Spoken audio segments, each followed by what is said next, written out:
The Treasure of the Lake. Henry Rider Haggard. Preface.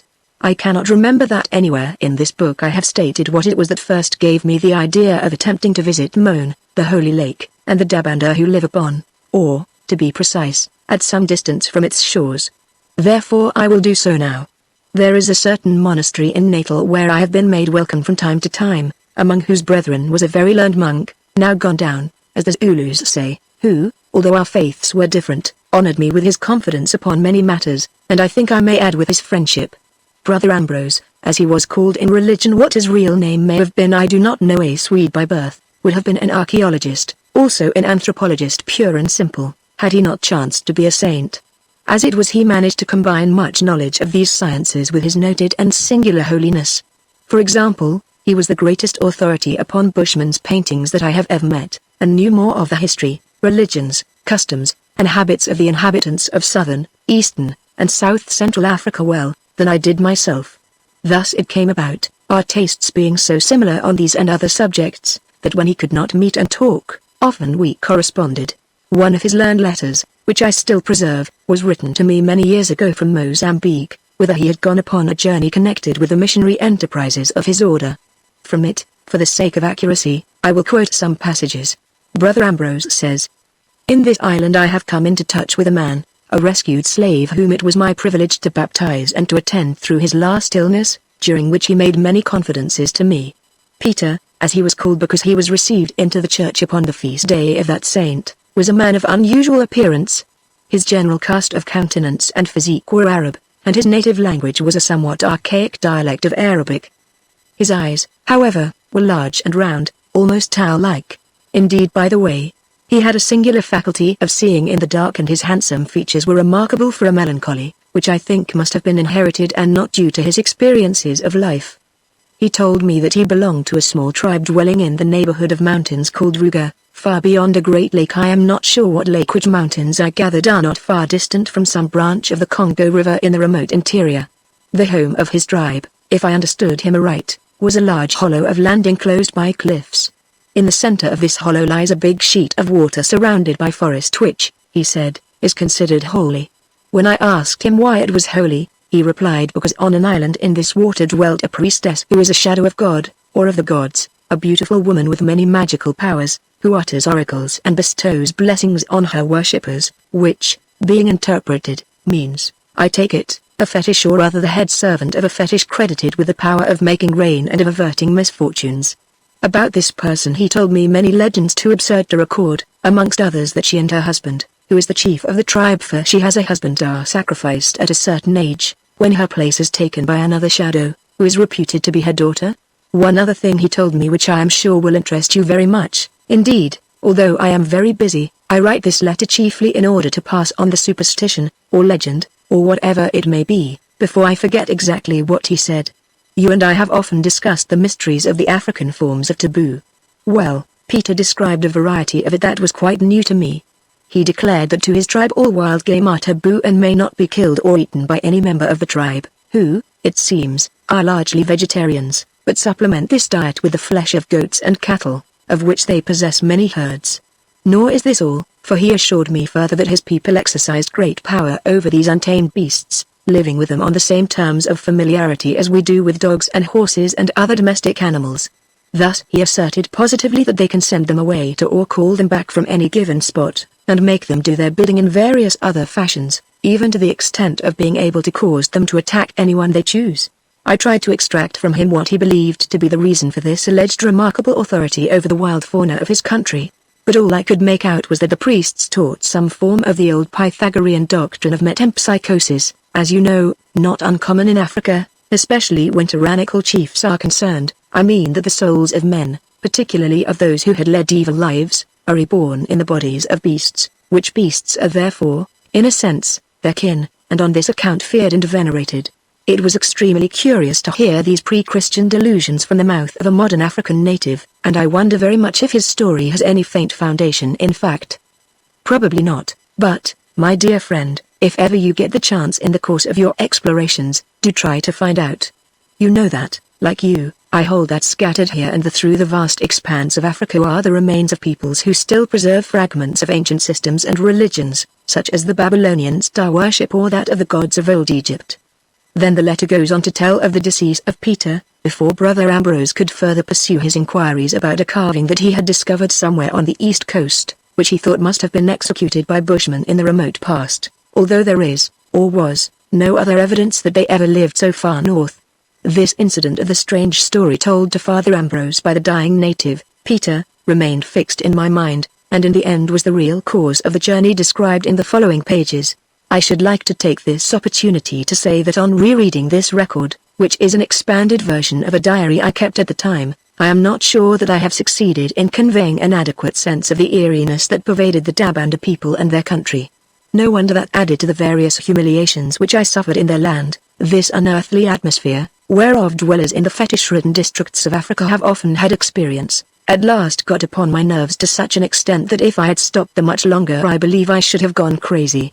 Another thing that I wish to state is that on weighing the evidence, whatever reasons old Campana and others may have given, I am now convinced that Hans was right and that the real cause which led them to procure the return of Karnik to Moan land, was that they might execute him in punishment for his crime of sacrilege in earlier life. On this I believe they were determined both from vindictiveness and because, under their iron law, while he lived it was impossible for the mysterious treasure of the lake to take another man to husband, as for their own secret reasons they desired that she should do. Lastly, it might be asked why I do not more accurately indicate the exact geographic position of Moan land and its holy hidden lake. I will face ridicule especially as I shall never live to feel its shafts and make a confession. Before I left his country, as Arkell had done in his letter, Campana assured me with much quiet emphasis that if I revealed its exact locality and explained how it could be reached by any other white man, the results to them, also to myself and Hans in this or later lives, would be most unpleasant. I did not and do not believe him. Still, in view of my experience of the uncanny powers of the Dabanda priests, I thought it wise to keep on the safe side and on this point to remain a little indefinite. Alan Quatermain, Chapter 1 Karnik's Tale. Now when I grow old it becomes every day more clear to me, Alan Quatermain, that each of us is a mystery living in the midst of mysteries, bringing these with us when we are born and taking them away with us when we die, doubtless into a land of other and yet deeper mysteries. At first, while we are quite young, everything seems very clear and simple. There is a male individual called Father and a female called Mother who, between them, have made us a present to the world, or of the world to us, whichever way you like to put it, apparently by arrangement with the kingdom of heaven, at least that is what we are taught. There are the sun, the moon, and the stars above us and the solid earth beneath. There are lessons and dinner and a time to get up and a time to go to bed. In short, there are a multitude of things, all quite obvious and commonplace, which may be summed up in 3 words, the established order, in which, by the decree of Papa and Mama and the heavens above, we live and move and have our being. Then the years go by. The terrible, remorseless years that bear us as steadily from the cradle to the grave as a creeping glacier bears a stone. With every one of them, after the first 15 or so when we become adult, or in some instances earlier if we chance to be what is called rather unusual, a little piece of the curtain is rolled up or a little hole is widened in the veil, and beneath that curtain, or through that enlarging hole, we see the mysteries moving in the dusk beyond. So swiftly do they come and go, and so dark is the background, that we never discern them clearly. There, if time is given to us to fix them in our minds, they appear, for a moment they are seen, then they are gone, to be succeeded by others even yet more wondrous, or perhaps more awful. But why go on talking of what is endless and unfathomable? Amidst this wondrous multitude of enigmas we poor, purblind, slow-witted creatures must make our choice of those we wish to study. Long ago I made mine, one local and terrestrial, namely the land with which I have been connected all my life, Africa, and the other universal and spiritual, namely human nature. What? Some may ask, do you call human nature spiritual? The very words belie you. What is the spiritual about that which is human? My friend, I answer, in my opinion, my most humble and fallible opinion, almost everything. More and more do I become convinced that we are nearly all spirit, notwithstanding our gross apparent bodies with their deeds and longings. You have seen those colored globes that peddlers sell, I mean the floating things tinted to this hue or that are the delight of children. The children buy these balls and toss them into the air, where they travel one way or the other, blown by winds we cannot see, till in the end they burst, and of each there remains nothing but a little shriveled skin, a shred of substance, which they are told is made from the gum of a tree. Well, to my fancy that expanded skin or shred is a good symbol of the human body, so large and obvious to the sight, yet driven here and there by the breath of circumstance and in the end destroyed. But what was within it which escapes at last and is no more seen? To my mind the gas with which the globe was filled represents the spirit of man, imprisoned for a while, then to all appearance lost. I dare say that the example is faulty, still, I use it because it conveys something of my idea. So, good or bad, I let it stand and pass on to an easier theme, or at any rate one easier to handle, namely that of the mysteries of the great continent of Africa. Now all the world is wonderful, but surely among its countries there is none more so than Africa, no, not even China the unchanging, or India the ancient.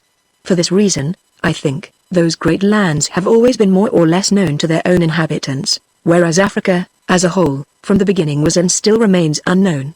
To this day great sections of its denizens are quite ignorant of other sections, as much so as was mighty Egypt of the millions of the neighboring peoples in the time when a voyage to the land of Punt, which I take to have been the country that we now know as Uganda, was looked upon as a marvelous adventure. Again, there is the instance of Solomon, or rather Hiram and his gold traffic with Ophir, the dim and undefined, that doubtless was the district lying at the back of Sofala. But why multiply such examples, of which there are many? And if this is true of Africa, the Libya of the early world, as a country, is it not still more true of its inhabitants, divided as these are into countless races, peoples, and tribes, each of them with its own gods or ancestral spirits, language, customs, traditions, and mental outlook established in the passage of innumerable ages? So far as my small experience goes, for though many might think it large it is still small, these are my opinions which I venture to state as an opening to what I have always considered a very curious history, in which it was my fortune to play some small and humble part. For let it be understood at once that I was by no means the chief factor in this business. Indeed, I was never more than an agent, a kind of connecting wire between the parties concerned, an insignificant bridge over which their feet travelled to certain ends that I presume to have been appointed by fate.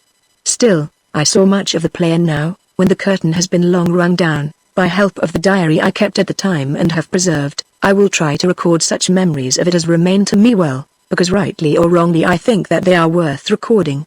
Years ago, accompanied by my servant Hans, the old and faithful Hottentot with whom I have experienced so many adventures, I made a great journey to what I may almost call Central Africa, starting in from the east coast. It was a hazardous adventure into which I had been led by tales that had reached me of the enormous herds of elephants to be found in what I suppose must now be the north of the Belgian Congo. Or perhaps it is still no man's land as it was in those days. Really, I do not know.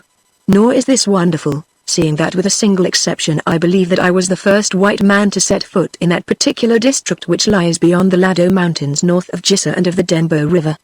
To be truthful, however, it was not only the elephants that took me to these parts, guessing, as I did, that if I found them it might be of little avail, since probably ivory and bulk would prove impossible to carry.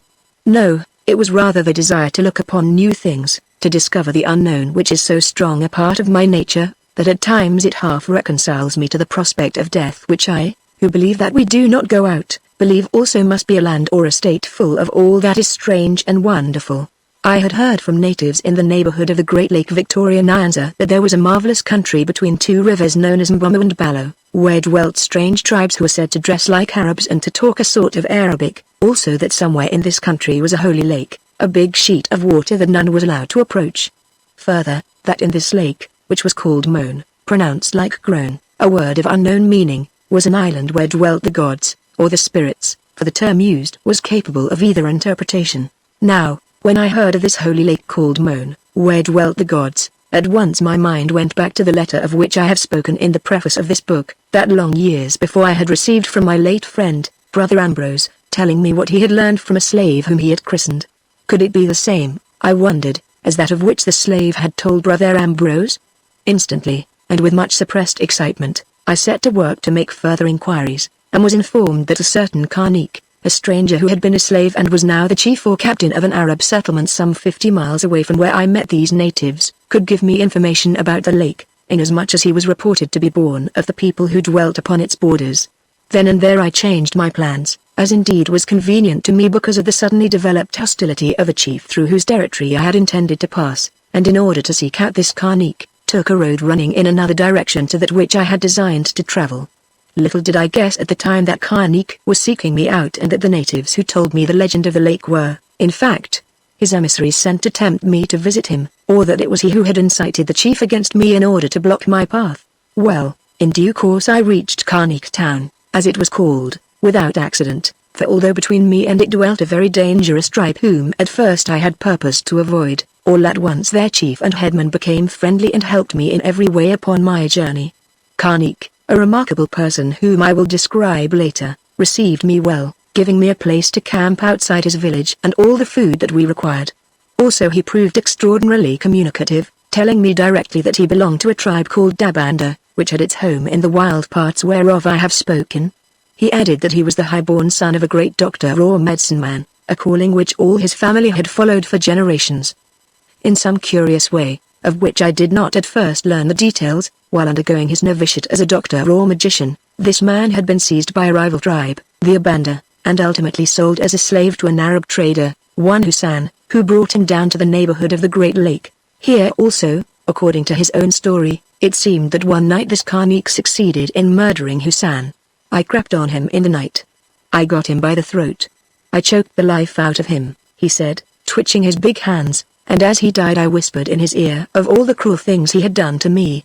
He made signs to me, praying for mercy, but I went on till I had killed him, whispering to him all the while. When he was dead I took his body and threw it out into the bush, having first stripped him. There a lion found it and bore it away, for in the morning it was gone. Then, Macumazan, that is the native name by which I, Alan Quatermain, am known in Africa, and which had come with me to these parts, I played a great game, such as you might have done, O watcher by night. I returned to the tent of Hassan and sat there thinking.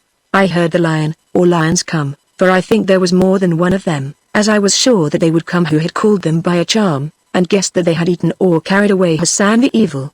When all was quiet I dressed myself in the robes of Hassan. I found his gun, which on the journey he had taught me to use, that I might shoot the slaves who could travel no farther for him, his pistol also, and saw that they were loaded. Then I sat myself upon his stool and waited for the light. At the dawn one of his women crept into the tent to visit him. I seized her. She stared at me, saying, "You are not my master." "You are not Hussein," I answered. "I am your master. I am Hussein, whose face the spirits have changed in the night." She opened her mouth to cry out. I said, "Woman, if you try to scream, I will kill you. If you are quiet I will take you. Look on me. I am young. Hussein was old. I am a finer man. You will be happier with me. Choose now. Will you die, or live?" "I will live," she said, she who was no fool. "Then I am Hussein, am I not?" I asked. "Yes," she said, "you are Hussein and my lord. I am sure of it now. For I tell you, that woman had wit, Macumazan, and I was sorry when, 2 years afterwards, she died." "Good," I said. "Now, when the servants of Hussein come you will swear that I am he and no other, remembering that if you do not swear you die." "I will swear," she answered. Presently the headman of Hussein came, a big fat fellow who was half an Arab, to bring him his morning drink. I took it and drank. The light of the rising sun struck into the tent. He saw and started back. "You are not Hussein," he said. "You are the slave Karnik, whom we bought." "I am Hussein," I answered. "Ask my wife here, whom you know, if I am not Hussein. Also, if I am not, where is Hussein?" "Yes, he is Hussein, my husband," broke in the woman. "This is witchcraft." He cried, and ran away. "Now he is gone to fetch the others," I said to the woman.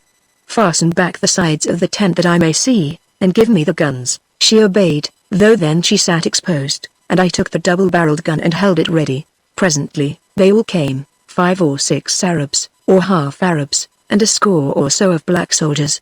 Even the slaves came, dragging their yokes, 50 or more of them, of whom perhaps 30 were men, all known to me, for had we not shared the yoke? There they stood huddled together behind the Arabs, staring. "Take a knife," I whispered to the woman, "slip out, get among the slaves and cut the thongs of the yokes." She nodded. "Have I not told you that girl had wits, Macumazan ? And slipped away," cried the fat one. "The captain. This fellow, whom we all know for Karnik, the slave whom we bought, says that he is Hassan our lord. Yes, there he sits in Hassan's robes and says that he is Hassan. Dog, where is Hassan?" "Inside this garment," I answered. "Listen. I made a bargain with Hussein, I who am a wizard.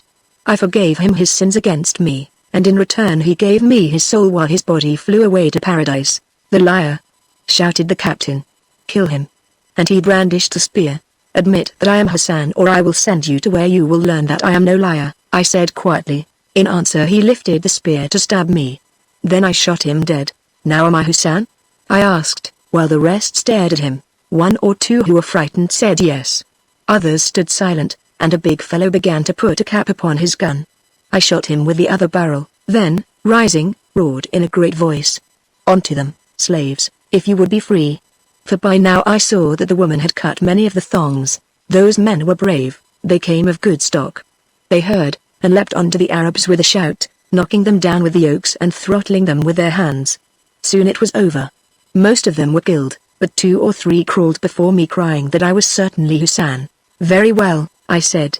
Take away these here, I pointed to the dead men, and throw them into yonder ravine, and bid the women prepare food while I make prayer according to my custom. Then I took Hassan's beautiful prayer rug, spread it and made obeisance in the proper fashion, muttering with my lips as I had often watched him do, after which everything went smoothly. That is all the story. MagneonBooks. When he had finished this tale, which, true or false, of its sort was remarkable even in equatorial Africa, where such things happen, or happened, by the score without anybody hearing of them, I sat a while considering Karnik. To tell the truth, he was worth study. A giant of a man in size, he was not a Negro by any means, for his features had a somewhat Semitic cast and he was yellow-hued rather than black. Moreover, he had hair, not wool, wavy hair that he wore rather long. His eyes were so prominent, round, and lustrous that they gave an owl-like cast to his countenance, his features well cut, although the lips were somewhat coarse and the nose was hooked like a hawk's beak, while his hands and feet were thin and shapely, and in curious contrast to his great athletic frame and swelling muscles. His age might have been anything between 35 and 40, and he carried his years well, moving with the swing and vigor of youth. It was his face, however, that commanded my attention as a student of character. It was extraordinarily strong and yet dreamy, almost mystical, indeed, when in repose, the face of a thinker, or even of a priest.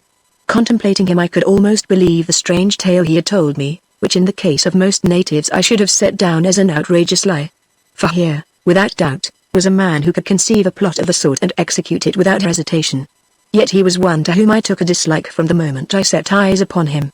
Instinctively, however attractive he might be in some ways, I felt that at bottom he was dangerous and not to be trusted.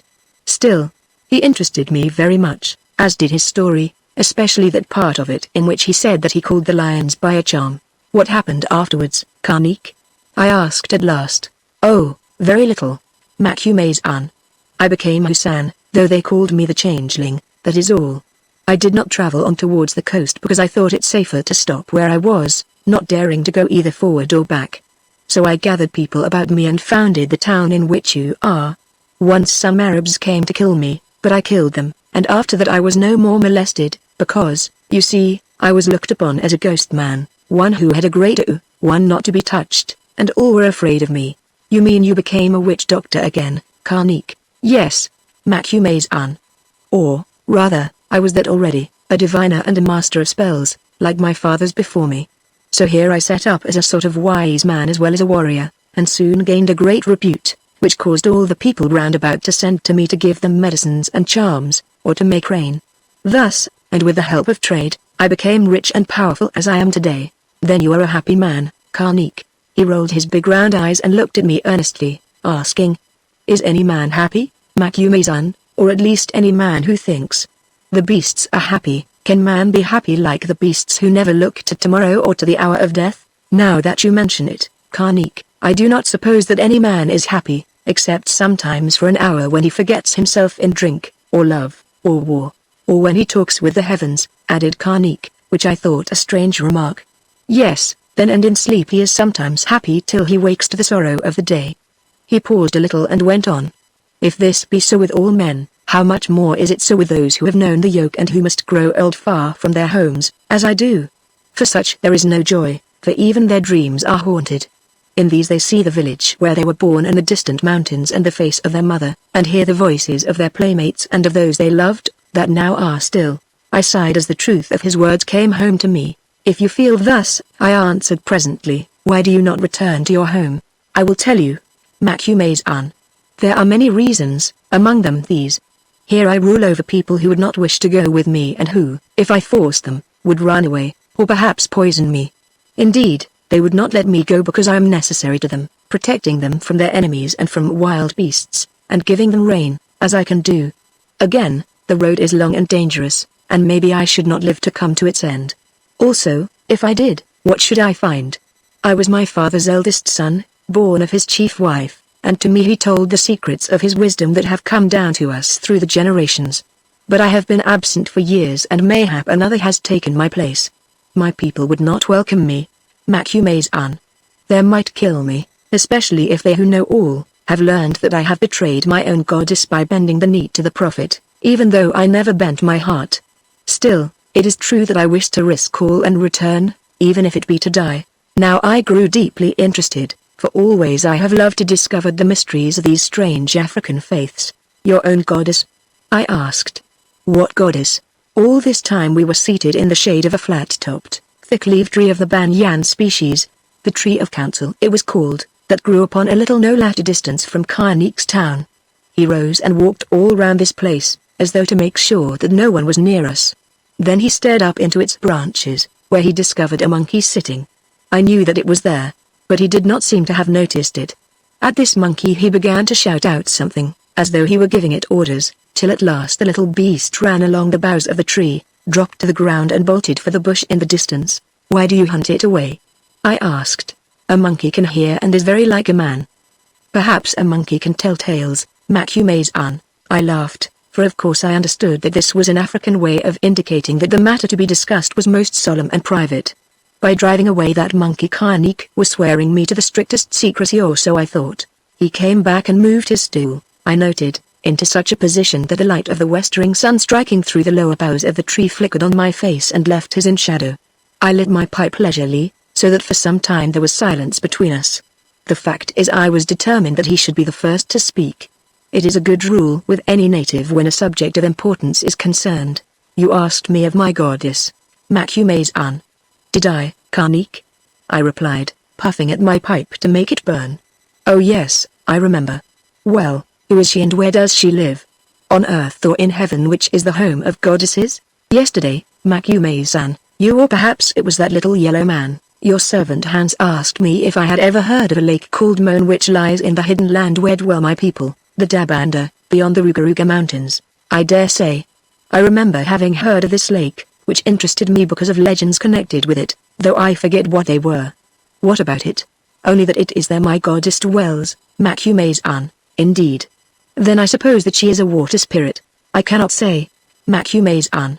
I only know that she dwells with her women on the island in the lake, and at night, when it is very dark, sometimes she and her companions are heard upon the water, or passing through the forests, singing and laughing. Did you ever see her, Carneek? He hesitated like one who seeks time to make up a plausible story, or so I thought, then answered. Yes. Once when I was young.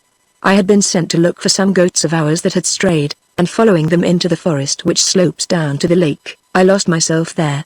Night came on and I lay down to sleep under a tree, or rather to watch for the dawn, so that with the light I might escape from that darksome, haunted place, of which I was afraid.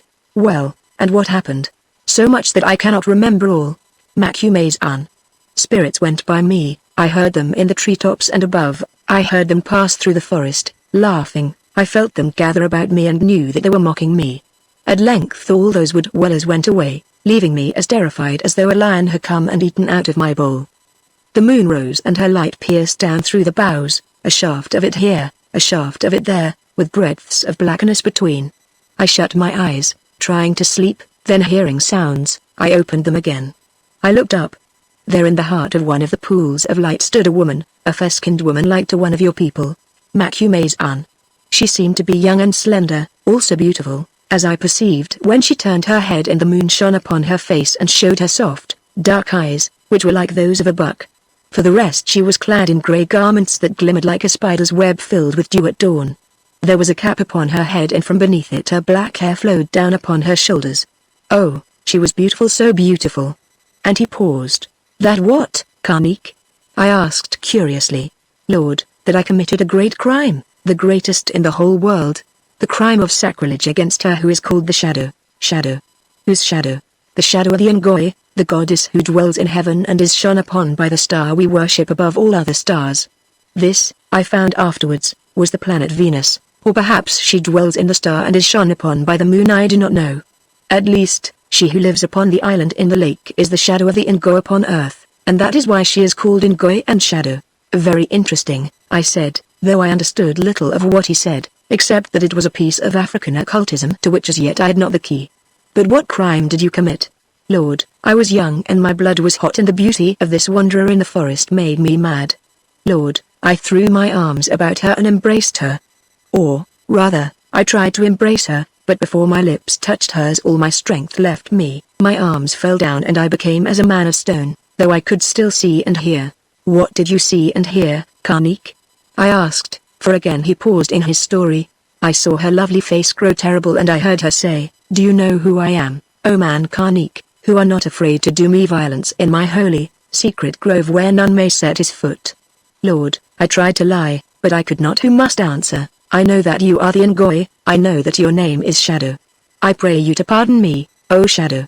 For what you have done there is no pardon. Still, your life is spared, if only for a while. Get you gone and let the council of the Ngoi deal with you as it will.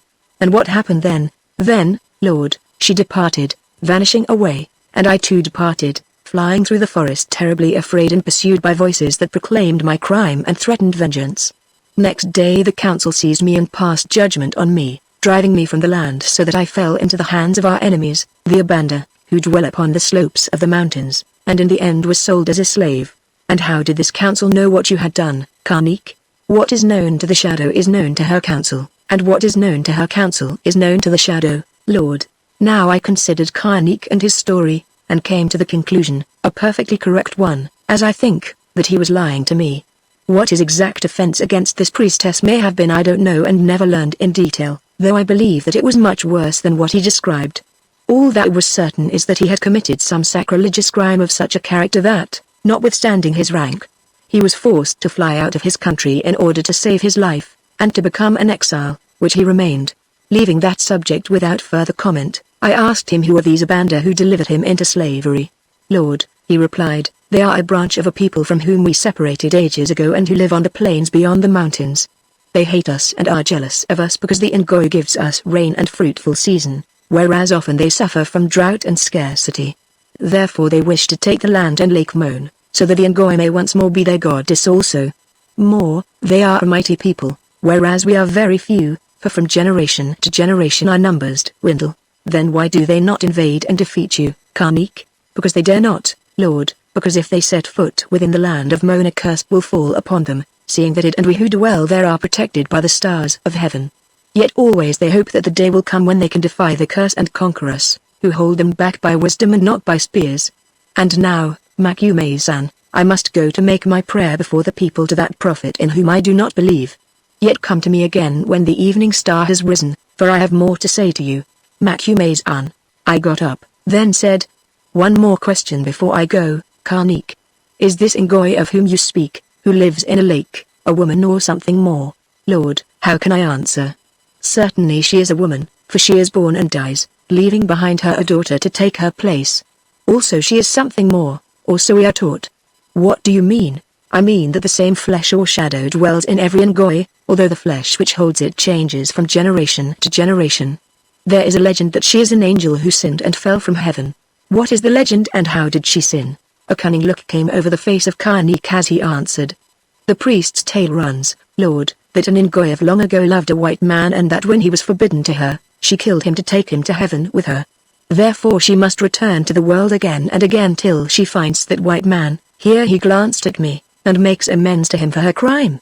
She is looking for him now, and the stars declare that the time is at hand when she will find him again. Do they really? I remarked. Well, I hope she won't be disappointed, I added, reflecting to myself that Karnik was a first-class imaginative liar, for though the idea of the sinful spirit returning to inhabit mortal flesh is as old as the world, his adaptation of it was ingenious. What, I wondered, as I walked away, did that specious but false-hearted ruffian Karnik want to get out of me?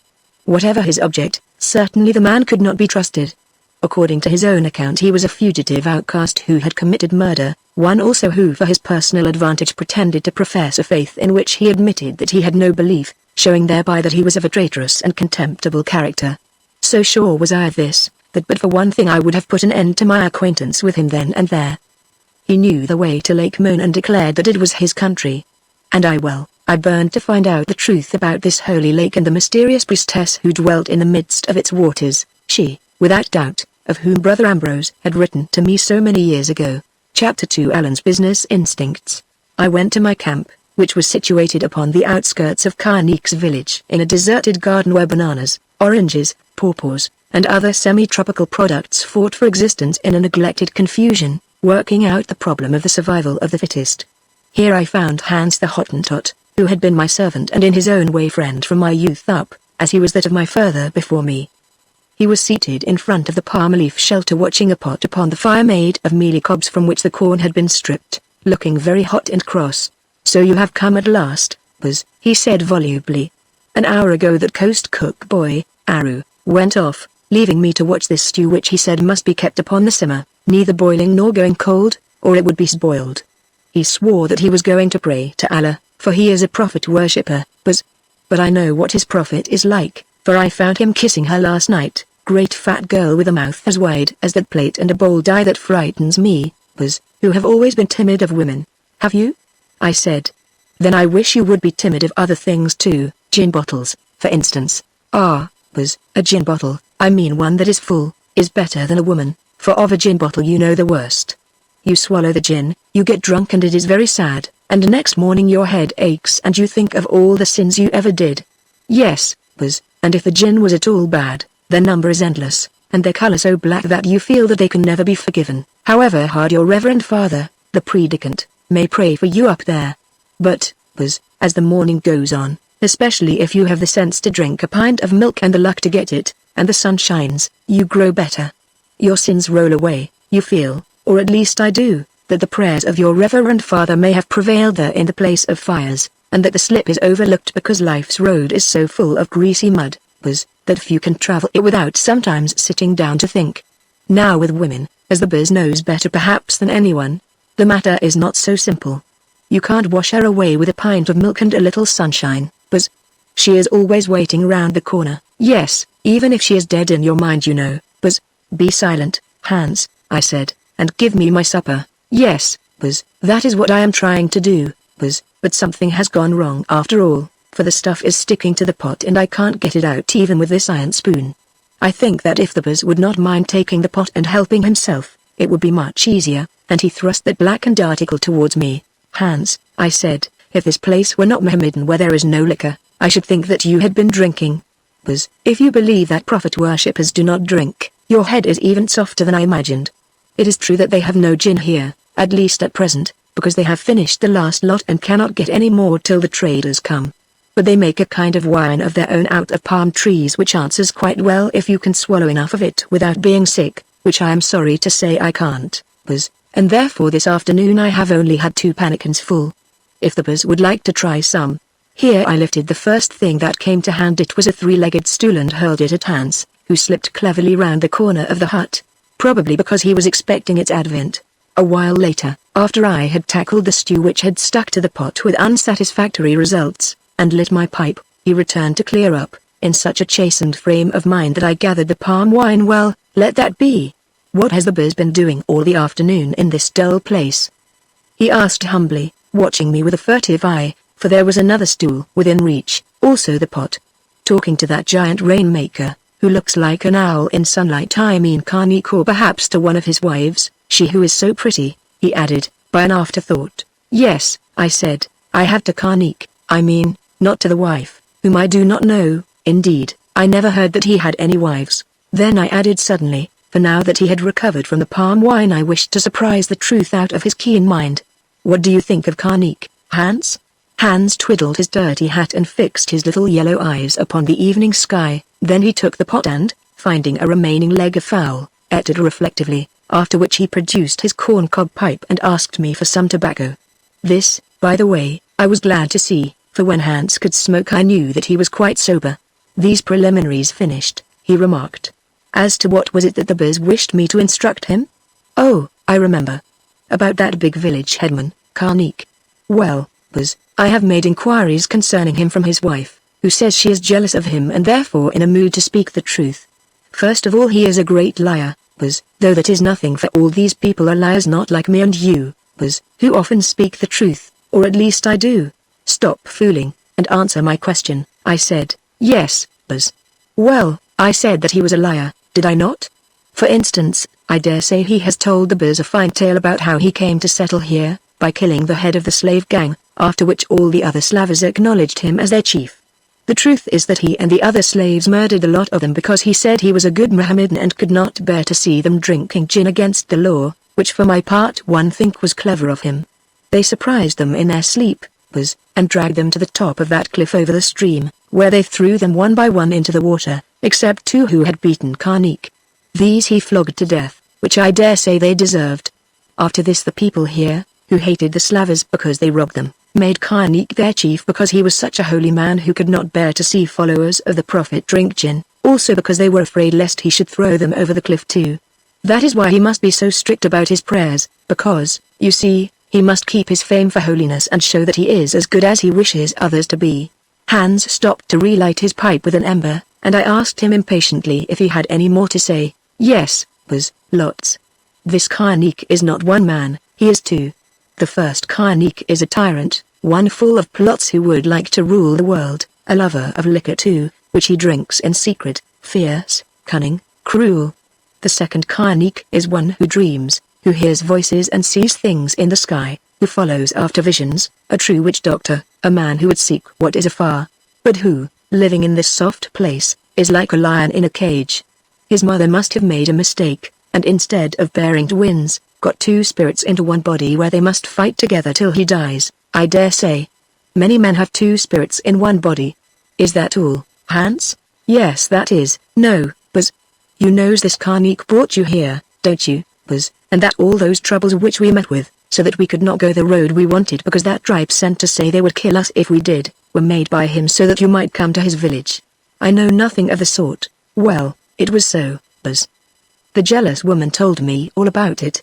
Why? What for? There is no big game here that I can shoot, and I am not rich to give him presents. Indeed, he has asked for nothing and feeds us without payment. I am not sure, but I think that he wishes you to go somewhere with him, that the lion wants to come out of the cage and to kill for himself, instead of living on dead meat of which he is tired. Has he spoken to you about that holy lake of which we have heard, Buzz? If not, I think he will. Yes, Hans. It seems that it is in his country where he was born and that he had an adventure there in his youth, because of which his people drove him away.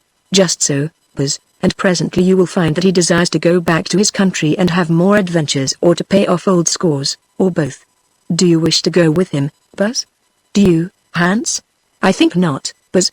This Karnik is a spook man, and I am afraid of spooks who always make me feel cold down the back. Here Hans stared at the sky again, then added, and yet, Buzz, I'd rather go to the lake or anywhere than stop in this place where there is nothing to do and the palm wine makes one sick, especially as after all, a good Christian like Hans has nothing to fear from spooks, whom he can tell to go to hell, as your reverend father did, Buzz. Lastly, as your reverend father used to say, too, when he stood in the box in a nightshirt, it doesn't matter what I wish to do, or what you wish to do, since we shall go where we must, yes, where it pleases the Great One in the sky to send us, Buzz, even if he uses Karnik to drag us there by the hair of the head. And now, Buzz, I must wash up those things before it gets dark, after which I have to meet the jealous wife of Karnik's yonder in a quiet place, and learn a little more from her, for as you know, Buzz, Hans is always a seeker after wisdom. Mind that you don't find folly, I remarked sententiously. Then remembering my promise and noting that the evening star was showing brightly in the quiet sky, I rose and went through the gate of the town, for my camp was outside the fence of prickly pears which was planted round the palisade, thinking as I walked that in his ridiculous way Hans had spoken a great truth. It was useless to bother about plans, seeing that we should go where it was fated that we should go, and nowhere else. Doubtless man has free will, but the path of circumstance upon which he is called to exercise it is but narrow. At the gate I found a white-robed man waiting to guide me to Karnik's abode, to keep off the dogs and see that I did not step upon a thorn, as he said. So I was conducted through the village, a tidy place in its way, to the north end, where outside the fence was that cliff with a stream, now nearly dry, running at the bottom of it over which Hans said Karnik had thrown the slave traders. Round Karnik's house, that was square, thatched, and built of whitewashed clay, was a strong palisade through which the only entrance was by a double gate, for evidently this chief was one who took no risks. At the inner gate my guide bowed and left me. As he departed it was opened by Karnik himself, who, I noted, made it fast behind me with a bar and some kind of primitive lock. Then he bowed before me in almost reverential fashion, saying, "Enter, my lord Makume-san, White Lord whose fame has traveled far. Yes, whose fame has reached me even in this dead place where no news comes." Now I looked at him, thinking to myself for the second time, "I do wonder what it is you want to get out of me, my friend." Then I said, "Has it indeed?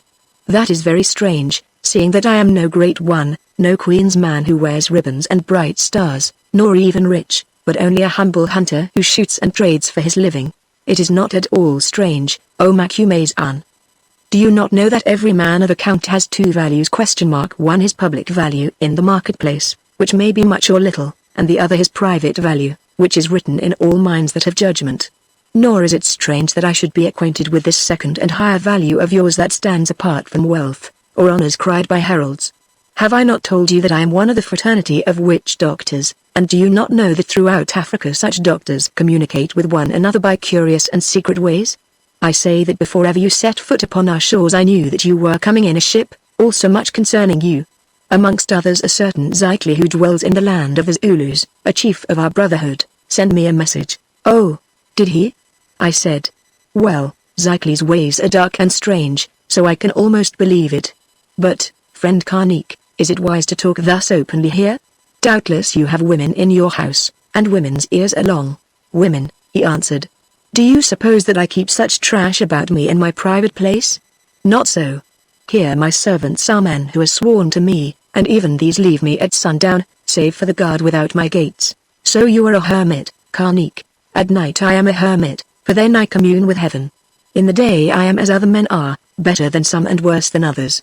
Now I bethought me of Hans' definition of this strange fellow whom he described as having two natures, and not for the first time marveled at the little Hottentot's acumen and deductive powers. Karnik led me across the courtyard of beaten polished earth to the stoep or veranda of his house, which was more or less square inches shape, consisting apparently of two rooms that had doors and windows after the Arab fashion, or rather window places closed with mats, for there was no glass. On this stoep were two chairs, large string-seated chairs of ebony with high backs, such as are sometimes still to be found upon the east coast.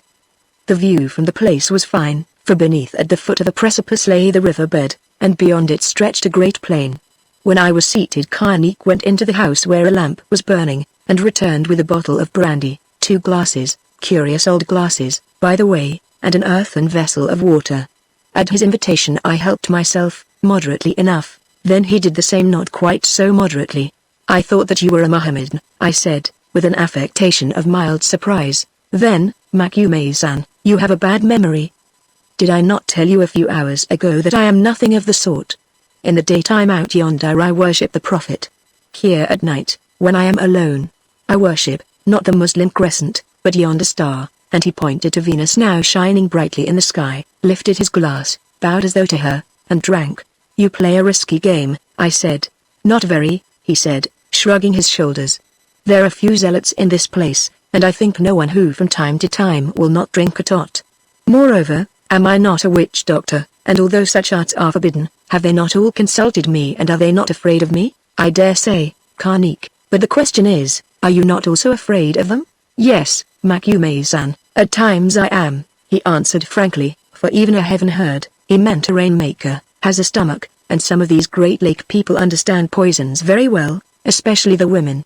You see, Makume-san, I am a slave who has become a master, and they do not forget it. What do you want with me?"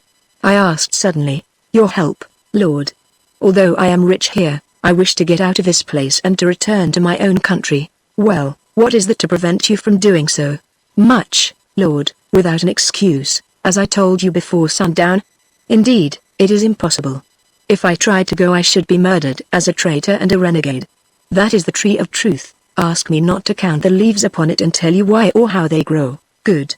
I see your tree and that it is large. But what do you want with me, Karnik? Lord, have I not told you that your repute has reached me and the rest? Now I add something which you will not believe, but yet is another tree of truth. I am not all a cheat, Lord. Visions come to me, as they did to my fathers. Moreover, I have looked upon the face of Ngoy, and he who has seen the Ngoy partakes of her wisdom. Lord, in a vision, I have been warned to seek your help. Is that why you blocked my road by raising that lake tribe against me, and otherwise, Karnik, so that I was forced to come to your town? Yes, Lord, though I do not know who betrayed me to you. Some of the women, perhaps, or that little yellow man of yours, who hears in his sleep like a meerkat. Yes, even when he seems to be drunk and is quick as a snake at pairing time. Because of the vision, I did bring you here. What do you want me to do? I repeated, growing impatient. I am tired of talk. Out with it that I may hear and judge, Karnik. He rose from his seat, and, stepping to the edge of the veranda, stared at the evening star as though he sought an omen. Then he returned and answered. You are a wanderer, a thirst for knowledge, a seeker for new things, Lord MagneonBooks. You have heard of the holy hidden lake called Moan, on which no white man has looked, and desire to solve its mysteries, and what I have told you of it has whetted your appetite. Without a guide you can never reach that lake. I, who am of the people of its guardians, alone can guide you. Will you take me with you on your journey? Hold hard, my friend, I said. You are putting the tail of the ox before the horns. I may wish to find that place, or I may not, but it seems that you must find it. I don't know why, and that you cannot do so without me. It is so, he answered with something like a groan. I will open the doors of my heart to you. I must seek that lake, for those upon whom the shadow has fallen must follow the shadow even though its shape be changed, and it has come to me in a dream, thrice repeated, that if I try to do so without your help, Lord, I shall be killed. Therefore, I pray you, give me that help. Now my business instincts awoke, for though some do not think so, I am really a very sharp businessman, even hard at times, I fear. Look here, friend Karnik, I said. I came to this country because I have heard that beyond it is a land full of elephants and other game, and you know I am a hunter by trade. I did not come to search for a mysterious lake, though I should be glad enough to see one if it lay in my path. So the point is this, if I were to consent to undertake a journey which according to your own account is most dangerous and difficult, I should require to be paid for it. Yes, to be largely paid, and I looked at him as fiercely as I suppose a usurer does at a miner who requires a loan. I understand. Indeed, it is natural. Listen, Lord, I have 100 sovereigns in English gold that I have saved up coin by coin. When we get to the lake they shall be yours. I sprang from my chair. 100 sovereigns. When we get to the lake, which probably we shall never do. Man, I see that you wish to insult me. Good night, indeed goodbye, for tomorrow I leave this place, and I lifted my foot to step off the veranda. Lord, he said, catching at my coat, be not offended with your slave. Everything I have is yours. That's better, I said. What have you? Lord, I deal in ivory, of which I have a good store buried. How much? Lord, I think about 100 bull tusks, which I propose to send away at next new moon. If you would accept some of them. Some? I said. You mean all of them, with the £100 for immediate expenses? He rolled his eyes and sighed, then answered. Well, if it must be so, so be it. Tomorrow you shall see the ivory. Next he went into the house and returned presently with a canvas bag, of which he opened the mouth to show me that it was full of gold. Take this on account, Lord, he said. Again my business instincts came to my help. Remembering that if I touched a single coin I should be striking a bargain, whatever the ivory might prove to be worth, I waved the bag away. When I have seen the tusks, we will talk, I said, not before. And now good night. Next morning a messenger arrived, again inviting me to Karnik's house. I went, accompanied this time by Hans to whom I had explained the situation, whereon that worthy gave me some excellent advice. Be stiff, Buzz, he said, be very stiff, and get everything you can. It is unfortunate that you do not sell women like these Arabs, for this Karnik has a nice lot of young girls whom he would give you for the asking, were you not too good a Christian. Listen, Buzz, I have learned that you can't ask too much, for yonder Karnik must get out of this place, and soon, if he wants to go on living. I am sure of it, and without your help he is afraid to move. Cease your foolish talk, I answered, though in my heart I had come to the same conclusion. On reaching the house, as before the gate was opened by Karnik, who looked rather doubtfully at Hans, but said nothing. Within, for the most part arranged against the fence, was the ivory. My eyes gleamed at the sight of it, for it was a splendid lot though in some cases rather black with age as if it had been hidden away for a long time, and among it were 3 or 4 tusks as large as any that I ever shot. Hans, who was a fine judge of ivory, went over it piece by piece, which took a long time. I made a calculation of its value and from market rates then prevailing, allowing 25% for transport and other costs, I reckoned that it was worth at least £700, and Hans, I found, put it somewhat higher. Then we bargained for a long time, and in the end came to the following agreement, which I reduced to writing. I undertook to accompany Karnik to his own country of the Dabanda tribe, unless, indeed, sickness or disaster of any sort made this impossible, after which I was to be at liberty to return or to go where I would. He, on his part, was to pay me the ivory as a fee, also to deliver it free to my agent at Zanzibar, a man whom I trusted, who was to sell it to the best advantage and to remit the proceeds to my bank at Durban. Further, the bag which proved to contain 103 sovereigns was handed over to me. At this I rejoiced at the time, though afterwards I regretted it, for what is the use of dragging about gold in wild places where it has no value? Karnik undertook also to guide me to his country, to arrange that I should be welcome there and generally to protect me in every way in his power. Such, roughly, was our contract which I concluded with secret exultation while that ivory was before my eyes.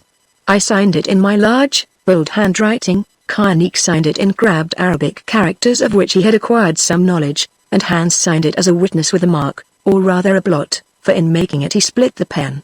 Thus all was finished and I went away exultant, as I have said, promising to return in the afternoon to make arrangements about the dispatch of the ivory and as to our journey. Hans, I said, for there was no one else to talk to, I did that business very well, did I not? Take a lesson from me and learn always to strike when the iron is hot. Tomorrow Karnik might have changed his mind and offered much less. Yes, Buzz, very well indeed, though sometimes if the iron is too hot the sparks blind one, Buzz. Only I think that tomorrow Karnik would have offered you double, for I know that he has much more ivory buried. If you had taken a lesson from me, you would have waited, Buzz. Did I not tell you that he must get out of this place and would pay all he had for your help? At any rate, Hans, I replied, somewhat staggered. The pay is good, as much as I could ask. That depends upon what price the Buzz puts upon his life, said Hans reflectively. For my part one do not see that all the tusks of all the elephants in the world are of any use when one is dead, for they won't even make a coffin, Buzz. What do you mean? I asked angrily. Oh, nothing, Buzz, except that I believe that we shall both be dead long before this business is finished. Also have you thought, Buzz, that probably this ivory will never get to the coast at all? Because you see Karnik, who, I think, is also good at business, will arrange for it to be stolen on the road and returned to him later, just as you or I would have done, Buzz, had we been in his place. However, the Buzz has the 100 sovereigns which no doubt will be very useful to eat when we are starving in some wilderness, or as a bribe to Karnik's fetish, whatever it may be. Or, here, unable to bear any more, I turned upon Hans with intent to do him personal injury, whereon he bolted, grinning, leaving me to wait upon myself at dinner. It was not a cheerful meal, for, as I reflected, the little wretch was probably right. To secure very doubtful advantages I had to let myself in for unknown difficulties and dangers, in company with a native of whom I knew little or nothing, except that he was an odd fish, and whose servant I had practically become in consideration for value received. For even if I never saw that ivory again, or its proceeds, there were the 100 sovereigns weighing down my pocket and my conscience like a lump of lead. Most heartily did I wish that I had never touched the business. I thought of sending back the gold to Karnik by Hans, but for various reasons dismissed the idea. Of these the chief was that probably it would never reach him, not because Hans was dishonest where money was concerned, but for the reason that it would go against what he called his conscience, to return anything to a person of the sort from whom it had been extracted. He might bury it, he might even give it to the jealous wife from whom he acquired so much backstair information. But Karnik, I was sure, would never see its color unless I took it myself, which I was too proud to do. Then suddenly my mood changed, transformed, perhaps, by some semi-spiritual influence, or as is more likely, by that of a good meal, for it is a humiliating fact that our outlook upon life and its affairs depends largely upon our stomach. What a rabbit of a man was I that I should be scared from a great project by the idle chatter and prognostications of Hans, uttered probably to exercise his mischievous mind at my expense. If I were, and on that account turned my face towards the coast again, Hans, who loved adventure even more than I do, would be the first to reproach me, not openly, but by means of the casual arrows of his barbed wit. Moreover, it was useless to run away from anything, for as he himself had said but yesterday, we must go where fate drives us. Well, Fate had driven me to pocket Karnik's sovereigns and a kind of note of hand in ivory, so there was an end of the matter. I would start for the home of the Dabanda people, and for the unvisited shores of the Lake Moan, and if I never got there, what did it matter? All our journeyings must end someday, be it next month, or next year, or a decade hence. I sent for Hans, who came looking pious and aggrieved, perhaps the most aggravating of his many moods. Hans, I said, I have made up my mind to go with Karnik to the Dabanda country, and if you try to prevent me any more, I shall be angry with you and send you down to the coast with the ivory. Yes, Buzz, he answered in a meek voice. The Buzz could scarcely do less, could he, after taking that fellow's money, which no doubt he made by selling girls, that is, unless he wished to be called a thief. Moreover, I never tried to stop the Buzz. Why should I when I shall be glad to go anywhere out of this place, where, to tell the truth, that jealous little wife of Karnik who tells me so much, is beginning to think me too handsome and to roll her eyes and to press her hand upon her middle whenever she sees me, which makes me feel ill. Buzz, you mean you make her feel ill, you little humbug, I suggested. No, Buzz. I wish it were so, for then I could think better of her. For the rest, Buzz, if I pointed out the dangers of this journey, it was not for my own self, but only because the Buzz's reverend father left him in my charge and therefore I must do my best to guide him when I see him going astray. At this I jumped up and Hans went on in a hurry. The Buzz will not send me away to the coast with the ivory as he threatened to do, will he? He knows that in one way I am weak and perhaps if I was separated from him, grief might cause me to drink too much of that palm wine and make myself ill. Then, reading in my face that I had no such intention, Hans took my hand, kissed it, and departed. At the corner of the cookhouse he turned and said, "The Buzz has made his will, has he not? So I need only remind him that if he wishes to write any goodbye we shall meet in heaven letters, he had better do so at once, so that they can be sent down to the coast with the ivory." Chapter 3 The Trial of Karnik. I will pass over all the details concerning the dispatch of the ivory on its long road to Zanzibar and our other preparations for departure. Suffice it to say that the stuff went off all right on the shoulders of porters, together with a lot more, for Hans guessed well when he said that Karnik had plenty of other tusks hidden away, although he declared that these belonged to someone else. What is more, here I will state that, strange as it may seem, in due course the ivory reached Zanzibar in safety and was delivered to my agent, who sold it according to instructions and, minus his commission, remitted the proceeds, which were more than I had expected, to my bank in Durban. So in this matter Karnik dealt honestly. What happened to the remainder of the ivory, which I presume to have been his, I do not know, nor can it have interested him, as he never returned to receive its price.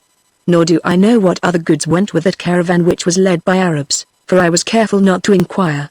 Notwithstanding the insinuations of Hans, I saw no girl slaves, and imagine them to have been apocryphal. Indeed, I believe that what Karnik really dealt in was guns and powder.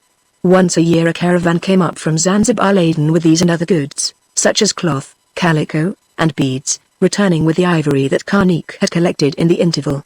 The money which he made on these transactions was large and kept in an English bank at Zanzibar, as I learned in after years. I wonder what became of it. Well, the string of porters, headed by Arabs mounted upon donkeys, departed and were no more seen. We, too, prepared to depart. Here I should explain that my following was limited. I had with me 2 gun-bearers, skilled hunters both of them, who had been strongly recommended to me in Zanzibar and who, having learned my repute as a professional big game shot, which had followed me from the south, were very glad to enter my service. One of these men was, it appeared, an Abyssinian by birth with a name so unpronounceable that I christened him Tom, though the natives called him Little Holes, because his face was marked with smallpox. The other was born of a Somali woman and an Arab, or perhaps a European father. To tell the truth he was remarkably British in his appearance with a round, open face and almost straight, reddish hair, although of course except in certain lights his skin was dark. His name, he informed me proudly, speaking in excellent English, for he had been educated at one of the first mission schools and served as gun-bearer to several English sportsmen, was Jeremiah Jackson. Who his father might have been he had no idea, and as his mother died before he was 5, she had never told him. This man I called Jerry, because of the natural association of the name with that of Tom, for who has not heard of Tom and Jerry, the typical gay dogs of the Georgian days of whom my father used to tell me? Both of them were of about the same age, somewhere between 30 and 40. Both were Christians of a sort, for Tom belonged to the Abyssinian section of that faith, and both were brave and competent men. Of the 2 Tom had the more dash, but perhaps owing to a European strain of blood Jerry was the cooler and the more dogged. Soon I became very friendly with them, but Hans looked upon them suspiciously, at any rate at first, I think because he was jealous. These gun-bearers were well paid, according to the rate of that day. Still, as they had come with me to hunt elephants and not to make long journeys of exploration, I thought it right to explain to them my change of plans and to give them the opportunity of returning to the coast with the ivory if they wished. Tom said at once that he would go on with me to the end of the journey, whatever it might be, for he was a born adventurer with that touch of a mystic in him which I have observed to be not uncommon among such Abyssinians as I have met. Jerry, more cautious, began to talk about his wife, from whom it appeared he was separated, and his little daughter who was at a mission school, which caused Hans, who was present, to make some sarcastic remark about family men, who, he said, should stop at home and nurse the babies. This caused Jerry to fire up and say that he would come too and that Hans would see which of them wished to nurse babies before all was done. When the matter was settled I thanked them both and told them that Karnik had given me £100 in gold, a sum that, in view of the dangers of the trip, I proposed to divide into 3 parts, one for each of them and one for Hans. Now they thanked me warmly, only Jerry remarked that he thought it probable he would never live to earn his third, for which he was sorry as it would have been an endowment for his little daughter. You are mistaken, I said. I propose to give you this money now, trusting to the honor of you both to stick to me to the end, so that if there is anyone in whom you put sufficient faith, among those who are going to the coast with the ivory, for this was before the caravan had started, you can send it to your friends in his charge. They were much astonished and, I could see, touched, swearing, both of them, Tom who was a Protestant by God, and Jerry by the Virgin Mary, that they would never desert me, but would see the business through to the end, whatever it might be. When they had finished their protestations I turned to Hans, who all this while had stood by twirling his hat with a superior smile upon his ugly little face, and asked him if he did not thank me for his share. No, Buzz. I am not going to take the money, so why should I thank you for nothing? I'm not a hired man like these 2 hunters. I am the Buzz's guardian appointed to look after him by his reverend father, and when I want anything of the Buzz, I take it as a guardian has a right to do. Then as he marched off I called after him in Dutch, which the others did not understand. You are a jealous, ill-conditioned little beggar, and I shall keep your share for myself. This I did until eventually he drew it a long while afterwards. I should add that besides Tom and Jerry I had about 20 native bearers, who agreed, though very doubtfully, to go on with me and carry the loads. As the date fixed for our departure drew near, I observed that Karnik grew more and more nervous, though exactly of what he was afraid I could not understand. He summoned a meeting of the headmen of his village, at which I was present, and explained that he proposed to accompany me upon an elephant shooting trip whence we should return in due course. This intimation was very ill received, although he had added that they could elect one of their number to act as father of the village during his absence. They said that the time was coming when they expected him to pray for rain, and if he were not there to do so they would get none. Here I should explain that the religion of these people was a strange mixture between that of Mahomet and the superstitions of the East Coast savages.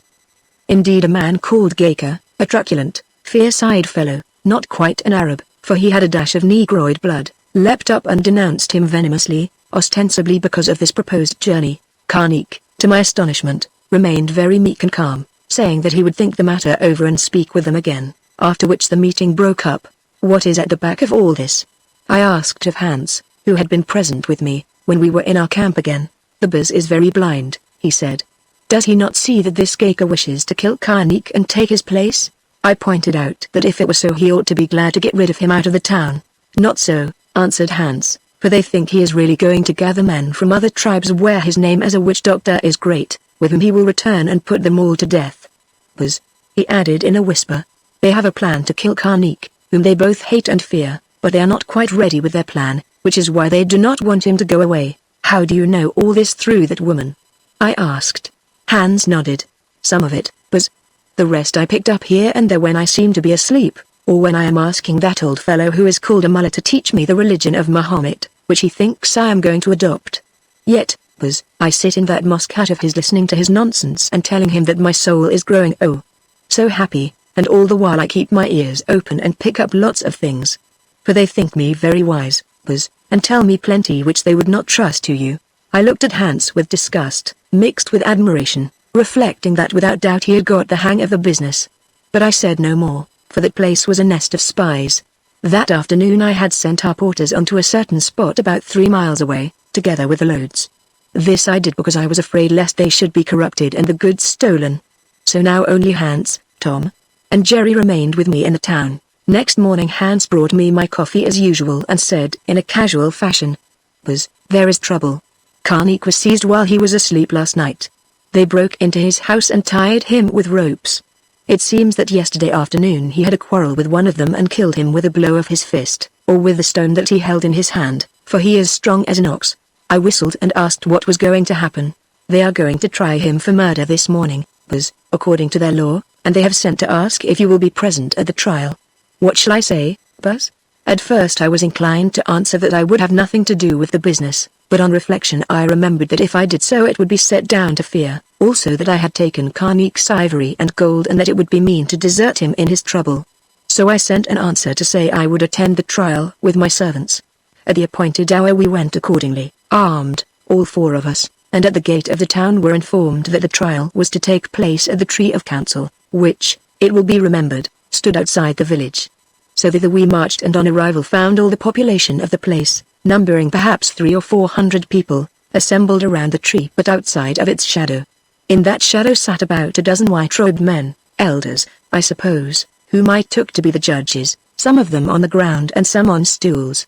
As we advanced through the crowd towards them they stared doubtfully at our rifles, but in the end I was given a seat on the right of the court, if so it may be called, but at a little distance, while my 3 retainers stood behind me. We were not spoken to, nor did we speak. Presently the crowd parted, leaving an open lane up which marched Karnik with his hands bound behind his back, guarded by 6 men armed with spears. I noted that all looked upon him coldly as he went by. To judge by their faces he had not a friend among them. Finally he was placed in such a position that he had the judges, who sat with their backs to the trunk of the tree, in front of him, with myself on his right, and the audience on his left. There he stood quietly, a fine and striking figure notwithstanding his bonds, taller by a head than any of that company. Somehow he reminded me of Samson bound and being led in to be mocked by the Philistines, so much so that I wondered where Delilah might be. Then I remembered Hans' tale of the jealous wife and thought that I knew which I didn't. He rolled his big eyes about him, taking in everything. Presently they fell upon me, to whom he bowed. Of his judges he took no notice at all, or, for the matter of that, of the people either.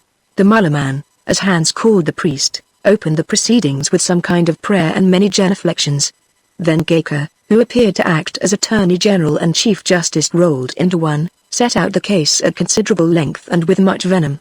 He narrated that Karnik was a slave belonging to some strange people, who by murder many years before, and cunning, had acquired authority over them. Then he proceeded to detail all his crimes as a ruler which, if he could be believed, were black indeed. Among them were cruelty, oppression, theft, robbery of women, and I know not what besides.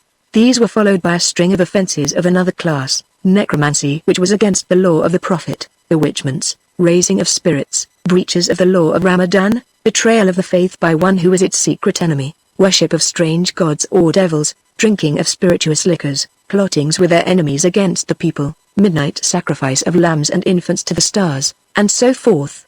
Lastly came the immediate charge, that of the murder of an elder on the previous day. For all of these crimes Gaker declared the slave and usurper Karnik to be worthy of death. Having settled his hash in this fashion, he sat down and called upon the prisoner to plead. Karnik answered in a resonant voice that struck me, and I think all present, as powerful and impressive. "To what purpose is it that I should plead?" he said, "seeing that my chief judge and enemy has already declared me guilty of more crimes than anyone could commit if he lived for 100 years.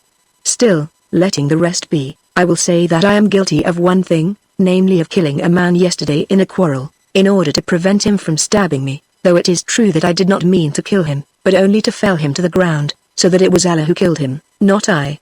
Now I will tell you, O people, why I am put upon my trial here before you, I who have lifted you up from nothingness into a state of wealth and power. It is that yonder Gaker may take my place as your headman. Good. He is welcome to my place.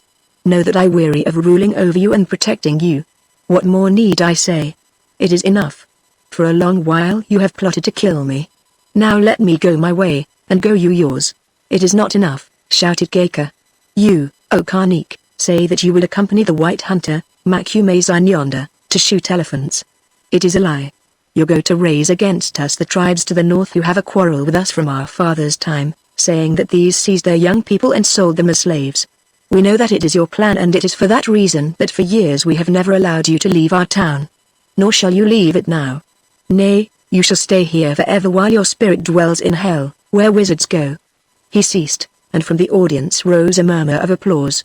Whatever his good qualities might be, if he had any, evidently Karnik was not popular among his flock.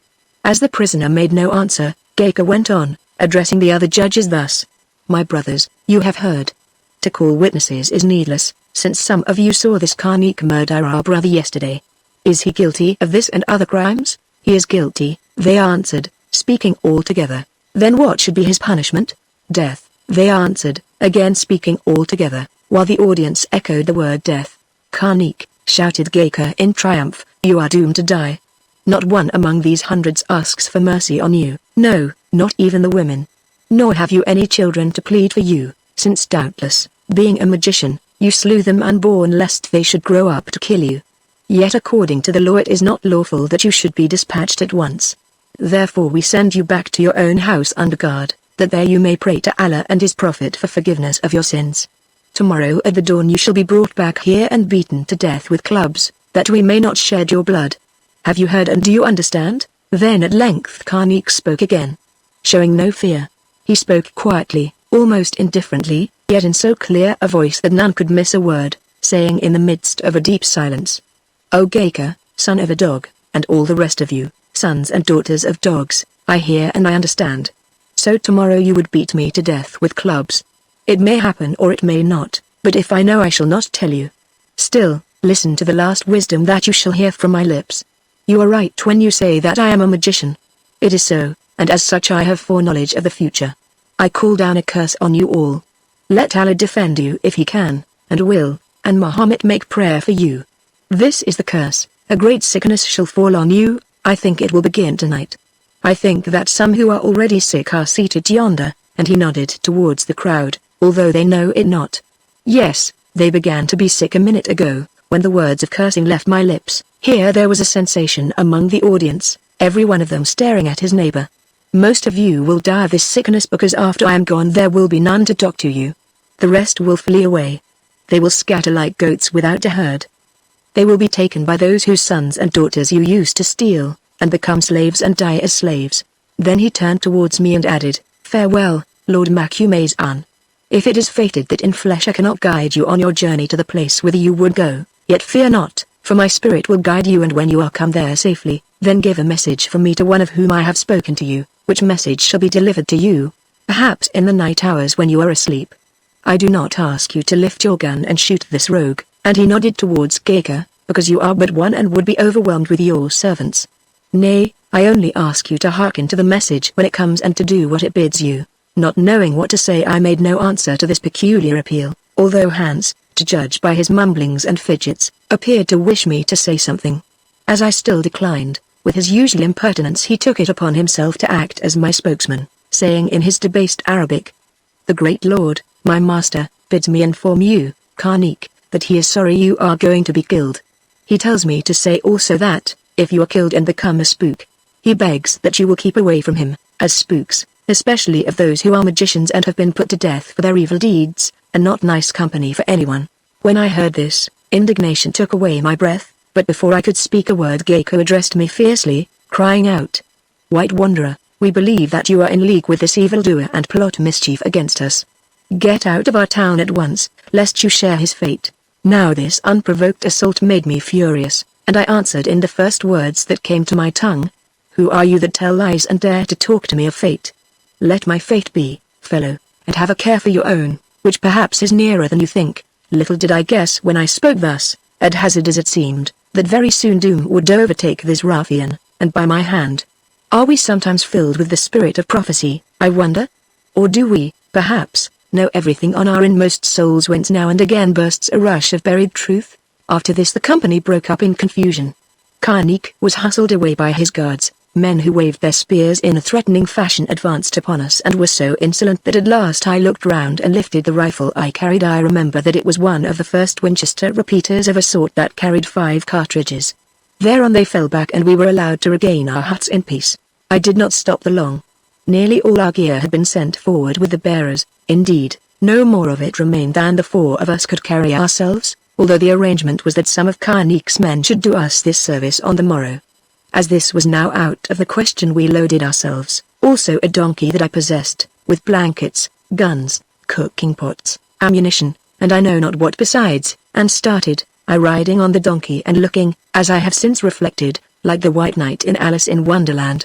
Then, keeping clear of the town, we trekked for the place where our bearers were encamped, reaching it unmolested about an hour later. This spot, chosen by myself, was on the lowest slope of a steep hill covered with thorn trees, through which ran a little stream from a spring higher up the slope. The first thing I did was to cut down a number of these thorns and drag them together into a fence, making what is called a boma in that part of Africa, behind which we could protect ourselves if necessary. By the time that this was done and my tent was pitched, it was late in the afternoon. Feeling tired, more, I think, from anxiety than exertion, I lay down and after musing for a while upon the fate of the unfortunate Karnik and wishing, much as I disliked the man, that I could save him from a doom I believed to be unjust, which seemed impossible, I fell asleep, as I can do at any time. In my sleep a curious dream came to me, which after all was not wonderful, seeing how my mind was occupied. I dreamed that Karnik spoke to me, though I could not see him, but distinctly I heard, or seemed to hear, his voice saying, "Follow the woman. Do what the woman tells you, and you will save me." Twice I heard this, and then I do not know how long afterwards, I woke up, or rather was awakened by Hans setting some food upon the camp table near the tent. On going out I saw that it was night, for the full moon was just rising and already giving so clear a light in a cloudless sky, that I could see to eat without the aid of a lamp. "Hans," I said presently, "what did Karnik mean when he talked of a great sickness that was about to smite the town?" "The Biz observes little," answered Hans. "Did he notice nothing among the people of that caravan which took away the ivory?" "Yes, I noticed that they were a dirty lot and smelt so much that I kept clear of them. If the Biz had come a little closer, he would have seen that 2 or 3 of them had pimples coming all over their faces." "Smallpox?" I suggested. "Yes, Biz, smallpox, for I have seen it before. Also, they had been mixing with the people of the town who have not had smallpox for many years, for Karnik kept it away by his charms, or stopped it when it broke out. Biz, this time he did not keep it away, and quite a number of the townspeople, as I heard this morning, are feeling bad, with sore throats and headaches, Biz. Karnik knew all this as well as I do, and that is why he talked about a pestilence. It is easy to prophesy when one knows, Biz. Is it easy to send dreams, Hans?" I asked. Then before he could answer I told him of the words I had seemed to hear in my sleep. For a moment I caught sight of a look of astonishment upon Hans' wrinkled and impassive countenance. Then he answered in an unconcerned fashion. "I dare say, Buzz, if one knows how. Or perhaps Karnik sent no dream. Perhaps the Buzz heard me and the woman talking together, for she is here and waiting to see the Buzz after he has eaten." Chapter 4 White Mouse. "A woman," I said, springing up. "What woman?" "Karnik's jealous wife who likes me so much, she whom they call White Mouse because she is so quick and silent, I suppose. She has a plan to save that bull of a man, just as the dream said, or you overheard. Then she must be fond of him after all, Hans." "I suppose so, Buzz. Or perhaps she thinks she will get him back again now, because some other woman, of whom she is jealous, has got smallpox, of which she hopes that she will die, or become very ugly. At least that is her tale, Buzz. I will see her at once," I said. "Best eat your supper first, Buzz. It is always wise to keep women waiting a while, for that makes them think more of you." Knowing that Hans always had a reason for what he said, even when he seemed to be talking the most arrant nonsense, I took his advice. When I had finished my food he led me to a patch of bush that grew round a pool at the foot of the slope about 200 yards from the camp. We entered, and presently from beneath a tree a little woman glided out so silently that she might have been a ghost, and stood still with the moonlight falling on her white robes. She threw back a hood that covered her head, revealing her face, which was refined and in its way very pretty, also so fair for an Arab that I thought she must have European blood in her. She looked at me a little while, searching my face with her dark, appealing eyes, then suddenly threw herself on her knees, took my hand, and kissed it. "That will do," I said, lifting her up. "What do you want with me, Lord?" she said in Arabic, speaking in a low, impassioned voice. "I am that slave of Karnik whom here they call White Mouse, though elsewhere I have another name. Although he has treated me badly, for he who loves a shadow cares for no woman, his spell is still upon me. Therefore I would pray you to save him if you can." "Me?" "Yes, Lord, you, Then as I said nothing she went on quickly, I knows that you white men do not work without pay, and I have nothing to give you, except myself. I will be a good servant to you and Karnik will not mind. He has told me to go where I will. Don't be frightened, Buzz, whispered Hans into my ear in Dutch. When she says you she must mean me. I hit him in the middle with the point of my elbow, which stopped his breath. Then I said, set out your plan, White Mouse, if you have one. But please understand that I do not want you as a servant. Then you can drive me away, Lord, for if you do my will, your slave I shall be till death. Only one thing do I ask, that you do not give me to that little yellow monkey, or to either of your hunters. How well she acts, grunted the unconquered Hans behind me. The plan, I said. Lord, it is this, there is a path up the cliff on the crest of which is the house of Karnik, wherein he lies bound awaiting death at the rising of the morrow's sun. It is known to few, indeed only to Karnik and myself. I will lead you with your 2 hunters and this yellow one up that path and into Karnik's house. There, if it be needful, you can deal with those who guard him. There are but 3 of them, for the rest watch without the fence and get him away down the cliff. This is nonsense, I said. I examined that cliff when I visited Karnik. There is no fence upon its edge because it overhangs in such a fashion that without long ropes, such as we have not got, made fast above, it cannot be climbed or descended. It seems to do so, Lord, but beneath its overhanging crest there is a hole, which hole leads into a tunnel. This tunnel ends beneath the pavement of Karnik's house just in front of where he sits to watch the stars. Do you understand, Lord? I nodded, for I knew that she meant the stoep where Karnik and I had drunk brandy and water together. The pavement is solid, I said. How does one pass through it? A block of the hard floor, which is made of lime and other things so that it is like stone, can be moved from beneath. I have its secret, Lord. That is all. Will you come with me now? The beginning of the gorge is not very far from this place which, as you know, by any other road is a long way from the town. Therefore we need not start yet because I do not wish to reach the house until 2 hours after midnight, when all men are asleep, except those who watch the sick in the town, where a pestilence has broken out, as Karnik foretold, and these will take little heed if they hear a noise. No, I won't, I answered firmly. This is a mad business. Why should I give my life and those of my servants to try to save Karnik, whom I have only known for a week or 2 and who may be all that his enemies say? She considered the point, then answered. Because he alone can guide you to that hidden place whither you wish to go.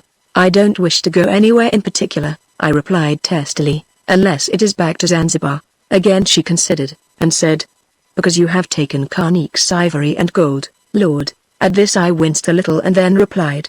I took the ivory and gold in payment for services to be rendered to Karnik, if he could accompany me upon a certain journey, and he paid, asking nothing in return if he could not do so.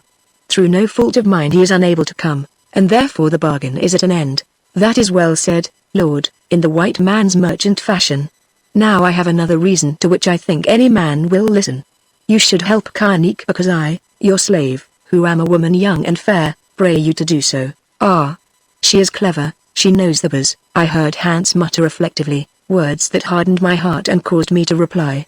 Not for the sake of any woman in Africa, nor of all of them put together, would I do what you ask, White Mouse. Do you take me for a madman? She laughed a little in a dreary fashion and answered. Indeed I do not, who see that it is I who am mad. Hearken, Lord, like others I have heard tales of MagneonBooks. I have heard that he is generous and great-hearted, one who never goes back upon his word, a staff to lean on in the hour of trouble, a man who does not refuse the prayer of those in distress, brave too, and a lover of adventure if a good cause may be served, a great one whom it pleases to pretend to be small. All these things I have heard from that yellow man, and others, yes, and from Karnik himself, and watching from afar, although you never knew I did so, I have judged these stories to be true. Now I see that I am mistaken. This Lord MagneonBooks is as are other white traders, neither better nor worse. So it is finished. Unaided I am not able to save Karnik, as by my spirit I have sworn that I would. Therefore I pray your pardon, Lord, who have put you to trouble, and here before your eyes will end all, that I may go to make report of this business to those I serve far away. While I stared at her, wondering what she meant, also how much truth there was in all this mysterious tale, suddenly she drew a knife from her girdle, and tearing open the robe, lifted it above her bared breast. I sprang and seized her wrist. You must love this man very much, I exclaimed, more, I think, to myself than to her. You are mistaken, Lord, she answered, with her strange little laugh. I do not love him, indeed I think I hate him who have never found one whom I could love as yet. Still, for a while he is my master, also I have sworn to hold him safe by certain oaths that may not be broken, and I keep my word, as I must do or perish everlastingly. For a little while there was silence between us. Never can I forget the strangeness of that scene. The patch of bush by the edge of the pool, the little open space where the bright moonlight fell, and standing full in that moonlight which shone upon the whiteness of her rounded breast, this small, elfin-faced woman with the dark eyes and curling hair, a knife in her raised right hand. Then myself, much perplexed and agitated, rather a ridiculous figure, as I suspect, clasping her wrist to prevent that knife from falling, and in the background upon the edge of the shadow, sardonic, his face alight with the age-old wisdom of the wild man who had eaten of the tree of knowledge, interested and yet indifferent, hideous and yet lovable, the Hottentot, Hans. And the look upon that beautiful woman's face, for in its way it was beautiful, or at any rate most attractive, the inscrutable look, suggestive of secrets, of mysteries even. Oh, I say I shall never forget it all. As we stood thus facing each other like people in a scene of a play, a thought came to me. This thought: if that woman was prepared to die because she had failed in an effort to save from death the man whom she declared she hated, why was she prepared to die, and why did she hate him? I wondered, ought I not to try to save her even at some personal risk to myself?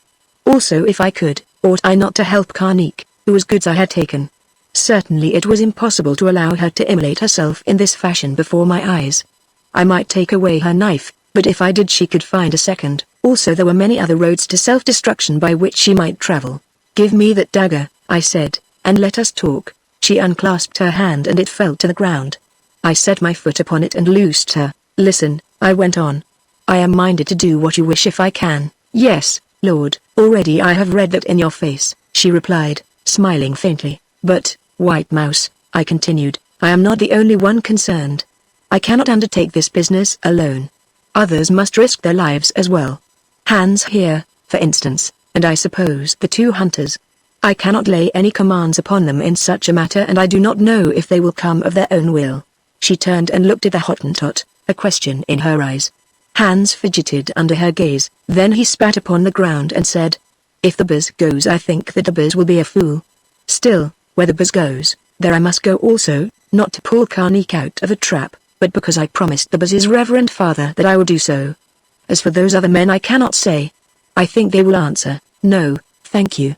But if they reply, oh yes, then I believe that we should be better without them, because they are so stupid and think so much about their souls that they would be sure to grow frightened at the wrong time, or to make a noise and bring us all to trouble. In a hole such as White Mouse talks of, 2 men are better than 4. Also it would be wiser to send Tom and Jerry on with the porters, for should we drag Karnik out of this hole, those Arabs will try to follow and drag him back, and the farther off we are with the stores the safer we shall be. Porters go slowly, so we can catch them up. But, you hear, I said to the woman. What is your word? This yellow one, whom I thought but a vain fool, is wise for once, Lord. What has to be done I cannot do alone, for there must be some to deal with the guards and hold the mouth of the hole while I cut Karnik's bonds. Yet for this business 2 will serve as well as 4. Indeed better, for they can get back into the tunnel more quickly. Therefore I say do as the yellow man says. Order your hunters to march on with the porters and the stores as long before the break of day as the men will move. If you escape with Karnik, you can run upon their spoor and join them much faster than will the Arabs who must go round. Then if the Arabs overtake you, they will be tired and you can beat them off with your guns. And what will you do?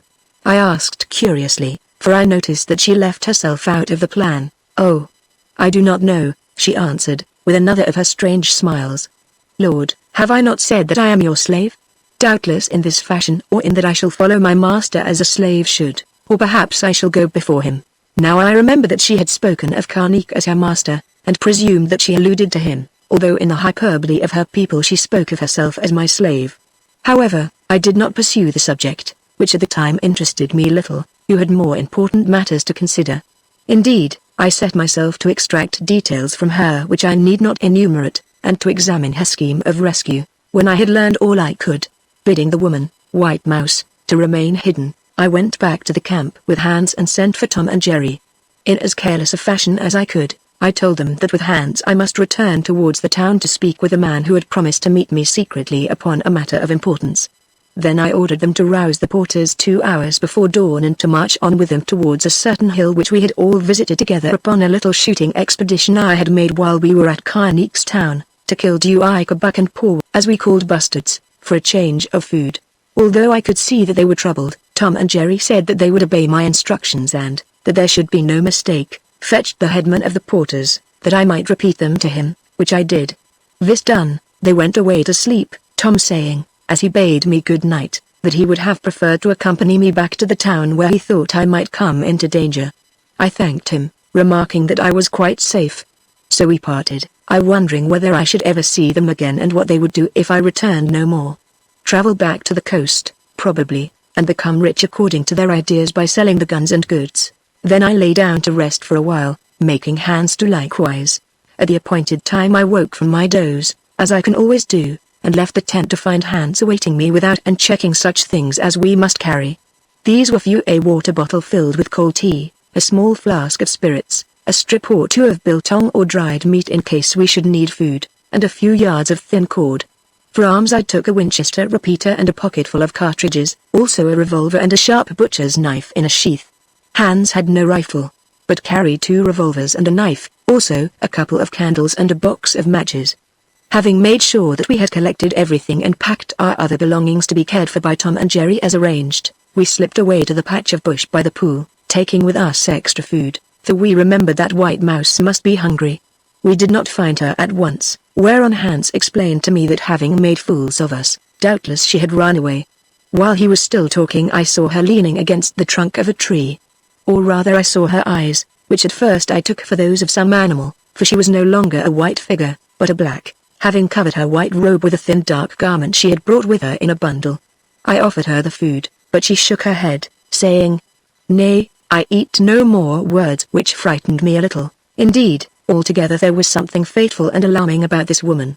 She glanced at the moon, then whispered, "Lord, it is time to depart. Be pleased to follow me and do not smoke, or make fire, or talk too loud." So off she went, gliding ahead like a shadow, while we marched after, I with a doubting heart. Our road ran along the bank of a little stream, of which the spring I have spoken of seemed to be the source, that wended its way through thin bush to the mouth of the gorge, which here sloped up to the highlands. Doubtless it was this stream, once a primeval torrent, that in the course of thousands of years dug out this cleft in the bosom of the earth. As we went Hans murmured his reflections into my ear. "This is a strange journey, Buzz, made at night, when you ought to be asleep. I wonder that the Buzz should have undertaken it. I think, although he does not know it, he would never have done so had not White Mouse been so pretty. Perhaps the Buzz has noted that when a woman asks for anything of a man, generally he finds it impossible to give it her if she be old and ugly, and quite possible if she is young and very pretty." "Rubbish," I answered. "I gave way because, if I had not, White Mouse would have killed herself, and for no other reason. Yes, but if she had been a hideous old grandmother, with a black face wrinkled like that of the Buzz, he would not have cared whether she killed herself or not. For who wants a slave with a skin like the hide of a buck that has lain for 3 months in the sun and rain? As I have told you, I want no slave, Hans," I answered indignantly. "Ah. So the Buzz says now, but sometimes he changes his mind. Thus a little while ago the Buzz swore that never would he go up the hole to try to save Carneek. And yet we are taking this long walk with lions about and God knows what at the end of it, to do what the Buzz said could not be done. Why, then, did he change his mind, unless it is because that woman is such a pretty mouse with big eyes and a queer smile and not an ugly old yellow-toothed trat? Also, is he sure that all this story of hers is true? For my part one don't believe it, and even doubt whether she is Carneek's wife as she pretended to me." At this moment we began to enter the gorge, and our guide turned and laid her finger on her lips in token that we must be silent. Of this I was very glad, for really Hans' jeers were intolerable. Very soon we descended into the cleft itself, which proved to be a huge donga with sheer sides quite 200 feet high where it was deepest. The bottom along which the shrunken river ran was strewn with boulders washed from the cliffs above, that made progress slow and difficult. Especially was this so as we scrambled down the deeps, where often little of the moonlight reached us, and sometimes even the sky was hidden by tropical shrubs and tall palms and grasses which grew along the edge of the torrent bed. Fortunately the journey was not very long, for after about half an hour of this break-back work White Mouse halted. "Here is the place," she whispered. "Listen. You can hear the dogs in the town above. It was true, I could, and the sound of those brutes howling at the moon, as they do at night in Africa, was eerie enough in our depressing circumstances. This is the place, she repeated, then after studying the sky a while, added, presently will be the time. Meanwhile let us rest, for we shall need all our strength. Motioning to Hans to remain where he was, she led me to a flat stone out of his hearing, on which I sat down, while she crouched on the ground at my feet, native fashion, a little black ball in the shadow with a faint light gleaming upon a white patch that I knew to be her face. Lord, she said, you go upon a dangerous business, yet I say to you, fear nothing for yourself or the yellow man. Why?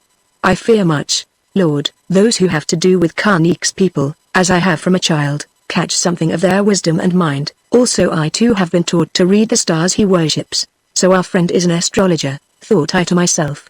That is new to me in Africa, but aloud I said, well, what wisdom have you caught to read in the stars? Only that you are both safe, Lord, now and on the journey you will make with Karnik, yes, and for many years after. I am glad to hear it, I remarked somewhat sarcastically, though in my heart I was cheered, as even the most instructed and civilized of us are when anyone speaks words of good omen. Also in that darksome place at the dead of night, on the edge of a desperate adventure, a little comfort went a long way, for when the bread is dry some butter is better than none at all, as Hans used to observe. Lord, a word more and I cease to trouble you. Do you believe in blessings, Lord? Oh yes, White Mouse, though I don't see any about me just now. You are wrong, Lord, I see them. They are thick upon your head, they shall be with you through life, and afterwards thousands shall love you. Among them is that blessing which I lay upon you. You are very kind, I am sure, White Mouse. But as you say you hate this Karnik, I don't understand why you should bless me for what I am trying to do. No, Lord, and perhaps while you live you never will. Yet I would have you know one thing. I am not Karnik's jealous wife as I made yonder yellow one believe, or his wife at all, or any man's, any more than my name is White Mouse. Lord, you go to seek a wonderful one whom I serve, and I think that you will find her far away.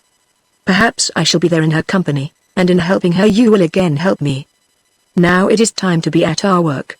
Then she took my hand and kissed it. I remember that her kiss felt like a butterfly alighting on my flesh, and that her breath was wonderfully sweet. Next she beckoned to Hans, who, devoured by curiosity, was glowering at us from a distance, and led the pair of us a little way up the cliff which sloped at its bottom because of debris washed up by the torrent in ancient days, or perhaps fallen from above. We came to some bushes, in the midst of which lay a large boulder. Here she halted and spoke to us in a whisper, saying, on the farther side of that stone is the mouth of the cleft. If you look you will see that the crest of the cliff overhangs its topmost part by many feet, so that it is impossible for it to be ascended or descended, even with any rope the Arabs have, because the height is too great. As I have told you, this tunnel, or waterway, runs to the top for the most part underground, though here and there it is open to the sky. After it reaches the sheer face of the cliff which the stone lip overhangs, the passage pierces the solid rock and is very steep. Here 2 lamps are hid which I will light with the little fire sticks that your servant has given to me. 1 lamp must be left as a guide in the descent when you return, the other I, who go first, will carry to show you where to set your feet. Do you understand, Lord? Yes, but what I want to know is, what happens when we reach the top of the tunnel, Lord? As I have said, at its head the hole is closed with a moving block that seems to be part of the floor of the courtyard of Karnik's house. I have its secret and can cause it to open, which I will do after I have hidden the lamp. Then we must creep into the courtyard. Karnik, as I believe, is on the step of the house with his hands tied behind him, and bound with a rope round his middle to a post that supports the roof of the step. It may be, however, that he is in one of the rooms of the house, in which case our task will be difficult, very difficult, I interrupted with a groan. My hope is, she went on, taking no heed of my words, that those who guard him will be asleep, or perhaps drunk, for doubtless they will have found the white man's drink that Karnik keeps in the house, which they love, all of them, although it is forbidden by their law. Or Karnik himself may have told them where it is and begged them to get him some of it. If so, I shall cut his bonds so that he may come to the mouth of the hole and climb into it and thus escape. And if they are awake and sober as they ought to be? I said, then, Lord, you and the yellow man must play your part. It is not for me to tell you what it is, she answered dryly. There will not be many of these men set to keep one who is bound, and the most of the guard watch outside the fence, thinking that if any rescue is attempted, it will be from the town. Now I have told you all, so let us start. Well, start we did, White Mouse, going first, went round the boulder and pulled aside some loose stones, revealing an orifice, into which we crept after her, hands nipping in before me. For some way we crawled in the dark up a slope of rock. Then, as she had said would be the case, light reached us from the sky because here the cleft was open. Indeed, there were 2 or 3 of these alternating lengths of darkness and light. After 10 minutes or so of this climbing, White Mouse halted and whispered, "Now the real tunnel begins. Rest a while, for it is steep." I obeyed with gratitude. Presently there was the sound of a match being struck. She had found the lamp, an earthenware affair filled with palm oil such as the Arabs used in those days, and lit it. After the darkness its light seemed dazzling. By it I saw a round hole running upwards almost perpendicularly. It was the tunnel which she had told us pierced the lip of solid cliff that overhung the gorge. To all appearance it had been made by man, though a long while ago. Perhaps it was a mine shaft, hollowed by primeval metal workers. After all, these are common in Africa, where I have seen many of them in Matable land. At any rate, on its walls I noted gleaming specks that I took to be ore of some sort, but of course this guess may be quite wrong. Up this shaft ran a kind of ladder with little landing places at intervals, made by niches cut in the rock to give foot and hand holds. There was a rope also that must have been fastened to something above, which, I may add, looked to me rather rotten, as though it had been there a long while. My heart sank as I contemplated it and the niches, and most heartily did I wish myself anywhere else than in that beastly hole. However, it was no use showing fear. There was nothing to be done except go through with the business, so I held my tongue, though I heard Hans praying, or cursing, or both, in front of me. "Forward now. Have no fear," whispered our guide. "Set your hands and feet in the niches as I do. They will not break away, and the rope is stronger than it looks." Then she slung or strapped to her back the second lamp, which I forgot to say she had lit also and placed in a kind of basket so made that it could be used in this fashion without setting fire to its bearer, thus giving us light whereby to climb, and sprang at the face of the rock. Up she went with an extraordinary nimbleness, which caused me to reflect in an inconsequent fashion that she was well named Mouse, a creature that can run up the wall. We followed as best we could, clasping the rotten-looking rope, which seemed to be made of twisted buffalo hide, with our right hands and the niches in which we must afterwards set our feet with our left. I think that rope was the greatest terror of this horrible journey, though, as we were destined to prove, White Mouse was right when she said that it was stronger than it looked very strong, in truth, though this we did not know at the time. No, not the greatest, for even worse than the rope, that is when we had ascended a long way, was the lamp which we had left burning at the bottom of the hole, because the spark of light it gave showed what a terrible distance there was to fall if one made a mistake. I only looked at it once, or at most twice. It frightened me too much. Another minor trouble in my case was my Winchester repeater that was slung upon my back, of which the strap cut my shoulder and the lock rubbed my spine. Much did I regret that I had not followed the example of Hans and left it behind. We reached the first landing place and rested.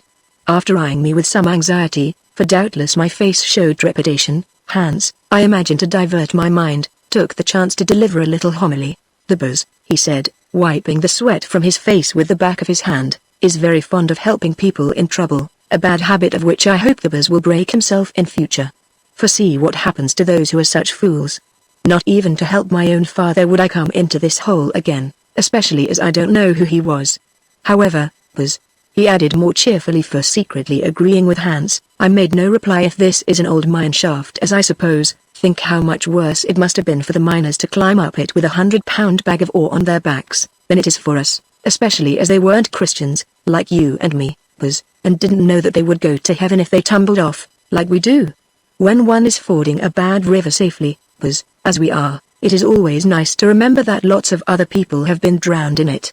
Will it be believed that even then and there that little beast Hans made me laugh, or at any rate smile, especially as I knew that his cynicism was assumed and therefore could bring no ill luck on us?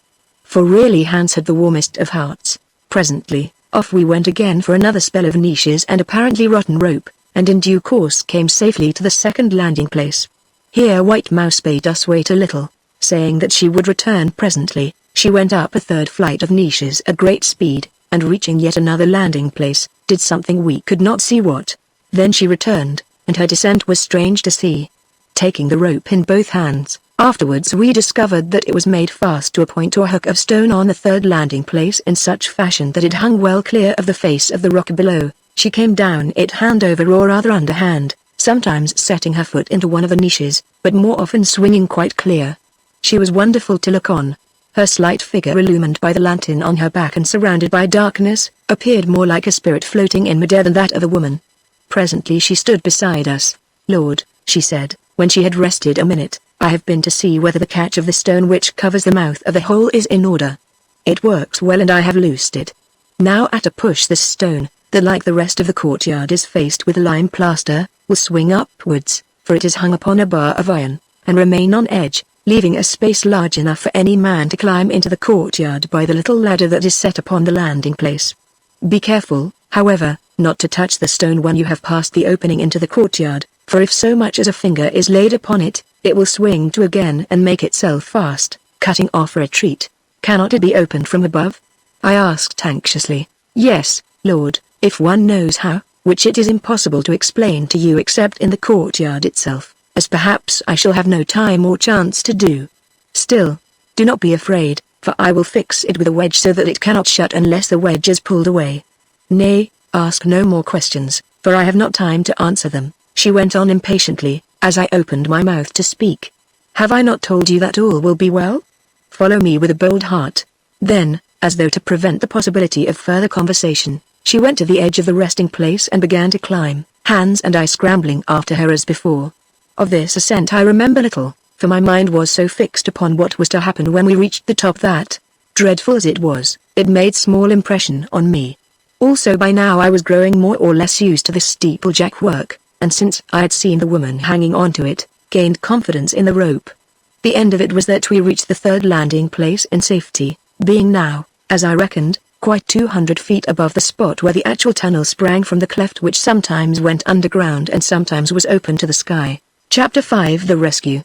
When we had recovered breath, White Mouse unfastened the lantern from her back and showed us a stout wooden ladder with broad rungs almost resembling steps, which ran from the edge of the resting place to what looked like a solid roof, but really was the bottom of the movable stone. "Examine it well," she said, "and note that this resting place is not beneath the stone, but to the right of it. Therefore I can leave the lamp burning here that it may be ready for use in the descent, for if the basket is set in front of the flame the light will not show in the courtyard above." This she proceeded to do, and it was then that I noted how the hide rope was fastened to a hook-shaped point of rock at the edge of the platform, also which I did not like that it was somewhat frayed by this edge, although originally the length of it had been bound round with grass and a piece of cloth. Now we were in semi-darkness and my spirits sank proportionately. "What are we to do, White Mouse?" I asked. "This, Lord. I will go up the ladder and push open the stone, as I told you.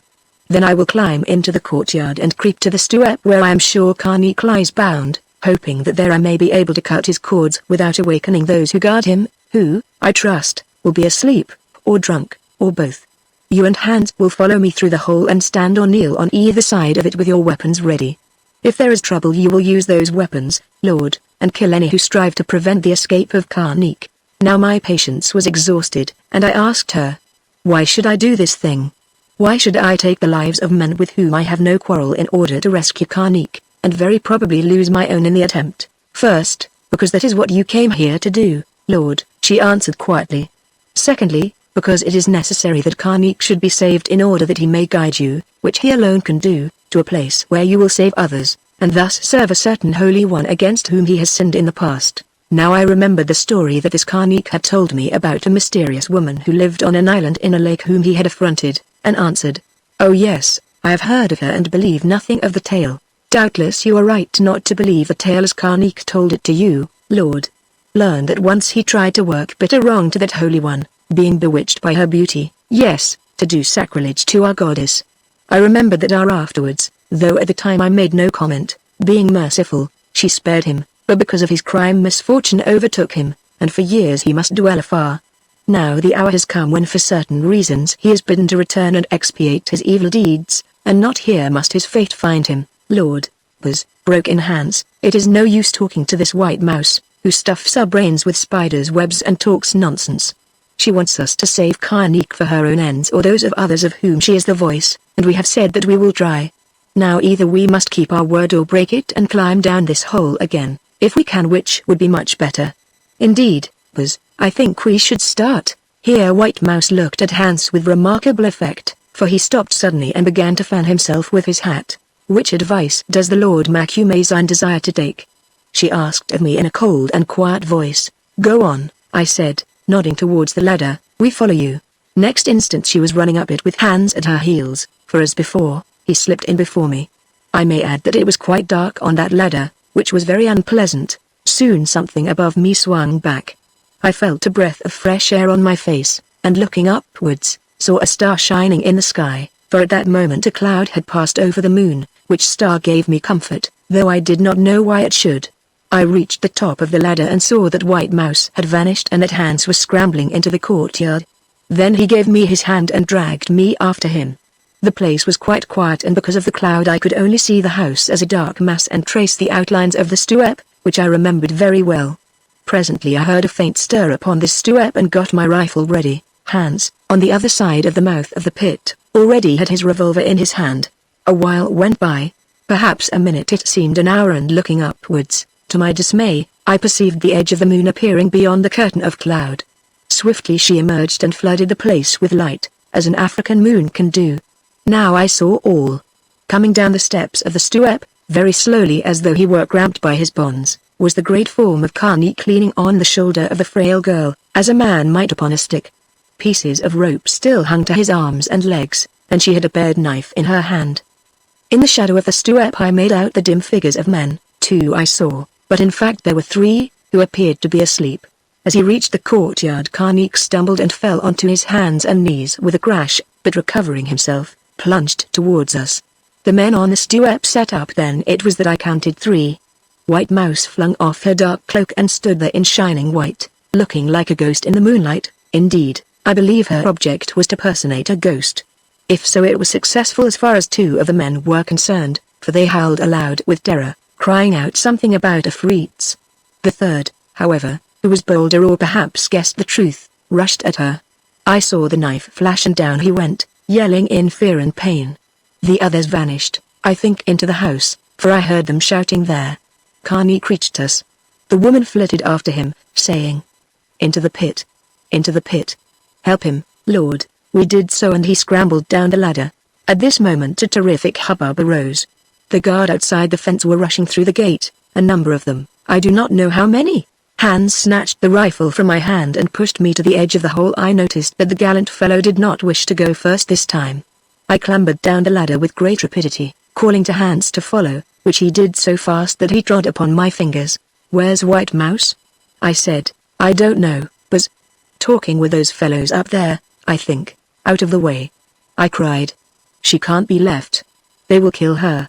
I climbed past him up the ladder again until I could look over the edge of the hole. This is what I saw and heard. White Mouse, the knife in her hand, was haranguing the oncoming Arabs so fiercely that they shrank together before her, invoking curses on them as I imagine, which frightened them very much, and pointing now at one and now at another with a knife. As she called down her maledictions she retreated slowly backwards towards the mouth of the pit, whence she must have rushed to meet the men as they burst through the gateway, I presume in order to give us time to get down the ladder. Suddenly the crowd of them seemed to recover courage. One shouted, "It is White Mouse, not a ghost." Another invoked Ella, a third called out, "Kill the foreign sorceress who has brought the spotted sickness on us and snatched away the star worshipper." They came forward doubtfully lifting their spears, for they did not seem to have any firearms. "Give me my rifle," I called to Hans, for in my hurry I forgot that I had a pistol in my pocket, my purpose being to get on the top step of the ladder, and thence open fire on them, so as to hold them back till White Mouse could join us. "Yes, Buzz," called Hans from below as he began to climb the ladder again with the rifle in his hand, a slow job, because it cumbered him.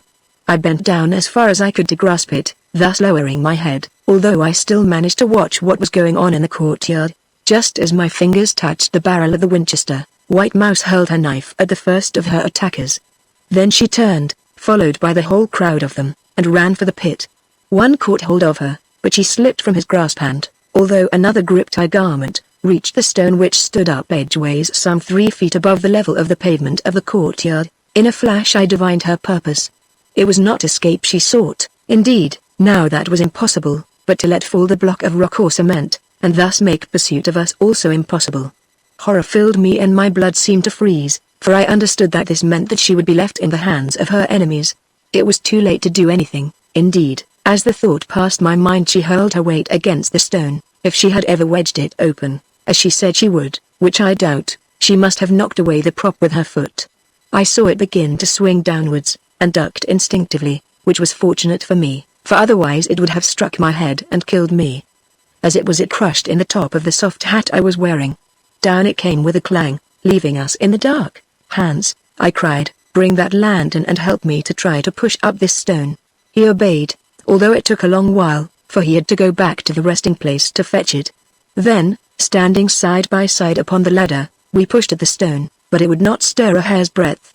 We saw something that looked like a bolt, and worked away at it, but utterly without result. We did not know the trick of the thing, if there was one. Then I bethought me of Karnik, who all this while was on the landing place beneath, and sent Hans to ask him how to raise the stone. Presently he returned and reported that Karnik said that if once it had been slammed down in this fashion, it could only be opened from above with much labor, if, indeed, this could be done at all. I ran down the ladder in a fury and found Karnik seated on the landing place, a man bemused. I reviled him, saying that he must come and move the stone, of which doubtless he knew the secret, so as to enable us to try to rescue the woman who had saved him. He listened with a kind of dull patience, then answered, "Lord, you ask what cannot be done. Believe me, I would help White Mouse if I could, if indeed she needs help, but the catches that loose this mass of rock are very delicate and doubtless were destroyed by its violent closing. Moreover, by this time of a certainty she is killed. If death can touch her, and even were it possible to lift it, you would be killed also, for those sons of Satan will wait the hoping that this may happen." Still I was not satisfied, and made the man come up the ladder with me, which he did very stiffly, threatening to shoot him if he did not. This, to tell the truth, at that moment I would have done without compunction, so enraged and horrified was I at what had happened, which, perhaps unjustly, I half attributed to him. Well, he came and explained certain things to me about the catches whereof I forget the details, after which we pushed with all our might, till the stave of the ladder on which we stood began to crack, in fact, but nothing happened. Evidently in some way the block was jammed on its upper side, or perhaps the pin or hinges upon which it was balanced had broken. I do not know, and it matters nothing. All was finished. We were helpless. And that poor woman, oh, that poor woman! ! What of her? I returned to the landing place and sat down to rest, almost weeping. Hans, I observed, was in much the same state, without a jibe or an impertinence left in him. "Because," he said, "if we had got out of the hole too, it would have been no better, worse, indeed, for we should have been killed as well as White Mouse, even if we had managed to shoot some of those prophet-worshipping dogs before they spotted us." Alas, because I think that White Mouse meant to get herself killed from the first. Perhaps she had had enough of that man, and he nodded towards Karnik, who sat brooding and taking no heed, or perhaps her job was done and she knew it. Or perhaps she can't be killed, as this Karnik seems to think. Listening to him, I reflected that he must be right, for now I remembered that White Mouse had spoken several times of the escape of Hans, Karnik, and myself, and never of her own, though when she did so I had not quite caught her drift. The woman meant to die, or knew that she would die, it did not matter which, seeing that the end was the same. Or she meant something else that was dark to me. Presently, Hans spoke again. "Because," he said, "this place is a good grave, but I do not want to be buried in it, and oil in these Arab lamps does not last forever. They are not like those of the widow, which the old prophet kept burning for years and years to cook meal on, as your reverend father used to tell us. Don't you think we had better be moving, Buzz?" "I suppose so," I answered, "but what about Karnik?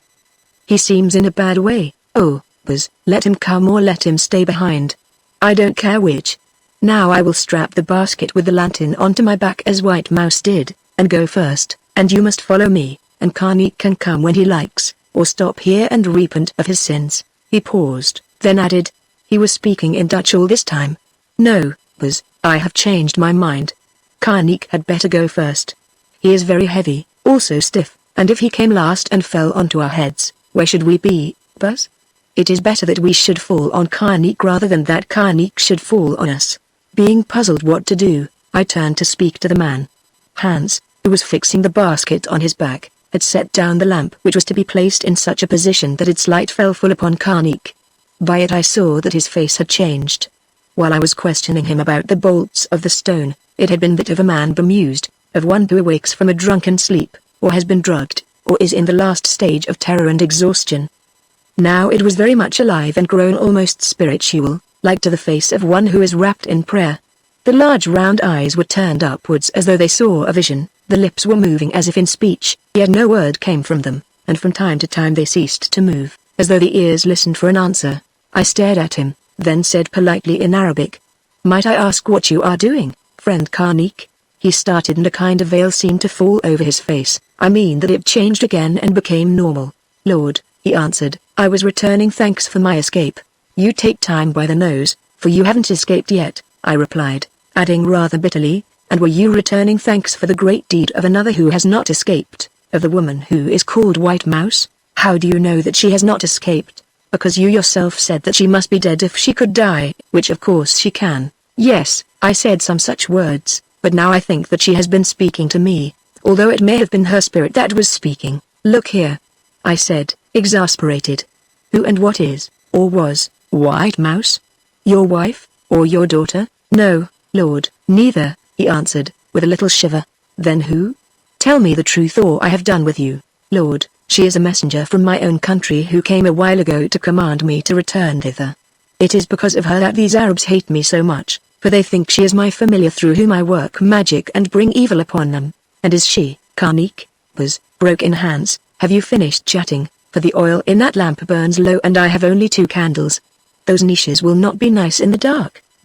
"True," I said. Then I bid Karnik go first, suggesting that he knew the road, with Hans following him and I coming last. "My legs are stiff, Lord," he said, "but my arms are recovered. I go." He went with the most amazing swiftness. In a few seconds he was over the edge of the pit and descending rapidly, hand over hand, as it seemed to me only occasionally touching the niches with his feet. Not that I had much time to judge of this, for presently he was out of sight and only by the jerking of the hide rope could we tell that he was there at all. "Will it break, Buzz?" asked Hans doubtfully. "That brute Karnik weighs a lot." "I don't know and I don't much care," I answered. "White Mouse said we should get through safely, and I am beginning to believe in White Mouse. So say your prayers and start." He obeyed, and I followed. I will omit the details of that horrible descent. Hans and I reached the second platform and rested. Unfortunately in starting again I looked down, and far below saw the lamp we had left burning at the bottom, which gave me such an idea of precipitous death that I grew dizzy. My strength left me and I almost fell, especially as just then my foot slipped in one of the niches, leaving all my weight upon my arms. I think I should have fallen, had not a voice, doubtless that of my subconscious self at work, seemed to say to me, "Remember, if you fall, you will kill Hans as well as yourself." Then my brain cleared, I recovered control of my faculties, and slipping down the rope a little way I found the next niche with my left foot. Doubtless this return was even more fearsome than the ascent, perhaps owing to physical weariness, or perhaps because the object of the effort was achieved and there was now nothing left to hope for except personal safety, the thought of which is always the father of fear. I am not sure, all I know is that my spine crept and my brain sickened much more than had been the case on the upward adventure. At length, thank God, the worst of it was over and we reached the sloping passage or gully, or whatever it may have been, that in places was open to the sky. By help of the lamps that now were almost spent, we scrambled down this declivity with comparative ease, and so came out of the mouth of the hole into the little clump of bush that concealed it. I sat down trembling like a jelly, the perspiration pouring off me, for the heat of that place had been awful. Hans, although so tough, was in little better case than myself, found the water bottle full of cold tea which, to save weight, we had left hidden with everything else we could spare, including our jackets, and passed it to me. I drank, and the insipid stuff tasted like nectar, then gave it to Hans, although I could gladly have swallowed the whole bottleful. When he had taken a pull I stopped him, remembering Karnik, who must also be athirst. But where was Karnik? We could not see him anywhere. Hans opined that he had bolted into some hiding place of his own, and being too weary to argue or even to speculate upon the matter, I accepted the explanation. After this we finished the cold tea and topped it up with a nip of brandy apiece, carefully measured in a little cup. The flask itself, to which the cup was screwed, I did not dare to give to Hans, knowing that temptation would overcome him and he would empty it to the last drop. Much refreshed and more thankful than I can say at having escaped the perils of that darksome climb, I put the extinguished lamps into poor White Mouse's basket, thinking that they might come in useful afterwards, or perhaps I wished to keep them as a souvenir, I don't remember which. Then by common consent we started for the bottom of the great gully, proposing to trek up it back towards the camp. On reaching the stream we stopped to drink water, for our thirst was still unsatisfied, and to wash the sweat from our faces, also to cool our feet bruised by those endless niches of the shaft. Whilst I was thus engaged, hearing a sound, I peeped round a stone and perceived the lost Karnik kneeling upon the rock like a man at prayer, and groaning. My first thought was that he must be hurt, perhaps in the course of his remarkably rapid descent, and my second that he was grieving over the death of White Mouse, or mayhap because of his separation from his wives whom he would see no more. Afterwards, however, I reflected that the latter was improbable, seeing that he was so ready to leave them. Indeed, I doubted whether he had really any wives, or children either. Certainly I never saw any about the house in which he dwelt like a hermit. There was nothing to show that these ever existed. If they did, I was sure that Hans would have discovered them. However, this might be, not wishing to spy upon the man's private sorrows, I coughed, whereon he rose and came round the rock. "So you are here before us," I said. "Yes, Lord," he answered, "and waiting for you." The descent of the shaft is easy to those who know the road. Indeed, we found it difficult, also dangerous. However, like the woman called White Mouse here, he winced and bowed his head. "That is done with. Might I ask what your plans are now, Karnik?" "What they have always been, Lord. To guide you to my people, the Dabanda, who live in the land of the Holy Lake. Only, Lord, I think that we had better leave this place as quickly as we can, seeing it is certain that, thinking we have escaped, the Arabs, my enemies, will follow to your camp to attack you there." "I agree," I answered. "Let us go at once." So off we went on our long tramp up the darksome gorge, I, to tell the truth, full of indignation and in the worst of tempers. At length I could control myself no longer. "Karnik," I said, for he was walking at my side, Hans being a little ahead, engaged in picking our way through the gloom and watching for possible attacks. "Karnik, it seems that I and my servant are suffering many things on your behalf. This night we have run great risks to save you from death, as has another who is gone, and now you tell me that because of you we are to be attacked by those who hate you.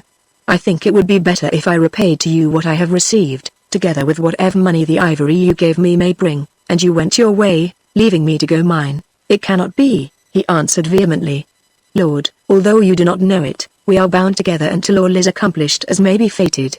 Yes, it is decreed in the stars, and destiny binds us together. You think that I am ungrateful, but it is not so. My heart is full of thankfulness towards you and I am your slave. Ask me no more, I pray you, for if I told you all you would not believe me. Already you have told me a good deal that I do not believe," I replied sharply, "so perhaps you had better keep your stories and promises to yourself. At any rate, I cannot desert you at present, for if I did, I suppose those Arab blackguards would cut your throat." "Yes, Lord, and yours too. Together we shall best them, as you will see, but separated they will kill us both, and your servants and porters also." After this we went on in silence, and in the end, without molestation except from a lion, emerged from the gorge and came to the knoll where I had camped.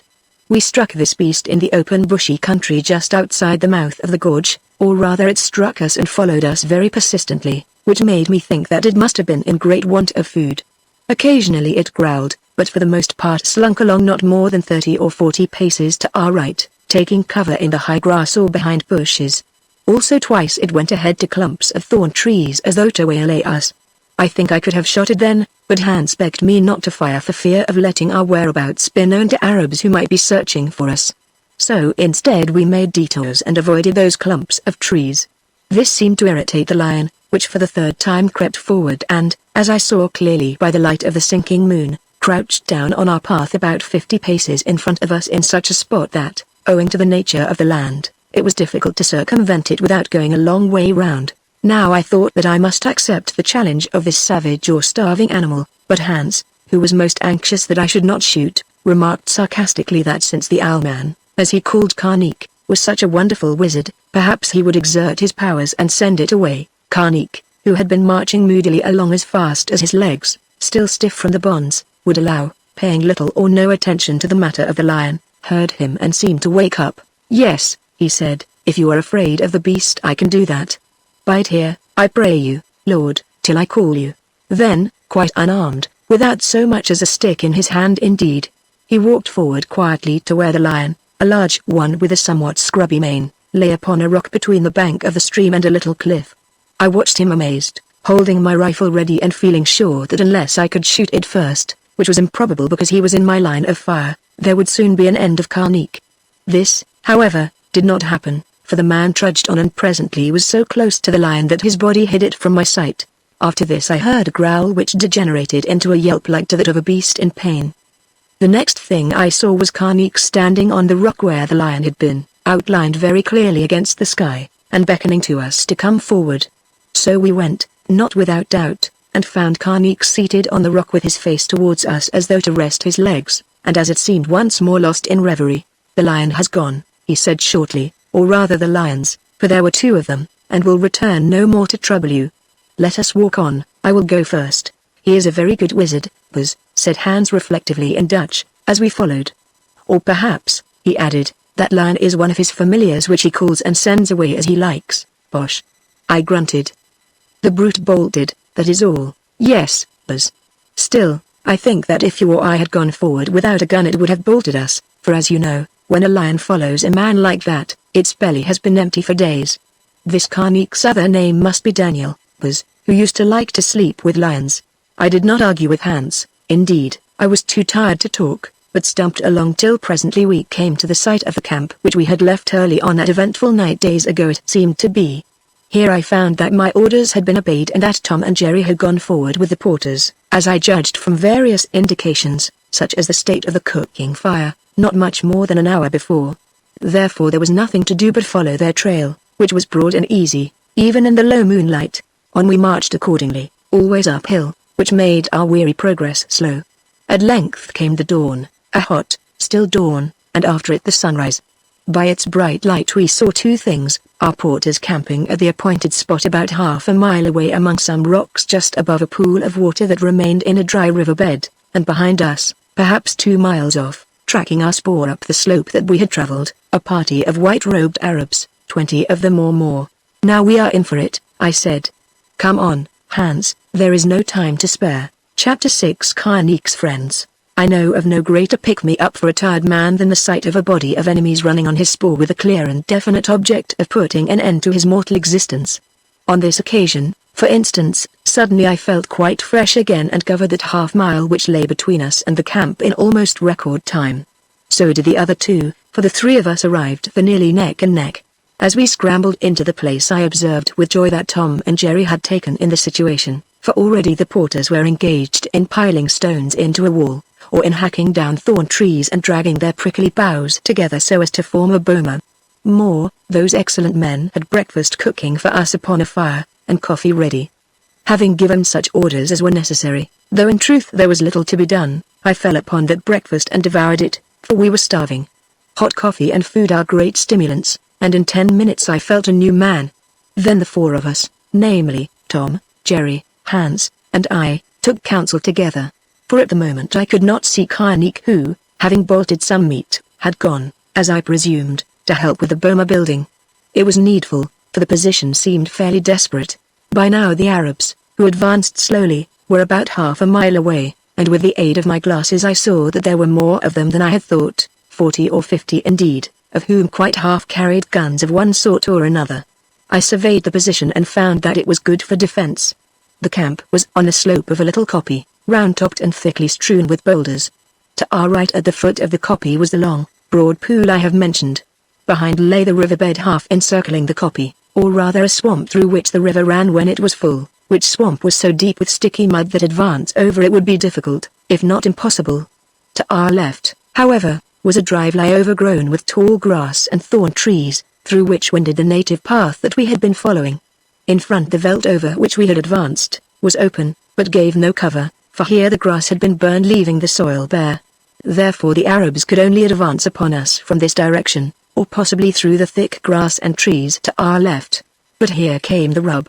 With a dozen decent shots I should have feared nothing. We, however, had but four upon whom we could rely, and Karnik, who was an unknown quantity.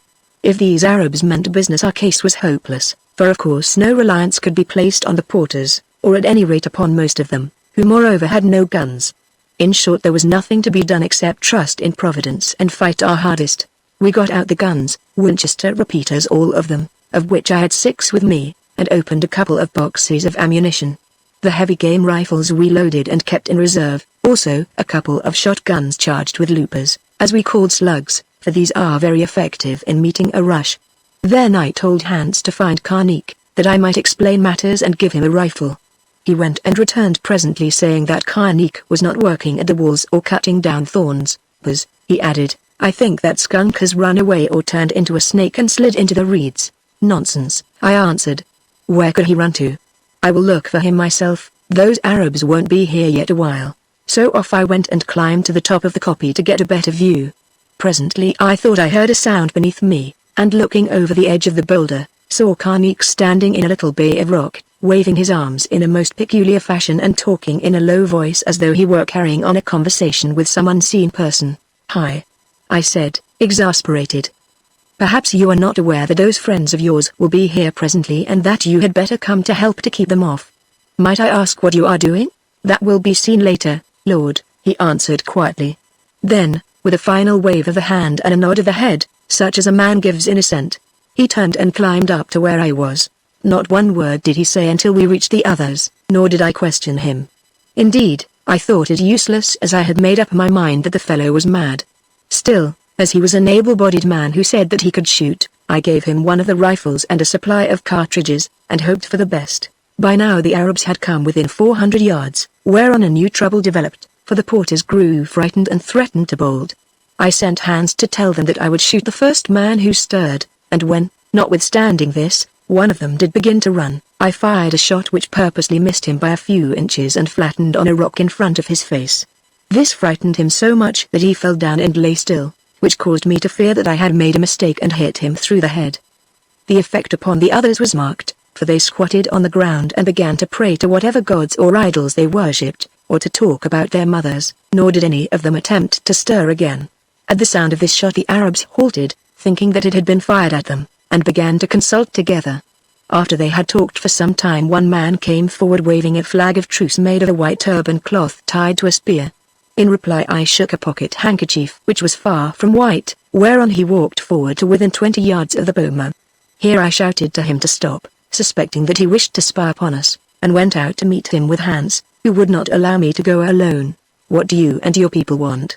I said, in a loud voice to the man, whom I recognized as one of the judges who had tried Karnik. White master, he answered, we want the wizard Karnik, whom you have stolen away from us, and whom we have doomed to die.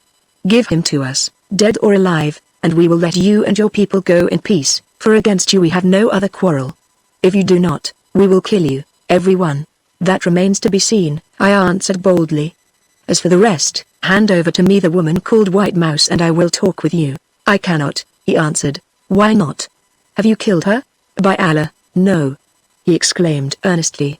We have not killed that witch, though it is true we wished to do so. Somehow in the confusion she slipped from our hands, and we cannot find her. We think that she has turned into an owl and flown to Satan, her master. Do you? Well, I think that you lie. Now tell me why you wish to kill Karnik after he has run away from you, leaving you to walk your own road? Because, answered the Arab in a fury, he has left his curse upon us, which can only be loosed with his blood. Did you not hear him swear to bring a plague upon us, and has not the spotted sickness broken out in the town so that already many are ill and doubtless will die? Also has he not murdered our brother and bewitched us in many other ways, and will he not utterly destroy us by bringing our enemies upon us, as 2 moons ago he swore that he would do unless we let him go? So you were keeping him a prisoner, of course, white man. He has been a prisoner ever since he came among us, though at times it is true that he has been seen outside the town, and now we know how he came there. Why did you keep him a prisoner? That in protecting himself he might protect us also by his magic, for we knew that if he should escape he would bring destruction upon us. And now, will you give him up to us, or will you not? There was a certain insolence about the way in which the man asked this question that put my back up at once, and I answered on the impulse of the moment. I will not. First, I will see all of you in hell. What business have you and your fellow half-breed Arabs to threaten to attack me, a subject of the Queen of England, because I give shelter to a fugitive whom you wish to murder? And what have you done with a woman called White Mouse who, you say, has changed into an owl? Produce her, lest I hold you all to account for her life. Oh, you think that I am weak because I have but few men with me here. Yet I tell you that before the sun has set, I, MagneonBooks, will teach you a lesson, if, indeed, any of you live to learn it." The man stared at me, frightened by my bold talk. Then, without a word, he turned and ran back towards his people, zigzagging as he went, doubtless because he feared that I would shoot him. I too turned and strolled unconcernedly up the slope to the boma, just to show them that I was not afraid. "Buzz," said Hans, as we went, "as usual you are wrong. Why do you not surrender that big-eyed wizard who is putting us to so much trouble?" "Because, Hans, I should be ashamed of myself if I did, and what is more, you would be ashamed of me." "Yes, Buzz, that is quite true. I should never think the same of you again. But, Buzz, when a man's throat's going to be cut, he doesn't remember what he would think afterwards if it wasn't cut. Well, we are all going to be killed, for what we can do against those men I can't see, and when we meet your reverend father presently in the place of fires, I shall tell him that I did my best to keep you from coming there so soon. And now, Buzz, I will bet you that monkey skin tobacco pouch of mine of which you are so jealous, against a bottle of gin, to be paid when we get back to the coast, that before the day is over I put a bullet through that Arab villain who talked to you so insolently." We reached the boma, where I told Tom and Jerry, also Karnik, the gist of what had passed. The dashing Tom seemed not displeased at the prospect of a fight, while Jerry the phlegmatic, shook his head and shrugged his shoulders, after which they both retired behind a rock for a few moments, as Hans informed me, to say their prayers and confess their sins to each other. Karnik listened and made but one remark: "You are behaving well to me, Lord Macumazan, and now I will behave well to you." "Thank you," I answered. "I shall remind you of that if we meet on the other side of the sun, or in that star you worship. Now please go to your post, shoot as straight as you can, and don't waste cartridges." Then, when the hunters had returned from their religious exercises, we took our places, each in a little shelter of rocks, so arranged that we could fire over the fence of the boma. I was in the middle, with Hans and Karnik on either side of me, while Tom and Jerry were at the ends of the line. There we crouched, expecting a frontal attack, but this did not develop. After a long talk the Arabs fired a few shots from a distance of about 400 yards, which either fell short or went I know not where. Then suddenly they began to run over the open land where, as I have said, the veldt was burned, towards the tall grass with thorn trees growing in it that lay upon our left, evidently with the design of outflanking us.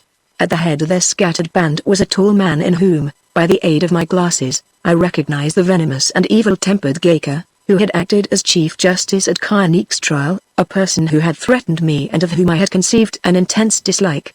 Hans, whose sight was as keen as a vulture's, recognized him also, for he said, "There goes that hyena Gaker. Give me my express," I said, laying down the Winchester, and he handed it to me cocked. "Let no man fire," I cried as I took it, and lifted the flap sight that was marked 500 yards.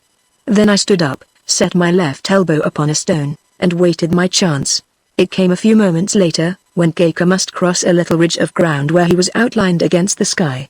The shot was a long one for an express, but I knew my rifle and determined to risk it.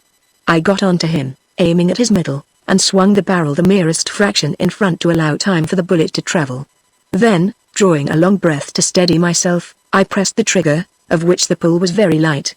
The rifle rang out and I waited anxiously, for, although the best of shots need not have been ashamed to do so, I feared to miss, knowing that if this happened it would be taken as an omen. Well, I did not miss, for 2 seconds later I saw Gaker plunge to the ground, roll over and lie still. "Oh!" said my people simultaneously, looking at me with admiration and pride. But I was not proud, except a little perhaps at my marksmanship, for I was sorry to have to shoot this disagreeable and to us most dangerous man, so much so that I did not fire the other barrel of the express. For a moment his nearest companions stopped and stared at Gaker, then they fled on towards the high grass and reeds, leaving him on the ground, which showed me that he must be dead. I hoped that they were merely taking cover and that the sudden end of Gaker would have caused them to change their minds about attacking us, which was why I shot him. This, however, was not the case, for a while later fire was opened on us from a score of places in these reeds. Here and there in the center of clumps of them and behind the trunks of thorns the Arabs had hidden themselves, singly or in pairs, and the trouble was that we could not see one of them. This made it quite useless to attempt to return their fire because our bullets would only have been wasted, and I had no ammunition to throw away in such a fashion. So that we must lie, doing nothing. It was true that for the present we were not in any great danger, because we could take shelter behind stones upon which the missiles of the Arabs flattened themselves, if they hit at all, for the shooting being erratic, most of them sang over us harmlessly. The sound of these bullets, which sometimes I think were only pebbles coated with lead, or fragments of iron, terrified our bearers, however, especially after one of them had been slightly wounded by a lead splinter, or a fragment of rock. The wretched men began to jabber and now and again to cry out with fear, nor could all my orders and threats keep them quiet. At length, after this bombardment had continued for nearly 2 hours, there came a climax. Suddenly, as though at a word of command, the bearers rose and rushed down the slope like a bunch of startled buck. They ran to the bank of the pool which I have mentioned, following it eastwards towards Carneek's town, till they came to the bed of the river of which the pool formed a part in the wet season, where they vanished. Of course we could have shot some of them as they went, as Hans, who was feeling spiteful, wanted to do, but this I would not allow, for what was the use of trying to stop a pack of cowards who, as likely as not, would attack us from behind if a rush came, hoped thus to propitiate the Arabs. What happened to those men I do not know, for they vanished completely, nor did I ever hear of them again. Perhaps some of them escaped back to the coast, but being without arms or food, this I think more than doubtful. The poor wretches must have wandered till they starved or were killed by wild beasts, unless indeed they were captured and enslaved. Now our position was very serious. Here we were, 5 men and 1 donkey, for I think I have said that I possessed this beast, a particularly intelligent creature called Donna after a half-breed Portuguese woman, the rest of whose name I forget, who had sold it to me with 2 others that died on the road. Beneath us, completely hidden, were 40 or 50 determined enemies who probably were waiting for nightfall to creep up the kopje and cut our throats. What could we do? Hans, whose imagination was fertile, suggested various expedients. His first was that we should try to fire the reeds and long grass in which the Arabs had taken cover, which was quite impracticable, because first we had to get there without being shot, also they were still too green to burn and the wind was blowing the wrong way. His next idea was that we should follow the example of the porters and bolt. This, I pointed out, was foolish, for we should only be run down and killed. Even if we waited till dark, almost certainly the end would be disaster, moreover we should be obliged to leave most of our gear and ammunition behind. Then he made a third proposal in a mixture of Dutch and English, which was but an old one in a new form, namely, that we should try to buy off the Arabs by surrendering Carneek. I have already told you that I will do nothing of the sort. I promised White Mouse to try to save this man. And there's an end. Yes, Buzz, I know you did. Oh, what bad luck it is that White Mouse was so pretty. If only her face had been like a squashed pumpkin, or if she had been dirty, with creatures in her hair, we shouldn't be looking at our last son, Buzz. Well, no doubt soon we shall be talking over the business with her in the place of fires, where I am sure she has gone, whatever that liar of a messenger may have said. Now I have finished who can think of nothing more, except to pray to your reverend father, who doubtless can help us if he chooses, which perhaps he doesn't, because he is so anxious to see me again. Having delivered himself thus, Hans squatted a little more closely beneath his stone, over which a bullet had just passed with a most vicious whiz, and lit a pipe.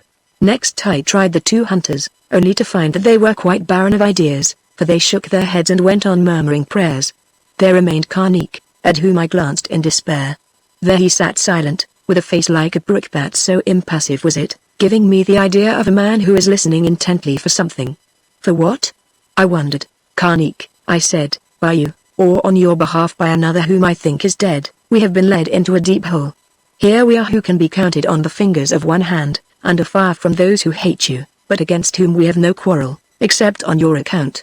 The porters have fled away and our enemies, whom we cannot shoot because they are invisible in the reeds and grass of that pan, only await darkness to attack and then make an end of us. Now if you have any word of comfort, speak, for it is needed, remembering that if we die, you die also. Comfort. He answered in his dreamy fashion. Oh yes, it is at hand.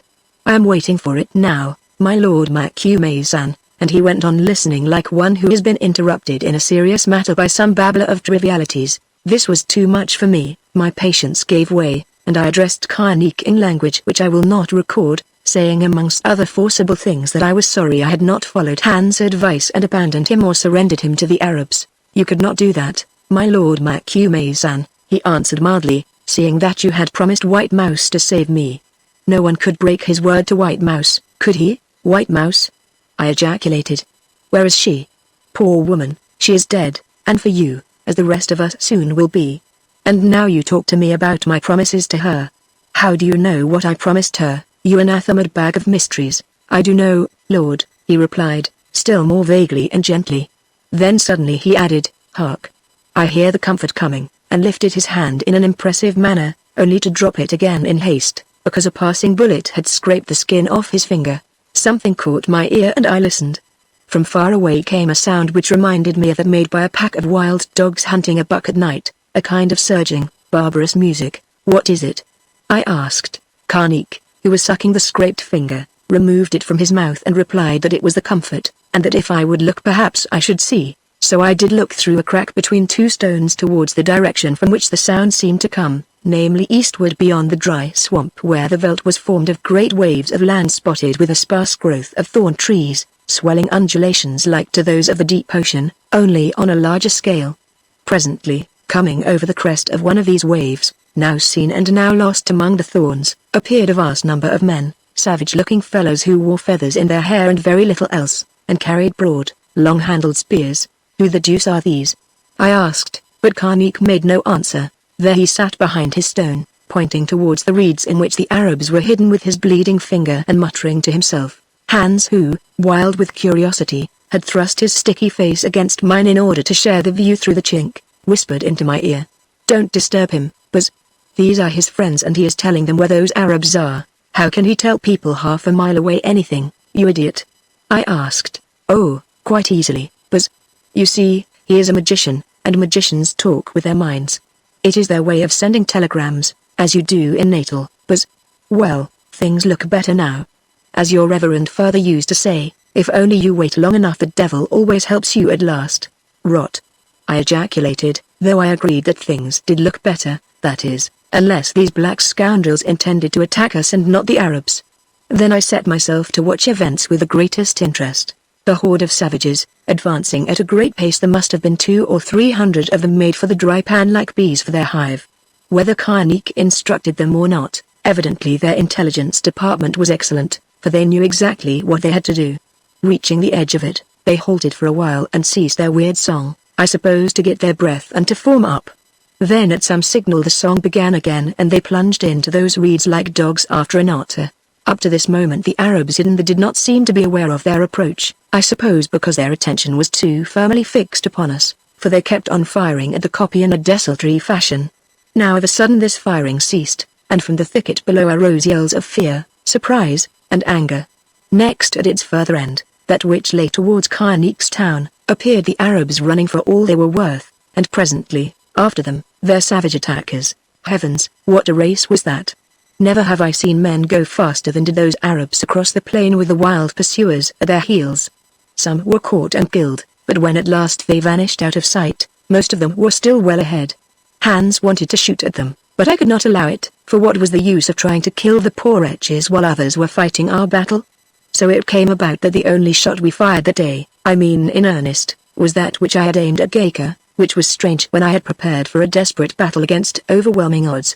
All having vanished behind the irregularities of the ground, except a few who had been caught and speared. In the silence which followed the war song and the shoutings, I turned to Karnik and asked for explanations. He replied quite pleasantly and briefly, that these black men were some of his friends whom the Arabs had always feared he would bring upon them, which was why they kept him prisoner and wished to kill him. I had no intention of doing anything of the sort, Lord, he added, until it became necessary in order to save our lives. Then, of course I asked them for help, whereon they came at once and did what was wanted, as you have seen.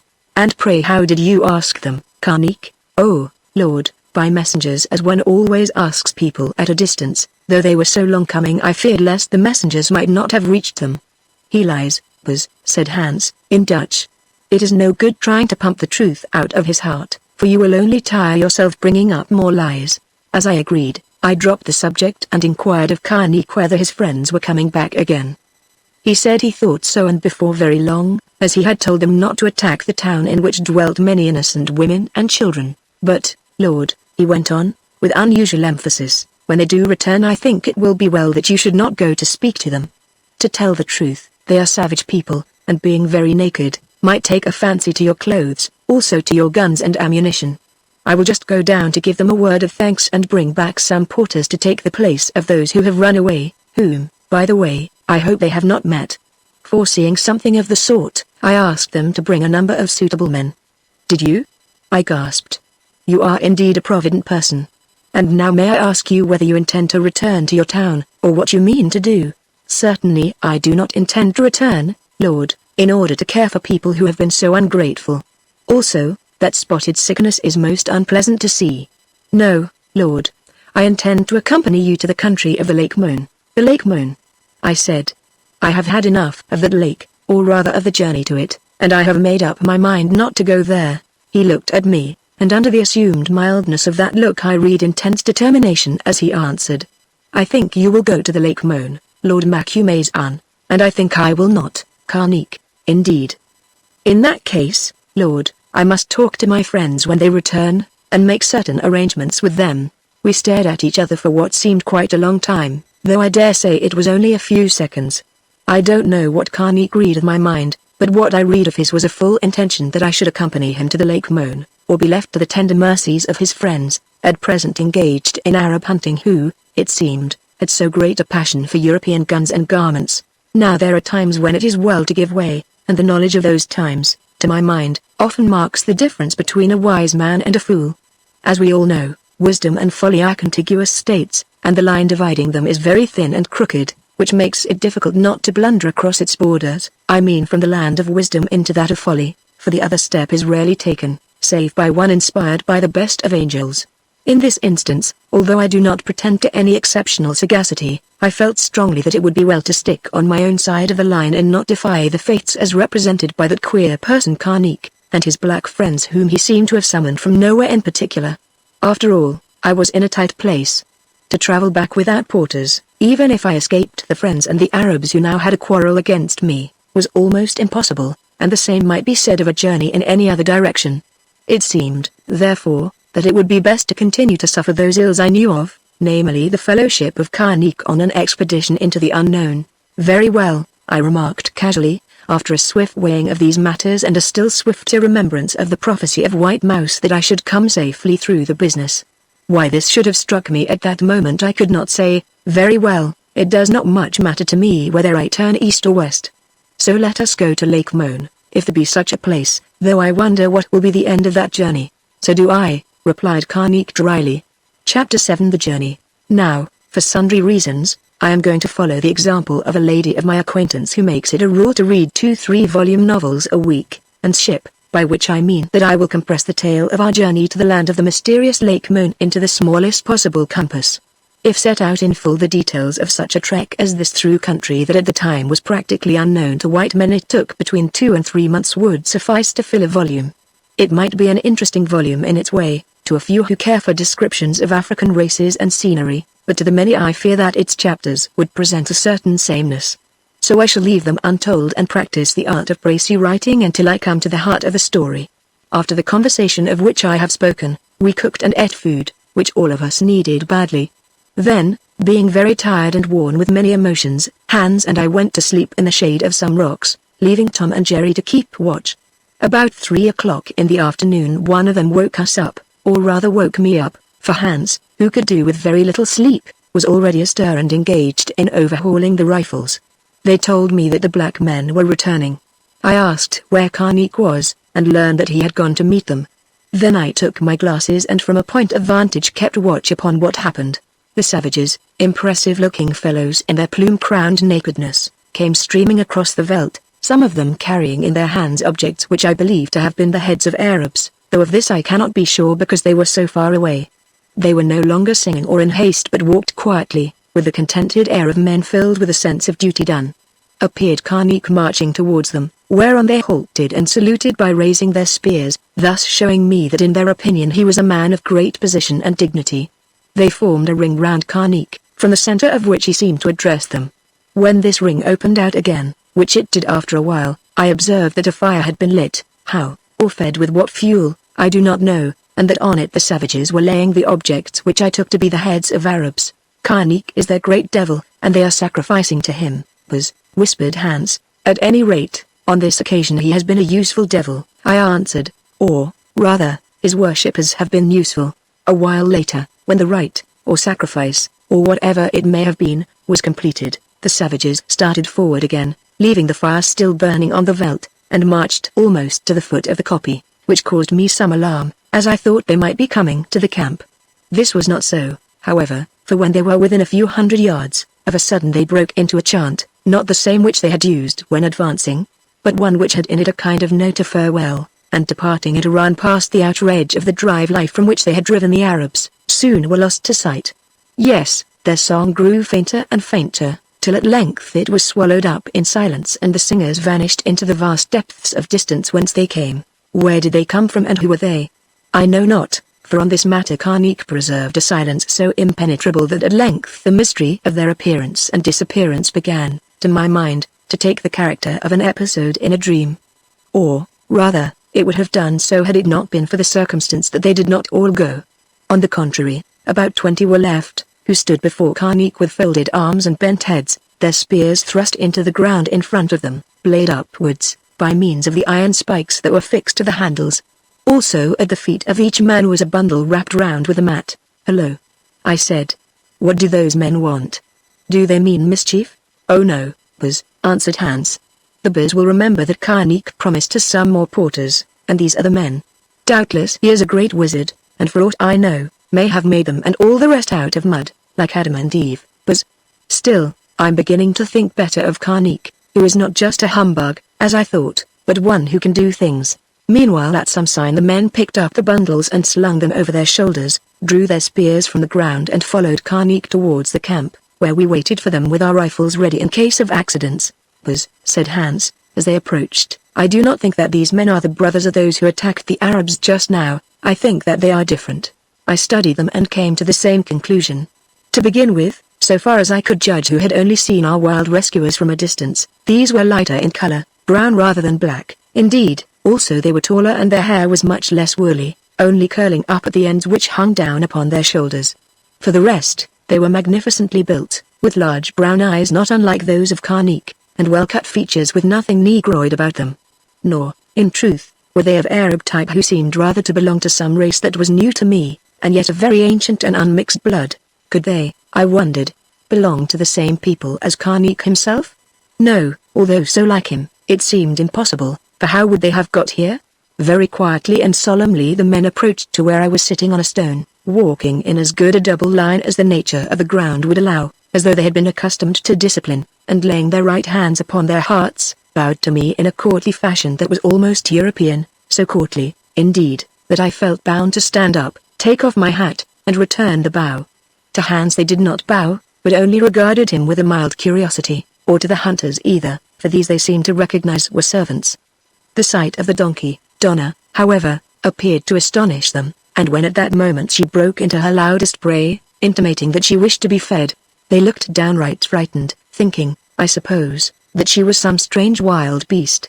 Karnik spoke a word or two to them in a tongue I did not know, whereon they smiled as though in apology.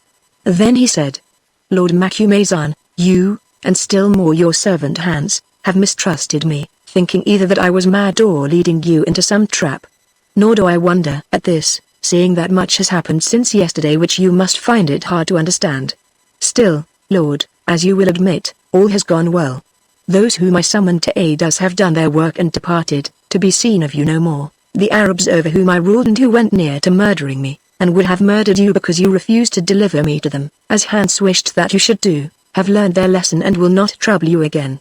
These men," and he pointed to his companions, "you will find brave and trustworthy, nor will they be a burden to you in any way, nay, rather they will bear your burdens.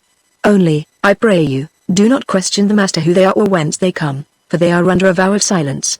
"Have I your promise?" "Oh, certainly," I answered, adding with inward doubt, "and that of Hans and the hunters also. And now as I understand nothing of all this business, which I do not consider has gone as well as you say, seeing that White Mouse, the woman who saved your life, although, as she told me, she was not your wife."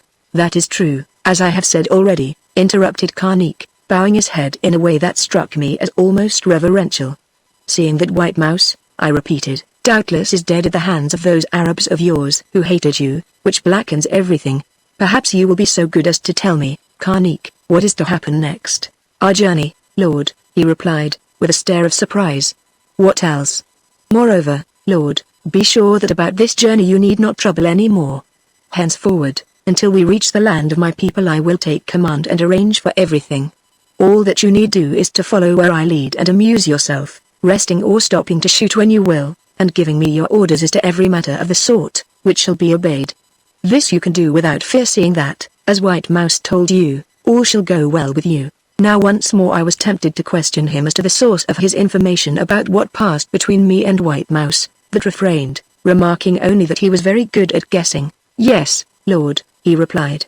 I have always had a gift that way, as you may have noticed when I guessed that those savages would come to help us, and bring with them men to take the place of the porters who have fled.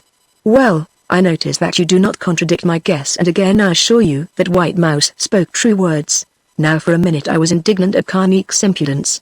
It seemed outrageous that he, or any native African, should presume to put me, Alan Quatermain, under his orders, to go where he liked and to do what he chose. Indeed, I was about to refuse such a position with the greatest emphasis when suddenly it occurred to me that there was another side to the question. Although I had never traveled there, I had heard from friends how people touring in the East place themselves in charge of a dragoman, a splendid but obsequious individual who dry nurses them day and night, arranges, commands, feeds, masters difficulties, wrangles with extortioners or obstructionists, and finally gently leads his employers whither they would go and back again. It is true I had heard, too, that these skilled and professional persons are rather apartment to melt away in times of real danger or trouble, leaving their masters to do the fighting, also that their bills are invariably large. For every system has its drawbacks, and these are chances which must be faced. Still, this idea of being dragomaned, personally conducted like a cook's tourist, through untrodden parts of Africa, had charms. It would be such a thorough change at any rate to me. Then and there I determined to accept the offer, reflecting that if the worst came to the worst, I could always take command again. It was obvious that I must accompany Carneek or run the risk of strange things happening to me at his hands and those of his followers whom he had collected out of nowhere. Therefore the responsibilities of the expedition might as well be his as mine, so I answered mildly, "Agreed, Carneek. You shall lead and I will follow. I place myself and my servants in your hands, trusting to you to guide us safely and to protect us against every danger. Though," I added in a sterner voice, "I warn you that at the first sign of treachery I will shoot you dead. And now tell me, when are we to start?" "At moonrise, I think, Lord, for then it will be cooler. Meanwhile you and your servants can sleep who need rest after so many labors." "Fear nothing, I and my men will watch," said Hans as we went away to act upon this advice. "I never thought you and I, who are getting old, would live to find a new mammy, and such a one with ironed beak of an owl who, like an owl, loves to stare at the stars and to fly at night. However, if the beast does not mind, I don't." I made no answer, though I thought to myself that Carneek's great sleepy eyes were really not unlike those of an owl, that mysterious bird which in the native mind is always connected with omens and magic. Yes, in calling him an owl Hans showed his usual aptitude, especially as he believed that he was the destroyer of that strange and beautiful woman, White Mouse. Well, we rested, and ate on waking, and at moonrise departed upon our journey, heading northwest. Everything was prepared, even the loads were apportioned among the new porters. Indeed, there was nothing left for us to do except roll up the little tent and tie it, together with my personal belongings, onto the back of Donna, whom Hans fed and Tom and Jerry led alternately. We met with no adventures. The lion or lions, on whom, according to Hans, Carneek had thrown a charm, did not trouble us. We saw nothing of the Arabs or the savages whom that strange person called his friends. In short, we just walked forward where Carneek guided as safely as though we had been upon an English road, till we came to the place where he said we were to halt. Such was our first march, which in the weeks that followed was typical of scores of others. Nothing happened to us upon that prolonged trek, at least, nothing out of the way. It was as though a charm had been laid upon us, protecting us from all evils and difficulties. A great deal of the country through which we passed was practically uninhabited. I suppose that the slave traders had desolated it in bygone years, for often we saw ruined villages with no one in them. When they were inhabited, however, Carneek would go in advance and speak to their headman. What he said to them I do not know, but in the issue we always found the people friendly and ready to supply us with such provisions as they had, generally without payment. One thing I noted, that they looked on me with awe. At first I put this down to the fact that most of them had never before seen a real white man, but by degrees I came to the conclusion that there was more behind, namely that for some reason or another I was regarded as a most powerful fetish, or even as a kind of god. Thus they would abase themselves upon their faces before me and even make offerings to me of whatever they had, generally grain or fruits. While they confined themselves to these I took no notice, but when at one village the chief, who could talk a little Arabic, having mixed with slave traders in his youth, brought a white cock and proceeded to cut its throat and sprinkle my feet with the blood, I thought it time to draw the line. Snatching the dead bird from his hand, I threw it away and asked him why he had done this thing. At first he was too terrified to answer, imagining that his offering was rejected because I was angry with him. Presently, however, he fell upon his knees and mumbled something to the effect that he was only doing me honor, as the messenger, or my messenger, had commended him. For the life of me I could not understand what he meant, unless he alluded to Karnik.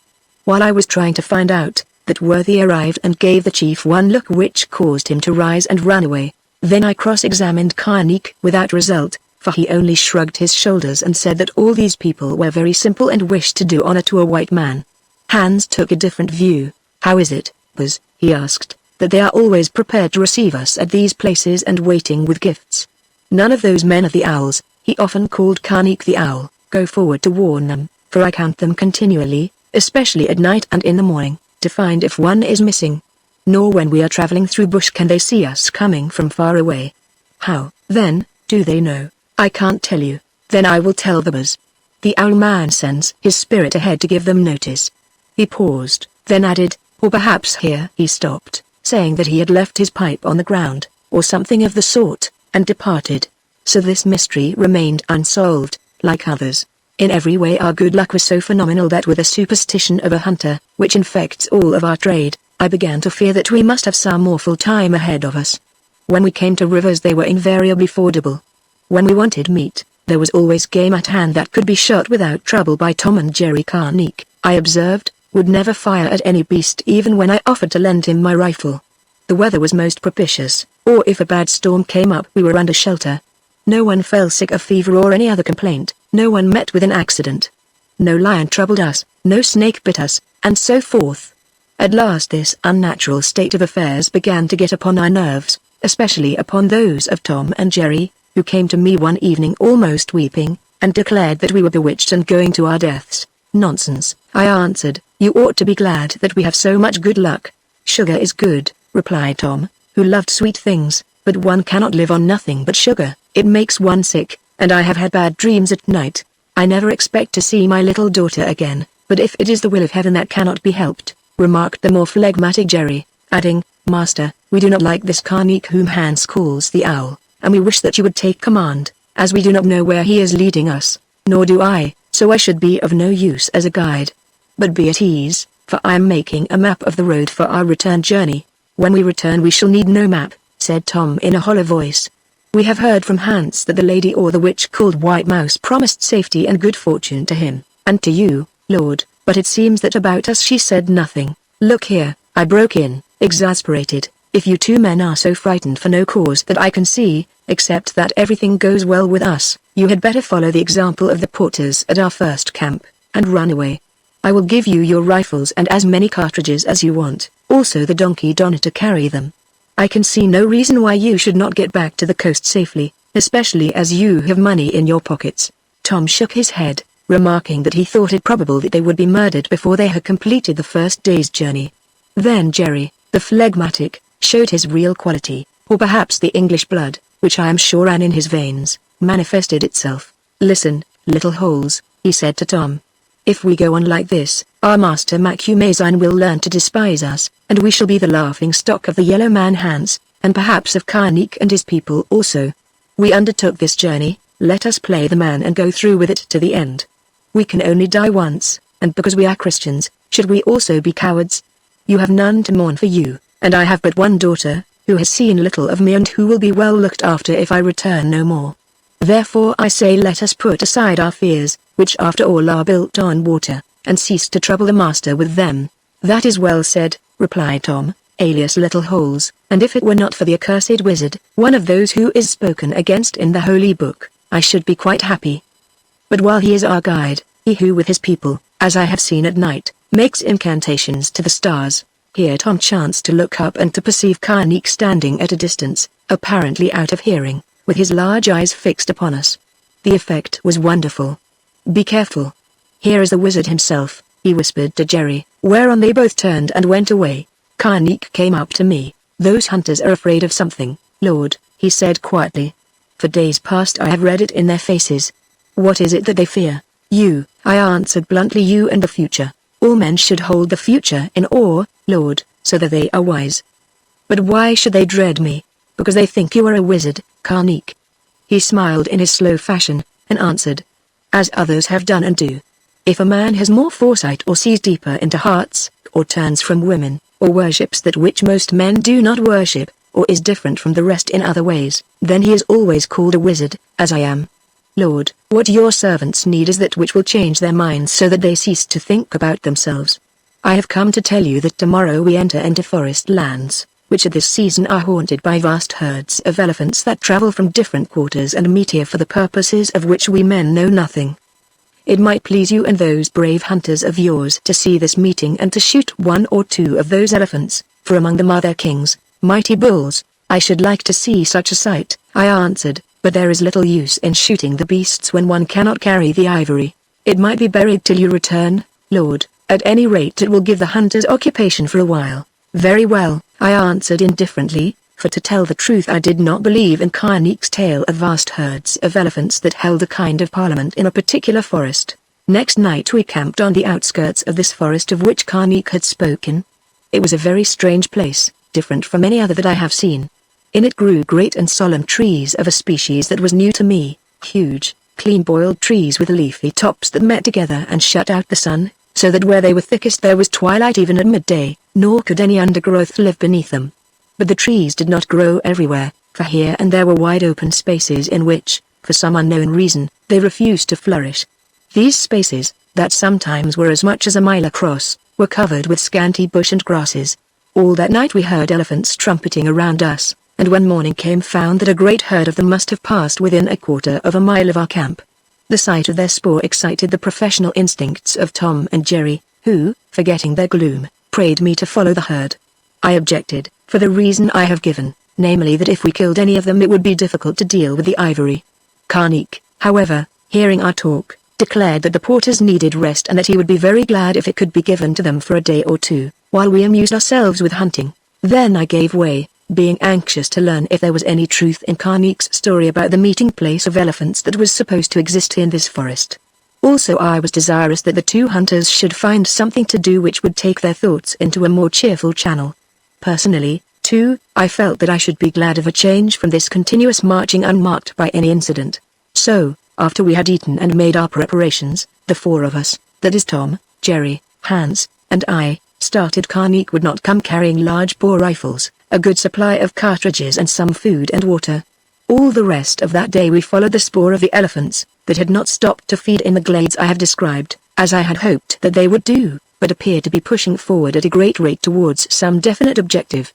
With one halt we marched on steadily in the shadow of those huge trees, noticing that the elephants' paw seemed to follow a kind of road which wound in and out between their trunks or struck in a straight line across the stretches of thin bushes and grass. More than once I wished to return, as did Hans, who, like myself, saw no use in this adventure. Always, however, Tom and Jerry prayed to be allowed to proceed, so on we went. Towards sunset we lost the spoor in a thick patch of forest. Pushing on to find it again while there was still light, we came suddenly to one of the open spaces that I have mentioned, which seemed to be much larger than any other we had seen, also more bare of vegetation. It must have covered at least 1,000 acres of ground, and perfectly flat. Indeed, I thought that at some faraway epoch it had formed the bottom of the lake. Near the center of this oasis in the forest was a mound which, if I may judge from pictures I have seen of them, resembled one of those great tumuli that in certain parts of Europe the wild tribes of thousands of years ago reared over the bones of their chieftains. Or, as I afterwards discovered, more probably it was the natural foundation of some lake town where a tribe dwelt for safety when all this place was under water. At any rate there it stood, a low, round eminence covered with a scanty growth of flowering bushes and small trees. Thinking that from this mound we might be able to see the elephants, or at least which way they had gone, we marched thither. I reflecting that at the worst it would be a better place for camping than the gloomy and depressing forest. Having climbed its sloping side, we found that on the top it was flat except for a large depression in the center, where perhaps once had stood the huts of its primeval inhabitants. What was of more interest to us, However, then the past history of the place was that at the bottom of this depression lay a pool of water supplied by some spring, or by rain that had fallen recently. Seeing this water, which we needed who had drunk all our own, I determined that we would pass the night on the mound, although the most careful search from its top failed to show any sign of the elephants we had been sporing. "Yes, Buzz," said Hans, when I gave my orders, "but, all the same, I don't like this place, Buzz, and should prefer to get back to the forest after we have drunk and filled our bottles." I inquired why. "I don't know, Buzz. Perhaps the spooks of those who once lived here are all about, though we can't see them. Or but tell me, Base, why did that owl man, Karnik, send us after those elephants? To give Tom and Jerry something to think about, Hans." He grinned and answered. "Karnik does not care whether those fellows have anything to think about or not. I should believe that he did it to give us the slip, only I am sure that he does not want to go on alone. So, Buzz, it must be to teach us some lesson and show us how powerful he is, so powerful that he makes the Buzz do what he wants, which no one has done before." I reflected that Hans was right. I had not desired to come upon this absurd hunt, yet somehow Karnik had pushed me into it. "I don't believe there are any elephants," went on Hans with conviction. "The spoor? Oh, a magician like Karnik can make spoor, Buzz. Or if there seem to be elephants, then I believe that they are really ghosts that put on that shape. Let us go back to the forest, Buzz, if the owlman will give you leave." Now I felt that the time had come for me to put my foot down, and I did so with firmness. "Stop talking nonsense, Hans," I said. "I don't know what's the matter with all you fellows. Is your brain going soft as a rotten coconut, like those of Tom and Jerry? We will sleep here tonight and return tomorrow to the camp." "Oh, the Buzz thinks he is going to sleep tonight." "Yes, he thinks he is going to sleep," sniggered Hans. "Well, we shall see," and he bolted, still sniggering, before my wrath could descend upon him. The sun set and presently the big moon came up. We ate of the food we had with us. As we had nothing to cook, it was needless to light a fire, nor indeed did I wish to do so, for in such a spot a fire was a dangerous advertisement. So, as it seemed foolish to set a watch in the middle of that open space, where there being no buck there would be no lions, for lions do not hunt elephants, we just lay down and went to sleep, as tired men should do. I remember thinking, as I dropped off, how extraordinarily quiet the place was. No beast called, no night bird cried, nothing stirred on that dead and windless calm. Indeed, the silence was so oppressive that for once I should have welcomed the familiar ping of a mosquito, but here there were none. So off I went, and at some time unknown, to judge by the moon it was towards the middle of the night, was awakened by a sense of oppression. I dreamed that a great vampire bat was hanging over me and sucking my toe.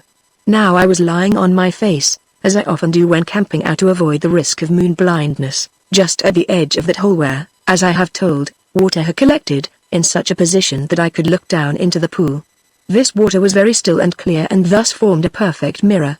As it happened, there was something remarkable for it to reflect, namely the head, trunk, and tusks of one of the hugest elephants I ever saw. Not Jana himself could have been much bigger.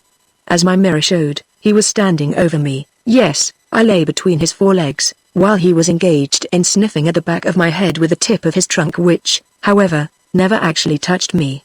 Talk of a nightmare, or of a night elephant for the matter of that, never did I know of one to touch it.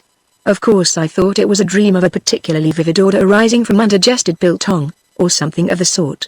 But that did not make it any better, for although I had awakened, the vision did not go away, as every decent nightmare does. Moreover, if it were a dream, what was the hideous stabbing pain in my leg? Afterwards this was explained. Hans was trying to arouse me without calling the elephant's attention to himself by driving into my thigh the point of a waiter-bit thorn which he used to pin up his trousers. Also, was it possible that in a dream an elephant could blow so hard upon the back of one's neck that it sent dust and bits of dry grass up one's nostrils, inducing a terrible desire to sneeze? While I was pondering the question in a perfect agony and staring at the alarming picture in the water, the gigantic beast ceased its investigation of my person and, stepping over me with calculated gentleness, went to where Tom and Jerry were lying at a little distance. Whether these worthies were awake or asleep I do not know, for what happened terrified them so much that it produced aphasia on this and some other points, so that they could never tell me. The beast sniffed, first at Tom and then at Jerry. One sniff each was all it vouchsafed to them. Then with its trunk it seized, first Tom and next Jerry, and with an easy motion flung them one after the other into the pool of water. This done, avoiding Hans as though it disliked his odor, it walked away over the crest of the cup or depression in the mound, and vanished. Instantly I sat up, box the ears of Hans, who was still stabbing at me idiotically with his weight-a-bit thorn and giving me great pain, for speak to him I dared not, and slipped down the slope to the lip of the pool to save Tom and Jerry from drowning, if indeed they were not already dead. As it happened, my attentions were needless, for the pool was quite shallow and this bear, whom the elephant had not hurt at all, was seated on its bottom and indulging in suppressed hysterics, their heads appearing above the surface of the water. A more ridiculous sight than they presented, even in the terror of that occurrence, cannot be imagined. In all my life I never saw its like. Think of two men of whom nothing was visible except the heads, seated in the water and gibbering at each other in a dumb paroxysm of fear. I whispered to them to come out, also that if they made a noise I would kill them both, whereupon somewhat reassured at my appearance, they crawled to the bank of the pool, which proved that none of their bones were broken, and emerged wreathed in water cresses. Then leaving them to recover as best they could, followed by Hans and carrying my heavy rifle, I crept to the edge of the depression and peeped over. There, as the bright moonlight showed me, not 20 yards away stood the enormous bull upon a little promontory or platform which projected from the side of the mound, reminding one of a rostrum erected for the convenience of the speaker at an open-air meeting. Yes, there it stood as though it were carved in stone. Chapter 8 The Elephant Dance. Never shall I forget that amazing scene, bitten as it is into the tablets of my mind by the acids of fear and wonder. Imagine it. The wide plain or lake bottom surrounded upon all sides by the black ring of the forest and plunged in a silence so complete that it seemed almost audible. Then there, just beneath us, the gigantic and ancient elephant, for it was ancient, as I could see by various signs, standing motionless and in an attitude which gave a strange impression of melancholy, such melancholy as might possess an aged man who, revisiting the home of his youth, finds it a desolation. Whispered Hans, if you shift a little more to the left you might get him behind the ear and shoot him dead. I don't want to shoot him, I replied, and if you fire I will break your neck. Hans, I know, thought I made this answer because my nerve was shaken and I feared lest I should bungle the job. But as a matter of fact, it was nothing of the sort.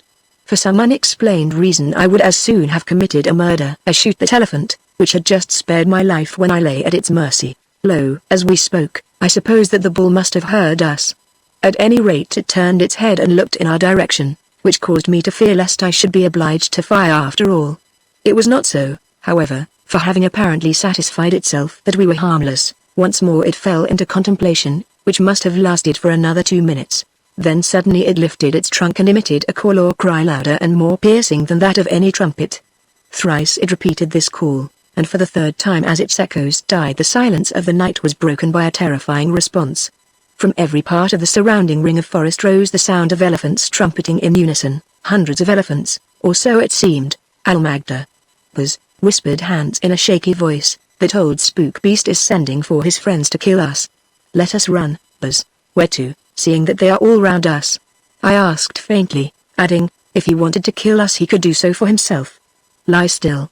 It is our only chance, and tell those hunters behind to stop braying so loudly and to unload their rifles, lest they should be tempted to fire. Hans crept away to the edge of the pool, where the dripping Tom and Jerry were putting up audible petitions in the extremity of their terror. Then watching, I saw the most marvelous sight in my hunting experience. As though they were the trained beasts of India or of the ancient kings, marching in endless lines and ordered ranks, appeared 3 vast herds of elephants. From the forest in front of us, from that to our right and that to our left, and from what I know from behind also, though these I could not see, they came out into the moonlit open space, and marched towards the mound with their regulated tread, which shook the earth. Perhaps I saw double. Perhaps my nerves were so shaken that I could not estimate numbers, but I should be prepared to swear that there were at least 1,000 of them, and afterwards the others declared that there were many more. In each troop the bulls marched first, the moonlight shining on their white tusks. Then came the cows with calves running at their side, and last of all the half-grown beasts, sorted seemingly according to their size. So Karnik had not lied. This was the meeting of the elephants which he had prophesied we should see. Only how in heaven's name did he know anything about it? For a few moments I began to think that he was really what Hans and the hunters believed him to be, some kind of magician who perhaps had sent us hither that we might be torn to pieces or trampled to death. Then I forgot all about Karnik in the immediate interest of that wild and wondrous spectacle. The herds arrived. They arranged themselves in a semicircle, deep, curved lines of them, in front of the mound upon which stood the ancient bull. For a while they were still, then as though at a signal, they knelt down. Yes, even the calves knelt, with their trunks stretched out straight upon the ground in front of them. "They do homage to their king, Buzz," whispered Hans, and so in truth it seemed to be. The giant bull trumpeted once, as though in acknowledgement of the salute. The herds rose, and there followed a marvelous performance that might have been taken for a dream. The bulls massed themselves together in squadrons, as it were, and charged past the mound from right to left, trumpeting as they charged. After them came the regiments of the cows, and lastly those of the partly grown beasts, all trumpeting. Even the little calves set up piercing squeals. They reformed, but not as they were before. For now the bulls faced the cows and the rest. Then began a kind of dance, so swift and intricate that I could not follow it, a kind of unearthly quadrille it seemed to be, in which the males sought out the females, or it may have been the other way about, and they caressed each other with their trunks. Perhaps it was some kind of ceremony of betrothal, I do not know. It ceased as suddenly as it had begun. The herds massed themselves as at first, then wheeled and marched off in their 3 divisions back to the forest whence they came. Soon all were gone except the old king bull, who still stood silent just beneath us, majesty and loneliness personified. "Do you think he is going to stop here always, Buzz?" whispered Hans. "Because if so, really it might be best to shoot him now that the others have gone away." "Be silent," I answered, "he may understand you." Yes, my nerves were so upset by what I had seen that I was fool enough to talk thus. "Yes, Buzz," assented Hans in his hoarse whisper, "I forgot that. He may, so I didn't really mean what I seemed to say about shooting him. It was only a joke. Also it might bring the others back." At that moment, to my horror, the king bull turned and walked straight up to us. I couldn't have shot him if I had wished, because as I had made the others do, I had unloaded my rifle to keep myself out of temptation. Also I did not wish, I was too much afraid. He stood still, contemplating us, a giant of a creature with a mild and a meditative eye. Then he lifted his trunk and I muttered a prayer, thinking that all was over.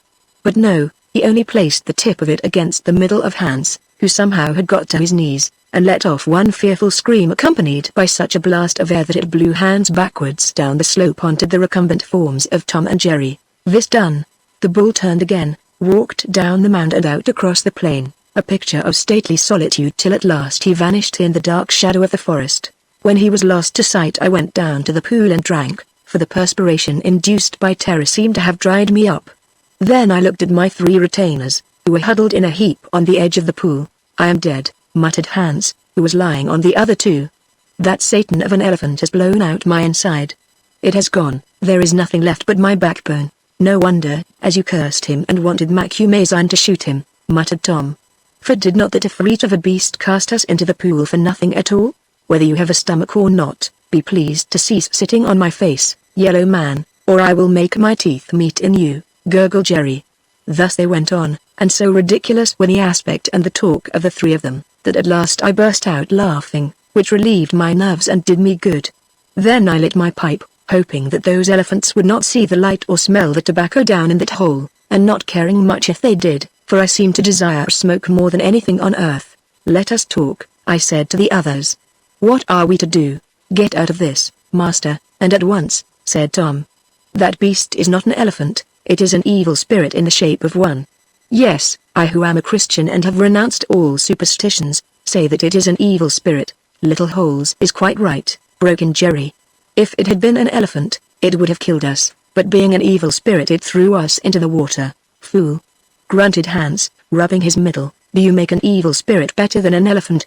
"In truth, as the Buzz knows, the bull is neither. It is a chief or a king who once lived in this place as a man, and now had turned into an elephant, and all those other beasts whom you did not see, being so much afraid, were once his people, but now also are elephants. That is quite clear to the Buzz, and to me who am a better Christian than either of you. Still, I agree with you that the sooner we see the last of this haunted place, the better it will be." Thus they wrangled on till they were tired. When they had finished I said, "Here we stop till dawn breaks. Do you 3 climb to the top of this hole and keep watch. I'm tired and am going to sleep.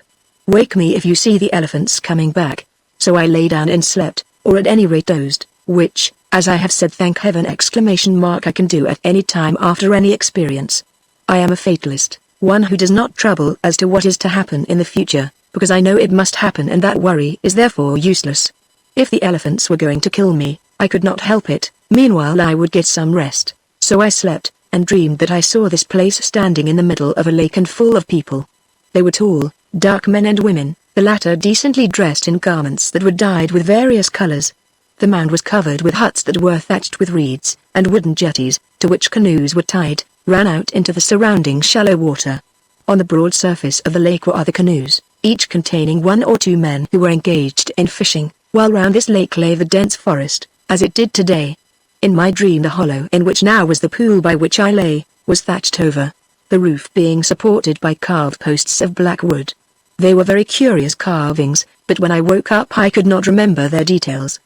There was a meeting going on in this large public gathering place, and a man who wore a cloak and cap made of feathers, the chief, I take it, had risen from a chair fashioned of 4 tusks of ivory with a seat of twisted rushes, and was addressing the assembly, apparently upon some important subject, for his audience of old men seemed to be much impressed. He beat his breast and put some question to them. Then, while they debated in low tones as to their answer, I woke up to find that it was light. Of course this dream was all nonsense born of imaginings as to what might have been the previous history of that place, and I paid no attention to it. Still, it fitted in well enough with the surroundings, so well that had I been mystically minded, I might have been inclined to believe that it did really portray some incident of past history that had happened when this mound was an island in a lake inhabited by a primeval people who dwelt there in order to be safe from the attacks of enemies. Hans, like myself, had been asleep, but the hunters, who were far too frightened to think of shutting their eyes, reported that they had neither seen nor heard any elephants. Then let's go off home, before they come back, I said cheerfully. So I took a drink of water, ate a handful of watercress, which I have always found a very sustaining herb, and away we started, glad enough to see the last of that haunted mount, as Hans called it.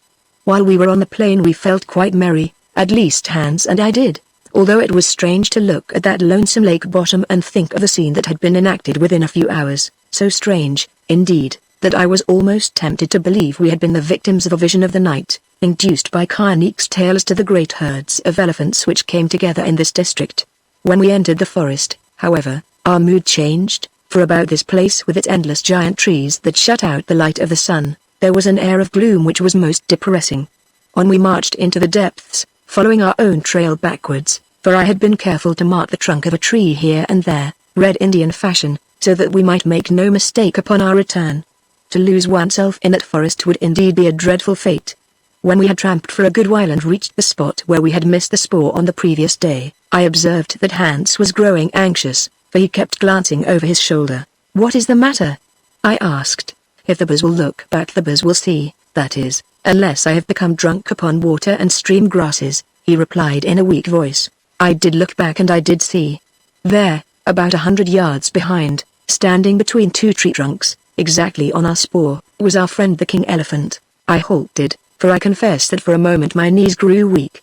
"Perhaps it is only a shadow or a fancy," I said. "Oh no, Buzz. It's him right enough. I have felt him in the small of my back for the last half mile, but did not dare to look. Still, if the Buzz has any doubts, perhaps he would like to go and see." At this moment, Tom and Jerry, who were well ahead, came tearing up to announce that they had caught sight of elephants to their right and left, and that we must go back. "Oh yes," said Hans, "you are both very brave men, as you have always told me, so please go back," and he pointed with his finger at the apparition behind us, that seemed to have come nearer as we were talking, although, if so, it was once more standing still. They saw it, and really I thought that one or both of them would collapse in a fit, for they were horribly frightened, as indeed I was myself. However, I pulled myself together and spoke to them severely, ending with an order to advance. "Oh yes," repeated Hans, who, in this extremity seemed to be moved to a kind of grim humor. "Advance, you brave hunters, for that is your trade, isn't it? And please protect me, the poor little yellow man. No, don't look at those trees, because we are not lizards or woodpeckers and nothing else could run up them. And if we could, what would be the use, seeing that those spook elephants would only wait till we came down again? Advance, brave hunters, who told me only the other night that all elephants will run away from a man." So we went on till at last I cut his drivel short. "Come on," I said, "and keep together, for there is nothing else to be done. Remember that if anyone fires unless we are actually charged, probably it will mean the death of all of us. Now follow me." They obeyed. Indeed they followed uncommonly close, so close that when I halted for a moment, the barrel of the rifle of one of them, which I observed was at full cock, poked me in the back. Soon I became aware that we were absolutely surrounded by elephants. That is to say, the great bull was behind, while unnumbered other beasts were on our right and left, though in front I could detect none. It was as though they were seeing us off the premises and politely leaving a road by which we might depart as quickly as possible. They saw us, there was no doubt of that, for occasionally one of them would stretch out its trunk and sniff as we passed within 20 or 30 yards of it. Moreover, there was another thing. All these elephants were standing at intervals head on to our trail, forcing us as it were to keep to a straight and narrow road. But each of them, when we had passed it, fell in behind the big bull and marched after it. Of this there could be no question, for when we were crossing one of the open glades that I have described, I looked back and saw an enormous number of them, hundreds there seemed to be, stretching along in a solemn and purposeful procession. Yet to right and left there were more ahead.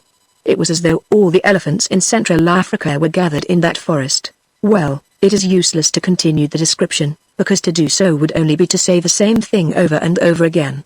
For hours this went on, till we got near the camp, indeed, towards which we were traveling much faster than when we left it. Here the forest thinned and the glades were more frequent. I counted them one by one until I knew that we were close to the last of them and about a mile from the boma, or perhaps a little more. Just then one of the hunters looked back and gasped out, "Lord, the elephants are beginning to run." I verified the statement. It was true. The king bull was breaking into a dignified trot, and all his subjects were following his example. Needless to say, we began to run too. Oh, that last mile. Seldom have I done such time since I was a boy in the long-distance race at school, and fast as I went, the others kept pace with me, or went faster. We streaked across that glade and after us thundered the elephants, the ground shaking beneath their ponderous footfall. They were gaining, they were quite close, I could hear their deep breathing just behind. There ahead was the camp, and there, standing on a great anthill just in front of it, conspicuous in his white robe, was Karnik watching the chase. Suddenly the elephants seemed to catch sight of him, or perhaps they saw the smoke from the fire. At any rate they stopped dead, turned, and without a sound melted away into the depths of the forest, the king bull going last as though he were loath to leave us. I staggered onto the camp, disheveled, breathless, ridiculous in my humiliation, as I was well aware. For was I not supposed throughout much of Africa to be one of the greatest elephant hunters of my day? And here I appeared running away from elephants with never a shot fired. It is true that the audience was small, a mysterious person called Karnik, a very spider of a man that seemed to have got me into his web, and a score of porters, probably his tribesmen. But that made the matter no better. Indeed, if there had been no one at all to see my disgrace, I should have felt almost equally shamed.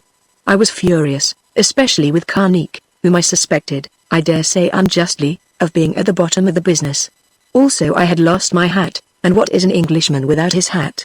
Karnik descended from his ant-heap to meet me, all smiles and bows.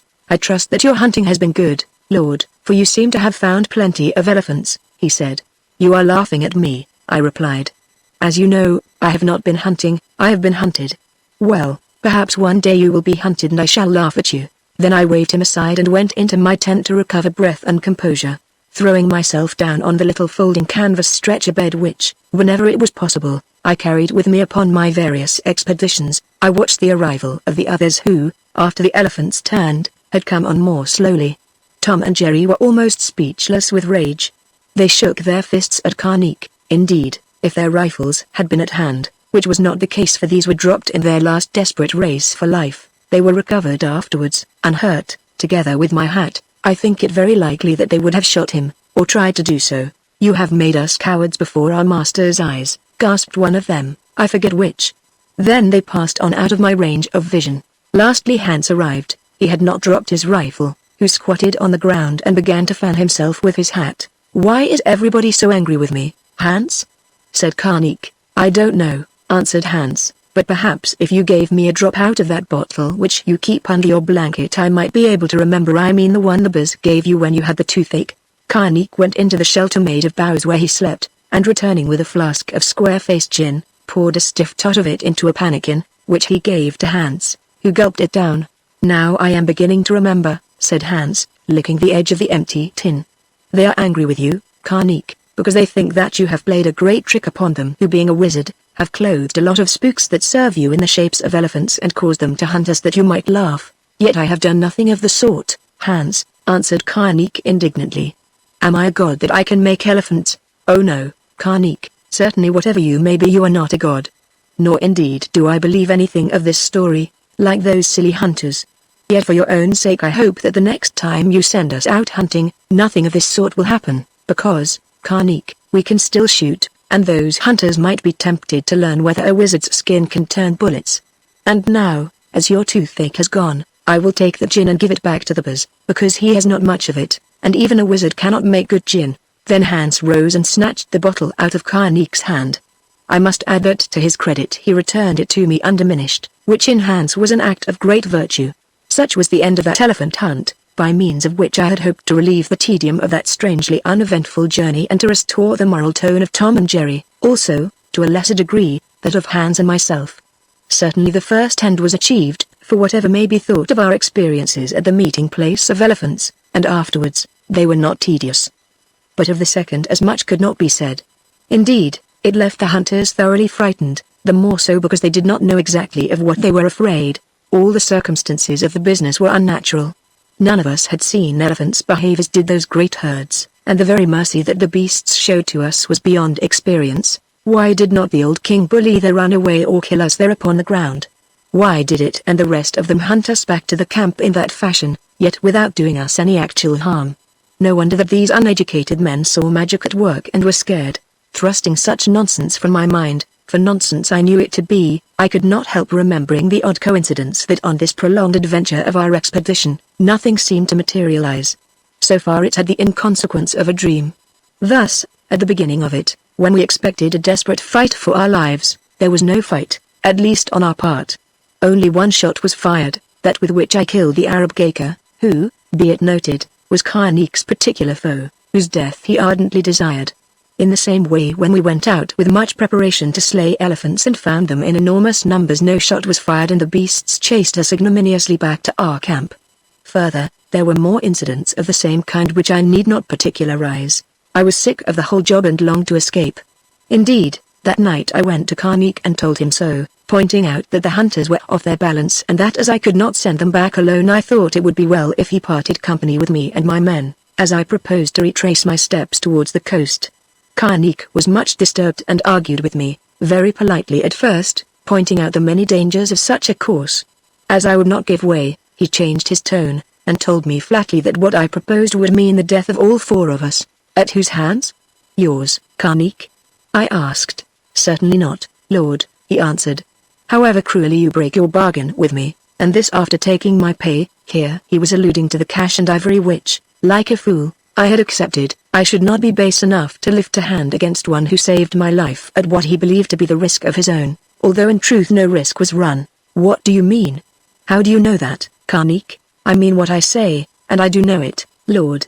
Even in that pit which you thought so dangerous you were quite safe, as you were when the Arabs attacked you and the elephants chased you, and as you will be to the end of this adventure, if only you keep your promises. For was this not vowed to you at the beginning? Yes, Karnik, by an unhappy woman whom I see no more. Those who are not seen may still be present, Lord, or their strength may remain behind them. But if you turn back before your mission is ended, it will depart. Those tribes who have welcomed you upon your outward journey will one and all fight against you on your return, until in this way or in that you are brought to your deaths. Never again will you look upon the sea, Lord.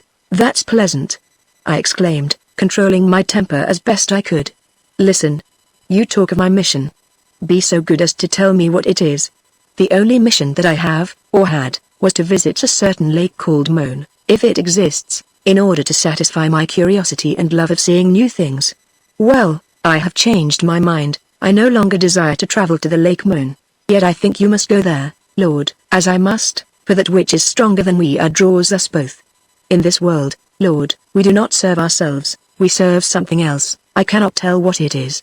Everything we do or seem to do, good and bad together, is done to carry out the purpose of what we cannot see. Like that beast donor of yours, we travel our road, sometimes willingly, sometimes to satisfy our appetites, sometimes driven forward with strokes. Each of us has his powers, which are given to him, not that he may gain what he desires, but that he may fulfill an invisible purpose. Thus you have yours and I have mine. I know that your servants and others hold me to be a magician, and now and again you are tempted to believe them.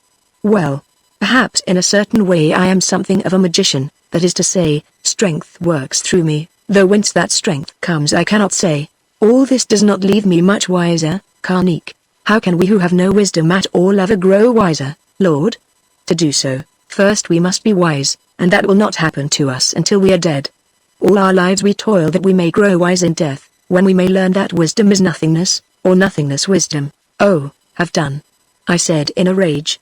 Your talk goes round, and ends nowhere. You are fooling me with words, but I suppose that what you mean is, that we must go on with you. Yes, Lord, I mean that, amongst other things, unless indeed you wish to stop altogether and go to seek wisdom in the stars, or wherever she may dwell. Safety and good fortune have been promised to you and to the yellow man your servant, knowledge also such as you love. These lie in front of you, but behind lies that which all men shun, or so I read what is written. Where do you read it, Karnik? Yonder, he answered, pointing to the sky that was thick with stars, though the moon had not yet risen. I stared at this solemn-faced, big-eyed man. Of all that he said I believed nothing, holding that if not merely a clever cheat, like others of his kind, he was a self-deluder. Yet of one thing I was sure, that if I tried to cross his will and deserted him, his prophecies would certainly be fulfilled, so far as we were concerned. Evidently this Karnik was one who had authority among natives. It would be easy for him to pass a word back over the road that we had traveled, or in any direction that we might go, which word would mean what he foretold for us, 4 men only who must be at the mercy of a mob of savages, namely death. On the other hand, if we went forward, his vanity would see to it that what he had asserted should come true, namely that we should be safe. Not till afterwards did I remember that only Hans and I were included in that assertion. Nothing was said about the 2 hunters. On the whole, after this talk I hated Karnik more than ever. Something told me that however plausible and smooth-tongued he might be, at heart the man was deceitful. 1, 2, whose ends were not good. Chapter 9 Explanations. Next morning early I laid all this matter before Tom and Jerry, telling them that I had made up my mind to go forward with Karnik and that Hans would accompany me, as I considered on the whole that this would be the safer course. If, however, they wished to return, I would give them rifles with a fair share of our ammunition, also the donkey Donna to take the place of porters. In fact, only in more detail, I repeated the offer which I made before we went out to hunt, or rather to be hunted by, elephants, explaining that I did so because after that experience they might have changed their mind about its acceptance. They consulted together, then Tom the Abyssinian, who was always the spokesman, said, "Master, after what we went through on the mound in the midst of the plain and in the forest with those elephants, which we believe to have been creatures bewitched, it is true that we are much more frightened even than we were before. So frightened are we that were it not for one matter, we would now do what we said we would not do, and attempt to work our way towards the coast, even though we must go alone. What matter?" I asked. "This, Macumazan. We are men disgraced. Not only did we show fear and run when on duty, we did worse, we threw away our guns that we might run more quickly, and therefore, although they have been found and brought back by Karnik's people, I say that we are men disgraced." "Oh," I said, trying to soothe their pride. "Hans and I ran also. Who would not have run with all those elephants thundering after him? It was the only thing to do." "Yes, Macumazan, you ran also, and it was the only thing to do. But, Lord, neither you nor Hans threw away your rifle against the hunter's law." "No, we should never do that," I said, trying to interrupt, but he went on rapidly. "So ashamed are we, Macumazan, that I tell you, were it not that we are Christians, both of us, we should have hung ourselves or otherwise have put an end to our lives. But being Christians, this we cannot do, for then we should go to answer for that crime to a greater master than you are. For this reason, Macumazan, seeing that we may not wipe out our shame as savages would do, we propose to redeem our honor in another fashion. We hold that if we go forward with Karnik we shall die, for we believe ourselves to be men bewitched, yes, men doomed by that wizard, whatever may be the fate of you, master, and of Hans. If so, thus let it be, for we are determined that if we must die, we will do so in some great fashion which will cause you to forget that we are men who broke the hunter's law and threw away our guns, with which it was our duty to defend you, and to remember us only as 2 faithful servants who knew how to give their lives to save that of their master." I was so astonished at this solemn speech that I began to wonder whether Tom, in order to console himself for the slur upon his honor, the breach of the hunter's law, as he called it, had got at my scanty stock of spirits. "What do you say?" I asked, looking hard at Jerry. "Oh, Macumazan," answered that phlegmatic person, I say that Little Holes is quite right. We two who have always had a good name as the writings about us told you when trouble came have shown ourselves to be not watchdogs, but jackals. Yes, we are fellows who in the hour of danger have thrown away our rifles, which we should have kept to the last to protect the White Lord who paid us. Therefore we will not go back, although we believe that we walk to our deaths, being under a curse. No, we will go on hoping that before the end you may learn that we are not really jackals but stout watchdogs. Yes, if God is good to us, that we are more, that we are bull buffaloes, that we are lions. Stuff and rubbish, I exclaimed. You make trees of grass stalks. I never thought you jackals, who know you to be great-hearted. I dare say if I had remembered to do so when those elephants were at my heels, I should have thrown away my own rifle that I might run the faster. Still, I think that on the whole you are wiser to come on than to try to return alone, for reasons that I have told you. If there are dangers in front of us there are worse behind, because, although he is no wizard, as you think, Karnik is better as a friend than as an enemy. So I pray you to cease from dreams and quakings born of superstitions at which Christians should mock, and to go on with bold hearts. Then, as I thought we had talked enough, I shook them both by the hand, to show that I was not angry with them, and sent them away. Afterwards very diplomatically I began to tell Hans something of this conversation, hoping to learn from him of what these hunters really were afraid. Oh, Buzz, he broke in, it is no use to speak to me about what passed between you and those fellows with half your tongue and your head turned aside, by which he meant telling only a part of the truth, because I was on the other side of that bush and heard every word. You are a dirty little spy, I said indignantly. Yes, Buzz, that's it, because if one wants to know the truth, one must sometimes be a spy. Well, there's nothing to be said. No doubt Little Holes and Jerry are quite right, they are bewitched, or at least the Owlman while he is flitting about at night has read their deaths written in the stars, which they know. But they know also that, as they have got to die, it doesn't matter whether they go with us or by themselves. So, if coming on will make them depart to the place of fires happy and singing instead of sad and ashamed, thinking themselves lions instead of jackals, as they said, why, Buzz, let them come on and don't trouble your head any more about them. For my part, however much I love them, I am quite content that it should be they who have to die, and not you and me. So cheer up, Buzz, and take things as they happen. Get out, you heartless little beast, I said, and Hans got out. But all the while I knew that he was not really heartless, and, what is more, he knew that I knew it. Hans in his own way was, on the outside, just a rather cynical and half-savage philosopher, but within, a very warm-natured person. The end of it all was that we marched on as before, and, as before, nothing particular happened. Karnik, our guide, for I had not the faintest idea where we were going, led us through every variety of African country. We forded rivers, or if they were too deep and wide, were conveyed across them by friendly natives on rafts or in canoes, for when Karnik had spoken to their chiefs, all the natives became most helpful. On one occasion, it is true, as there were no natives, or such as there were had no boats or rafts, we were obliged to swim, which I did with trembling, being afraid of crocodiles. However, the crocodiles, if there were any, politely left us alone, so that as usual we came over safely. After passing the last of these rivers our path ran through a dense forest for 2 days. On the afternoon of the second day the forest grew thinner and at length changed to a plain, or rather barren land that was covered with small timber, bushveld in short.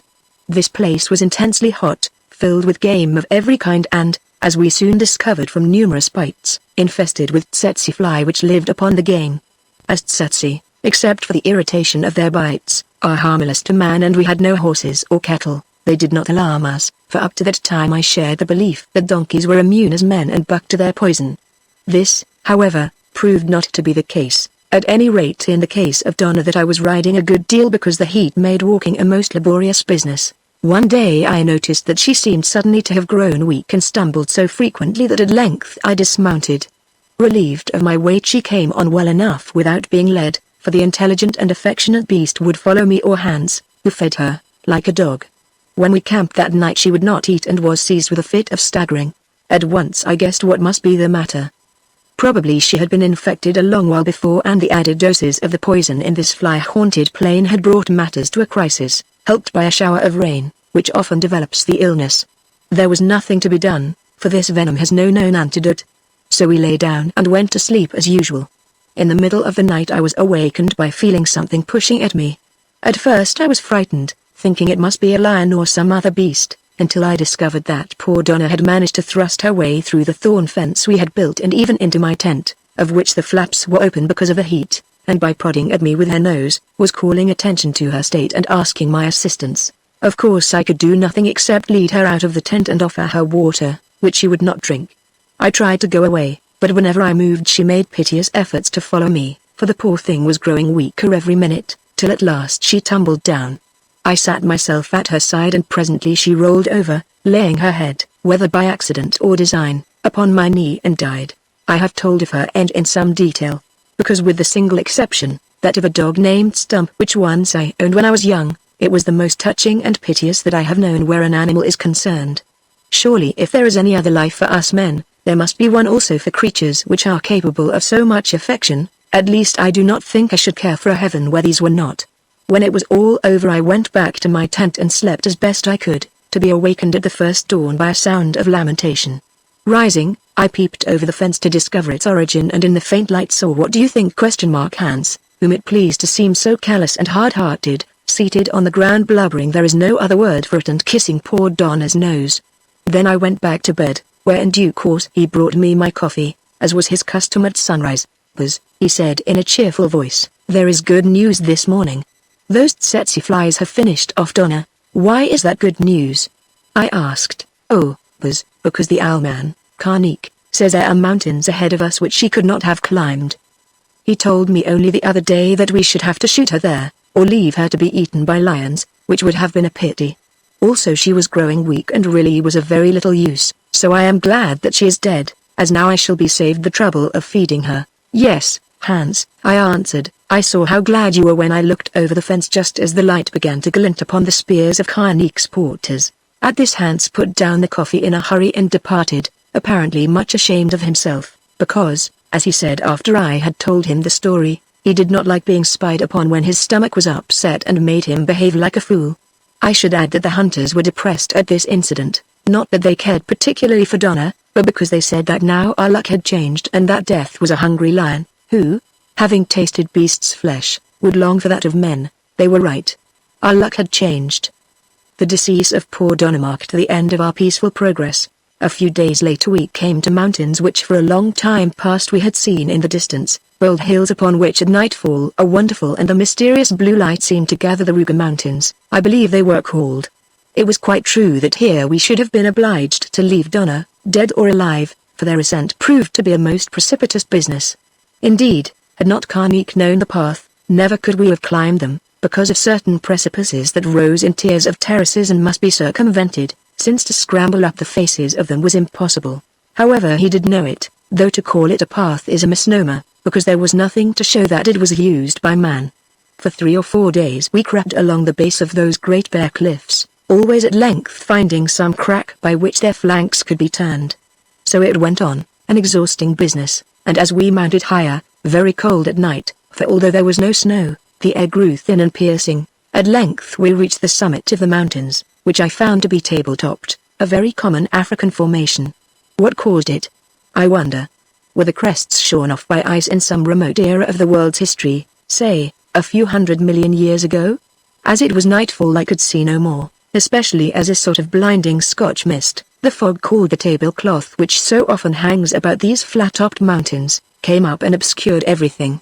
Next morning before the dawn Hans woke me up saying that Karnik wished to speak with me. I went grumbling in all the clothes I had, with a blanket on the top of them and an old otter-skin kaross, that I used above the thin cork mattress of my portable bedstead, thrown over that, for the cold was bitter, or seemed so, after those hot tsetse-haunted lowlands. I found Karnik seated on a stone near to the edge of the tableland. He rose and greeted me in his ceremonious fashion, saying, "Lord, you should not have slept so long, for after midnight the mist melted or was blown away, and the stars were more beautiful and brighter than I have seen them since last I stood upon this place a long while ago. Indeed, so clear were they that in them I read many things which hitherto had been hidden from me." "Did you?" I exclaimed. "I hope that among them you read that we shall soon escape from this cold which is gnawing my bones." "Yes, Lord, I can promise you that before long you will be hot enough. Hearken," he went on with a change of tone, "the time has come when I must tell you something of my country and of what lies before us. Look. The sun rises in the east. The sight is fine, is it not? I nodded. It was very fine. The rays of the morning light revealed a vast plain lying some thousands of feet beneath us, and far away, set apparently in the center of this plain, are the mountains shaped like a flattened ring. Or perhaps it was a single mountain. At that distance I could not be sure. See, went on Karnik, pointing to this mass, yonder within that wall of cliff is the home of my people, the Dabanda, and the two is the holy lake, Moan. From here the place looks small, but it is not small. For a whole day a swift-footed man might run and not cross it from side to side. What is it? I asked. A valley? I think not, Lord. I think that it is the cup of one or more of those great mountains that once vomited out fire, a huge basin with steep walls that cannot be climbed, and slopes within that run down to the forest at its base, which forest surrounds the holy lake. How large is this lake, Karnik? I do not know. Perhaps if a man could walk on water it would take him 2 hours to reach the island in its center, 1 hour to cross that island and another 2 hours to come to the farther shore. That is a big piece of water, Karnik, which means that the whole space within the lip of the rock must be large. Are your people who dwell in it also large? Nay, Lord. Perhaps they can count 500 men of an age to bear arms, not more. Still, they are strong because they are holy, and for another reason. What other reason? He dropped his voice as he answered. Did I not tell you the story of the goddess who dwells in my country, she whose title is Ngoi the Divine, and whose name is Shadow? You told me a story of which I remember something, as I remember also that I did not believe a word of it. You are both right and wrong, Lord Macumazan, because some of that story was lies with which I filled your ears for my own purposes, and some was true. For instance, what I said about the Ngoi waiting for a white man was a lie. It was a bait in my trap. Lord, it was necessary that you should come with me. Why, I do not quite know, but so I was commanded. Who commanded you? That is my secret, Lord. Now I bethought me of the deceased white mouse, and did not pursue the matter, but asked. What do you mean by telling me that this lie was a bait? What I say, Lord. I have learned through your servant, the yellow man, who told it not to me but to another, that you worship all that is beautiful, especially beautiful women, who when they see you, so you announce, fall in love with you at once. Now you will understand, Lord, why I baited my trap with the story of one who was very lovely and waited for a white man, namely because I knew that you would believe yourself to be that man and come with me upon that journey, being sure that she who is named Shadow would reward you by kissing your feet and redeeming you from your sins towards the other beautiful women, whom the yellow man says you throw aside one after another as soon as you are tired of them. Now when I heard this preposterous and most shameless yarn, it is true that, cold as it was, I nearly burst with heat and rage. If that mischievous and romancing little Hans had been there, which he was not, I declare that it would have gone ill with him. Indeed, so angry was I with Karnik for repeating his calumnies, that I nearly made a physical attack upon him.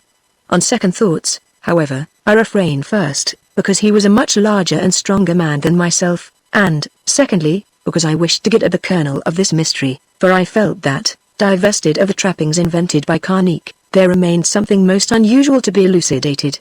So I put the brake upon my temper and answered. I thought that in your way you were a wise man, Karnik, but now I see that after all you are but a fool, who otherwise would have known that Hans is an even bigger liar than you announce yourself to be, and that the last thing I wish is to run after beautiful women, or any woman, which always ends like our adventures with the elephants, in the hunter being hunted. But let that be. Was any of your story true? Yes, Lord, much. We have a goddess who is called Shadow, and who, as we believe and not we alone, controls the gifts of heaven, sending rain or withholding it, causing women to bear children or making them barren, and doing many such things that bring happiness or misery to men, though this goddess I have never seen, except once, as I told you, a goddess. Do you mean that she is immortal? No, Lord, but I mean that her power is immortal, or at least that it goes on from generation to generation. The goddess, as I think, when her office is fulfilled, dies or perhaps is killed. What office? Lord, the chief of my tribe, the Dabanda, is her head priest. When the goddess is of ripe age he is married to her, and in due time becomes the father of a daughter, of which she is the mother. Perhaps he is also the father of male children, but if so they are never heard of, so I suppose that they are killed. When this daughter, the Ngoi to be, grows up, her mother, the Ngoi that was, vanishes away, vanishes. How does she vanish? I do not know, Lord. Some say that she who is called Shadow is drawn up to heaven, some that she who is also called the Lake Dweller, or Treasure of the Lake, swims out into the lake and is lost beneath its waters, and some that the virgins who attend her, poison her with the scent of certain flowers that bloom upon the island. At least she departs, and her daughter, the new Ngoi, reigns in her place and, like her mothers before her, is married to her high priest, the chief of the Dabanda. What? I asked, horrified. Do you mean to say that this chief marries his own daughter? Oh no, Lord. The chief never outlives the shadow. He knows when she is going to fade, and he fades at the same time, or earlier. How does he fade, as you call it? That is a matter for him to choose, Lord. Generally, if he seeks honor, in fighting our enemies the Abanda, among whom he will rush alone until he is cut down. Or sometimes he chooses other roads to darkness. At least he must walk one of them, because if he does not he is seized and burnt alive, as the end is the same. It does not matter how it is reached. My word, I exclaimed. It is strange that this goddess finds it easy to get a husband. It is not at all strange, Lord, answered Karnik haughtily, seeing that to wed the Ngoi is the greatest honor that can befall any man in the world. Moreover, he knows that when his life here is over he will dwell with her forever in joy in heaven. Yes, they will be twin stars shining to all eternity. Therefore before the chief marries the shadow, he names some child he loves to be the husband of the shadow which shall appear. Thus it came about, Lord, that when I was but little, I was named by the chief, the half-brother of my mother, to wed the Ngoi to be. But I committed the great crime. I entered the sacred forest, hoping to look upon the Ngoi, of whose beauty I had heard, not her whom I should wed, for as yet she did not live, but one who went before her. It was for this crime that misfortunes fell upon me, as I have told you, and I was driven from the land to atone my sins. Now I have been called back again to become the husband of the new Ngoi, for such is my glorious destiny. Oh, I said, now at last I get the hang of the thing. Well, every man to his taste, but after what you have told me, I am glad that no one nominated me to marry an Ngoi or shadow, or whatever you call her. Strange are the varying ways of men. That which you, white lord, think of small account, we hold to be the greatest honor which can befall one born of woman. It is true that death lies beyond the honor, but what of this, seeing that soon or late death must come? It is true also that he who is named and consecrated the spouse of the Ngoi of days to come, must look upon no other woman. Here I could not help remarking. But surely, Karnik, you told me a story of a woman who helped you to become chief of the Arabs in your town yonder, saying that you grieved much when she died. Also I think you spoke to me of your wives who dwelt without your fence. Very likely, Lord, for have I not told you many things? Also, did I say that the child that brought the woman to her death was mine? Or show you the wives who dwelt without my fence? Learn that I had not, nor even had a wife, which is one of the reasons why those Arabs held me a magician. What does a man want with wives who is sealed as the husband of the Ngoi, yes of the shadow herself, if only for a year, or even for an hour? Nothing. Of course, nothing, I answered with enthusiasm. Then a thought struck me, and I added, but supposing that when at last he sees this Ngoi, he does not like her, or that she does not like him, having met some other man whom she prefers? Lord Macumazan, you speak in ignorance, therefore I forgive you what might otherwise be considered insult, or even blasphemy. It is not possible that her appointed husband should not like the Ngoi. Even were she hideous he would adore her, seeing the soul within. How much more, then, will he do so, since she is always the loveliest woman on the earth, filled with light like a star and crowned with wisdom from above, indeed. In that case there is nothing more to be said. Only then, Karnik, why do her adoring people drown or otherwise make away with such divine beauty and wisdom as soon as her daughter begins to grow up? As regards your second question, went on Karnik, taking no notice of an interruption which doubtless he considered irreverent and trivial, still less is it possible that the Ngoi should prefer any other man to him to whom she is vowed, for the reason that she never sees one. Oh, I said, now I understand. That accounts for everything, including your banishment from your home. A woman who never sees any man except the one she must marry is of course easily pleased, even if she is called a goddess. Lord Macumazan, replied Karnik, much offended, I see that you wish to make a mock of me and my faith, as you did that of the Mohammedans, I suggested mildly. I see also, he went on, that you think I tell you lies, as you have just admitted you did in the past. He waved his hand, as though to thrust this trifle aside, and went on. Yet you will learn that as to the Lady Shadow, Treasure of the Lake, and her husband, who is called Shield of the Shadow, I speak the truth. Indeed, you should have learnt it already, for have I not told you that amongst other powers, he who is affianced to her whose title is Ngoi, yes, even before he has married her, has command over wild beasts and men. What of the lion that I turned aside on that night when you climbed the pit? What of those whom I called to rescue you when the Arabs came up against you? What of the elephants which hunted you when you went out to hunt them, and ceased when they saw me? What indeed? I echoed. Perhaps when you have time you will answer your own questions. Meanwhile I will put one more to you. Why have you plotted and planned and so brought it about that I should be your companion upon this very mysterious business? Because it was conveyed to me that I must do so, Lord Macumazan, for reasons that as yet are not made clear to me. Doubtless you are appointed to be of service to the Ngoi and therefore to me.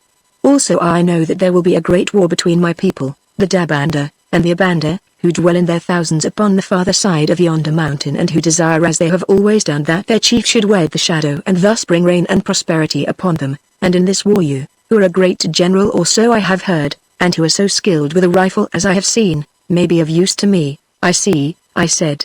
As I was when I rescued you from your house and afterwards when I shot that fellow Gaika. Well, perhaps I may and perhaps I mayn't, since no one knows to whom he will be of use. Meanwhile I thank you for telling me many things, some of which may be true. And now I will go to breakfast, so goodbye for the present, and I departed. Aware that if I had disliked Karnik before, now I positively detested him.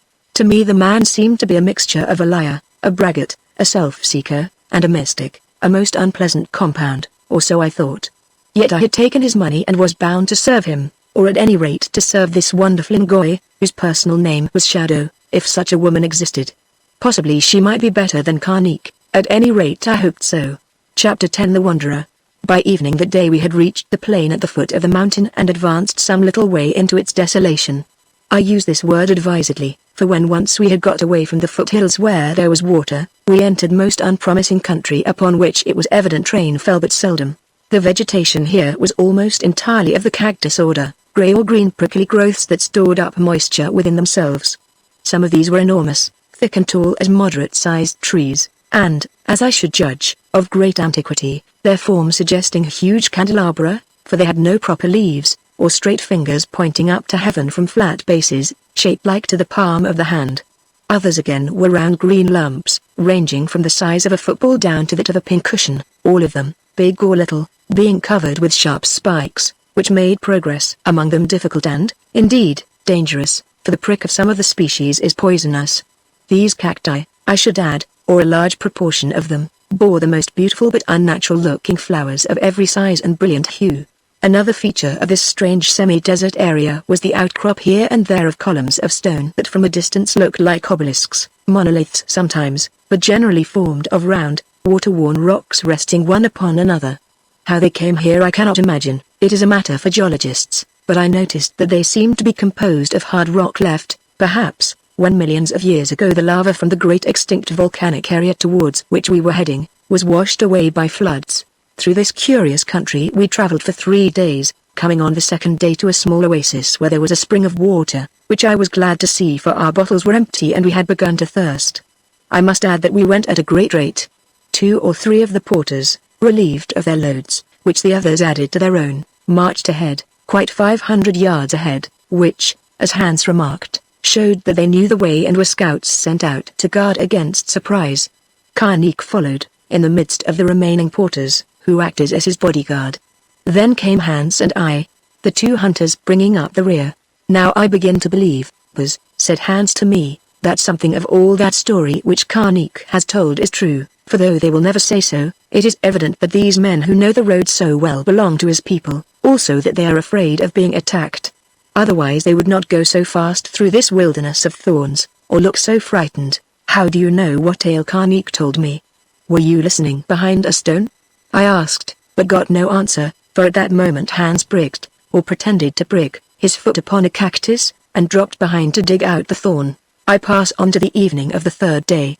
We were at length getting clear of the cactus scrub and reaching the foot of the westernmost slope of the huge and massive mountain, which Karnik had told me was the shell of an extinct volcano within whose crater dwelt his people, the Dabanda. There was but an hour to sunset, and though much distressed by the heat and the lack of water, we were marching at a great rate to reach a point where Karnik said we should find a spring. This he was anxious to do before dark, for now the nights were almost moonless. Presently as we trudged forward, begrimed with dust and gasping from the still heat, Hans, who was at my side, poked me in the ribs, exclaiming in Dutch, "Kijk. That is, look." I did look in the direction to which he pointed, and saw so strange a sight that at first I thought I must be suffering from delusions. There, running towards us down the slope of a low ridge of the mountain mass where it merged into the plain, appeared a man, a very exhausted man, who came or rather staggered forward in short rushes, halting after every few paces as though to get his breath.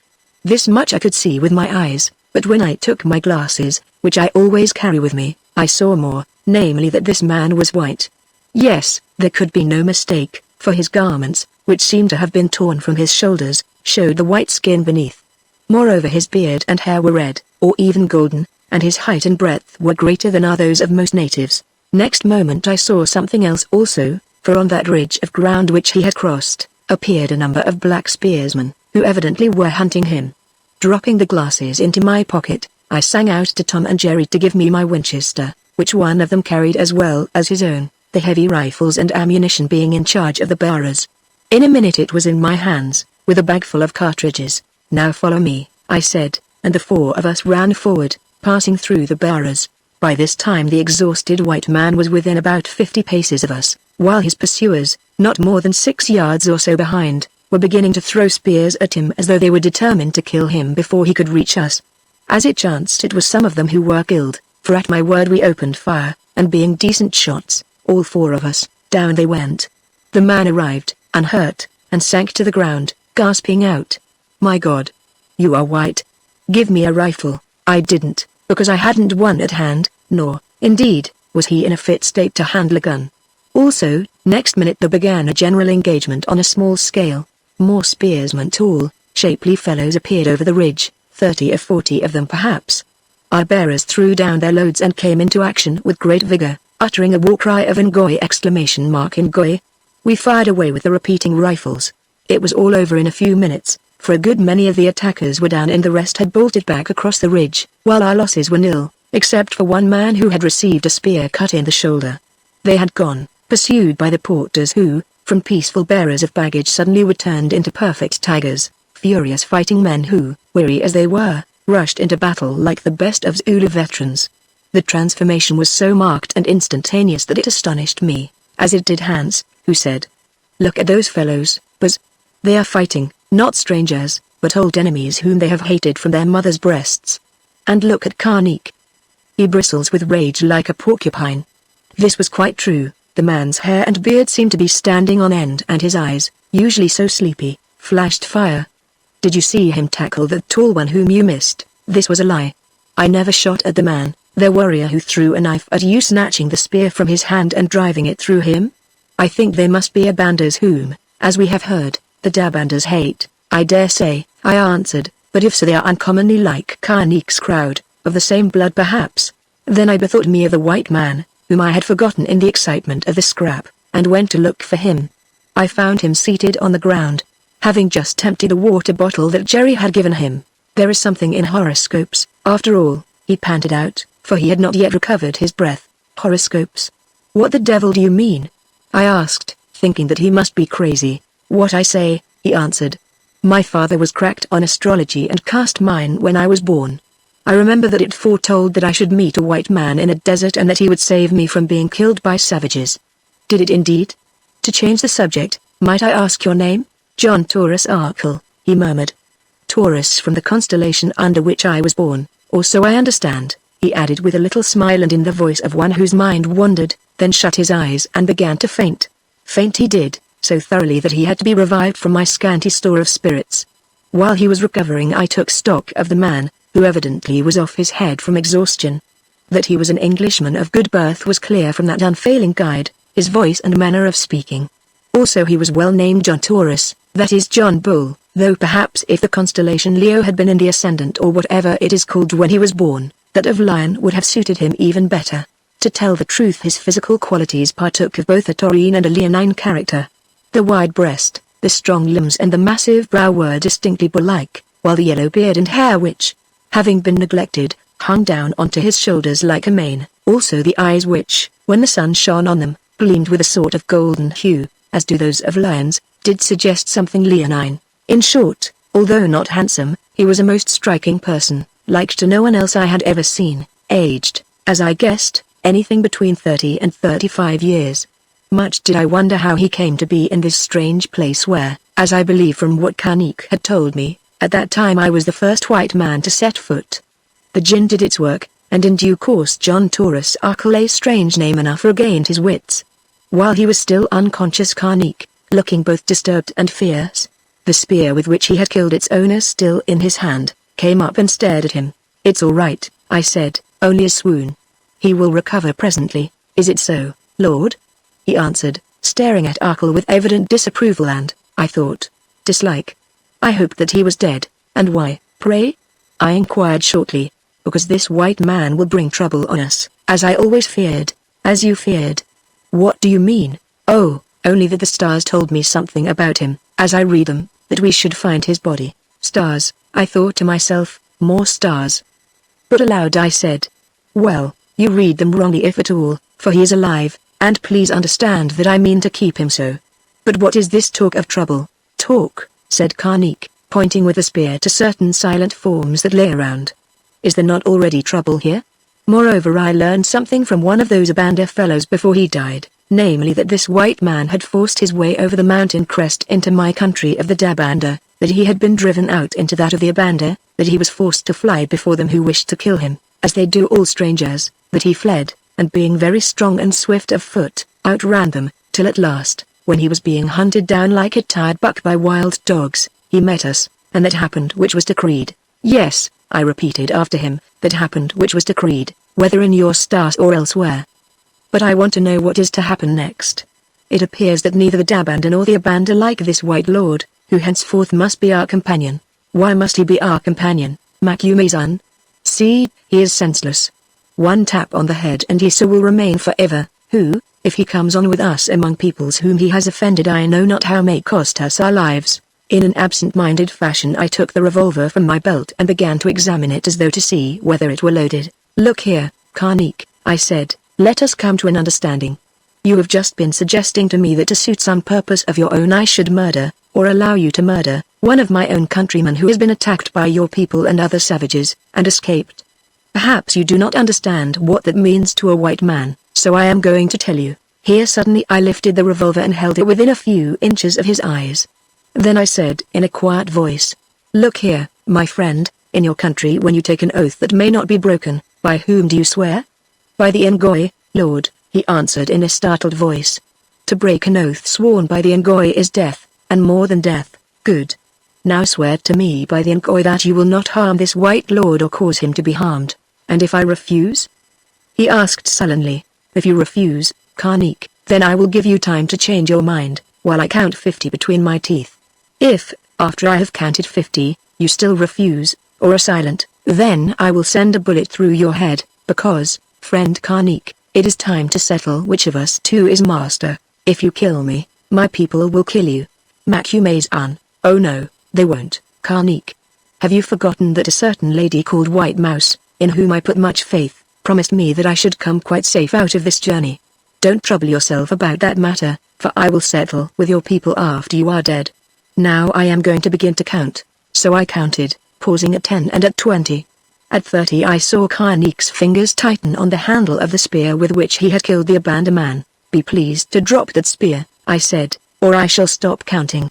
He opened his hand and it fell to the ground. Then I counted on to 40, and pausing once more, remarked that time was short, but that perhaps he was right to have done with it and to take his chance of what awaited him in or beyond the stars he worshipped, seeing that this world was full of sorrows. I counted on to 45, at which number I aligned the pistol very carefully on a spot just above Karnik's nose. 46, 47, 48, I said, and began to press upon the trigger. Then came the collapse, for Karnik threw himself down and in truly Eastern fashion began to kiss the ground before my feet.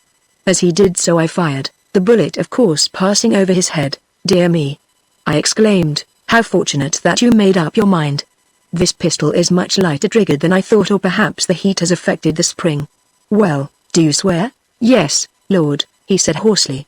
"I swear by the Ngoy that I will not harm yonder white man, or cause him to be harmed." "That was the oath you asked. But I know that in it lies one that is wider, namely that henceforth, instead of your serving me, I must serve you, who have conquered me. That's it. You have put it very well, I replied cheerfully. And now a gift for a gift. I am quite ready to renounce my new lordship over you, and taking this white wanderer with me if he will come, to leave you to go your own ways, while I and my servants go mine, you promising not to follow or molest me in any manner.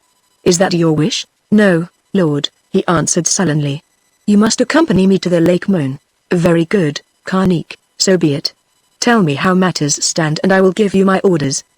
But remember that if you disobey one of them or try to trick me, or to injure this white lord, I who have only counted 48, shall count 49 and 50. It is agreed? It is agreed, Lord, he replied humbly. Hearken. Yonder, and he pointed to some rocks upon a slope not more than a few 100 yards away, where grew trees of a different and more vigorous character from any about us yonder, I say, is the spring we seek. Lord, we must reach it at once, for our water is done. The white man has drank the last, and very soon it will be quite dark and impossible to travel. Good, I said. Go on with your men and prepare the camp. I will follow with the wanderer as soon as he can walk. Afterwards we can talk. He looked at me doubtfully, wondering, I was sure, whether I had it in my mind to give him the slip. If so, probably he concluded that without water and with a sick man it would not be possible for me to do so. At least he went to collect his people, and presently I saw them march with the loads up to the rocks where grew the green trees. To make certain of his movements I sent Hans with them, telling him to return at once and report if there was a spring and if so whether Karnik was preparing to camp. To tell the truth I was by no means certain as to his intentions. Possibly he meant to melt away in the darkness, leaving us in the wilderness to our fate. This would not have troubled me very much had it not been for the fact that nearly all the ammunition and food, also some of my rifles, were among the loads. Otherwise, indeed, I should have been glad to see the last of Karnik, for I was filled with doubts of him and of the business into which he was dragging me. However, I must take my chance, amongst so many risks. What was one more? When he had gone I went to where the stranger lay behind some stones, and to my joy found that he was coming out of his swoon, for he had sat up and was staring about him. Who are you and where am I? Oh, wasn't there a fight? Give me water, keep quiet a little, Mr. Arkle, I said. I hope to have some water presently. I had given Hans a bottle to fill. There has been a fight. By God's mercy we managed to save you. You shall tell me about your adventures afterwards, he nodded, fixing his attractive eyes, which reminded me of those of a retriever, on my face. Then, doubtless unaware that he was speaking out loud, he said something rather rude, namely, queer-looking little chap, hair like that of a half-clipped poodle, skin like an old parchment, but tough as nails, and straight. Yes, I am sure, straight. John Taurus, you are in luck. Well, it's time. Of course I took no notice, but went to speak to Tom and Jerry, who were standing close by bewildered and whispering, asking them how many cartridges they had fired in the scrap, and answering their questions as best I could, till presently in the waning light I caught sight of Hans returning. It is all right, Buzz, he said. There's a good spring yonder, as the owlman said, and he is camping by it. Here's water. I took the bottle and handed it to Arkle, who seized it eagerly. Then suddenly a thought struck him and he held it out to me, saying in his pleasant, cultivated voice, You two look thirsty, sir. Drink first, words that showed me that I had to deal with a gentleman. To tell the truth I was dry, perished with thirst, indeed. But not to be outdone I made him take the first pull. Then I drank and gave some to Tom and Jerry. Between us those 2 quarts did not go far, still, a pint apiece was something. Can you walk a little? I asked Arkle. Rather, he said. I'm a new man, and thank God those scoundrels didn't get my boots. But where are we going? To the camp yonder first. Afterwards to the Lake Moon if we can. A flash of joy passed across his face. That will suit me very well, he said. Then it fell, and he added, You are very good to me, and it is my duty to warn you that the journey is dangerous, and if we get there, that the place and people are well, not canny. Indeed, you would be wise to turn back, for I think that death is very fond of Lake Moon. I guessed as much, I said. Have you been there, Mr. Arkle? He nodded. Then take my advice and say nothing of your experiences to those with whom we are going to camp, for I suppose you talk Arabic. I will explain why afterwards. He nodded again, then asked, What is your name, sir? I told him. Alan Quatermain, he said. Seems familiar to me somehow. Oh, I remember, a man I knew, Lord Ragnall, told me about you. Indeed. He gave me a letter of introduction in case I went south. But that's gone with the rest. Odd to have met you in this fashion, but so is everything in this place. Now, Mr. Quatermain, if I may put my hand on your shoulder, for my head still swims a bit, I am ready to walk. Right, I answered, but again I beg you not to be ready to talk, at any rate in any language but our own, for except Hans, who can be trusted on all important matters, and I pointed to the Hottentot. None of these people understand English. I see, he said, and we started. Arkle, who limped badly, towering above me, for he was a very big man, and leaning on me as though I were a stick. We reached the camp without difficulty just as darkness fell. While the hunters pitched my tent, which, although low, was large enough to cover 2 men, Arkle lay down by the stream and drank until I begged him to stop.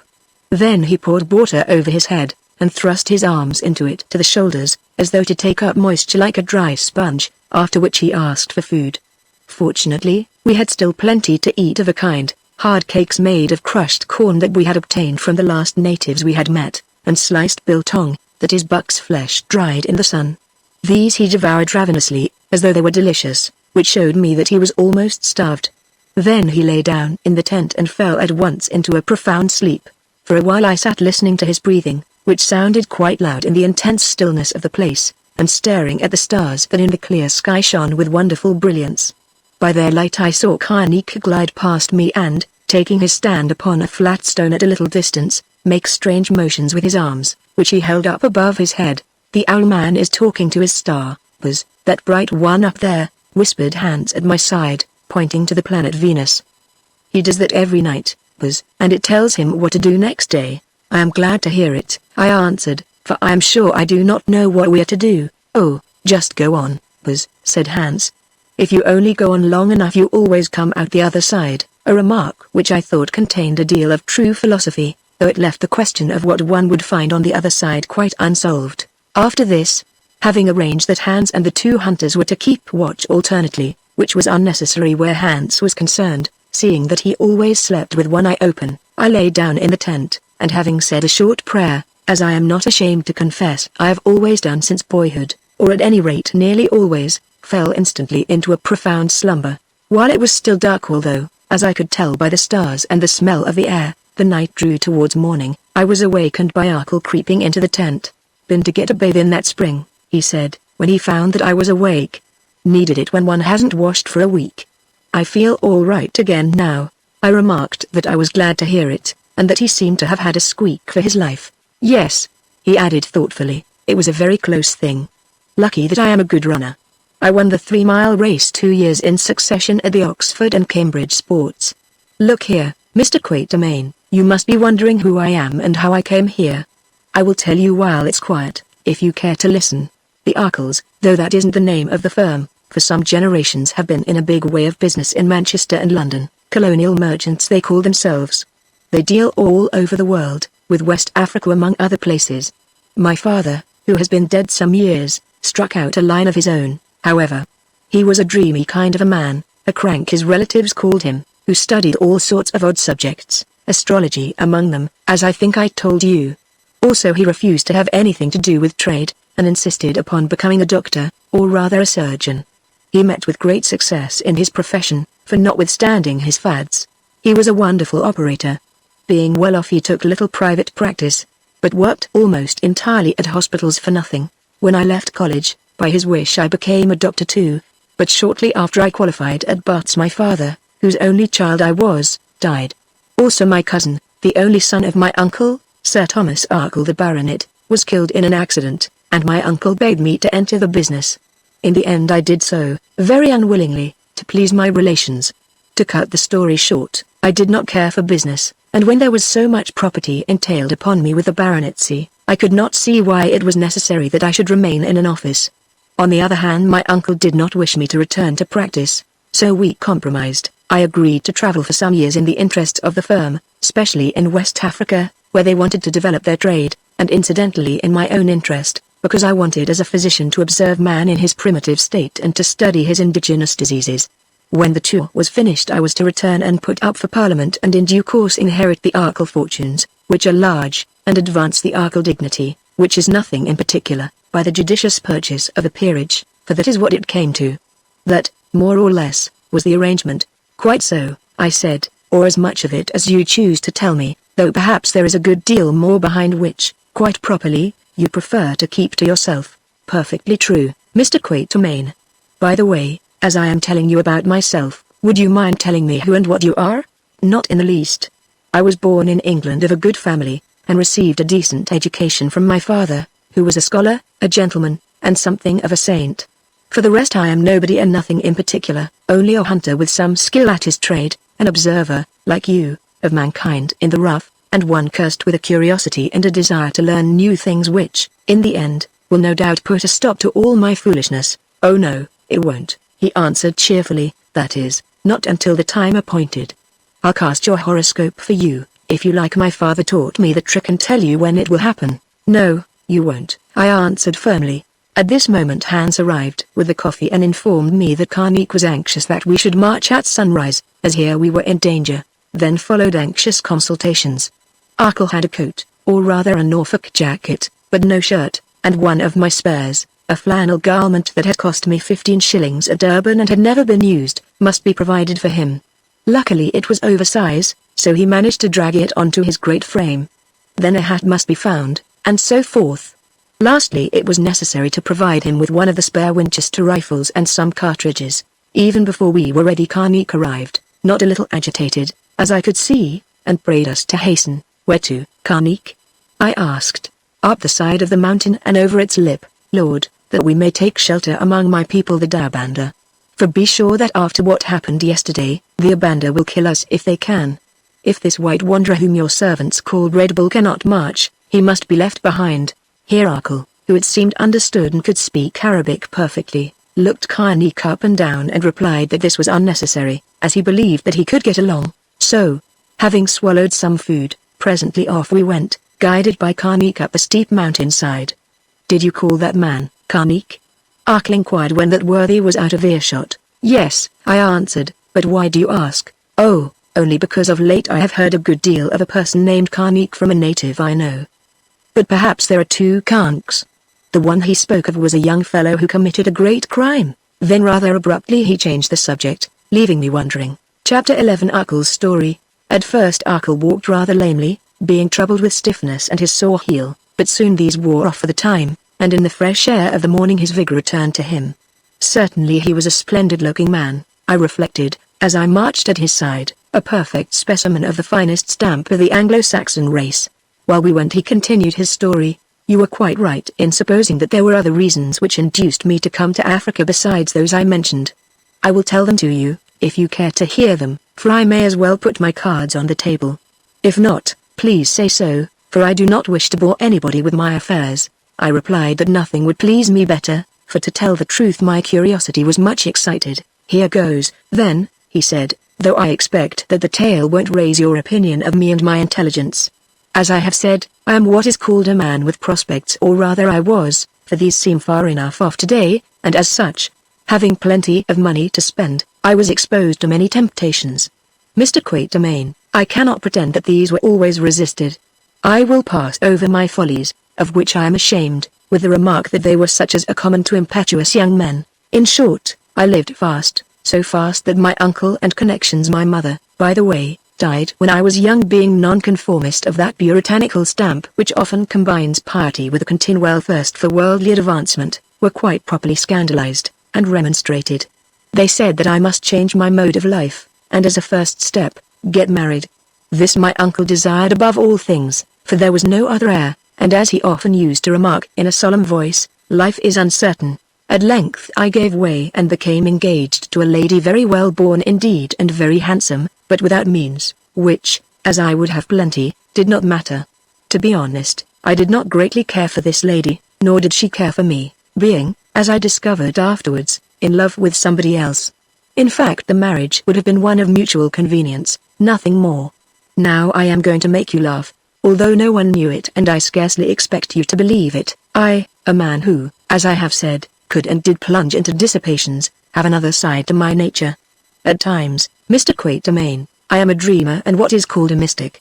I suppose I inherited it from my father, at any rate there it is. There is nothing wonderful in that, I remarked, the old story of the flesh and the spirit, nothing more. Perhaps, At least I put faith in queer and unprovable things, for instance in what are called soul affinities, and even in the theory that we have lived before. Would you believe that the great lump of British flesh and blood which you see before you developed a soul affinity, if that is the right term, with someone I had never met? I looked at him doubtfully, reflecting that the hardships through which he had passed had probably touched his brain. He read my mind, for he went on. Sounds as though I were a bit cracked, doesn't it? So I thought myself, and should still think, were it not for the fact that I have found this affinity in Africa. Where? I asked lightly. At Lake Moon, yes, he replied, at Lake Moon, where I always expected that I should find her. I gasped, and felt as though I should like to sit down, which, owing to a hurry, was impossible. Evidently the poor man was rather mad. As I have begun it, I had better go on with my story, taking things as they happened. He continued in a matter-of-fact voice. I tell you that in the midst of my wild and rather unedifying career I began to be haunted by visions which came upon me at night. Dreams? I suggested. No, always when I was awake and looking at the stars, and generally when I was in the open air. The first, I remember, developed in Trafalgar Square at 3 in the morning after I had been to a dance. The wine is not always very good at those dances, I have been told, or if it is, sometimes one drinks too much of it. I suggested again. Quite true, but as it happened this one was given by a relative of mine who is a strict teetotaler and never allows anything spirituous in her house. I had to go to meet my fiancé. It was a terrible affair. When it was over I went for a walk and came to Trafalgar Square, which at that hour was very quiet and lonely. There I stood staring at the Nelson column, or rather at the stars above it, for it was frosty and they were beautiful that night. Then the thing came. I saw a desolate sheet of water lit up by the moon, an eerie kind of a place. Presently a form, that of a woman draped in white, appeared gliding over the water towards me, floating, not walking. It reached the shore and advanced to where I stood, and I saw that this woman was young and very beautiful, with large, tender eyes. She stopped opposite to me, considering me, and a change came over her face as though after long search she had found that which she sought. Looking at her, I too seemed to have found that which I sought. She held out her arms, she spoke to me, distinctly I heard her words, not with my ears but through some inner sense. What is more, I understood one or two of them, though they were in Arabic. I have always had a taste for studying out-of-the-way subjects, and it happened that in my medical reading I had become interested in the works of some of the old Arabian physicians, and in order to understand them had found it necessary to master something of the language in which they were written. This was some years before, and I had forgotten most of what I had learned, but not everything. So it came about that I caught the meaning of a sentence here and there such as these. At last, O long sought. At last upon the earth. Not in dreams. Follow, follow. Far away you will find and remember. Yes, there the gates will be opened. The gates of the past and the future. At this point the vision, or whatever you like to call it, came to a prosaic end, for a policeman arrived, eyed me suspiciously, and said, "Move on, young gentleman. This ain't no place for the likes of you on a cold night. Go home and sleep it off." I remember that I burst out laughing. The contrast was so ridiculous. Then because my heart was full of a strange joy, such as is described by the old mystics who think that they have been in communication with things divine, I presented that policeman with half a sovereign, wished him good night, walked away quietly to my rooms in St. James's Place, and went to bed a changed man. "What do you mean by a changed man?" I asked. "Oh, only that I seemed different in every way.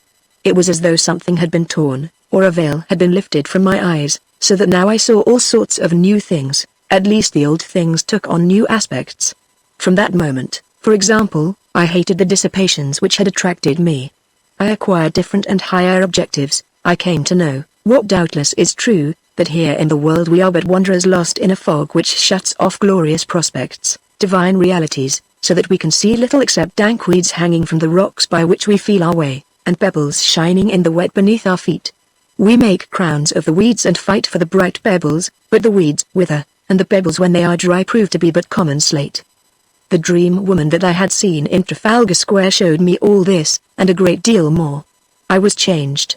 I who had been a greedy caterpillar, devouring all that I could find, in that half hour in Trafalgar Square became a chrysalis, and then was transformed into a butterfly.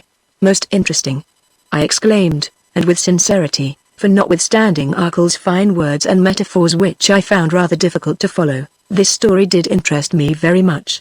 I didn't believe in the Trafalgar Square vision, but, as an American would say, I did hitch onto that transformation which, in our degree, most of us have experienced at one time or another, however impermanent its results may have proved.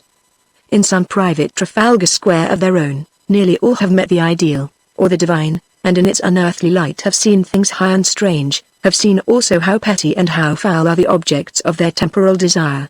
Half an hour later it is probable that they will have forgotten the former, and be hunting the latter even more fiercely than before.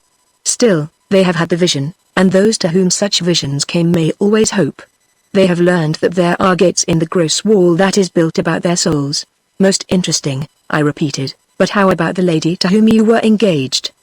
Did you tell her what you had seen and heard in Trafalgar Square? No, I didn't, at least not all of it. The only difference was that whereas I had merely disliked her before, afterwards I detested her, that is, as a prospective matrimonial partner. However, I may add at once that this engagement affair cleared itself up in a most satisfactory fashion. The lady's aversion to me was even more real than mine to her. Also she was rude enough to believe and to tell me she believed that I was mad.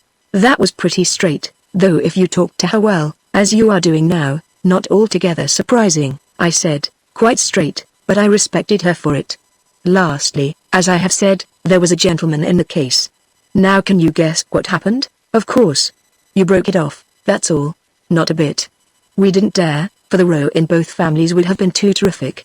No, my hated rival was impecunious like my beloved betrothed, whereas I had a good lump of cash at call, which my father had left me. So I lent him £5,000. It's more polite to call it lent, and they bolted to Florida to start orange farming. I need not say that I proclaimed myself broken-hearted, and everyone sympathized with me to my face and laughed at me behind my back, almost as heartily as I laughed myself behind their backs. Meanwhile, I studied Arabic like anything, which amused me, as I am rather quick at languages, and took long midnight walks to develop my spiritual side. I said doubtfully, you are not making fun of me, are you, Mr. Arkell? Certainly not. At least I think I am not, for those abandon have killed my sense of humor. But you shall judge by the sequel. To cut it short, I did seem to come more and more in touch with that lady of the lake. Yes, in those starlit midnight hours she appeared to talk to me more and more as my Arabic improved, and to tell me all sorts of curious things about the past, the very distant past, I gathered, in which we had been intimately connected and taken part in various adventures, some of them tragic and all in their way striking and even beautiful. I will skip these, for what is the use of repeating a lot of old love affairs that apparently took place in remote ages, only saying that in the last of them at some indefinite date she brought about my death and her own, that we might go to heaven together, or rather to a certain star, a crime for which, according to the visions, she is most anxious to make amends. That is why, still according to the visions, she must live in the distant spot where it happened, for as I understand, the experiment did not succeed. I mean that we never got to that star. Look here, I said, all this sounds rather like a nightmare, doesn't it? Yet as the words passed my lips, I remembered Karnik's yarn about his goddess in the lake who was supposed to have descended from heaven and fallen in love with a man. Surely he said that she had killed this man to take him back to heaven with her, which was not allowed. Therefore she waited in the lake until he appeared again, after which I did not gather what was to happen. The legend was of a sort that is not unknown in Central and West Africa, but really it was odd to hear another version of it from Arkell's lips. Very much like a nightmare, he assented cheerfully. Being a doctor I came to the same conclusion, as did some of the most eminent of my profession whom I consulted. One of them asked me if I had spotted the locale of these strange happenings. I replied, yes, somewhere near some mountains in the central parts of Africa that were called Ruga, where, as I believed, no white man had ever been, though I had found them marked on an old map. Well, he replied, with a twinkle in his eye, if I were you I should go and look for the lady there. At the worst you will get some good big game shooting, and I have noticed that people with hallucinations never come to any harm. I thought this an excellent idea, and shortly afterwards I began to work upon my uncle to send me out to Africa to advance the trade interests of the firm. In the end he and the other partners agreed. You see, they sympathized with me very much on my matrimonial fiasco and thought that a change would do me good. In such a case, said my uncle, who has a gift for platitude, new countries, new customs, and new faces are most helpful. I sighed and shook my head, but said that I hoped so. How long have you been here? I asked. Oh, I landed on the west coast about 3 years ago. It took me a long while to find those confounded Ruger Mountains, and I met with many adventures on the way. However, at last I fetched up all right with about half a dozen coast servants, good men all of them, for the rest of the crowd had bolted at one time or another. And now I come to the interesting part of the story, if you care to hear it. Of course I do. Who wouldn't? I answered. Go on. Well, I had heard of Lake Mon, the Holy Lake as it is called, right away from the Congo and beyond it. Indeed, rumors of this place had reached me. I have told you that I am not bad at languages, and during my first year in Africa, while I was attending to the business of the firm, I also studied local tongues and customs on every possible occasion. Thus I would get servants who could not talk a word of English, and learn from them. Then I began to work my way up country, and at every tribe I came to, or rather at every village, I always made a friend of the chief witch doctor, for the African witch doctors know everything that is passing for hundreds of miles around them. Indeed, often they seem to know more than this, how or why I can't tell. That's quite true, I said, thinking of Zykli, opener of roads, the great wizard of Zululand of whom I have told some tales. Now, went on Arkle, I must explain that I was not certain for what I was searching. The visions which I had experienced in England had shown me the desolate lake and a beautiful woman who spoke about the past and our relations together in that past. But beyond saying, or conveying, that it was in Central Africa, she had never mentioned the name of the lake, or told me how to get there, and from the moment that I sailed from Liverpool the visions, or whatever they may have been, ceased. In short, I was left without any guidance whatsoever. It was here that the witch doctors came in. I explained my case to several of them, and when their mouths were opened by gifts, also by a belief that although my skin was white I was one of their fraternity, they became communicative. They had heard something of a sacred lake that was inhabited by a great fetish. They believed this fetish was a woman. They would inquire. That was the burden of their song. What is more, they did inquire, once or twice by means of drum messages which, as you know, the natives can send over hundreds of miles, but generally in fashions that were dark to me. Also answers came, from which in the end I learned that the lake where the great rain docked or est dwelt was named Mon, that her title was the Ngoy, and that she was known among the people round her as Shadow, or the Shadow. Following these clues, such as they were, though of course all the while I understood that this Ngoy, or Shadow, might be quite different from her of whom I had dreamed, I worked my way slowly eastwards and southwards, till at last I came to certain mountains which I was told bordered the country where the Ngoy lived.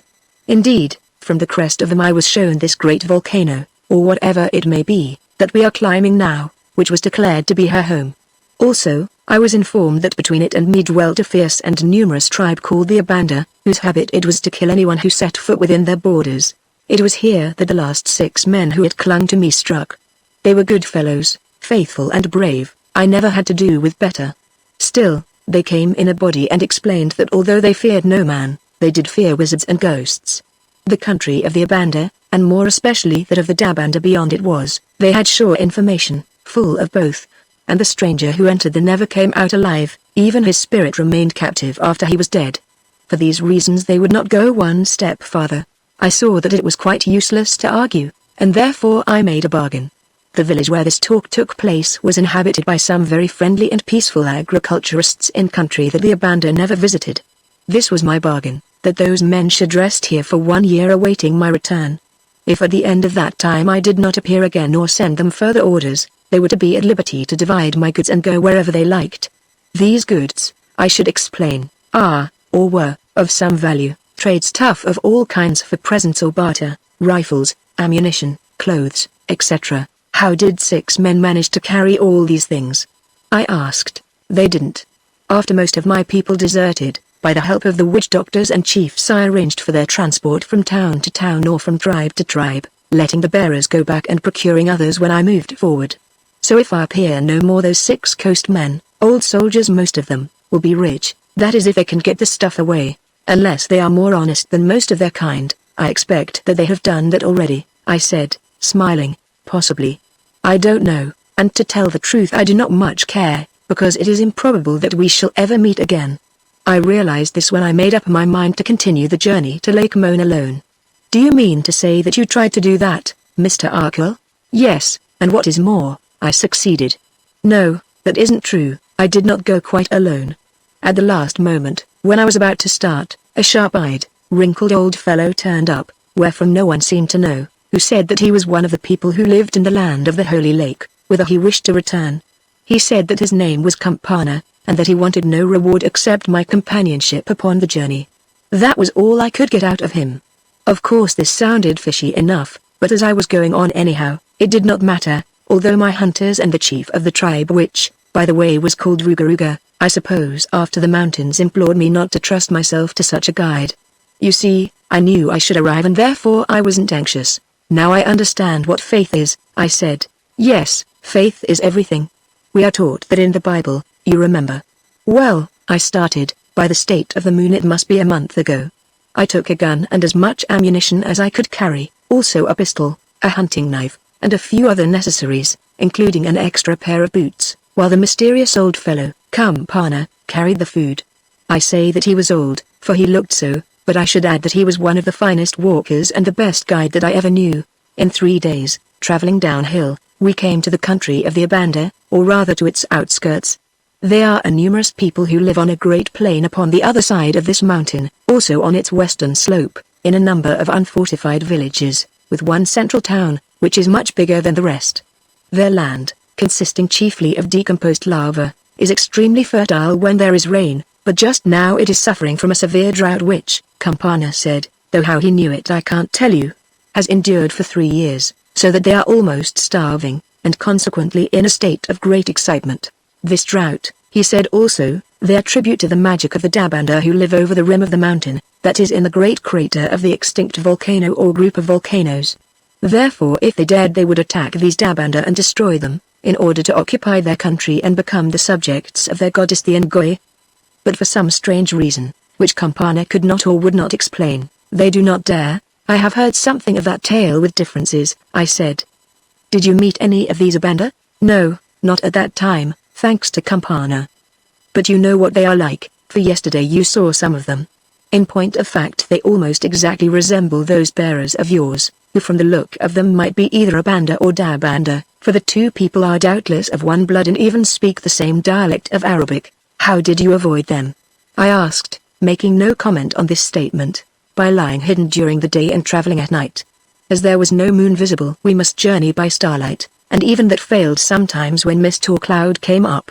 But it seemed to make no difference to old Campana, who must know the country like a book. On he went up the steep mountain paths, seeing and climbing like a cat in the dark, and leading me by a string tied to his wrist, for we were afraid to speak except in the lowest whisper.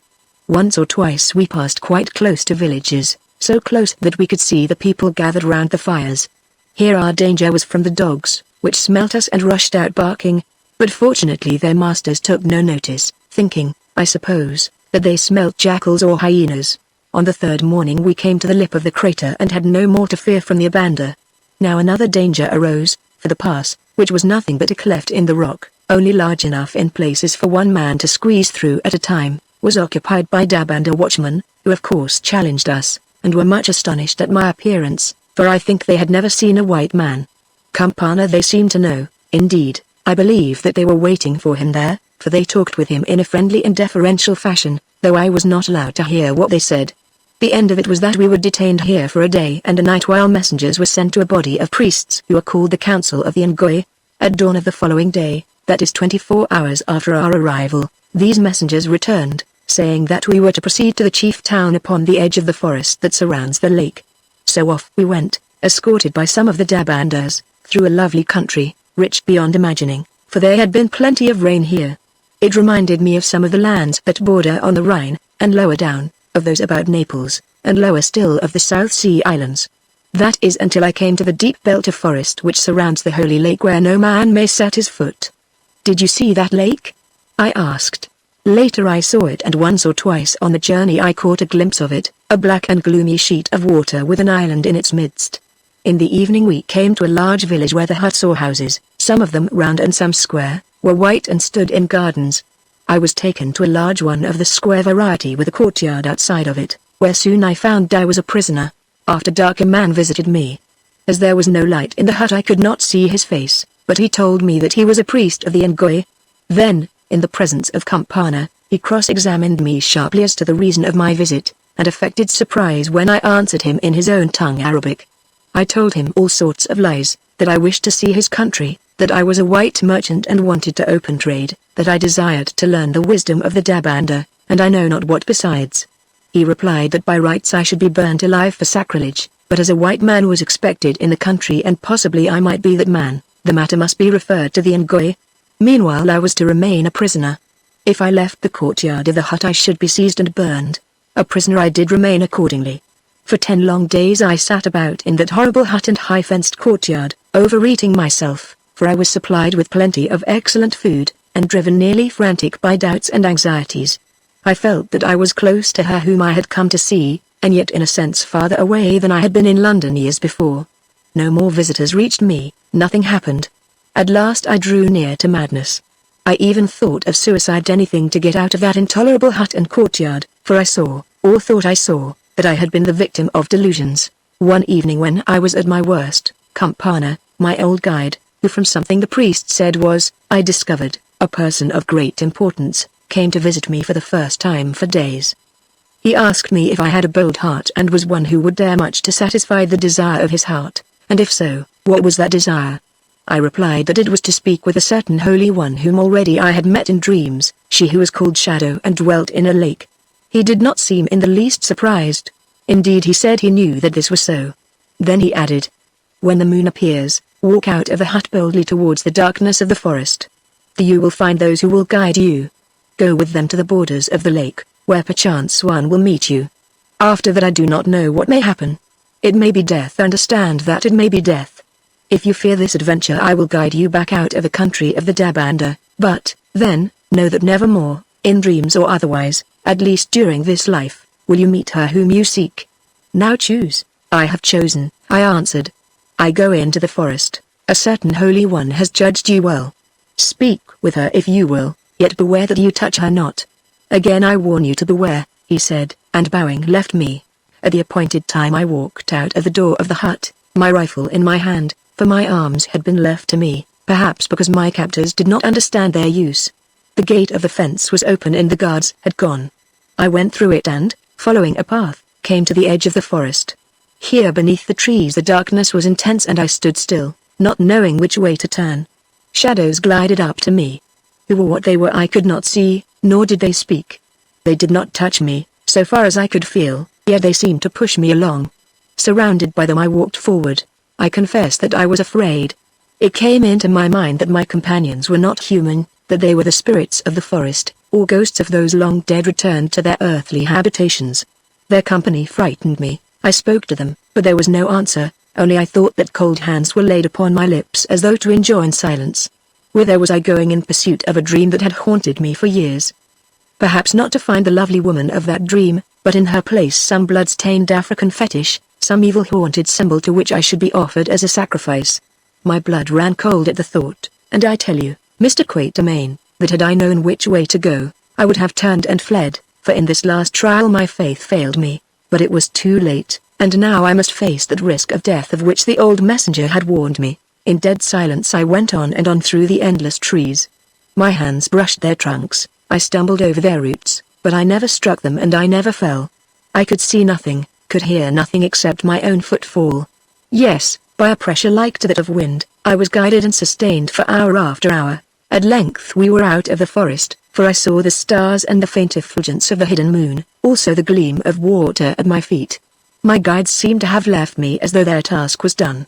I was utterly alone, and the sense of that great solitude appalled my soul.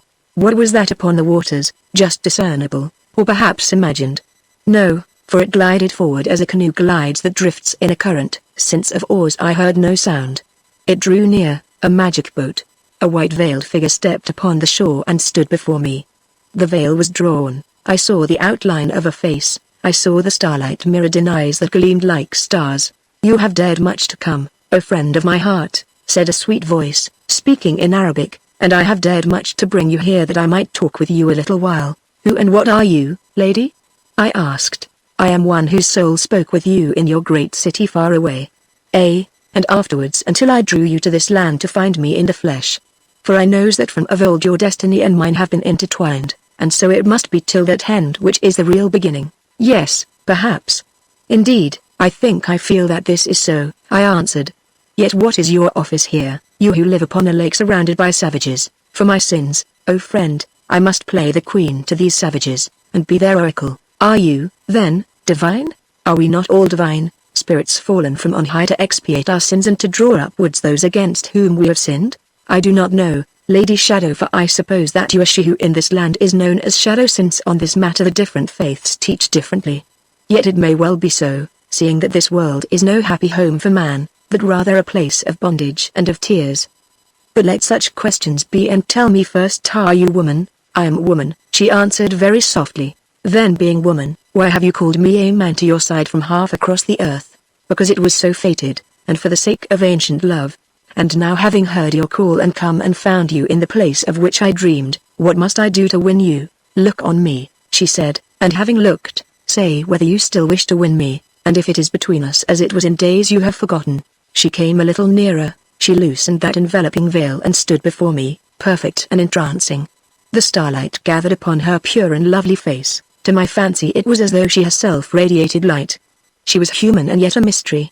She was a woman and yet half spirit. Of the past I know nothing, I said, hiding my eyes with my hand, and of the present only that I desire you more than life and all it has to give. I thank you, and I am glad, she replied humbly. Yet know that I may not be lightly won. Great dangers threaten me and those over whom I rule and whom I must save before I satisfy my soul and yours. How are you now named in the world? John Arkle, I answered. Is it so? Then, O Arkle, you must return over the lip of this mountain, and there find a white man who comes to help us and my people in the war that is at hand. When you have found him and that war is won, we will talk again. Go now. Your guides await you. I do not wish to go, I said. Let me return with you to where you dwell. She became agitated. I saw her tremble as she answered hurriedly. It is not lawful. First all must be accomplished, that is the price. No, lay no hand upon me, for I tell you we are watched by those you cannot see, and if you touch me I shall find it hard to save you. I heard, but took no heed, who was seized with a kind of madness, and forgot Campana's warning. I had found one whom I had sought for years. Was I to lose her thus, perhaps forever? I stretched out my arms and swept her to my breast. I kissed her brow, then came a tumult. It was as though some frightful tempest had broken over us. She was wrenched away and vanished. I was seized and shaken as though by the hands of giants. My senses left me. When they returned again it must have been long afterwards. I was running on the mountainside, hunted by those savages whom you met and drove away. Chapter 12. Karnik swears an oath. Arkle's story came to an end, and I said nothing. Luckily, he did not appear to expect me to speak, for, glancing at him, I saw that he was limping on like one in a dream. His eyes set upon the mountain lip above us as though he were looking over, or rather through it at some vision beyond, and that on his face was a faint, fixed smile such as I have seen upon those of persons under hypnotic influence while they go about the behests of the master of their will. Evidently the man was not with me. He, or rather his mind, was fixed upon that lake and its mysterious lady, if such a woman lived. Contemplating him I came to the conclusion that he was the victim of hallucination, or to put it bluntly, mad. For years he had been haunted by this dream of a spiritualized maiden who was his twin soul, a very ancient fantasy after all, and one still believed in by thousands. For it is interesting to imagine that somewhere, in the universe or beyond it, is hidden a counterpart, or rather a complement, of the other sex who exists for us alone and thinks of us alone. He or she from whom fate has separated us for a while and laid upon us the need to find again in life or death. Such a dream is always popular because it flatters our human vanity to believe that however lonesome and unappreciated we may seem to be, always somewhere waits that adoring and desiring mate who burns to welcome and to hold us everlastingly. Without doubt Arkle was subject to this common craze, only in his case, instead of keeping it to himself, as do the more modest, he proclaimed it aloud, as might be expected of one of his robust and sanguine temperament, streaked as it was with veins of inherited mysticism. He had followed his clues, such as they were. He who had dreamed of a lake goddess, had heard of a holy lake supposed to be presided over by some local and female spirit, and with wonderful courage and resistance he had fought his way half across Africa to the neighborhood of this place. Here he had fallen into the hands of a tribe hostile to those who worshipped the water fetish, or witch-doctor or rainmaker. Nearly all these African superstitions are connected with rain. Naturally, never having seen a white man before, they seized him and kept him prisoner. Ultimately they determined to kill him, but getting warning of their kind intentions, he made a run for it, and so blundered on to us with his would-be assassins at his heels. This, I doubted not, was the whole story, all the rest about the visit to the lady who met him on the shores of the lake being pure imagination, or other dementia. Still it was true that Karnik told somewhat similar tales, a puzzling fact. Oh, how I wished to heaven that I had never tied myself to this Karnik by accepting his ivory and cash. But there it was, I had, as it were, signed the note of hand, and must honor the bill. As a matter of fact, at this very moment an installment was ripe for discharge. We had stopped for a few minutes to rest and drink some water from a mountain stream, and eat a few mouthfuls of food. Just as we had finished our hasty meal, Karnik, who was seated on higher ground 50 yards ahead, turned and beckoned to me to come to him. I went, and when I reached him, without a word he pointed to our left. I looked, and there, advancing along a fold of the mountain at a considerably higher level than ourselves, just at the foot of the precipitous crater cliff 1.5 miles, or perhaps 2 miles away, I caught sight of glittering specks which I knew must be the points of spears shining in the sun. "What is it?" I said. "The Abanda, Lord, coming to block our road, 200 or 300 of them. Listen, now. There in that cliff far above us is the only pass on this side of the mountain which runs through the cleft to the crater. The Abanda know that if they can reach the cliff before us we shall be cut off and killed, every one. But if we can reach it before them, we shall win through in safety to my own country, for that they will not follow us. Now it is a race between us as to which of us will first gain the mouth of the pass. See, already I have sent on the bearers," and he pointed to the line of them scrambling up the mountainside several hundred yards ahead of us. "Let us follow them if you would continue to live." By this time Markel, Hans, and the 2 hunters had joined me. A few words sufficed to explain the situation, and off we went. Then ensued a struggle that I can only describe as fearsome. We who had marched far with little rest were tired. Moreover, we must climb uphill, whereas the Abanda savages were comparatively fresh and their path though rough lay more or less upon the flat, therefore they could cover twice the distance in the same time. Lastly, Arkel, although so strong, was still stiff and footsore after his race for life upon the yesterday, which delayed his progress. The bearers who, it will be remembered, had the start of us, made wonderful time, notwithstanding their loads. Doubtless too they knew the Abanda and what would happen to them if they were overtaken. As we clambered up the mountainside, heavens! How the sun-scorched lava burned my feet, Hans gasped out. A lot of those fellows who were hunting the bulbas, whom I wish we had never met, got away yesterday evening, and told their brothers, who have come to make us pay for those who didn't get away. No doubt, I grunted, and what's more, I think they will reach the mouth of the pass if there is one before us. Yes, I think so too, for the bulbas has a sore heel and walks slowly and that cliff is still some way ahead. But, the ones who escaped yesterday have told these fellows about what happened to those who didn't escape and what bullets are like. Perhaps we can hold them back with the rifles, perhaps. At any rate we'll try. Look how fast Karnik is going. Yes, he climbs like a baboon or a rock rabbit. He doesn't mean to be caught by the Abanda, or his porters either, whatever happens to us. Suppose I sent a bullet after him, before he is out of shot, aiming at his legs to make him go a bit slower. No, I answered. Let the brute run. We must take our chance. At this moment Arkel, who was growing lamer, called out, "Quatermain, get on with your servants. I'll look after myself." "No, you won't," I replied. "We will sink or swim together." Then I looked at Tom and Jerry and saw that they were alarmed, as well they might be. Hans saw it too, and began to fire sarcasms at them. "Why don't you run, you brave hunters?" he asked. "Will you let yourselves be beaten by the owl man? If the rifles are heavy, you might leave them behind, as you remember you did when the elephants were after us." Such were his rather bitter jests, for Hans would crack jokes at death itself. I know that afterwards he regretted them earnestly enough, as we often regret unkind words which it is too late to recall. They stung Tom to fury, for I heard him mutter, "I'll kill you for this afterwards, yellow man," a threat at which Hans grinned.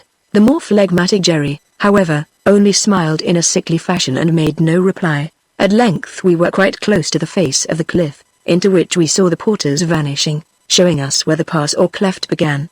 Unfortunately, too, the Abanda were quite close to us. Indeed, their leading spearsmen had emerged from the fold in the mountainside about 300 yards away onto the open slope of lava, and were racing to cut off Karnik. That active person, however, was too quick for them, as before they came within spear cast of him he bolted into the cliff face like a meerkat into its hole. Perhaps a snake would be a better simile. "Now we are done," I said.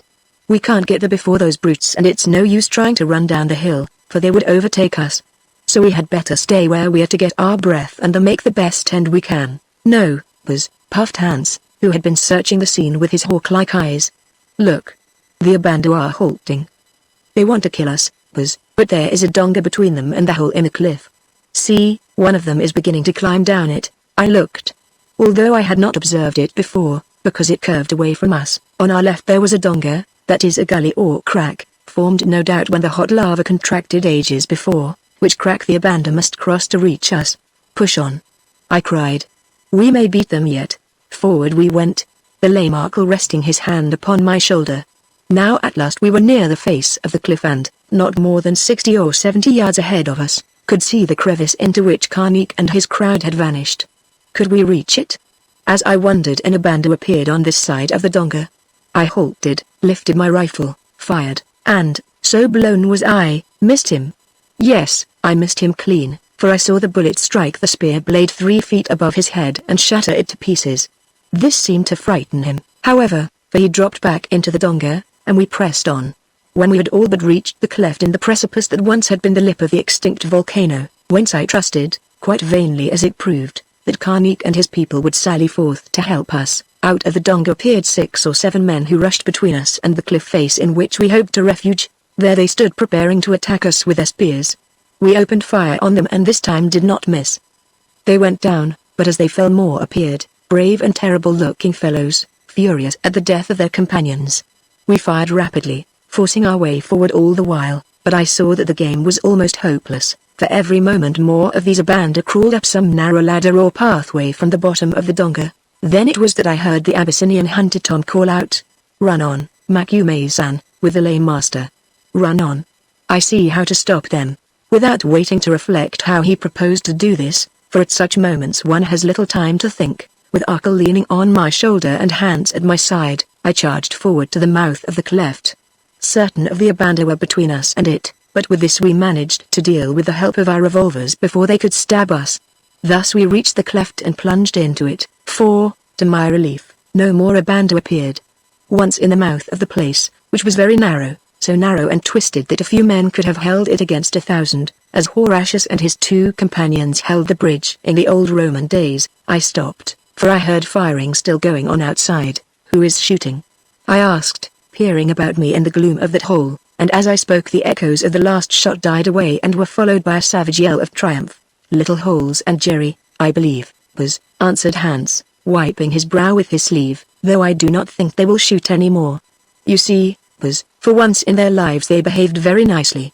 Yes, they ran to the edge of that donga and stuffed themselves into the mouths of the 2 paths by which these Abandu are climbing up it, firing away until they were speared, thus giving you and the Bulbers time to get into this hole, for of course they did not care what happened to me who was their friend.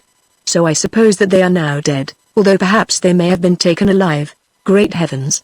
I exclaimed. Then after a moment's reflection, in spite of the remonstrances of Hans, at the moment Arkle was ahead of us, I crept back to the mouth of the cleft and looked out, taking the risk of being speared. He was right. Yonder on the lava plateau lay the bodies of Tom and Jerry, dragged by the Abandu, one of whom was engaged in cutting off poor Jerry's head with a spear. Filled with grief and fury, I put a bullet through that savage, which caused them all to scuttle back into their donga. Then, before they could recover from their surprise, followed by Hans, I rushed out, seized Tom's rifle which one of them had been carrying and let fall in his fright, and bolted back with it into the mouth of the cleft. That of Jerry unfortunately we could not recover. I suppose it was carried away. That was the end of those 2 brave but ill-fated hunters who, from the first day of our journey, had seemed to walk in the shadow of approaching doom. It was a very gallant end, for without doubt they had given their lives to save us, or rather to save me. This indeed they had done, for by blocking the 2 exits of the steep-sided donga for a few minutes, they had enabled us to fight our way through into the cleft. Whether their courage was spontaneous, or whether it was induced by a sense of their previous failure when they had thrown away their guns, a trivial incident that seemed to prey upon their minds, and by the jibes of Hans, I do not know.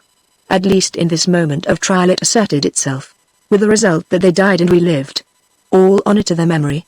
One of my hopes is that in some place and time unknown I may be able to thank them face to face. I returned into the cleft filled with sorrow and told the others what had happened. Hans, To do him justice, when he saw that his guess it was nothing more had come true and that Tom and Jerry were really dead, was also much distressed. He began to talk of their many virtues and to rejoice that they, like himself, were good Christians, and therefore had nothing to fear in the place of fires, his synonym for heaven, which doubtless they were now inhabiting. Perhaps also his conscience smote him a little for all the sharp things which jealousy had caused him to say about them while they remained upon earth. Arkell's attitude was different. These hunters, he said, have died doing their duty, and therefore are not to be pitied, for how can one make a better end? But what of that fellow Carnegie, who ran ahead with his men and deserted you, his companions? I say nothing of myself, for I am a stranger towards whom he had no obligations. Why did he bolt? I don't know, I answered wearily. To save his skin, I suppose.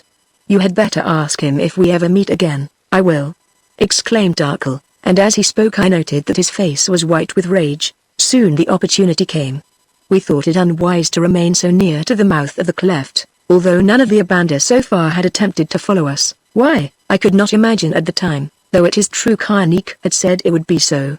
Therefore I suggested that we had better go on and find out whither the road led. On we went accordingly. A dark journey at first, for little light reached us in that deep and narrow hole. Presently, however, it widened and we found ourselves upon a kind of plateau bordered by cliffs. Here Carnegie was waiting for us seated on a rock, the bearers having gone on. At any rate I could see nothing of them. He stared at us with his somber eyes and said to me, "Knowing that you would be safe, Lord, I entered this passage before you and have waited for you here, where the Abanda will not follow us." "So I see," I said sarcastically, "but pray, how did you know that we should be safe?" "I knew it, Lord, because it is written in your stars, as I knew that the two hunters would die because I saw death in their stars, and they are dead, are they not? As for the fate of the strange white man," and he looked at Arkell malevolently, "I thought I knew nothing, for I have not yet had time to study it in the heavens." Before I could answer Arkell broke in, speaking very quietly in a low, fierce voice. "No, you knew nothing, dog that you are, but I think that you hoped much. For you believed that to save himself this white lord would desert me who am lame, as you did, and that I should be speared. Well, I can read stars better than you, and I tell you that you will die before I shall, and that what you lose I shall gain. Do you understand me? You who hope to be chief of the Dabanda and lord of the lake with its treasure, as I learned before ever I set eyes on you." How had he learned this? I wondered. At the moment I could not guess, but it was quite obvious to me, watching him, that Carnegie understood these dark words better than I did, for their effect upon him was remarkable. First he turned pale, or rather a kind of dirty white, as though with fear, a mood that was followed at once by one of fury. His big eyes rolled, foam appeared at the corners of his mouth, the hair of his face seemed to bristle. "I know you," he cried, pointing to Arkell, "and why you have come here. Long ago my spirit warned me concerning you and your purpose. You hope to rob me again, as once you robbed me in the past, though that you have forgotten. For this reason I bribed the white hunter MagneonBooks to accompany me here, knowing that without his help I was doomed to perish. But fate has played me an evil trick. It was revealed to me that I should reach the land before you and be ready to make an end of you, revealed falsely, for while I tarried you came you, the white thief. Still there is time. Never again shall you look upon the treasure of the lake." As he hissed out these last words, suddenly Carnegie drew knife, a hideous curved knife of the Somali sort, and sprang at Arkell. He sprang swiftly as a lion on a drinking buck, and it flashed through my mind that all was over. Standing at a little distance with Hans, I could do nothing. There was no time, not even to draw a pistol, nothing except watch the end.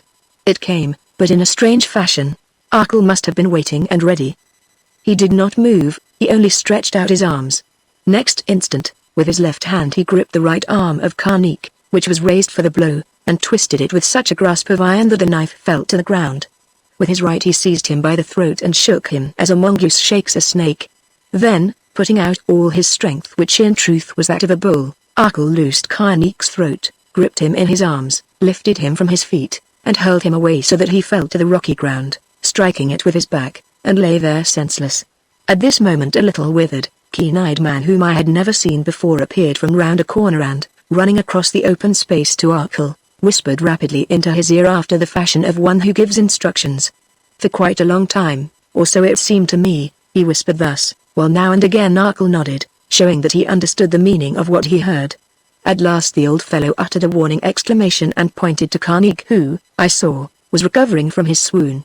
Then he ran back across the open space towards the corner of the cleft whence he had appeared, and for a minute I lost sight of him in its shadow. Arkle picked up the knife, and, springing forward, set his foot upon the breast of Karnik, who was trying to rise. "Now, dog," he said, "shall I treat you as you would have treated me? I think it would be wisest. Or will you swear an oath?" "I will swear," muttered Karnik, fixing his eyes upon the knife. "Good. Kneel before me." Karnik scrambled stiffly to his knees, and at this moment Hans nudged me and pointed. I looked and saw that from the corner of the cleft where the old man had vanished on the farther side of the open space, were advancing a number of the Dabanda, led, I think, by some of our bearers who no doubt had summoned them. They were tall, big-eyed men of the same type as Karnik and the Abanda who had attacked us, by no means naked savages, however, as every one of them wore a long garment, apparently of linen, for the most part white in color, though in some instances these robes had been dyed blue. "Keep your rifle ready," I said to Hans, and waited developments. If these men had meant to attack us, which I do not think, the strange sight before them caused them to abandon the idea, for all their attention seemed to be concentrated upon Karnik kneeling at the white man's feet. Arkle saw them also and called out in his big, booming voice, "Welcome, Campana, and you, men of the Dabanda, guardians of the treasure of the lake. You come in a good hour. Listen now, while this Karnik who I hear is a great one among you swears an oath of allegiance to me, the white wanderer from beyond the seas. Learn that but now he tried to murder me, springing at me with this knife to take me unaware, and that I overthrew him and spared his life. I say listen to the oath and do you, O snake Karnik, repeat in a loud voice the words that I shall speak, so that all may hear them and make them known to the people of the Dabanda, the guardians of the treasure of the lake. Repeat them, I say, for if you refuse, you die." Then he began thus, doubtless as Campana had taught him, and sentence by sentence Karnik echoed his words. "I, Karnik, of the people of the Dabanda, tried treacherously to murder you, the white man from beyond the seas, but, being strong, you overcame me and gave me my life. Therefore I, Karnik, bow myself to you henceforth, as your servant. All my rights and place among the Dabanda I give over to you. Where I stood, there you stand, henceforward my blood is in your body and all that comes to me with this blood is yours. So I swear by the Ngoi, the shadow that rests upon the holy lake, and if I break the oath in word or deed, may the curse of the Ngoi fall upon me." All of this Karnik repeated readily enough until he came to the word "so I swear by the Ngoi," at which he jibbed, and indeed stopped dead. "Continue," said Arkle, but he would not. "As you will," went on Arkle. "But understand that if you refuse, you die, as a murderer deserves to do," and, bending down, he seized Karnik by the hair with his left hand, preparing to cut off his head with the curved Somali knife. Now Karnik, evidently in a great fright, appealed to me. "O Lord Makume-san," he cried, "save my life, I pray you. Why should I?" I answered, "Just now you deserted me and my people, so that my two brave hunters are dead. Had you with the bearers stayed behind to fight with us, I think that they would not have been dead, but this you can talk over with them in that land whither you are going. Again, you tried to murder the White Lord for reasons which I do not understand, and after you had sworn to me that you would not harm him. By his strength he overthrew you, and now your life is justly forfeit to him. Yet out of the greatness of his heart he offers to spare you if you will swear a certain oath to him upon a certain name. You refuse to swear that oath upon that name. So what more is there to be said?" By this time, although he had not seen them, for his back was towards them and they remained silent, watching these proceedings with a kind of fascinated stare, evidently Karnik remembered that Arkle had addressed some of the Dabanda people, who must therefore be present. To these he made his next appeal, calling out, "Help me, O my brothers, you over whom I have been appointed to rule. Would you see me done to death by this white wanderer who comes to our land for no good purpose? Help me, O guardians of the holy lake and of the shadow that rests upon the lake." "Yes," said Arkle. "Come forward, you Dabanda, laying down your spears, for know that he who first lifts a spear shall be dealt with by the Lord Makume-san. Come forward, I say, and judge between me and this man." To my astonishment those Dabanda obeyed. They laid down their spears, every one of them, and advanced within a few paces of us, led by the little withered old man with keen eyes, who moved as lightly and silently as does a cat, the same man who had whispered into Arkle's ear. Arkle looked at this man and said, "Greeting, Campana, my friend and guide. I thank you for the counsel you gave to me, but now, for I know you to be wise and great among your people, and it was you who taught me all that I have learned of them and of this Karnik. Judge now between me and him. You have heard the story. according to your custom, is not this man's life forfeit to me whom he strove to murder? It is forfeit, answered Campana, unless he buys it back with the oath which you have demanded of him. And if he swears that oath, must he not, under it, become my servant and give to me his place, his power, and his rights among the Dabanda? That is so, White Lord. And if he swears it and breaks the oath, what then, Campana? Then, Lord, you can loose upon him the curse of the Ngoi, and it will surely be fulfilled. Is it not so, Dabanda? It is so, they assented. You have heard, Karnik. Yes, out of the lips of your own people you have learned their law. Choose now. Will you swear, or will you die? I swear, said Karnik hoarsely, as the sharp knife his own approached his neck. I swear, and slowly he repeated those words which before he had refused to speak, transferring all his rights and privileges to Arkell and calling down upon his own head the curse of the Ngoi if he should break the oath. I noticed that as he invoked this fate upon himself, the man shivered, and reflected that after all there might be something in the curse of the Ngoi, or that he believed there was. Indeed, skeptical as I am, I began to feel that all this queer story had more in it than I had hitherto imagined, and that I was coming to the heart of one of those Central African mysteries of which most white men only learn in the vaguest fashion, perhaps from prejudiced and unsympathetic sources, and then often enough but by obscure hints and symbolical fables. The oath finished, Karnik kissed the white man's foot, which I suppose was part of the ceremony, and strove to rise. But forcing him to his knees again, Arkell addressed the little withered old man who stood watching all. Tell me, he said, who and what are you, Campana? Lord, though I until now have hid it from you, I am the head of the Council of the Shadow, he who rules in this land when the Shadow has passed from the world and before she returns again. Are you then he who weds the Shadow, Campana? Nay, Lord.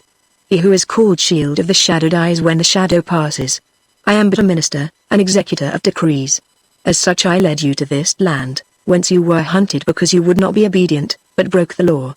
Mighty must be the strength that guards you, or by now you would be dead. If I have erred, O Campana, I have paid the price of error. Am I, then, forgiven? Lord, I think that you are forgiven, as this Karnik, who also erred in his youth in a worse fashion, was forgiven, or rather, he added, correcting himself, suffered to go unpunished. Who and what is Karnik? Arkell asked again. Karnik is he who is destined to be the shield of the Shadow when she appears to rule for her appointed day. For his sin against the Ngoi he was driven from the land and lived far off, where the White Lord who is called Watcher by Night found him. At the proper time he was ordered back that his fate might be fulfilled, and returned bringing the White Lord, Watcher by Night, with him, as also was decreed. The rest you know. Karnik tried to murder me and bought his life by a certain oath, selling to me his place and rights. Shall I then be known and named Shield of the Shadow in place of this Karnik? It would seem so, Lord, answered Campana, a little doubtfully as I thought. But first the matter must be submitted to the Council of the Shadow, of which I am only one. It may be, he added after a pause, that the Council will call upon you to buy the Shadow at a great price. Then I, Allen, took up my parable, saying, Campana and men of the Dabanda, I, a white hunter, have been led, or trapped, into a land that is full of mysteries which as yet I do not understand. I have rescued this White Lord when he was about to be killed. I have brought him here, fighting my way through warriors who seem to be your enemies. In so doing I have lost 2 servants of mine, brave men whom I loved, who came to their deaths by the treachery of yonder Karnik, and therefore my heart is sore. He deserted us, hoping that in like fashion I should desert the other White Lord who is lame, that thereby I might save my life. I did not desert him, and you have seen the end of that story. Now we are all weary, and sad because of the death of the 2 hunters who sacrificed themselves for us, hungry also, needing food and rest and sleep. The White Lord whom you name Wanderer has made his bargain with you, a strange bargain which bewilders me. I would make mine, which is simpler. If I and my servant here, the Yellow Man, come on into your country, have we peace? Do you swear by the Ngoi, who seems to be your goddess, and by the Shadow her priestess, that no harm shall come to us, and that when I desire it in the future, I shall be helped to leave your country again, you giving me all that I may need for my journey? If you do not swear, then I turn and go back whence I came, if heaven permits me to do so. Campana spoke with some of his companions. Then he said, O Macume-san, Watcher by Night, we swear these things to you by the Ngoi. At least we swear that after you have finished the service, to work which we caused you to be brought hither, then you shall be sent hence in safety as you demand. I reflected to myself that this promise was vague and qualified.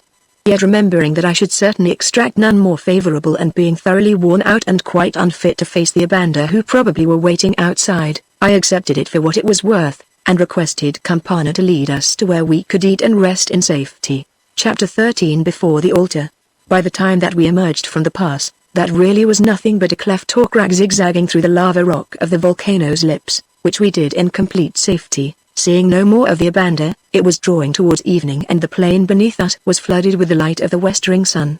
It was a very wonderful plain, though, except for its size, of a sort not uncommon in the immense wilds of Africa. Looking at it stretching away for miles and miles, it was difficult to realize that it was nothing but the crater of some huge volcano, or group of volcanoes, which millions of years ago has been a lake of seething fire. Yet undoubtedly this was the case, for all round ran the precipice of rock that once had formed the wall of the outer crater. Now this wall enclosed a vast expanse of fertile land that sloped gently down to the confines of a forest. Nor was that all, for from this height we could see that within the ring of forest, at the bottom of the crater pit as it were, lay a great sheet of water, the holy lake that was named Moan. It looked handsome and terrifying enough at this hour when the tall forest trees that grew around cut off from its surface the light of the sinking sun. Such a place as might well be the home of mysteries. At that time, however, I was too tired to study scenery or indulge in speculations, and glad enough I felt when we were led to a kind of rest house, or perhaps it was a watchman's shelter, that was hidden away in a grove of mountain palms. This place consisted of a thatched roof supported upon tree trunks and enclosed with a fence of what looked like dried bulrushes, which formed the walls of the house. It was clean, comfortable, and airy. Moreover, there must have been a cooking place outside, for hot food was brought to us, of which I ate thankfully, being too exhausted to inquire its nature or whence it came. Only one thing did I ask of Campana, whether it was necessary to set a guard. When he assured me that we were absolutely safe, I took him at his word and went to sleep, hoping for the best. I remember reflecting as my eyes closed that for some reason or other, humble individual as I was, I seemed too valuable to these people for them to wish to make away with me. So having ascertained that Karnik was elsewhere, I just turned in and slept like a dog that has hunted all day, and I believe that Arkell did likewise. When I woke the sun was high and Arkell had gone. I asked Hans what had become of him, saying that I feared foul play. "Oh no, Buzz," answered Hans. "You see that Buzz Red Bull, having conquered Karnik, and bought his birthright from him in exchange for not sticking him like a pig just like the man in the Bible, Buzz is now a great chief. So because he is lame those Dabanda brought a litter in which they set him and have carried him off. He told me to tell you that he did not wake you up because you were so tired, but that you would meet again at their head place, which is called Dabanda Town, Buzz. Meanwhile you were to fear nothing, which means that he has deserted us." I said, "Oh no, Buzz, I think not. I think he went because he was obliged, and that we shall find him later on. You see, Buzz, the Buzz Red Bull has become a priest and a chief, and such people are never their own masters. They seem to rule spirits and men, but really these rule them and order them about as they like. For the rest, Campana stays here to guard us, and breakfast is coming, so let us eat and be happy while we may, Buzz." The advice was good and I acted upon it at once. After a wash at the spring by which the rest house was built, I ate an excellent breakfast, a stew of kid's flesh with quails in it. I remember it was made memorable by the fact that after it Hans produced a skin bag full of excellent tobacco. On inquiry it appeared that the Dabanda grew this herb, and what is more, smoked it in cigarettes made of the soft sheath which covers the mealy cobs. Also, like the Bantu, they took it in the form of snuff. By the way, what an interesting study would be that of the history of tobacco in Africa. Is it indigenous there, or was it perhaps introduced from some other land by the Arabs, or later by the Portuguese? I don't know, but I remember how delighted I was to see it upon this occasion, when ours was exhausted and the spare supply a bearer carried in a box was discovered to have got wet in crossing a river and to be nothing but a mass of stinking mold. Some people inveigh against the use of tobacco, but to my mind it is one of the best gifts that heaven has given to man. Just as I had lit my pipe with delight and was testing the sample, which proved to be sweet and cool though rather strong, Campana arrived and asked if I was ready to start. I said yes, and off we went with a guard of 10 Dabandas, marching downhill in the direction of the forest. Now I saw that this vast crater was a wondrous and a most beautiful place, though it is true that its climate is hot. For the most part it was lightly timbered with large trees, a species of mahogany, many of them, mixed with cedars, growing in groups or singly, and interspersed with grassy glades after the fashion of some enormous park.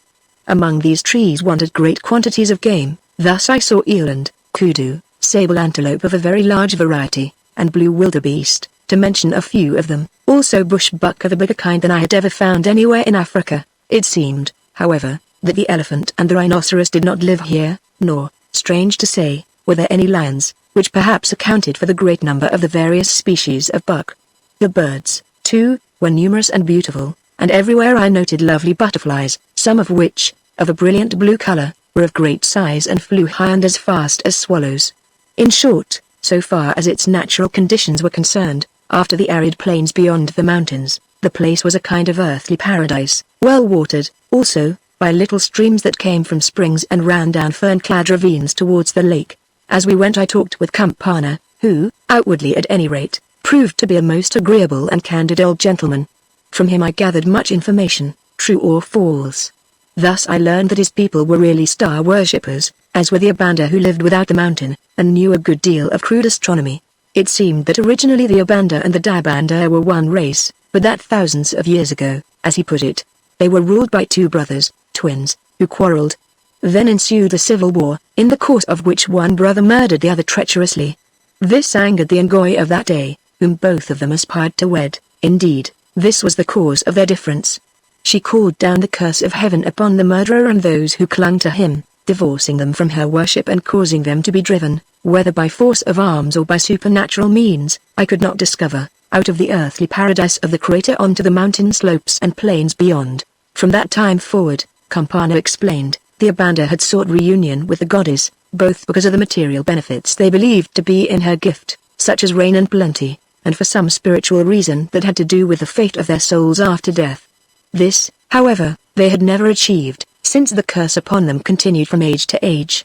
Indeed, the prophecy was that their desire could not be fulfilled until a high priest of the Ngoi, the husband or the affianced of the shadow, she who was also called the treasure of the lake, came to lead them back into the land of the Dabanda and made peace between them and the Ngoi incarnate in the priestess known from generation to generation by the name of Shadow, who, from birth till death, dwelt on the island in the holy lake Mon. Until that hour, went on Campana, none of the Abanda dared to attempt to re-enter Mon land, as the country encircled by the crater's walls was called. Why not, if they are so brave and numerous? I asked, astonished.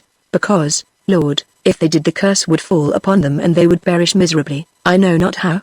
At least, so they believe, as we do, and it is for this reason that from the moment you entered the pass of the cliff yesterday, you were safe.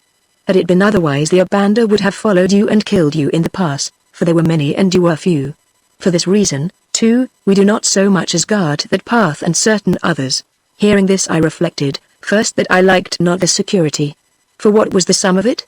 That a vast horde of savages, or semi-savages, who believed themselves to have been driven out of a kind of Garden of Eden by the flaming sword of a heavenly curse, although they were much more numerous and stronger than those who still dwelt in the garden, and although the gates of that garden stood open, dared not enter them because they were sure that if they did so, the invisible sword of the curse that always hung over them would smite and destroy them. Still, there seemed to be truth in the story, for otherwise why were we not followed into the unguarded cleft?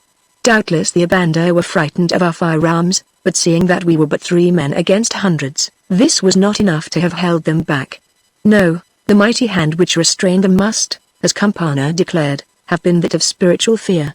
Oh, what a force is superstition, as I sometimes think, the greatest in the whole world, or at any rate in Africa.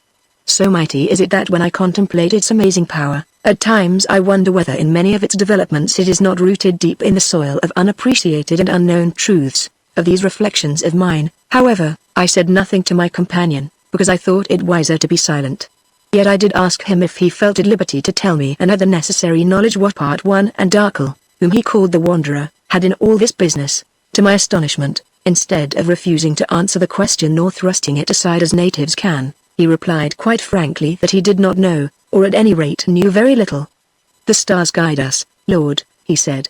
We consult them, as our fathers have done from the beginning. We read their messages and obey their commands.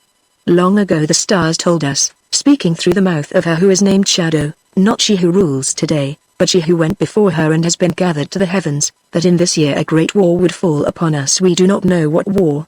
More recently we were told, through the mouth of that Shadow who was fated, to call back Karnik from the land where he dwelt because of his crime against her. that he might bring with him a certain white man whose name was your name, namely Watcher by Night. This command was sent to Karnik and he obeyed it, as he must do or die, for if he disobeyed, the messenger was commanded to bring death upon him, as she was commanded, if he obeyed, to protect him from all dangers. That is all we know of the reason of your coming, though now I see that if you had not come the other White Lord would have been killed. Reflecting that this tale about myself was, with variations, much the same as that told by Karnik, something real enough to these people, but to me a mystery, and wondering if by any chance this faith-dealing messenger was White Mouse, I left the subject and attacked one of more immediate interest, namely that of Akal, saying outright. The White Lord Wanderer told me that you, Campana, met him beyond the country of the Abanda and guided him into your own land. Why did you do this? Campana's face changed. It was as though a veil fell over his eyes and mild, intelligent features, a veil of secrecy. Lord, he answered, there are matters of which it is scarcely lawful that I should speak, even to you who have come here to be our friend. I would have you understand that we Dabandu are not as other folk. We are a small people and an ancient who live by wisdom, not by strength, and this wisdom comes to us from heaven. We worship the stars, or rather the strength beyond the stars, and from them come spirits who teach us through the mouth of the lake dweller, shadow, or otherwise, much that is not known even to the wise of the earth, such as yourself, Lord. They give us gifts of vision also, so that at times we can see into the darkness of the past, and even look beneath its curtain into the light of the future that blinds the eyes of other men. Moreover we, or some of us, have certain powers over nature. Death indeed we must suffer like all who live. Yet we know that it is not death, that it is but a door of darkness through which we pass to another house of flesh, a better or a worse house according to our deserts, that is yet inhabited by the same spirit. So, too, we have strength over beasts. Here I bethought me of Karnik and the elephants, which we can cause to obey us as though they were our dogs. You smile. Then, look upon those buck, and he pointed to a bunch of blue wildebeests, which I have always found wild and savage creatures, that were staring at us from among some trees about 150 yards away. Now I will call them, that you may believe. Well, stepping a few paces to my right, call them he did, uttering cries in a kind of sing-song voice. The wildebeests seemed to listen.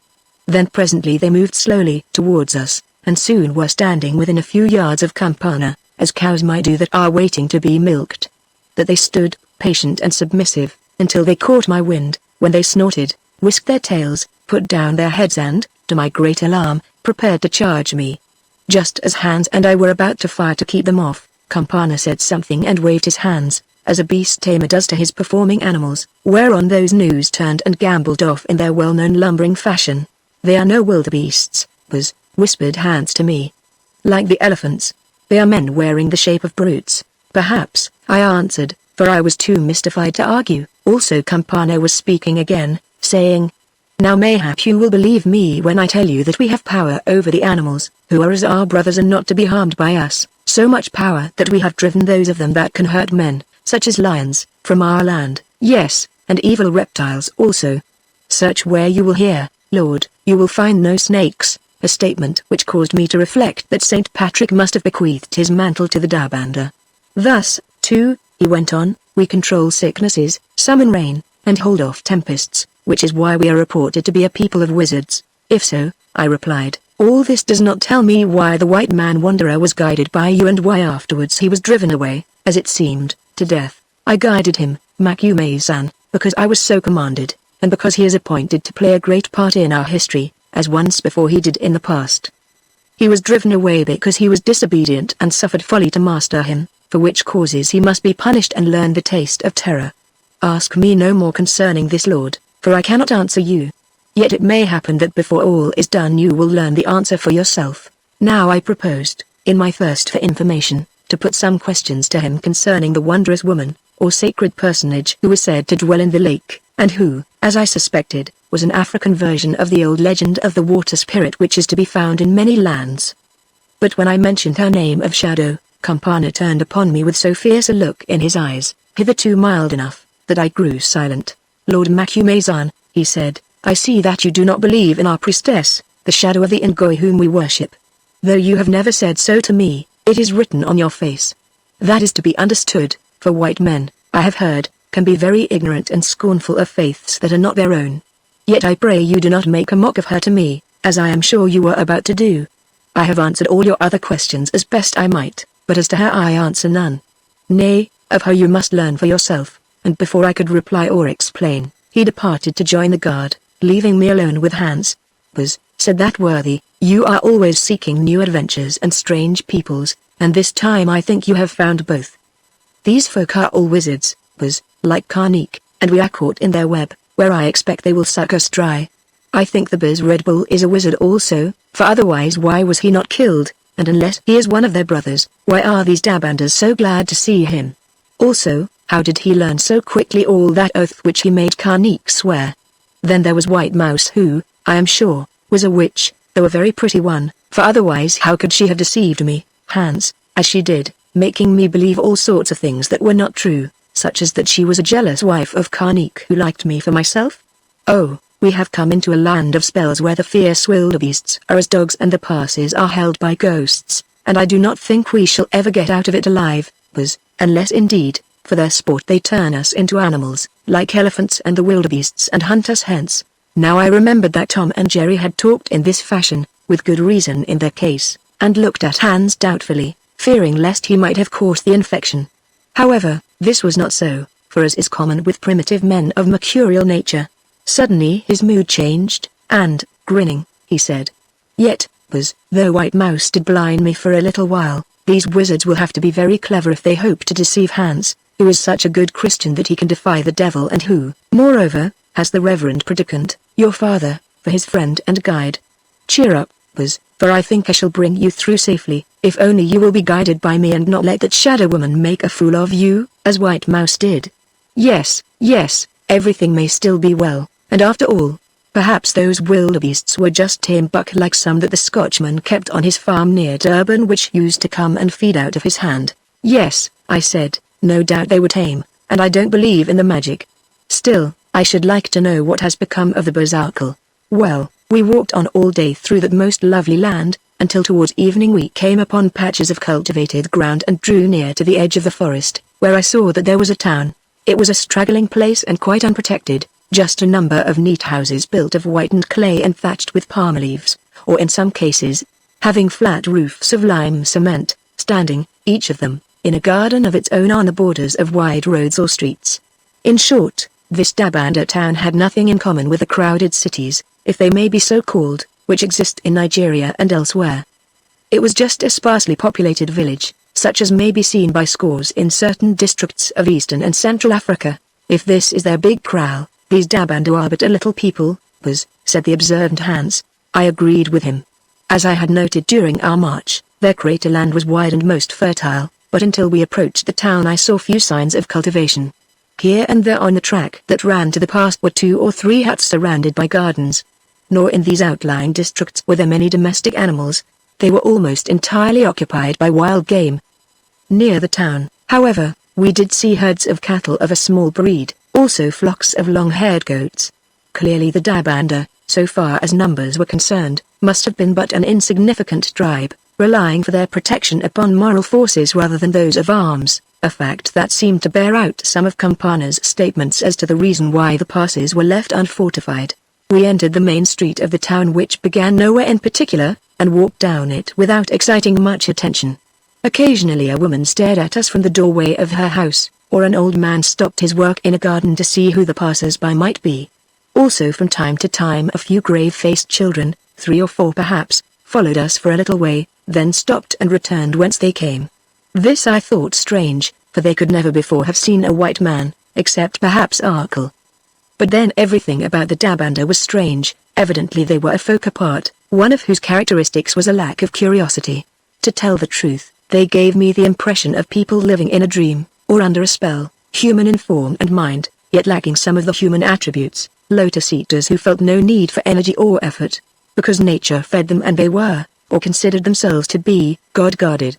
Such was my first impression of these Dabander, which in the main was confirmed by what I saw and learned of them in after days. I should add that they were all extremely good-looking, men and women together, but very like one another, as though from continual inbreeding, remarkable, too, for their fine-cut features, light-colored skin like to that of half-castes or Persians, straight hair and large, sleepy, owl-like eyes, of which I observed the pupils seemed to grow bigger after nightfall, as do those of certain animals that seek their food by night. The long, wide street ended in an open area that, for want of a better name, I will call a marketplace, where the ground was leveled and trodden hard. At intervals around half this area stood houses of a larger size than those that we had passed, occupied, as I guessed rightly, by the chief men of the tribe, with their wives and children, if they had any. The other half of the area was bounded by a dense forest formed of tall and solemn trees, which forest ran down to the borders of the lake that, as I had judged from my view of it from the higher land, lay at a distance or several miles from the town. In the center of this open space stood 3 curious erections, 2 pointed towers of rough stone, 50 or 60 feet high perhaps, with spiral stairways winding round them to their tops, and between these a large platform 20 feet or so in height, that looked like the base of an uncompleted pyramid, on which platform burned a fire. "What are those, Buzz?" asked Hans. "Watchtowers," I answered. "What is the good of towers whence one can see nothing except the sky?" asked Hans again. "Then I guessed their real object." They were observatories, and the truncated pyramid was a great altar where priests gathered and offered sacrifices. Of this I had little doubt, though I wondered what they sacrificed. At the moment I had no time to make further observations, for just then we reached a house where Campana, who had rejoined us on the outskirts of the town, informed me I was to lodge. Though flat-roofed and somewhat larger than the rest, except one adjoining which I took to be that of the chief, like the others it was situated in a garden and had a veranda, from which a doorway led into the building. It consisted of one big, whitewashed room, without windows. Such light as there was came through the open doorway, over which a mat was hung, to be used at night, for there was no door. Like the passes, the houses were undefended against attack or thieves.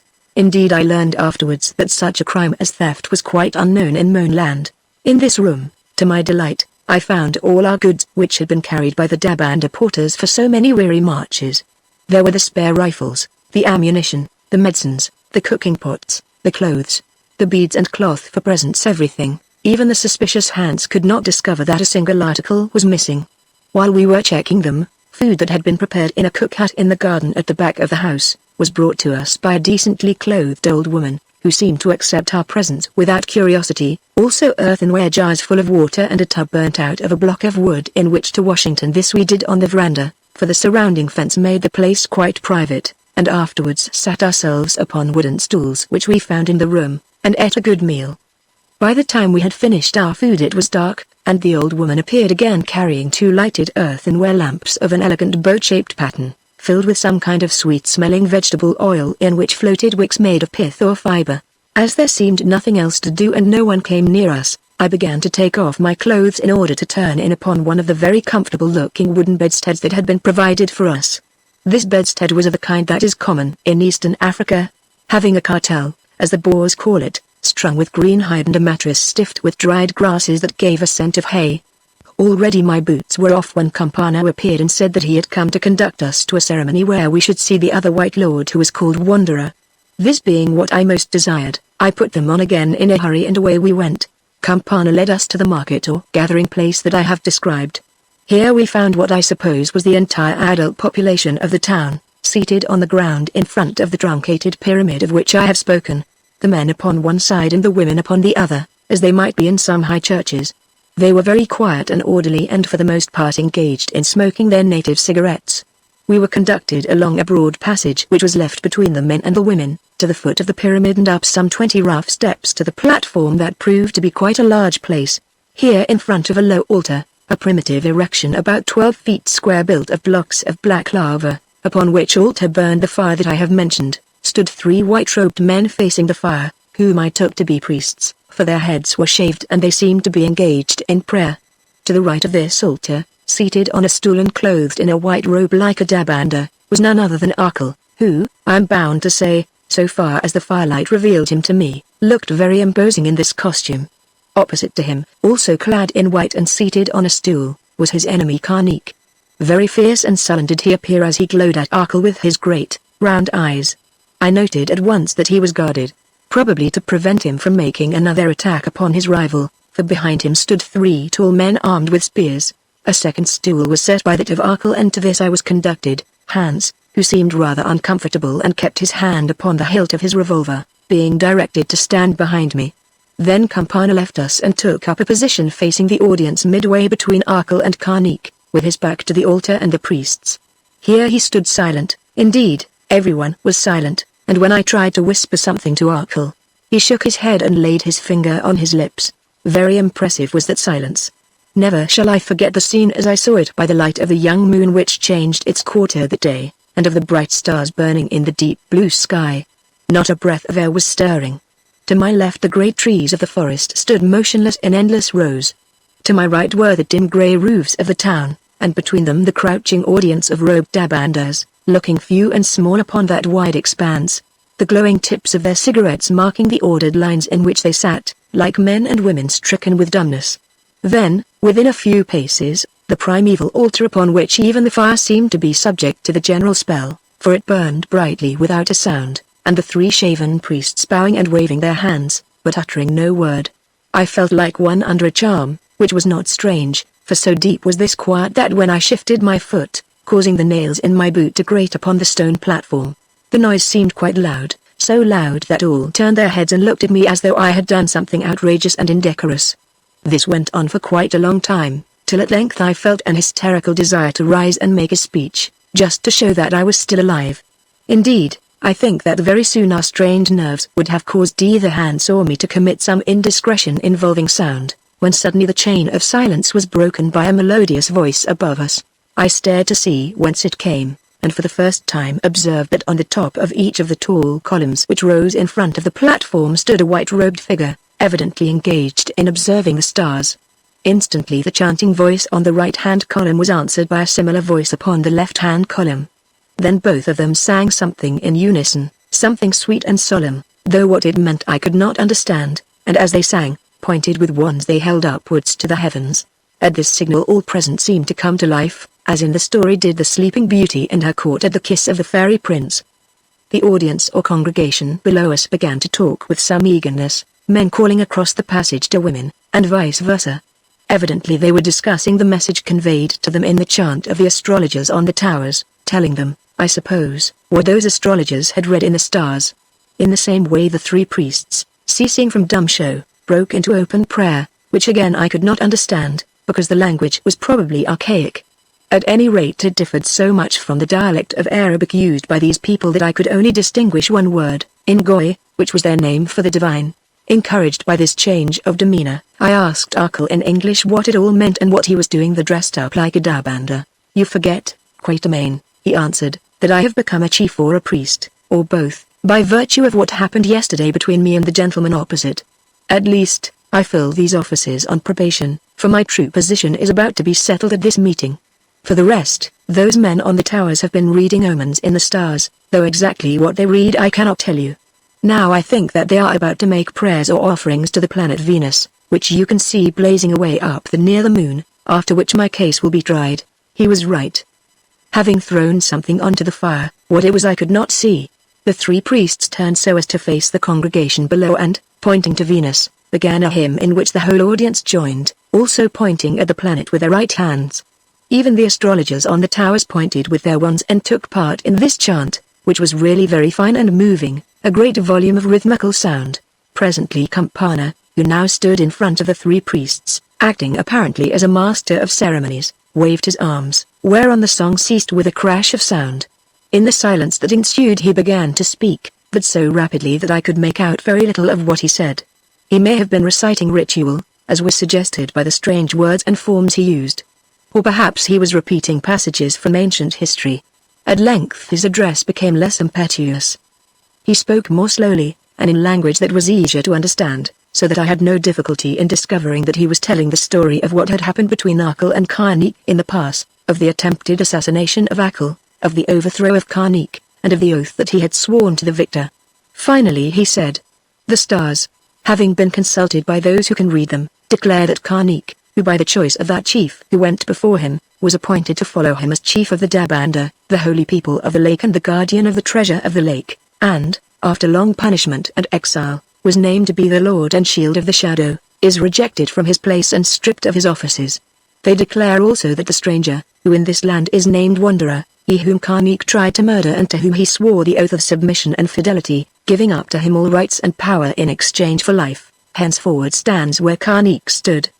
Do you, O people of the Dabanda, to whom is revealed the secret mystery of the stranger that for ages has been hidden, accept the decree of the stars and depose Karnik, setting up in his place the White Lord, his conqueror? We do, answered the audience, with such singular unanimity that I guessed all this seemed to be formal and arranged. Karnik, cried Campana, you have heard the decrees of the stars and of the holy people confirming your own oath.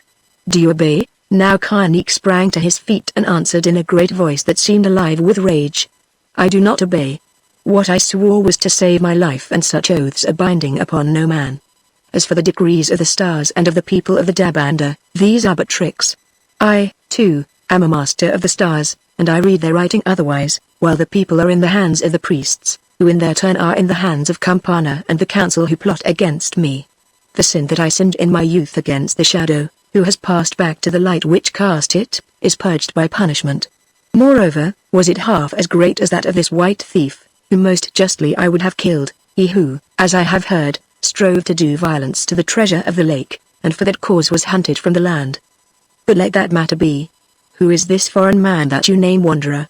What does he in our country?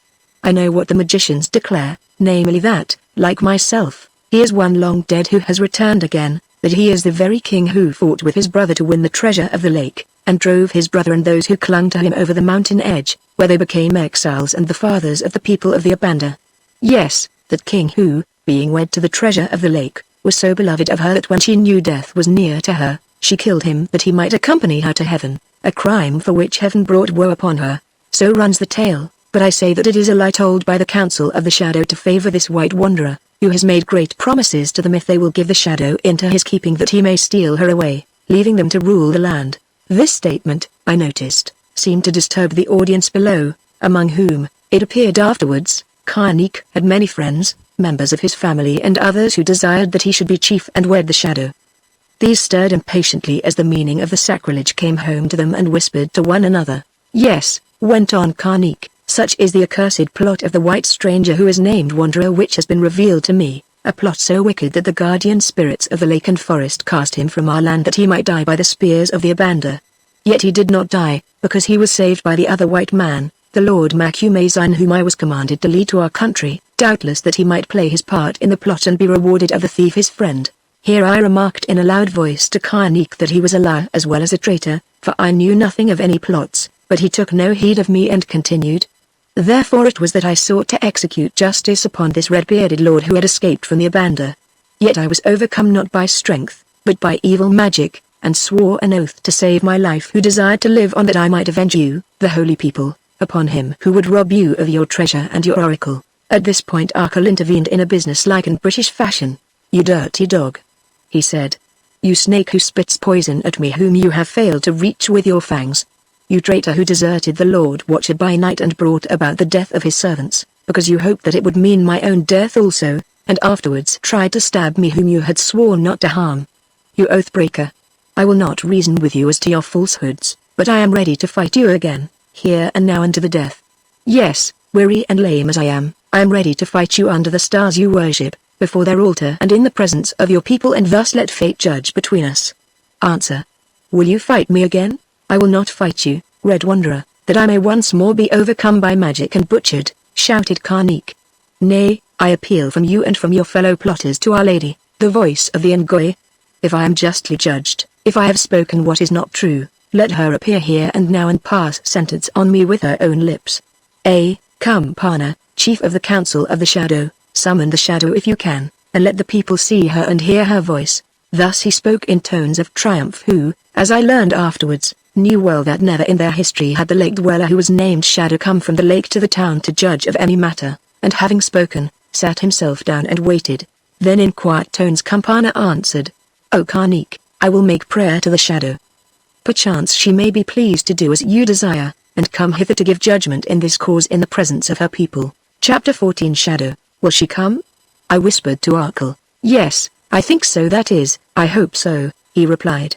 Then I guessed it was arranged that on one pretext or another the holy personage called Shadow or the lake dweller, should make a public appearance that night. It might well be, and indeed probably was the case, that Karnik's appeal to the head and source of the local law was but a happy accident which chanced to fit in with a preconceived plan. But, putting two and two together, that such a plan existed seemed to me more probable. After all, there might be something in Arkle's story, which up till now I had held to spring from the illusions of a man who had suffered great hardships and had been hunted almost to death. I allude not to his dreams of a twin soul awaiting him in some far-off place, which were of a character that has been heard of before in the case of young men and women of strong imagination and romantic nature, but to his tale of having actually met this lady on the shore of the sacred lake, after which he remembered no more until he found himself running for dear life from the spears of the Abanda.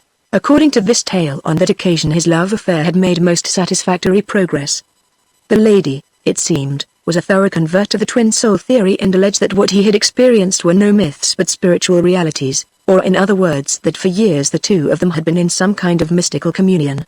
Moreover, the not unnatural conclusion of the matter was that he had embraced her. It was true that she protested, yet why? Not because she was personally offended, and much less shocked or pained, but for the reason that he was violating the sacred law of her country and thereby exposing himself, and possibly her also, to very terrible risks and danger, even of death, which in fact, whether from this or some other cause, nearly overtook him. Well, always presuming that some such event took place, what was more natural than that these two young people should wish to meet again and to, so to speak, regularize their relationship. Nothing can be more dangerous to either party among savage or semi-savage peoples, than that a stranger should become extremely intimate with a sanctified lady who by the custom of ages is vowed and sealed to the ruler of her tribe. But if that stranger himself becomes the ruler, the face of the problem changes. Now it appeared that, for reasons which I could not pretend to fathom, this was exactly what was desired by the priestess herself and by some of her most important adherents. Otherwise, why did Campana, the Prime Minister or head of the Council of the Shadow, go to meet Arkle far away and guide him through the Abanda and into the hidden country at great risk to himself? And having done this and other things, would it be surprising if he had arranged a dramatic public appearance of that priestess, at which he was to recognize the stranger as the man of the prophecy, as chief, too, in place of one who had been given his life in exchange for his abdication of that and other offices, and consequently as her future husband? Oh, the whole business was as clear as the tall observation tower in front of me. Such obvious maneuvers could not deceive a person of my acumen for a moment, or so I thought. Now while I was reflecting thus, Campana had passed between the priests and, standing with his face to the fire upon the altar, was engaged in uttering some petition in a voice which I could not hear because he spoke very low and his back was towards me. Nor could I see much of him or anything else, for the reason that the observation tower I have just spoken of as so plainly visible, vanished from my sight, being suddenly obscured by clouds which appeared upon the face of the sky. They were thick tempest clouds, for I heard the muttering of distant thunder, and a breath of cold wind passed through the forest with a moaning noise. Indeed, everything became so dark that I whispered to Arkle to look out lest Karnik should take advantage of the gloom to attack him. He made no answer, his attention was so fixed upon other matters that he did not seem to hear me. He leaned forward, breathing heavily like a man under the stress of emotion, and stared at the fire upon the altar. I, too, stared at this fire, because in that gloom I could see little else except figures moving dimly against the background of the fire, which I took to be those of Campana and the priests. The heart of the distant storm rolled away over the western cliffs of the crater, drawing the clouds after it, and the half-moon appeared again. Its light falling direct upon the platform revealed a single figure standing in front of the altar, the tall figure of a woman arrayed in glittering robes, green they seemed to be, sewn with silver. Of her face I could only see that it was young, and fair-skinned like to that of a white woman, for it was shadowed by a dark veil which hung from her head, unless indeed what I took to be a veil was the mass of her black hair flowing over her shoulders. Her arms were bare except for bracelets of what looked like pearls fastened upon the wrists and above the elbows, and on her head she wore some kind of crown or fillet which added to her height and shone, but of what it was made I do not know. The whole effect of this figure seen thus in the half-light and against a background of the altar with its flickering fire, was strangely impressive, mystic, and beautiful, so much so that I remember catching my breath at its first appearance. If I had any doubt as to who this woman might be, it was removed by the audience on the plain who, with one voice cried, Ngoy, Ngoy, a word that among them means, it seems, spirit as well as divinity, and prostrated themselves. Arkle, too, muttered something about shadow and half rose as though to go to her, when an instinct warned me to catch him by the arm, whereon he sat down again and waited. She fixed her fine eyes upon the face of old Campana, who stood in front of her but to her left, and began to speak in a very sweet low voice, that gave the suggestion of a chant learned by heart rather than of ordinary talk, for in it was something dreamlike and rather unearthly. Indeed, It was unlike the voice and speech of any woman that I had ever heard, except one, and she was in an hypnotic trance. In fact, it reminded me forcibly of what the prophet Isaiah describes as the voice of one that hath a familiar spirit speaking low out of a dust. Hearing it for the first time I felt rather frightened, because it suggested to my mind that this fair creature might be under an unholy spell, or even something more or less than mortal. Evidently Hans thought the same, for he muttered into my ear, "Keep clear of that one, Buzz, or she will bewitch you worse than White Mouse. She is not a maiden but a spook. Yes, she is the queen of the spooks." I hit him in the face with my elbow as a sign to be silent, though the thought did pass through my mind that there was an air about this lady which reminded me of White Mouse grown taller and more imposing. To my fancy they might well have been sisters. Then in the midst of the deep quiet she spoke, or chanted as an oracle might do, "I have been called. I come from where I dwell upon the water. In my secret place where I dwell with my maidens, and no man may set his foot save he who is appointed to be my lord. Yes, there in the ancient halls built by a people that is no more, the swift messenger has brought me the message of my priests, and I have considered of their riddle. To it I, the oracle inspired, give answer in the hearing of my people, that all may learn my will and the will of that I serve. 1. And she pointed to Karnik with something in her hand. It looked like a little wand or scepter of ivory, who sinned against the shadow that was faded, and was driven from the land, has returned again to take the place that was sworn to him according to the ancient law, and to wed the shadow that has risen from the house of shadows. 1. And she pointed to Arkell, called hither by the decree of fate, a wanderer from far, has come to the hidden land and suffered many things because in ignorance he broke its customs. 1. And she pointed to me, who, like the wanderer also called hither by the decree of fate, rescued him, the wanderer, from death at the hands of the Abanda, my enemies. He who should be chief of the people and shelter of the shadow, foully strove to murder the white wanderer, but was overthrown of him, and to save his life swore an oath upon my name and upon that whereof I am the voice, that in return for breath he would sell his lordship and its rights. So he was spared and not slain, and became the servant of the wanderer whom he would have murdered. Now, the message tells me, he takes back his oath and claims the chieftainship that was his heritage, and with it the holy bride. Is the case thus, O priests and ministers and people? It is thus, all answered with one voice, for even Karnik attempted no denial. Now she stared hard at Campana, as an actor might at the prompter in the wings, then seemed to catch her cue and went on. I, the voice, speak the judgment that is set within my lips. Hearken. It is told, and written in the secret records which are hidden yonder where I dwell, that once in a far age it chanced that he who was appointed to be the shield of the shadow, sought to slay another foully. But this other conquered that murderer, and in exchange for the gift of life bought from him his place and power and the shadow of his dear herself. Thence came a great war and the division of the people which endures until this hour. As it was, so let it be. I, the voice, decree and declare that Karnik, the murderer at heart and the oathbreaker, is no longer chief of the Dabanda, and that never shall he be the shield of the shadow and her spouse. I decree and declare that his chieftainship has passed to the wanderer lord whom he would have slain, and that with it passes the shadow herself, should the wanderer desire to clasp her for his hour. The voice has spoken. Is the decree accepted, O priests and ministers and people? The dreamy, mysterious tones died in the silence, and again in a great volume of sound came the answer. It is accepted. And a priest speaking out of the darkness added, Karnik called upon the shadow to appear and give the judgment of the Ngoi. The judgment has been given. The Ngoi has spoken by its oracle. It is finished. It is not finished, it is but begun, shouted Karnik. You who have bewitched the shadow, call down a curse upon your souls and on her the curse of war. Here his words came to a sudden end, for what reason I could not see, but I think that the guards threatened him with their spears, commanding his silence. Nor did she who was called Shadow seem to hear them, for once more she spoke in her cold, chirping voice like one who repeats a lesson in her sleep. Come hither, O wanderer, she said, to do me homage, and take from me the lordship of the land of the Holy Lake, and if it be your pleasure, swear yourself to me, as I will swear myself to you. Or, do not come, if such be your will. For know, O wanderer, that with this rule goes trouble and the dread of death. Yonder man who would have murdered you spoke truth. War is at hand, and of that war the end is not shown to me. Mayhap in it you will find nothing save doom and loss. Choose, then. I have chosen, said Arkell, and rising, strove to walk to her, only to find that his hurts had stiffened so that now he could scarcely stand unaided. Help me, he said, and a few seconds later was limping towards the altar supporting himself upon my shoulder.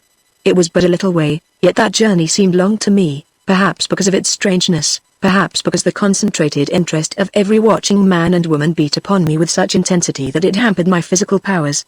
At length we reached the altar and the big, golden-bearded uncle sank onto his knees before the goddess, for so they held her. For the first time I could see her face, though even now not too clearly because her back was to the fire. Certainly it was beautiful, the fine features, the curving lips, the large eyes, dark and tender, shining under the ivory pallor of her brows, the masses of the black hair flowing from beneath her coronal all were beautiful, as were her arms and shapely, tapering hands. Her tall figure, too, was full of girlish grace and yet of dignity, that of one born to command, while her shimmering robes, how fashioned or of what stuff I know not, were such as might have been worn by the creature of a dream and even suggested something unfamiliar to our world. What could this woman be, I wondered, and from what blood did she spring? Arab, Egyptian, Eastern? I never learned the answer. One thing, however, I did learn then and there, namely that when the shell was off her, at heart she was very human. Her face showed it as she bent down over this man whom in some strange fashion she had drawn to her from half across the world. It was not the face of the priestess of some ancient, secret faith welcoming a worshipper, but rather that of a woman greeting her lover won at last. The lips trembled, the eyes filled with happy tears, her figure drooped, she grew languid as though with an access of passion, her arms opened as if they would clasp him, then fell again when she remembered that eyes were on her. Oh, that this man was everything to her I could not doubt. With an evident effort of the will she recovered herself and began to speak again, but in a fuller and more natural voice than she had used when she played her part of oracle. Indeed it was so different that if her face had been hidden from me, I should not have thought the speaker to be the same. "Wilt thou serve my people and accept lordship over them, O wanderer?" she asked, probably in the adapted words of some ancient ritual. "The lordship I have bought already, and I will serve them as best I may," he answered. "Wilt thou do homage, O wanderer, to me, Shadow, the dweller in the lake, the oracle, the priestess of the Ngoi?" "I will do homage, O Shadow," he answered, and bent his head as though to kiss her sandaled feet or the hem of her robe. She saw it and swiftly stretched out her arm, murmuring so low that only he and I could hear, "Not my foot, my hand." He took it and pressed it to his lips. Then with her little ivory scepter she touched him on the brow twice, once to accept the homage, and next to give him all authority. Now she spoke for a third time, asking, "Wilt thou swear thyself to me, that at the time appointed thou mayest take the shadow to thee and for thine hour protect her on the path of fate?" This she said out loud so that all should hear, then before he could answer, made a sign to him to be silent, and added in a whisper, "Bethink thee, O beloved, before thou dost answer. Thou knowest the mystery and that our hearts have spoken together across the empty air, as once they spoke in an age bygone. Yet remember that I am not of thy land and race, that I am strange and secret, full of a wisdom that thou dost not understand, that my day is short and that when I die it is the law that thou didst also, so that together we may pass to another home of which thou dost not know and in which thou mayest not believe. Remember also that dangers are many, and it may be that never wilt thou hold me to thy heart. Therefore be warned ere thou dost a cord that cannot be undone save by the sword of death. Dost thou understand?" "I understand," he whispered back, "and on the chance that thou mayest be mine if only for an hour, I, who have risked much already, will risk the rest. I who love thee, and if need be, for love will die." She sighed, so deeply that her whole frame shook as though with the joy of an intense relief, saying, still beneath her breath, "So be it. Now take the oath." Then in a loud voice he said, "I swear myself to thee, O Shadow." "Dost thou swear thyself to me?" "I swear myself," she began, but said no more. For at that moment Carney leapt upon her, swiftly as a leopard leaps upon a buck. I suppose that while all watched the remarkable scene I have described, he had slipped from his guards. What he meant to do I'm not sure, but I imagine that trusting to his great strength, he intended to carry her off with the help of confederates among the people. Or perhaps it was in his mind to kill her out of jealousy rather than see her give herself to another man. The sequel was both swift and most amazing. I did nothing, to my shame be it said. I was taken too much by surprise, and before I recovered myself that sequel was accomplished. The priests did nothing either, being like myself overcome with astonishment. Arkell was on his knees and even if he understood what was passing, being lame and stiff, could not rise from them without assistance. Only from either side of the altar, or from behind it, white draped figures seemed to flit forward. I suppose these were the virgins of the shadow, but really I cannot say, for their appearance was so quick, so mysterious and so vague that in that light they might quite well have been shades born of imagination, or even large white-winged birds seen for a moment in the light of the fire. Nor, whatever they were, did they take any action that I could discern. They just came and presently were gone again. Further, my attention was not fixed upon these appearances which I only saw out of the corner of my eye, as it were, but on the central figures. The lady called Shadow, and on her assailant, the owl-eyed Karnik. Evidently she saw him come, for her face grew frightened and she uttered a little cry. Then in a twinkling her aspect changed, or so I fancied. She drew herself up to her full height, her face hardened and became stern, the fear passed from it and was replaced by a cold anger. As the man leapt on her she stretched out her arm, that in which she held the little scepter, and exclaimed, "Be accursed." The effect upon Karnik of these words, or of her mien, or of both, or of something that I could not see or appreciate, unless it were the flitting white figures, was wonderful. I have compared his rush with that of a leopard. Well, have you ever seen such a beast stopped by a bullet, not a bullet that killed it dead, but one that paralyzed its nervous system with the shock of its impact, taking all the courage out of it, causing it to stop, to tremble, and finally to turn and flee for shelter? If so, you will understand what happened to Karnik better than I can describe it in writing. He came to a standstill, so sudden that the weight of his charge caused him to slide forward for a foot or two upon the pavement. Then he appeared to collapse. At least to my sight he looked actually smaller, I suppose because his breath left him, causing his body to shrink. Next he uttered a low cry of fear and, turning, fled like a flash, bounding down the steps that led to the altar and vanishing into the gloom. I think that some ran after him, but of this I am not sure. If so, perhaps it was the faint indefinite figures that I have described, for I lost him in a kind of white mist that may of course have been an effect caused by the robes of those who followed. To tell the truth I did not look long, because Arkell, who was struggling to his feet, uttered an exclamation which caused me to turn my head and perceive that the shadow lady was no longer there. "Where is she?" I asked. "I don't know," he answered. "I think women came and took her away, but it was all so confused I cannot swear." Then the gathering broke up in tumult. Campana and others escorted us down the steps, Arkell still leaning on my shoulder and expostulating, for naturally enough he wished to follow the shadow, which he was not allowed to do. At the foot of the steps we were separated, he being helped off I knew not where, while I was taken back to the guest house. "We will meet tomorrow," he called after me, and I replied that I hoped so. Then he and his escort vanished into the darkness. "Buzz," said Hans, as I began to undress, "it is almost a pity that those Abanda did not catch the Buzz Red Bull." "Why?" I asked wearily. "For two reasons, Buzz. If he had been killed he would have been saved a great deal of trouble, who now is caught like a fly in a spider's web. You know the sort of spider, Buzz, which bites a fly and sends it to sleep for days or weeks, until it wants to eat it. The fly looks quite happy and so it is until the eating begins, when it wakes up and kicks because it can't buzz as its wings have been pulled off.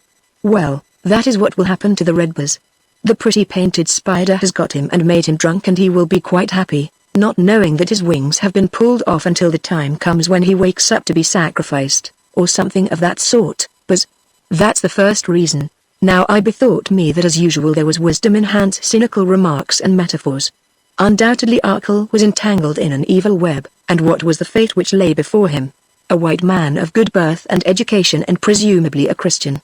He was beloved of a beautiful and mystic woman whom he in turn adored and probably in due course would marry. This seemed pleasant enough, and natural if bizarre.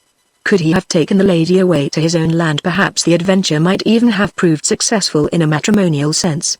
But what were the facts? Departure was impossible for her and for him also. Once he was wed to her, here he must remain to the end of the chapter. Moreover, for a bridal dower he took with her a mass of obscure and dangerous superstitions, as to which only one thing was clear, namely that, as I had heard her declare with her own lips, these would involve the pair of them in certain death, possibly quite soon, and surely at no very distant date. Of course he might maintain that he had been given fair warning and that the price he must pay was not too high for what he won. But then he was not in a state to judge with an even mind, and as an individual of his own race and standing with some experience of the world, I could not agree with this view of his case. Such were some of the thoughts that passed through my mind, but of these I said nothing to Hans, contenting myself with asking his second reason. "Oh, Buzz, it is this," he answered.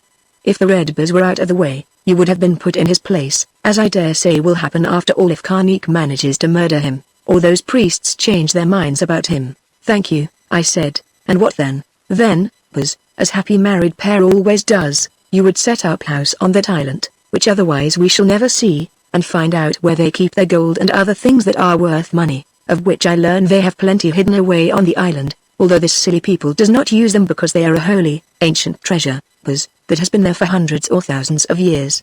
And if this treasure exists and I found it, what next, Hans? Why, then, of course you would steal it and get away, leaving the lady to look at the empty boxes, Perhaps you think it would be difficult, but Hans would manage it all for you. Priests can always be bought, and as for oaths and the rest, he added, springing to a very pinnacle of immorality, good Christians like you and me wouldn't need to bother about them, because you see they have all to do with the devil. So we should get away very rich and be happy to the end of our lives.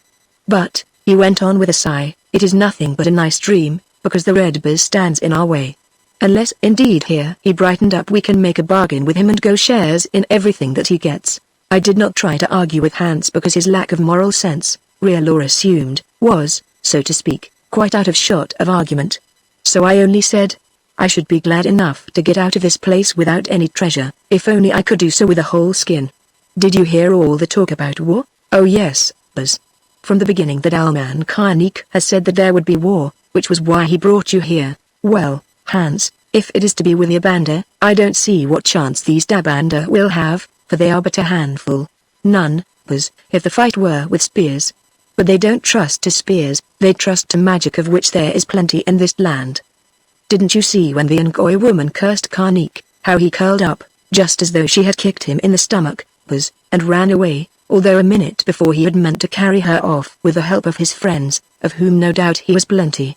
That was magic, I shrugged my shoulders and answered. I think it was scare and a guilty conscience. But I don't understand about this Karnik. Why, if they don't like him, was he ever brought away from the place where he was living? Why did White Mouse insist upon our rescuing him, and a dozen other things? Oh, for lots of reasons, while he was named as the chief to be, no one else could take his place according to their law. That is one. Also no one else could guide you to this country. That is another. Also he had to come because the Shadow Lady said so, something to do with her fetish business, or prophecies, you will never learn what makes the minds of spook people like these Dabanda turn this way or that. I dare say not. What I should like to learn is whether our friend Karnik is alive or dead. Alive, I think, yes, I am almost sure that he got away by the help of his friends in the crowd below, though I dare say that the curses of the Shadow Queen went with him. Indeed I thought I saw them following him like white owls. I expect we shall see and hear plenty more of Karnik, as usual Hans was quite right, we did. Chapter 15 Lake Moan in the Forest. After this tumultuous and exciting night I spent a very quiet time at Dabanda town, where for the next 10 days or so nothing happened that could be called remarkable. Grateful enough I was to rest thus a while, because our long journey had tired me out and I found it delightful to enjoy repose and leisure in a climate which although hot, was on the whole delicious. Still as I am an active-minded person, I took advantage of this pause to learn all I could about the Dabanda and their enemies, the Abanda, only to find that in the end I had really learned very little.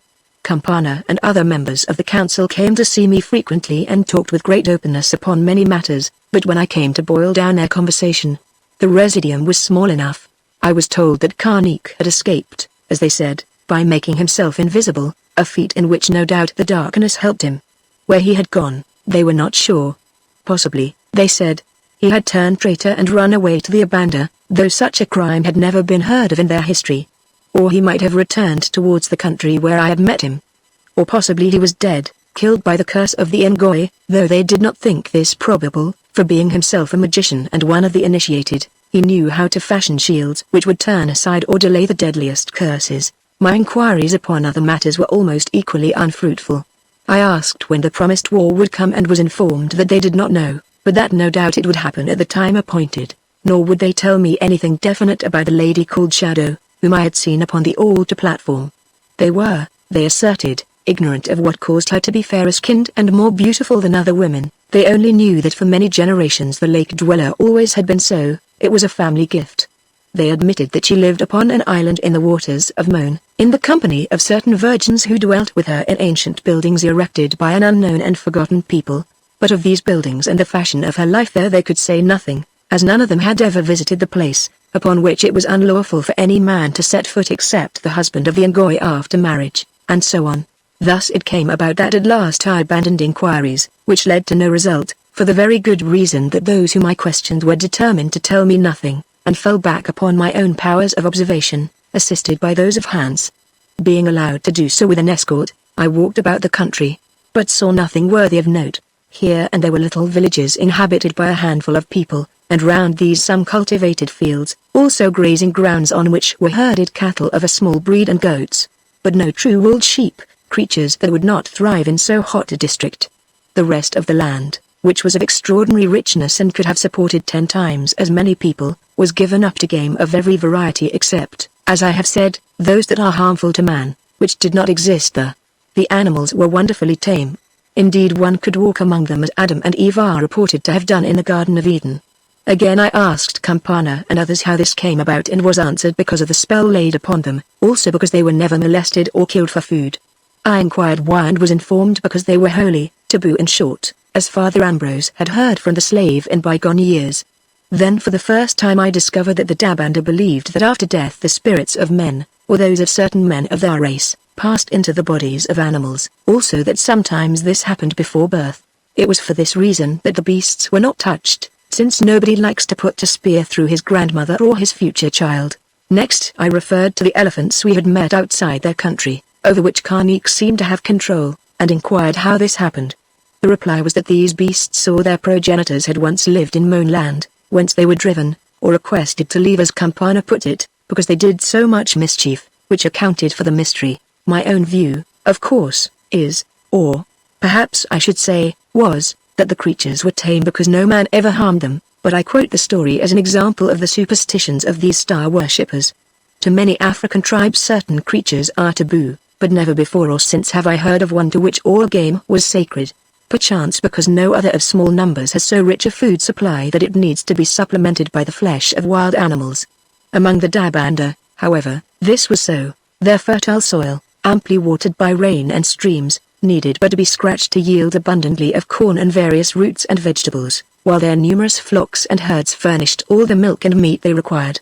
Therefore there was no necessity for them to undertake the risk and toil of hunting, with the result that those beasts which they never killed, in the course of time naturally became both tame and sacred.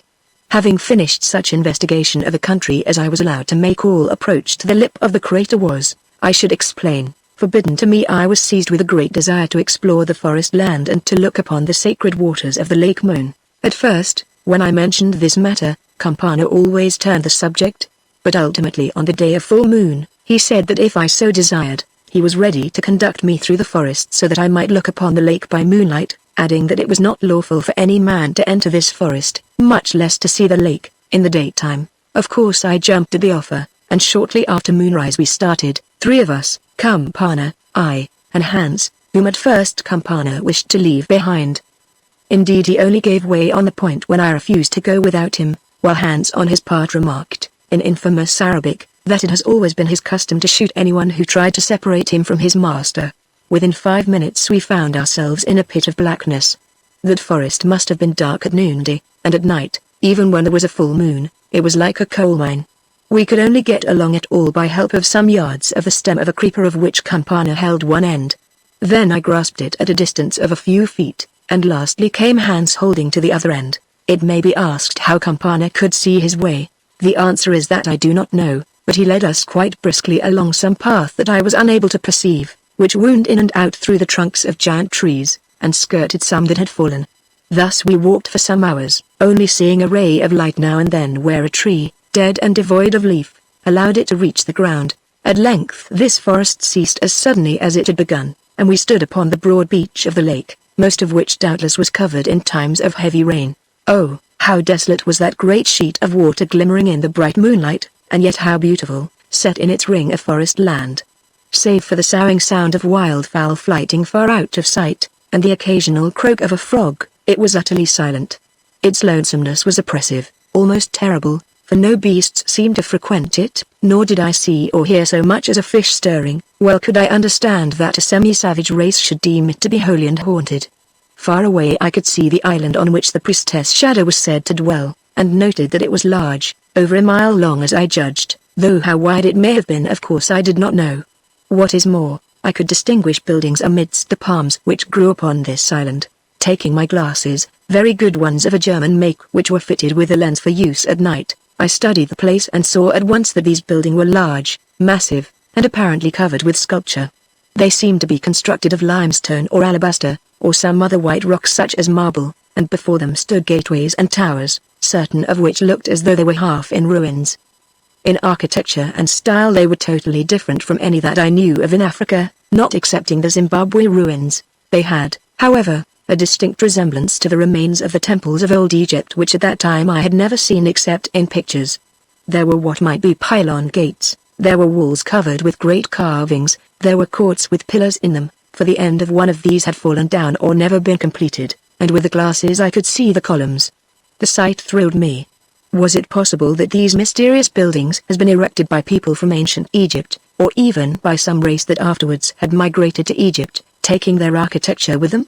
Now that I come to think of it, the truncated pyramid outside the town where stood the stone altar upon which the fire burned, suggested that this might be so. I turned to Campana and questioned him closely, but he could, or would, tell me very little. He repeated that he had never been on the island in the flesh for the reasons that he had already explained, but that he understood the buildings there to be tremendous, of a sort indeed to defy time for thousands upon thousands of years. There was no record of their construction, or of the people who had accomplished this mighty work and dwelt there. Not so much as a tradition survived. Time had eaten up their name and race, though perhaps the sculptures might tell something to anyone who learned enough to understand them. For the rest, from generation to generation they had always been sacred to the Ngoy and the home of her who for her day was known as Shadow, and her virgins. Can I not visit them?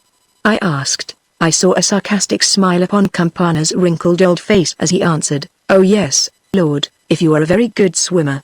Only should you live to reach the island the women there will tear you to pieces.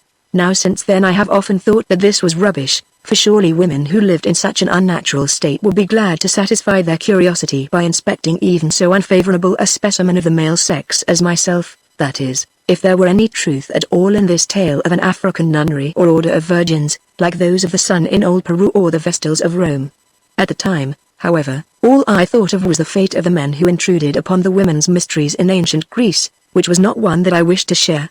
Today I am sorry that I did not show more pluck and have a try to reach that island, but then the adventure appalled me and our lost chances never return again. Not that I believed the story about the nuns, for I felt quite sure that if no one ever visited the island, these sometimes made a trip to the lake shore, as, according to Arkell, the Shadow herself had done. Campana's tale, however, was that their numbers were kept up by votaries who joined them every year from the mainland, picked girls of the age of 12 who were called slaves of the Ngoy. While I was talking to him, Hans, who had the sight of a vulture, said in Dutch, "Look, Buzz. The women are coming out of that big house." Raising my glasses I saw that he was right, for a procession of white-robed figures emerged from under a gateway and walked in procession down to the water's edge. Here they must have entered boats, though, owing to the shadow of palms which grew upon the island shore, I could not see them do so, for presently 3 large canoes, each containing 5 or 6 women, appeared upon the tranquil bosom of the lake and were paddled slowly towards us. Who made the canoes if no man ever visited the island? I wondered. In much excitement I asked if they were coming to see me as I might not go to see them, but again Campana smiled and shook his head. On they glided till they were within about 200 yards from where we stood. Then they halted in a line and began a sweet and plaintive chant, of which in that great stillness the sound reached us clearly. "What are they doing?" I asked. "Making an offering to the full moon, yes, Lord," Campana answered, "and I think something more." He was right. There was something more, for presently the women in the central canoe bent down and lifted a white draped form which they cast over the prow, so that it fell into the water with a large splash and vanished there. "Is it a funeral?" I asked again. "No doubt, Lord. See, they throw flowers onto the water where the body sank." That was his reply, but something in his tone caused uncomfortable doubts to rise in my mind. What if the form wrapped in those white veils was quick, not dead? What if this rite was not one of burial but of sacrifice or execution? Here I may state that afterwards Hans swore that he saw the draped shape struggle, but as I did not, this may have been his imagination. Still the business was eerie and made me shiver, so much so that I was not sorry when the women turned the canoe heads landwards, and departed still singing, or even when Campana said it was time for us to follow their example and go home. To my mind there was something weird, even unholy, about this sacred lake and island, where rose fantastic buildings of unknown age inhabited by night-haunting women who made offerings to the full moon, as the old Egyptians might have done, and I believed did to Nut or Hathor, ominous offerings shaped like a human corpse. And if this was so with these, the forest was even worse, as I have now to tell. We entered its shapes guided as before by Campana with the help of the creeper stem. Somehow it depressed me more even than it had done upon our journey lakewards, perhaps because my nerves were jangled by all that I have described. At any rate, I suppose in an instinctive endeavor to keep up my spirits, I entered into conversation with Hans behind me, speaking perhaps rather more loudly than was necessary as a kind of challenge to that overpowering silence. I need not repeat our conversation in detail, or further than to say that it had to do with the Dabanders, their superstitions, and their pretensions to magical powers. Speaking in Dutch, and sometimes in English, so that Campana might not understand me, I criticized these in no measured terms, announced. At this point Campana looked back and remarked somewhat sternly that it was well not to talk so loudly in the forest lest the spirits who had their home there should be angered. Then I lost my temper and expressed entire disbelief in these spirits, asking him too well what he meant by trying to fool a white man with talk of tree-dwelling spirits, and whether he was referring to monkeys which we knew lived in such places and were reported sometime to pelt travelers through them with sticks or nuts. Apparently Campana did not appreciate the joke, for he looked back at me. I could see him because at the moment we were wading through a little swamp where no trees grew, with an expression on his face that I thought threatening, and said with cold courtesy, "I pray you to be silent, Lord Macumazahn, and above all not to offer insults to the masters of this place." This made me angrier than ever. Was I, a more or less educated Christian man, to have my mouth stopped with the mud of such heen mumbo-jumbo stuff? Certainly not. Therefore I continued my argument with Hans, speaking more loudly than before. Hans replied with sarcasm which was the more irritating because it contained a grain of truth, that the real reason I talked thus was that I was afraid and therefore made a noise to shout down my fear, as children do. Then he went on with a garbled version of the story of the witch of Endor who, he declared, I think erroneously, also lived in a wood, and to quote absurd remarks about witchcraft, which he attributed to my poor old father, adding his devout hope that he, the reverend predicant as he called him, was keeping an eye upon us at that moment. Truly I believe that there must have been some exciting quality in the air of that forest, exhaled perhaps by the foliage or flowers of certain trees or creepers that grew there, for at this point a kind of rage possessed me which caused me to rate and objurgate Hans, begging him to be good enough not to take my father's name in vain and put words in his mouth that he had never spoken, in order to justify his low, savage beliefs in ghosts and magic. Just then he came to a spot where a great tree had fallen, breaking down others in its descent and allowing the moonlight to reach us for a few paces. As we went round the stump of this prostrate tree Campana turned again, saying, "I have warned you and you will not listen. White stranger, I shall warn you no more." I looked at the man and it struck me that his aspect had changed. No longer did he seem the little withered old fellow with shrewd eyes and a wrinkled, rather kindly, if cunning, face to whom I was accustomed. He appeared to have grown taller and to have acquired a fierce cast of countenance, while his eyes glowed like those of a lion in a cave. Remembering that moonlight plays strange tricks and that his added height must be due to the fact that he was standing on a root of the fallen tree, I took no heed, but continued to wrangle with Hans like one who has had too much to drink, or is half under the influence of laughing gas. Then we proceeded as before and presently were again enveloped in the utter gloom of the forest. Suddenly I was brought to a standstill by butting into the trunk of a tree, while Hans behind ran the muzzle of his rifle into my back. "Where are you going, Campana?" I asked indignantly, but there was no answer. Then to call his attention I pulled at the vine-like creeper that served us as a rope. It flew back and flicked me in the face. No one was holding it. "Hans!" I exclaimed. "Campana has given us the slip." "Yes, Buzz," he answered. "I thought something of that sort would happen, Buzz, if you would keep on spitting in the faces of the forest spirits, of which probably he is one himself." I reflected a while and had an idea. "Let us get back to the place where there is light, and think things over," I said. "Yes, Buzz," he answered. "Lead on, Buzz, for I don't know the way and can't see our spoor in the dark." I turned and started, with the most disastrous results. Before we had gone 10 paces I crashed into another tree trunk and hurt myself considerably. Circumventing this, Presently I plunged into a piece of swampy ground and sank over my knees in tenacious mud, out of which Hans pulled me with difficulty. Once more we started with my boots full of water, but before I had taken 5 steps I became entangled in some thorny creeper which pricked me horribly. Freeing myself at length I stepped forward again, only to catch my foot in a rout and fall on my face. Then I sat down and said things which I prefer not to record. It is very difficult, Buzz, to find one's way in a big wood when it is quite dark, remarked Hans blandly. What does the Buzz wish to do now? Stop here till it grows lighter, I suppose, if it ever does in this infernal place, I answered. Then I filled my pipe and finding that I'd lost my matches, probably when I fell, I asked Hans for one. He produced his cherished box, of which we had not too many left, and having first filled his own pipe, struck a match and handed it to me. As I took it I remembered noticing how steadily the flame burned in that utterly still air. Then I lifted the match to my pipe and as I did so something blew it out. Why did you do that? I asked angrily of Hans. Are you afraid of setting the forest on fire? Yes, Buzz. I mean no, Buzz. I mean I didn't blow it out, Buzz. A monkey blew it out. I saw its ugly face, replied Hans in a voice that suggested to me that he was frightened. Rubbish! I exclaimed. Give me another match. He obeyed rather unwillingly and the same thing happened, no doubt because there was a current of air which passed between the tree trunks in puffs. Well, my desire to smoke suddenly departed and I told Hans that we must not waste any more matches in such a draughty spot. He agreed and set his back firmly against mine, explaining that he was cold, a palpable lie as the heat in that stifling place was so great that we both ran with perspiration. Now be still and don't talk, I am going to sleep.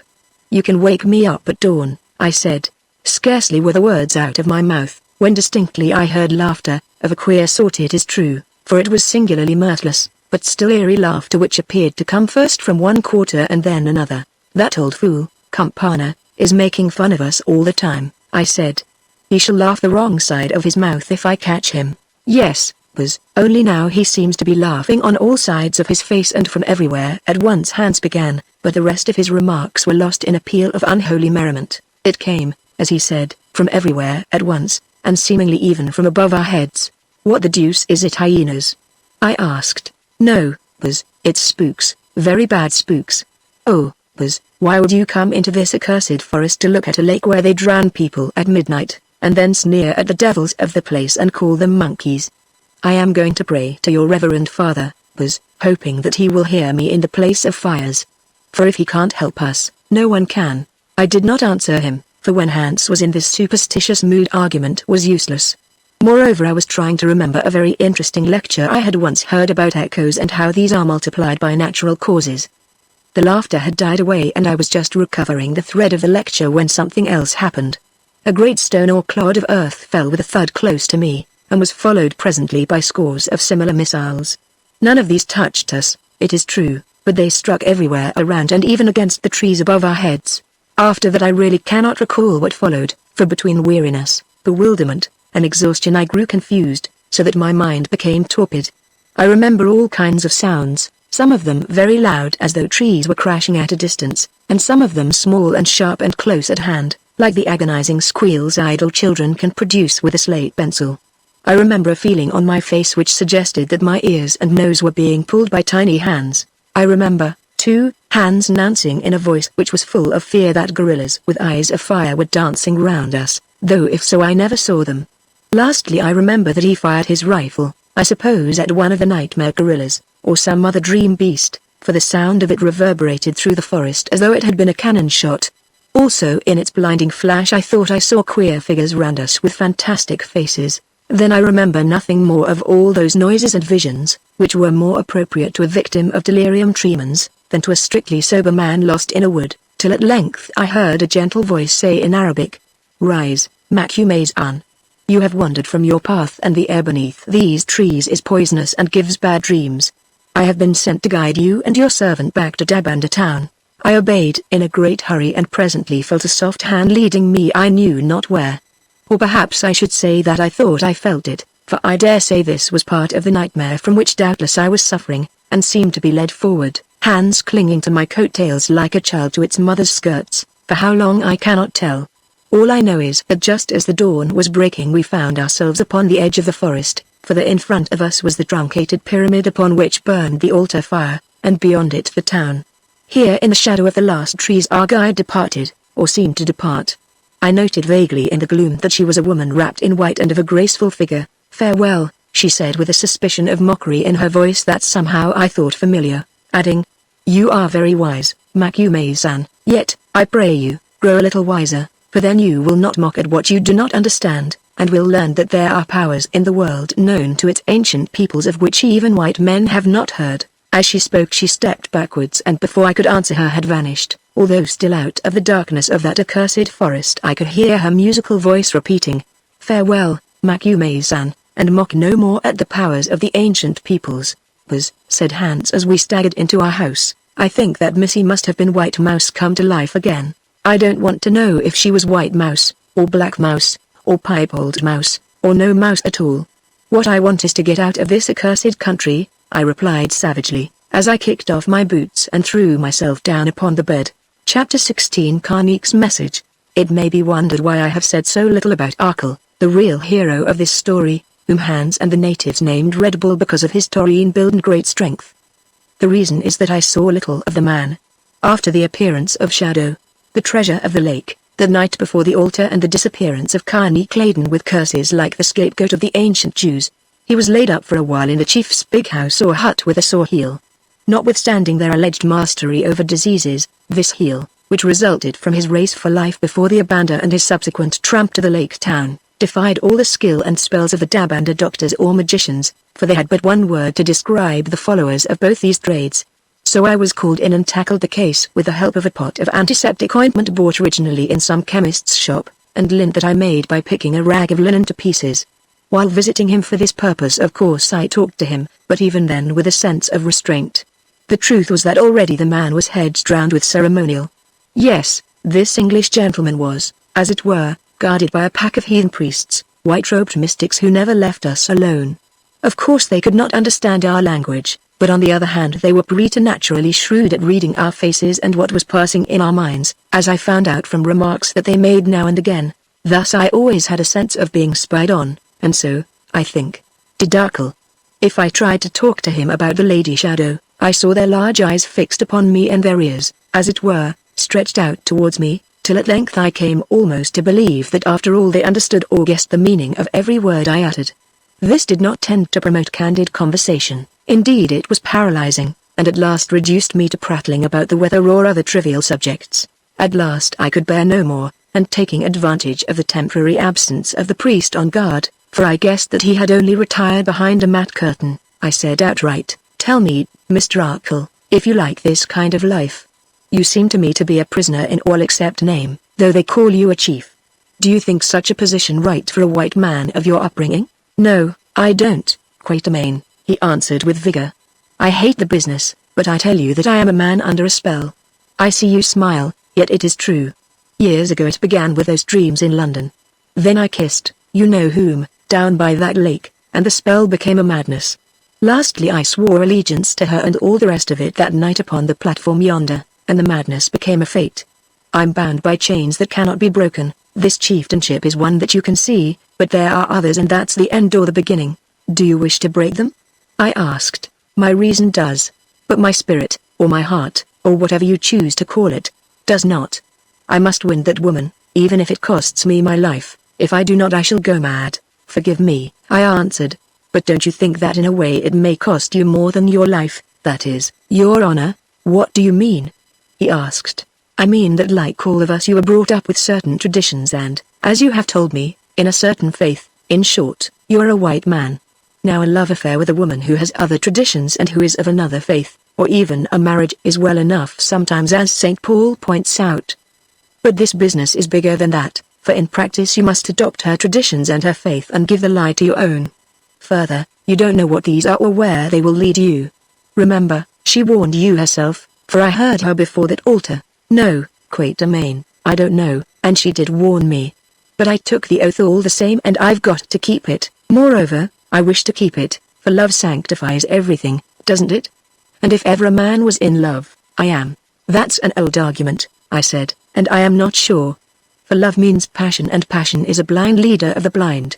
Here my wise remarks were cut short by the re-entry of the priest, who I was quite sure had been listening through the mat curtain and making out all he could from the tone of our voices. He was accompanied by Campana, whom I had not seen since we parted in the forest. Remembering the trick he had played me there, and all that followed, the sight of this old fellow looking more bland and amiable than usual made me indignant, especially when he asked me how I was and if I and my servant had been taking any more walks in the dark. "Listen, Campana," I said. "You played me an evil trick when you left us alone the other night in the thick wood, and still worse ones afterwards, of which I will not speak. You should be ashamed of yourself, Campana, seeing that I am a stranger whom you are bound to help and not to desert as you did." "I ask your pardon," he replied very courteously, "if I say that I think it is you who should be ashamed, Lord Macumazan, for although I prayed you not to do so, you reviled what I hold to be holy until I was forced to leave you to your punishment, which might have ended worse than it did. However, you are not at all to blame, because the air of that forest sometimes goes to the head, like strong drink, and takes away the judgment. Therefore let us forgive each other and say no more." He spoke so courteously that I felt abashed and even humbled, for after all he had some reason on his side. Acting under influences which I did not understand, I had offered insult to the spirits or elementals, or natural forces, which he revered. So I turned the subject by saying that Hans and I were now rested from our journey and should be glad to say goodbye to him as soon as possible, if the Council of the Shadow would be so kind as to help us to leave the country. "You are free to go when you will, Macumazan," he answered, "but if you attempt to do so before the time appointed, I warn you that it will be at great risk to yourself." "I am not afraid of risks," I exclaimed, and that moment Arkell broke in, saying, "For God's sake don't go, Quatermain. Stop here as long as you can, that is, until I vanish from your sight, I mean until we are separated, as I gather that we must be. For when this business is finished I have to begin a new life, but until then, don't leave me to deal with war and trouble alone." Anxious as I had become now that my curiosity about Lake Moan was satisfied by an actual sight of its waters, to get clear of these eerie people who depressed me and of the land where even the air was so strange and unnatural that it affected the nerves and made one behave like a drunkard, I was touched by this appeal. I felt that there was a struggle in the heart of Arkell between his inherited convictions, or perhaps I should say all the impulses and associations of a man of his race and class, and the devouring passion which possessed him for a lovely and mystical woman, a priestess of some faith with which it was not healthy for one of white blood to have to do. Perhaps if I stayed I might yet be able to save him from this snare, or circumstances might arise which would cut its claims. Whereas if I went his fate was sure. One by one the barriers of civilization and Christianity, which protected him from the inroads of primeval instincts and engulfment in the dark superstitions surviving from the ancient world that flourished here untouched by time, would be broken down. He would become in fact what already he was in name, the chief of these star-worshipping Dabanda. He would dwell upon the island with their priestess, his country would see him no more, and at last, when his part was played, there would be some unholy scene of sacrifice, mayhap such a one, if Hans were right, as we had been shown beneath the midnight moon on the waters of that lonesome mere beyond the forest. I shuddered as a vision of it rose in my mind, the drugged man, helpless in his encircling cerements, being cast with songs and offerings of flowers into the bottomless greater lake, that to seek the woman who, a day of power done, had preceded him to doom. Or there might be other fates yet more awful, such as madness induced by disillusionment, despair, and the impossibility of escape, or even by long-continued terrors like those of which we had tasted in the forest. Oh, the bait was rose-scented and set with jewels, but what of the hook within, I wondered, I before whose eyes it did not dangle. All this and more that I do not remember passed swiftly through my mind with the result that I was about to say that I would stop and see the business through, when suddenly the mat which hung in the doorway of the room was thrust aside and there entered a priest conducting two men. These men, whom I recognized at once as belonging to the farming class of the Dabanda, prostrated themselves before Arkell, showing me that he was now acknowledged as chief by all the people. Then the priest, bowing, informed him that they had a tale to tell and a message to deliver. He bade them speak, whereon the elder of the two husbandmen said, "Last evening towards sunset, O chief and father of the Dabanda, to whom it is promised that he shall be the shield of the holy shadow and father of the shadow that is to be, I and my son here were tracking a lost goat. We followed this goat into the western pass that leads through the lip of the mountain from the Holy Land to that of the Abanda on the slopes and plains beyond. At length we caught sight of the goat near to the farther mouth of the cleft, and ran fast to catch it before it strayed into the country of the Abanda, whither we might not follow. The goat heard us and, being willful, leapt ahead, so that before we could reach it, it was out of the mouth of the pass and into Abanda land. Here, then, we sat on the borderline, since we dared not pursue farther, and called to the goat to return to us. It knew our voices and was coming, when suddenly between us and it appeared armed men out of the bushes, and at the head of them no other than Karnik. He who has forfeited the chieftainship and been cursed of the Ngoi. Stay still and listen, he said, for if you stir we will throw spears and kill you. So we stood still and he went on. I, Karnik, of the pure blood, the chief of the Dabanda and the shield of the shadow, am now chief of the Abanda also. Yes, I have brought together under one rule the two peoples who were divided long ago. Go you therefore to Kampana, the first of the council of the shadow, and say to him that he may tell it to the shadow, that the Abanda perish for the want of rain, which is withheld from them by the witchcraft of the priests and council of the Dabanda. Their crops wither, their cows and goats give no milk, their springs dry up, and their children are in want and like to die. Therefore if within 6 days no rain falls upon their land, I, their chief and yours, will lead them in their thousands through the passes of the mountain lip, fearing no curses such as of old have held them back, now that I, shield to be of the shadow, am their captain. We will kill any that oppose us, we will kill Kampana and the council of the shadow who guide her ill, we will kill the priests of the shadow who are evil wizards, practices of black magic, we will pass the forest, not fearing the wood dwellers, we will cross the lake, and I will take the shadow and make her mine, and thenceforward rule over the two people become one again. Lastly, we will kill the white thief who is named Wanderer, and by the people Red Bull. Yes, we will kill him by torture as an offering to the moon and the host of heaven, that henceforth rain may fall without the mountain as well as within its circle, giving plenty, so that all the people may increase and grow fat. With him we will kill the white hunter named Makume-san, because now I know that I was made by him to come to this land, not to give me help as I believed, but to work me evil and to set in my place the thief Red Bull, and the yellow man his servant we will also kill, burying them alive or burning them upon the altar. None of them shall escape us, for night and day all the passes are watched and any that set foot outside of them shall be hunted to death for our sport, as the thief Red Bull would have been, had he not been saved by Makume-san. Now go and at this same hour on the second day return with the answer to my message. Then, lords, Karnik and those with him went away laughing together, killing our goat as they went, and my son and I came here to deliver the message. For a while there was silence in that room. Kampana seemed to be perplexed.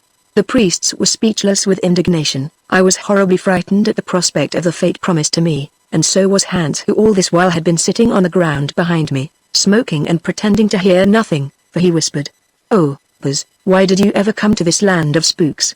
Why did you not run away after you had got Karnik's ivory?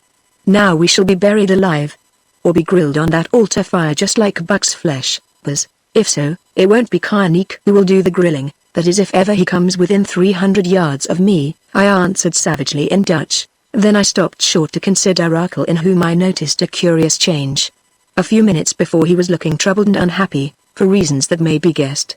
Now he had brisked up and seemed quite cheerful, as is the way of some Anglo-Saxons. I am not one of them. When there is the prospect of a fight, when did you say I should be able to get about as usual, Quatermain? Was it tomorrow? Yes, I think so. If you will keep a bandage on your heel, I said, then was silent, for Kampana was speaking to the peasants, telling them to go away and rest until he sent for them. When they had departed he bade the priests summon the council of the shadow, which they did with marvelous rapidity, for within 5 minutes they arrived in the room, 6 or 7 old fellows. I suppose they were hanging about outside, having scented trouble. At any rate they appeared, bowed to Rakel and to me and sat down upon the ground. Kampana repeated to them the tale of the 2 peasants, which did not seem to surprise them. Indeed they appeared to know it already. Next he asked them what they thought should be done, and they gave various replies which I scarcely understood, because they all talked together and very fast, using terms that were not familiar to me. Nor in fact did Kampana appear to pay much attention to what they said, which gave me the idea that this asking of their advice was more or less of a formality. When they had finished he turned to Rakel and with much deference inquired his views. "Oh, fight the beast, I mean Karnik," answered Rakel with emphasis, adding, "but first ask Makume-san there. He is a wise man and has seen many things." So Kampana repeated his question, inquiring of me whether I also held that we should fight. "Certainly not, if you can do anything else," I replied, "for you are few and the Abanda are many. They say that they want rain, and I have heard you declare that you, or some of you, can cause rain to fall. If this is true, do so. Give the Abanda as much water as they want and there will be no war. This I said not because I believed that the priests or the shadow, or anyone else, could break the drought and bring rain from the heavens upon the parched fields of the Abanda, but because I wanted to hear Campana's views upon the suggestion. To my surprise he accepted it with great respect, saying that the plan was good and worthy of consideration and that it should be submitted to the Ngoy, that is to the Lady Shadow, for her decision. Do you mean that she can give the Abanda rain if she chooses? Certainly, he answered with an air of mild astonishment, at any time and in any quantity. Then I collapsed, for what is the use of arguing with cranks or lunatics, although of course I knew that many natives hold similar beliefs as to the powers of their rainmakers. Now, to my surprise, Hans took up his parable. Squatted there upon the floor, he said in a brazen fashion, "The Buzz thinks himself wise, you all think yourselves wise, but Hans is much wiser than any of you. This is what you should do. Karnik is the post that holds up the roof of the Abanda house. They dare to offer to fight you and to say that they will take away your priestess who lives in the lake, because Karnik, whom they believe to be your real chief and high priest with the right to the lake lady, has become their captain, so they are no longer afraid of you or of the curses of your Ngoy. Kill Karnik and once more they will be afraid of you, for without him they dare not invade your land which they have always held to be holy." "And how are we to kill Karnik?" asked Campana. "Oh, that is easy. When those two men take your answer, unless the Buzz would rather do it himself, I will go with them and hide behind a stone, or disguise myself as a Dabanda." Here Campana looked at Hans and shook his head. "Then when Karnik comes to listen I will shoot him dead, that is all, and there will be no more trouble." On hearing this cold-blooded proposition, Campana expressed doubts as to whether Karnik could be disposed of in this way. It seemed to be his idea that a priest of the Ngoy could only meet his end in certain fashions which he did not specify, and he added that had it been possible for him to die otherwise, Karnik would have done so before, especially not long ago when he had tried to seize the shadow, and afterwards. However, he was prepared to consider Hans' suggestion, which did not seem to shock him in the least. Having collected all our views, Campana announced coolly that he would now lay them before the Ngoy and learn that celestial potentates will through the mouth of its earthly incarnation and minister, the shadow.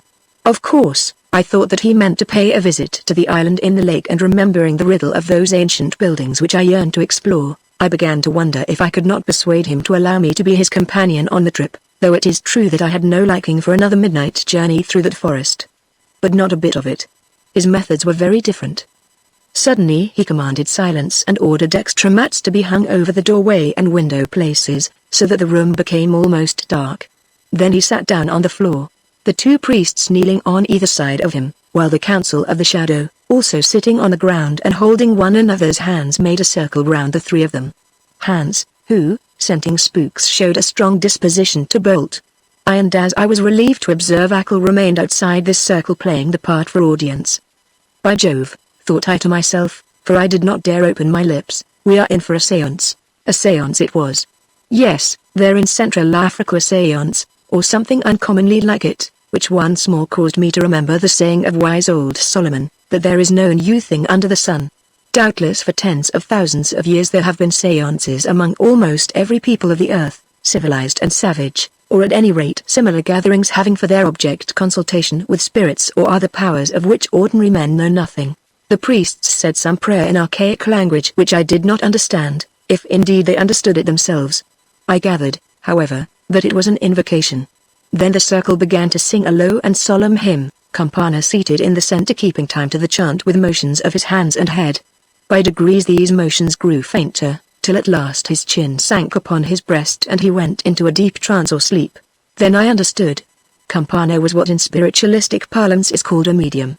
Doubtless, I reflected, it was because of this gift of his which enabled him to put himself in communication, real or fancied, with intelligences that are not of the earth and with human beings at a distance, also to exercise clairvoyant faculties, that he had risen to the highest state of President of the Council of the Shadow, the real governing body of the land. Afterwards I found that I was quite right in this supposition, for Campana was humble by birth and not a member of one of the priestly families, yet owing to his uncanny powers he outdistanced them all and in fact was the ruler of the Dabanda. The chief of the tribe was but an executive officer who acted upon the advice of the council and in due course became the husband of the Shadow of the Day, destined to the dreadful fate of dying with her when the council so decreed. As for the Shadow herself, she was nothing but an oracle, the voice of some dim divinity through whom the commands of that divinity were made known to the council. which interpreted them as it pleased, if indeed it did not inspire them as even then I suspected. The priests, by comparison, played a small part in the constitution of this state. For it was a state in miniature, the survival and remnant, I imagine, of what once had been a strong and in its way highly civilized community, whose principal gods were the moon and the planets, not the sun, so far as I could learn, one that had owed any greatness it might possess to its religious reputation and alleged magical powers, rather than to strength in war. Therefore in the end it had gone down before the fighting peoples, as in this carnal world the spirit so often does in its struggle with the flesh, for as someone remarked, I think it was Napoleon, Providence is, or seems to be, on the side of the big battalions. These priests, I should add, in addition to attending to the religious rites and offerings before the altar, were the learned men and doctors of the tribe.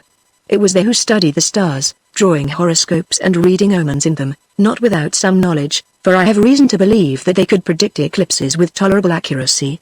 Also they kept records, though whether these were in any kind of writing, or merely by means of signs, I am sorry to say I was never able to ascertain, because on this point their secrecy was strict. This is all I could discover, during my brief sojourn among them, as to the mystical religion of the Dabanda, if religion it can be called, of which I was now witnessing one of the manifestations. After Campana had sunk into his trace the chant continued for a considerable time, growing fainter by degrees till at length it seemed to come from very far away like distant music heard across the sea. At least that was the effect it produced upon me, one as I think, of a semi-hypnotic character, for undoubtedly this hymn had a mesmeric power. At any rate, either owing to it or to the gloom and closeness of that room, I fell into a kind of bodily torpor which left my mind extremely active, as happens to us when we dream. In my imagination I seemed to see a shadowy Campana standing before the beautiful woman upon whom I had looked on the altar platform, and speaking to her in some great dim hall. She listened, then stood a while with outstretched hands and upturned eyes, like one who waits for inspiration. At last it came, for tremblings ran up and down her limbs, a slight convulsion shook her face, her eyes rolled and grew wild, the pythoness was possessed of her spirit or familiar. Then her lips moved rapidly as though from them were pouring a flood of words, and the fancy faded. Of course it was nothing but a dream induced by my surroundings and some heavy perfume, which I forgot to say, unseen by me, evidently the priests had sprinkled or scattered about the room. Yet probably this dream represented faithfully enough what took place when the oracle was consulted, for whether such ceremonies occurred in ancient Greece or are practiced by the witch doctors or diviners of Africa, there is much similarity in their methods. I woke up, Campana woke up, everybody woke up.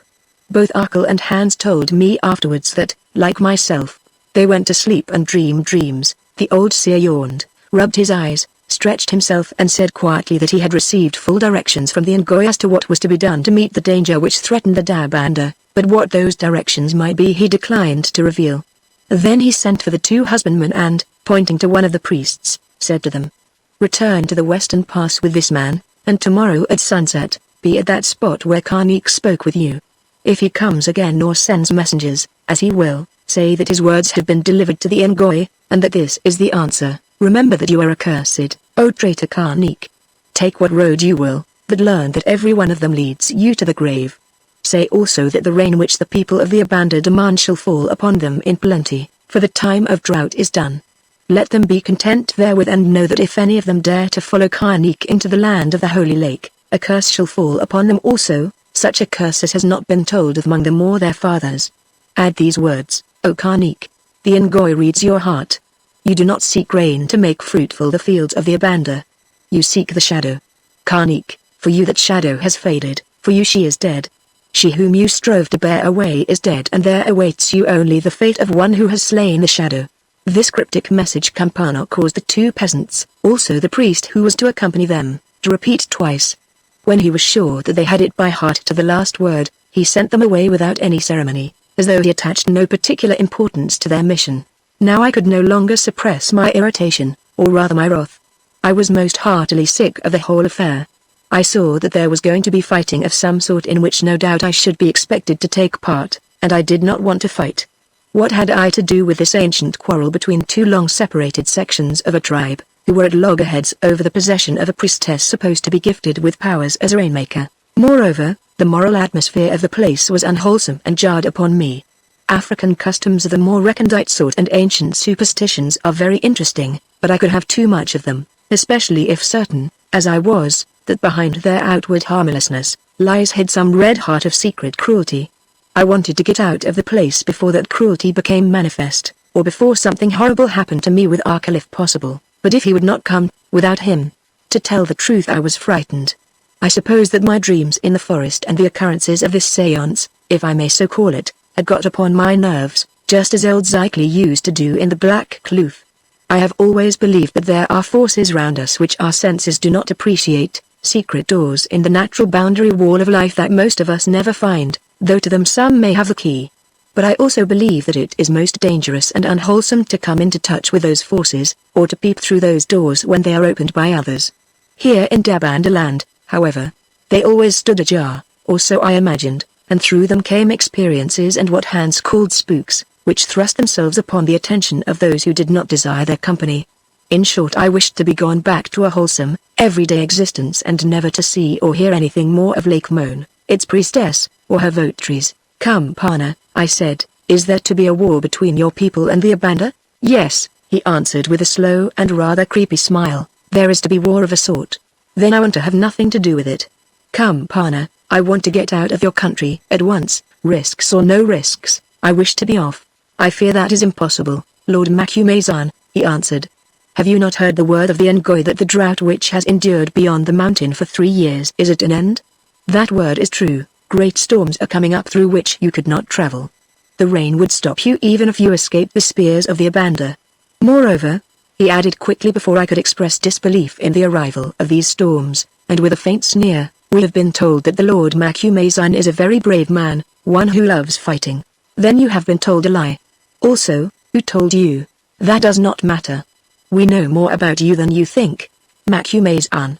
Also we have been told that you accepted payment from Karnik to come to this country and not to leave it until the object of your coming was accomplished, payment in ivory and gold, and we believed, Lord Macumazan, that you were a very honest man who always fulfilled your promises, especially when your services had been bought. Here Arkell, to his credit, intervened sharply, saying, Be silent, Campana. Would you insult your guest? Thank you, Arkell, I broke in English, but I can look after myself. He will only tell you that you are now the chief of his people and that I am your guest, not his. Then addressing Campana in his own language, I went on. You have been misinformed. I never pretended to great courage, especially in wars that do not concern me. For the rest, my bargain was to accompany Karnik to his country, not to fight battles there, as I could prove to you if you were able to read my language.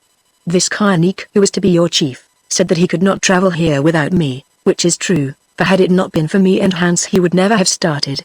Further, had it not been for us he would have been killed by the Abanda who were hunting the White Lord who is now your chief. So I came, not for that reason but because he paid me, for in such fashions I earn my living. Yet I should not have come for this cause alone. I had another. It was that I had heard of your holy lake and a little of your people and their customs, and being curious in such matters I desired to look upon the one and to study the others for myself, which things you have done to your heart's content. Broke in Campana. Still, I went on not heeding him. Never shall it be said that I, Macumazan, took pay that I did not earn to the full. Therefore I will take my share in your war, doing all that is asked of me as best I can, especially as I have a score to settle with this Karnik, who by his treachery brought my 2 servants to their death. Only I demand your promise and that of the Council of the Shadow and that of the White Lord who has now become your chief against my council, that when this war is finished, I and my servants shall be allowed to depart at once in peace and with such help as you can give me. It is yours, Lord, we swear it by the Ngoy, exclaimed Campana in a humble voice and with the air of one who is ashamed of himself. Pardon my words if they offended you, for know that as to your love of fighting I have but repeated what your servant Hans told me, and for the rest I learned it from Karnik, whom you have proved to be a traitor and a liar, I said angrily. Then I turned to Arkell and asked him whether he also gave me his promise that I should be allowed to go when the war was ended. Of course, if you wish it, he answered in English, though I hoped that you would stop here with us a while. The truth is, Quatermain, that I shall be very lonely without you, he added with a sigh, which I thought pathetic, knowing all it meant. Then why do you stay here? I asked bluntly. Because I must, because it is my fate, because I am under a charm that may not be broken. Also, Quatermain, do you not understand? This he said rapidly and in a low voice, that if I were to break my oaths, or try to which I cannot I should not live another day. Yes, Arkell, I understand and I am sorry, I replied. and, bowing to them all, left the house. "Buzz," said Hans outside, "do you remember that trap of willow rods I made once to catch eels?" He meant barbel mudfish, down on the Tugla when we could get nothing else to eat. "It was a very good trap, Buzz, for when the eel had pushed its way in, the willow rods shut up behind it, so that it could not get out again, and afterwards we ate it. This land is a trap like that, and the Buzz Red Bull is the eel and the Shadow Lady is the bait, and by I think these spook people will cook and eat him." I shivered at Hans' suggestive illustrations, and answered, "Look out that they do not cook and eat us too." "Oh no, Buzz, they won't do that because they haven't found the right bait to catch you. Luckily there are not two Shadow Ladies, Buzz, and the trap is no good without the right bait." Chapter 17 The Great Storm. That evening clouds like to those of a monsoon began to bank up over Lakeland and all the country round so far as the eye could see. "That Shadow Lady is a very good rain doctoress, Buzz," said Hans. "You remember Campana said that she promised rain to those Abanda who have had none for 3 years, or very little. Now I think that they are going to get plenty. Then perhaps they won't make war," I answered indifferently. Certainly the weather was very peculiar. The heat, which had been considerable for some days before, now grew intense. I should imagine that on this particular evening it must have risen to 108 or 110 degrees in the shade. Moreover, it was of a most oppressive character. The air was so thick that I felt as though I were breathing cream, and I could not make the slightest effort without bursting into profuse perspiration. There I lay upon my bed, stripped to the shirt in the best draught that I could find, which was none at all, and gasped like a fish out of water, praying that a storm would burst and bring coolness. In the Lady Shadow's powers I had no faith. I was quite certain, however, that Campana and the other old men were well acquainted with the signs of the local weather, and knew that it was about to undergo a general break after the long drought. Hence the prophecy so confidently announced by the council. This drought, for some reason which I cannot explain, never affected the Craterarian unduly, for the Dabanda had just gathered in an excellent harvest. Hans, who like most Hottentots was quite indifferent to heat, went out into the town to prospect and returned saying that the people showed considerable alarm. Some were looking to the roofs of their houses, while others were driving their stock into caves and sheltered places, or carrying home the last of the harvest in baskets, even the children, of whom there were not many, being pressed into this service. The priests, too, he said, were engaged in building a kind of palm leaf tent over the altar on the stone platform, presumably to prevent the rain from putting out the fire, which it seemed had always burned there from time immemorial. The night came, a night of dreadful heat in which I could not sleep a wink, or do anything except swallow quantities of water mixed with the juice of a subacid, plum-like fruit that grew wild in the crater, which made an astringent and most refreshing drink. The dawn that followed was as dark as that of a November day in London, but as yet there was no rain nor any lifting of the heavy silence. After eating, or pretending to eat, I crept across to the chief's house, to be informed by a priest outside that I could not be admitted, as the Lord Wanderer was engaged with the council. I took the hint and went home again, feeling sure that the plan was to cut me off from Arkell, over whom my influence was feared. It almost seemed as though Campana and his companions were psychological experts, if that is the right description, who could read what was passing in the minds of others. Indeed, I began to believe that although they could not understand our words when we spoke in English in their presence, they understood the drift of them, also that I wished to persuade him to shake off their shackles and get out of their clutches. Why were they so anxious to keep him here? I wondered. I wonder still. Doubtless there was some overwhelming reason which they would not reveal. As I do today, I inclined to the view that mainly they were actuated by ambition. They, a dwindling, superstition-ridden race, desired once more to become a power in their world. To accomplish this they must add to their number, which could only be done by incorporating the thousands of the virile Abanda under the rule of a man of force and ability who understood the arts of civilization. This to my mind is why Arkell was brought to Moanland, tempted by the bait of the beautiful woman called Shadow to whom he had been so mysteriously drawn. That is the best explanation which I can offer, not a very satisfactory one, I admit, because it presupposes that this Lady Shadow could impress her personality upon him from a great distance, as he alleged that she had done, and also some knowledge of the future on the part of her priests and advisers. Or mayhap these were only acting upon the dictates of some ancient prophecy of a sort that is common enough among the more mystical of the African peoples, although such prophecies rarely come to the knowledge of Europeans, save in forms too obscure and tangled to be understood by them. The same reason, if to a less degree, made them so anxious that I should visit their country for a while. They wanted to pick my brains as to our system of government and the rest, which indeed they did upon every opportunity, although I have not recorded their questions. They were a little, buried folk, which its astute rulers, especially that very clever man Campana, desired to build up again into a nation. This, I believe, was the true key to the secret of all their plottings. When I got back I found men strengthening the roof of my house and others digging a trench round it, connecting it with a sluice or watercourse not far away, which showed me what they expected in the way of a storm. I went indoors and tried to take a nap, but could not because of curious noises that I was unable to explain and felt too languid to investigate. Towards sunset Campana came to see me. Although I received him somewhat coldly, he was very polite. Having inspected the arrangements for the protection of the house, he apologized for having sneered at me on the previous day, saying that he did it for a reason and not because he believed that I was a coward or had taken pay for which I did not intend to give consideration. This reason, he explained frankly, was that he knew I should get angry and promised to stop with them till the end of the war, and that having once given my word I should not break it. I sat amazed at his cunning, which showed so deep a knowledge of human nature and such insight into my character, but I really was too hot to argue with him. Then, leaving the subject quickly, he begged me not to go out, as the storm might begin at any minute, and also for another cause. You are wondering what the strange sounds you hear may mean, he said. Come up to the roof of the house and I will show you. As I have said, I had heard such sounds, which I thought were like to those of the galloping of herds of cattle, mixed with grunts and bellowings. When I reached the roof I saw whence they came.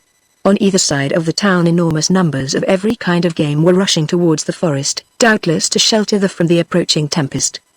There were elands, hartebeest, gnus, sable antelope, oryx, buffaloes, quaggers, and a host of smaller animals, all possessed by fear and all galloping towards the trees. These beasts understand what is coming, said Campana, and are mad with terror.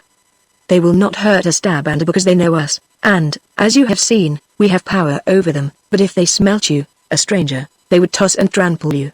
I admitted that it was very probable, and stood a while staring at this, the strangest sight, perhaps, that I have seen in all my experience as a hunter. Presently I turned to descend, but Campana bade me wait a while if I would see something still more strange. As he spoke I heard a sound which I could not mistake, that of an elephant trumpeting shrilly. I thought you told me that all the elephants had been driven out of Moanland, I said, astonished. So I did, Lord, answered Campana, but it seems that they have come back again, flying before the great storm or earthquakes for shelter to the country where some of them were bred generations ago, before we sent them away. As he spoke, emerging from a cloud of dust to the right of the town there appeared an enormous bull elephant running rapidly, and behind it many others. I knew the beast at once by its size, the grey markings on its trunk and forehead, and certain peculiarities of its huge tusks. It was the king elephant with which we had experienced so curious an adventure upon the mound in the midst of the plain that Karnik had called the gathering place of elephants, the very beast which we had seen being greeted by the countless company of its fellows, which, too, with them, had afterwards pursued us back to our camp. Its appearance here was so marvelous, so utterly unexpected even in that eerie land of strange happenings, that really I turned quite faint. As for Hans, who was beside me, he sank down in a heap, muttering, Almagda. Here is that ugly old devil which threw little holes and Jerry into the pool and nearly blew my stomach out. He has come after us, and all is finished. Not yet, I answered as quietly as I could. Also perhaps he has come after someone else. Then I turned and watched the majestic creature rush past the town, followed by a great number of others, between 50 and 70, I should say, all of them, I noted, mature bulls, for not a cow or a half-grown beast could I see among them. Campana seemed to understand my wonder at this circumstance and without its being explained to him, for he said, These elephants are the bulls that were bred in this country long years ago in our father's days, and have now returned to their home. The cows and all their progeny have gone elsewhere, and indeed we did not need them. What do you mean by that? I asked sharply, but he pretended not to hear me, or at any rate he made no answer. When the herd of elephants had thundered past and, following all the other creatures, had vanished into the forest, we descended from the roof into the house, where Campana began to say farewell, cautioning me not to leave its shelter until the coming storm was over. Wait a minute, I said. Where is the White Lord, your new chief? In his own place where he must stay, Makume-san, he answered. I perceive that you wish to separate us, I said again. Perhaps for a while, Makume-san, for the good of both of you. You, for your part, wish to separate him from us which, though it is natural enough, may not be. The White Lord has sworn himself to the dweller in the lake and must abide with her and us. Should he try to break his oath, he would be slain, and should you tempt him to do so, you would be slain also. Therefore it is best that you should remain apart till this war is accomplished. Is it certain that there will be a war? I asked, and, if so, when? Yes, Lord, I think there will be a war of men after that of heaven is finished, and he pointed towards the sky, for Karnik will surely strive to win back all that he has lost. In that war, Lord, you will be called upon to take your share, though perhaps it will not be such a one as you expect. When the time comes I will wait upon you, and now farewell, for the great storm is at hand and I must seek shelter while it rages. When he had gone I talked to Hans about the arrival of the mysterious old elephant and its herd, which upset him very much, for he answered, I tell you, Buzz, that these beasts are not elephants. They are men bewitched by the Dabanda wizards, and, Buzz, there is something terrible going to happen in this accursed land. As he spoke something terrible began to happen, for the dense air was filled with a moaning sound, the exact like of which I had never heard before, caused, I suppose, by wind that as yet we did not feel, stirring in the tops of the trees of the vast forest. It was as though all the misery in the wide world had gathered and was giving utterance to its pain and sorrows in prolonged, half-stifled groans. The ghosts are flying over us, Buzz, began Hans, but he did not finish his sentence, for at that moment the solid ground began to heave beneath our feet. It heaved slowly in a sickening fashion that made my vitals writhe within me and threw to the floor articles from some rough shelves which Hans had made. Earthquake. Out you go before the roof comes down, I exclaimed to Hans, quite unnecessary advice in his case, for he was already through the doorway. I followed, running across the little garden to the open space where there was nothing to fall upon us. Here I was brought to a standstill, for another prolonged heave threw me to the ground where I thought it safer to remain, praying that it would not open and swallow me. Look, said Hans at my side, pointing to one of the two column-like towers whence the Dabanda astrologers observed the stars, or rather at what had been the tower, for as he spoke it bowed gracefully towards us, as did the forest trees, as though they were making an obeisance. Then down it fell with a crash which, however, we could not hear because of the moaning sound that I have described. The heaving ceased, that earthquake went by, and with it the moaning, which was succeeded by an intense and awful silence. It was now the hour of sunset and the air seemed to be alight with a red glow like to that of molten iron, though the sun itself could not be seen.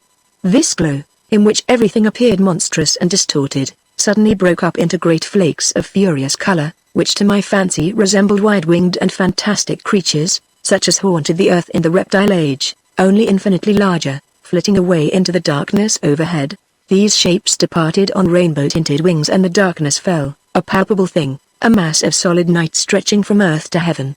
A minute later this inky blackness ceased to be, for it was changed to fire. All space was filled with lightnings, not here and there only, but everywhere those lightnings blazed, and in the glare of them we could see for miles and miles. They seemed to be striking all about us. Thus I saw trees collapse and vanish in clouds of dust, and a great rock that lay not far off shatter to pieces. By common consent we rose and ran back to the house, and as we passed its door came the thunder. I have listened to much thunder of the African brand during my roving life, but over it all that of Lake Moon can claim supremacy. Never have I heard its equal. Some thunder cracks, like a million rifle shots, some roars like the greatest guns, and some rolls and mutters. This did all three, and at once. Moreover, the cliffs of the huge crater in which the Dabanda lived caused it to echo backwards and forwards, multiplying the volume of its sound. The general effect was fearsome and overwhelming, combined with that of simultaneous and continual lightnings it crushed the mind. Through the tumult I was aware of Hans staring at me with a terrified countenance which the blue gleam of the flashes had turned livid, and heard him shouting out something about Judgment Day, a quite unnecessary reminder, as my own thoughts were already fixed upon that event, which almost I believed to be at hand. I do not know for how long we endured this awful demonstration of nature at her worst, because I grew bewildered and could take no count of time. But at length the turmoil lessened somewhat and the flashes blazed at longer intervals. Then, just as I hoped that the storm was passing, their rain, or rather the waterspout, began. Seldom have I seen such rain. It fell in a sheet and with an incessant roar for hours. Our house had stood the shakings of the earthquake, which still continued at intervals, because its walls were made of tree trunks plastered over, and therefore being non-rigid, gave to the shock. But these had cracked the roof in 2 places, with the result, of course, that the water poured into the building, so that soon we were half flooded. Indeed, had not the cement-like mixture, as yet not firmly set, which had been poured onto the roof that day to strengthen it, been driven into those cracks, and closed them, I think that we should have been washed out of the house. But luckily this happened and we only experienced great discomfort. Luckily, too, our beds stood upon a kind of raised platform, so that the water did not reach them, and we were able to lie down, and after the earth tremors ceased, at last to sleep. When I woke, daylight, of a sort, had come and it was raining less heavily. Throwing a skin rug over my head, I climbed to the roof, and beheld a scene of desolation. All the country was more or less under water, some of the houses of the town had been shaken down by the earthquake or washed away, and many of the forest trees were shattered by lightning. The open place on which stood the stone platform was a lake, and the shelter which had been erected to protect the fire upon the altar was crushed or shaken flat, having, as we learned afterwards, extinguished the fire, to the great consternation of the Dabanda people and especially of their priests. Moreover, although there was less rain falling within the cratering, over the country beyond, as the sky showed, it was pouring as heavily as ever. Also new thunderstorms were in progress far away. For 3 days this miserable weather continued, marked by constantly recurring tempests beyond the borders of Moanland, and a few more slight shocks of earthquake. During all this time Hans and I scarcely left the house, nor were we visited by anyone, except the women who waited on us and brought us food. With great courage these women stuck to their duty through everything, and from them we learned that all the people were terrified, for no such tempest was told of in their annals. On the 4th morning old Campano appeared, looking as calm as ever. He told us that, so far as they could learn, no one had been killed in Moanland which, as the crops had been harvested, had taken little harm. Reports reached them, however, that the Abanda who lived on the outer slopes of the mountains and plains beyond had suffered terribly. Some had been drowned by the torrents which rushed down the hillsides, and some crushed in their houses that, owing to their lack of timber, were largely built of stone, and therefore were overthrown by the earthquake. Also such crops as they had, which ripened later than those in Moanland, were flattened and destroyed. I remarked that all these misfortunes must have taken the heart out of them, with the result that they would probably give up the idea of making war, especially as they had now got all the rain they wanted. Not so, answered Campana, for they need food of which they know there is plenty in our country and nowhere else. Tomorrow, Lord, we shall ask you to march with us to fight them. Where? I inquired. I am not sure, Lord.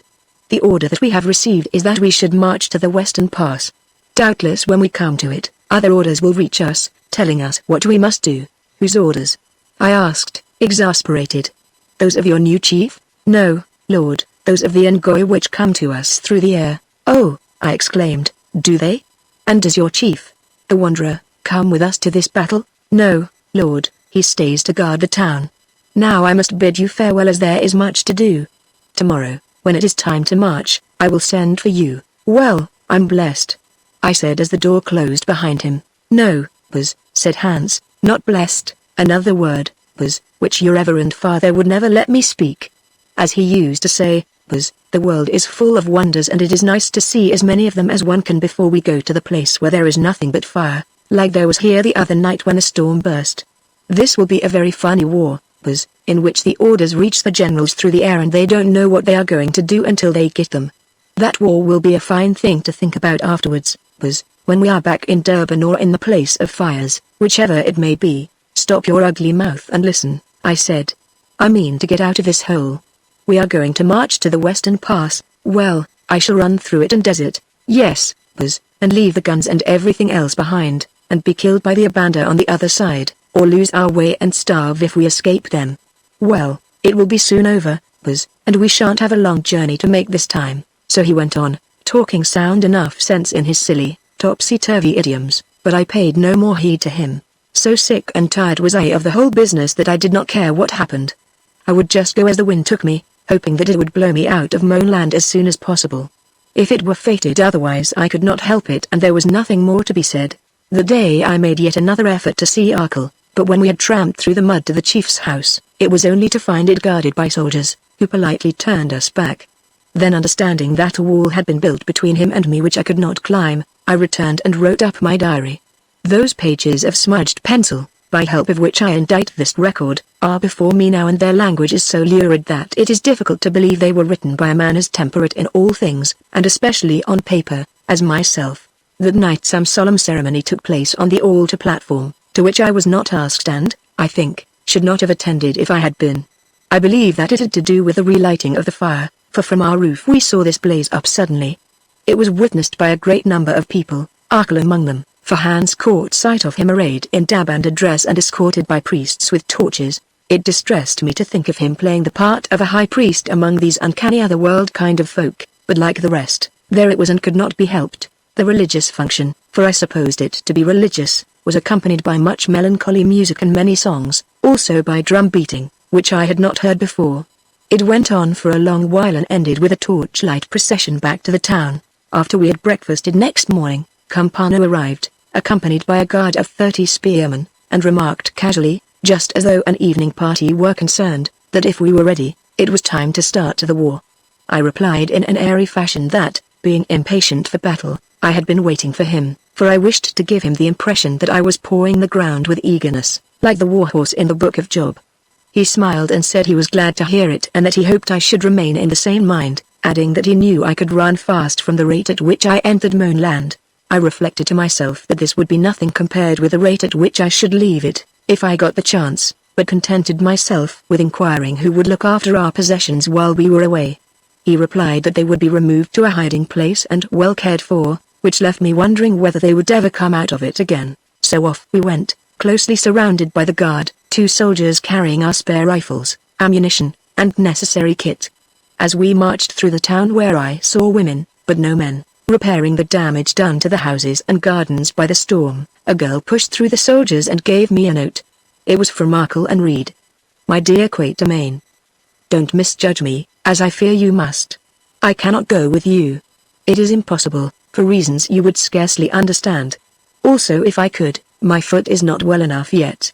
Whatever you see, do not be astonished, for these Dabandu are not as other people and play their own game, which is dark and difficult to follow. Above all, don't try to escape. It would only mean your death and that of Hans. That was all, except his initials, and quite enough too, as I thought. Evidently Arkell was a nail in a trap, as Hans put it, or a bull in a net, a better simile in his case. Also he or some of his confounded counselors had guessed my desire to escape, for in this country a bird of the air seemed to carry the matter even faster than it does in others, and he warned me against it, having been told what the result would be.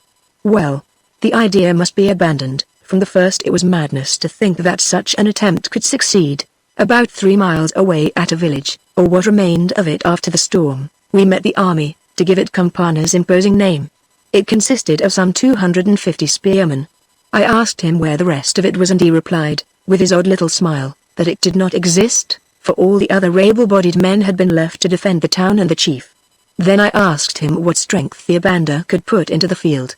He replied that he was not sure, but he thought from 10 to 12,000 warriors, for they were a large people accustomed to the use of arms, and sometimes they warred with other tribes and, always conquering, absorbed those who were left of them. Lastly I inquired in mild exasperation how he expected to fight 10,000 men with 250.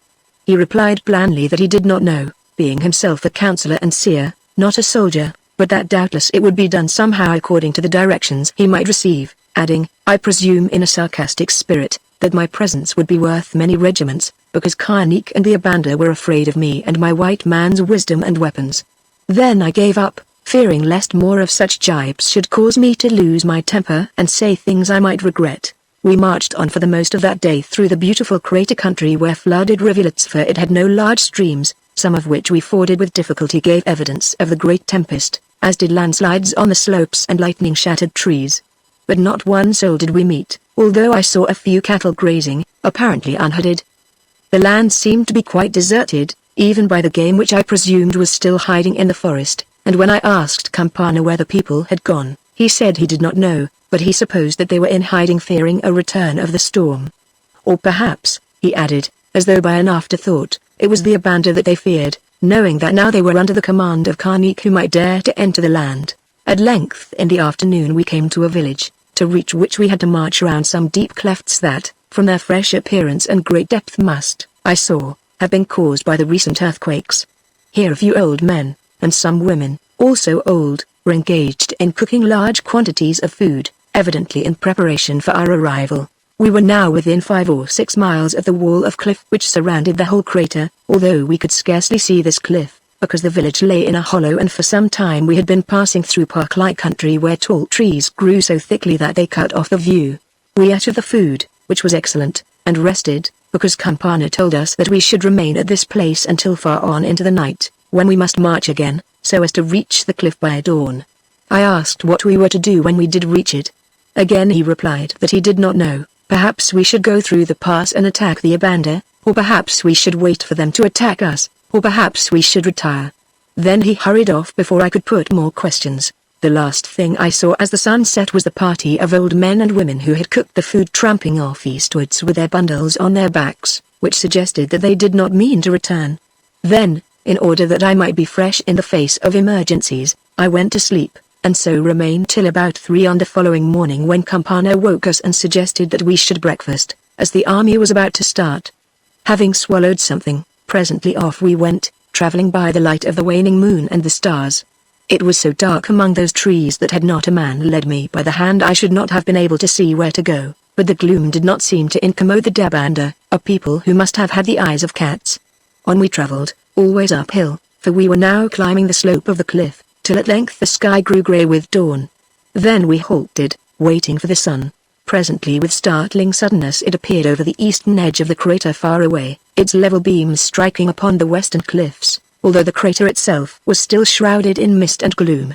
Or rather, immediately in front of us, they struck upon where the cliff should have been and showed us a strange and terrible sight, which caused a gasp of astonishment to burst from the lips of even those cold, silent men.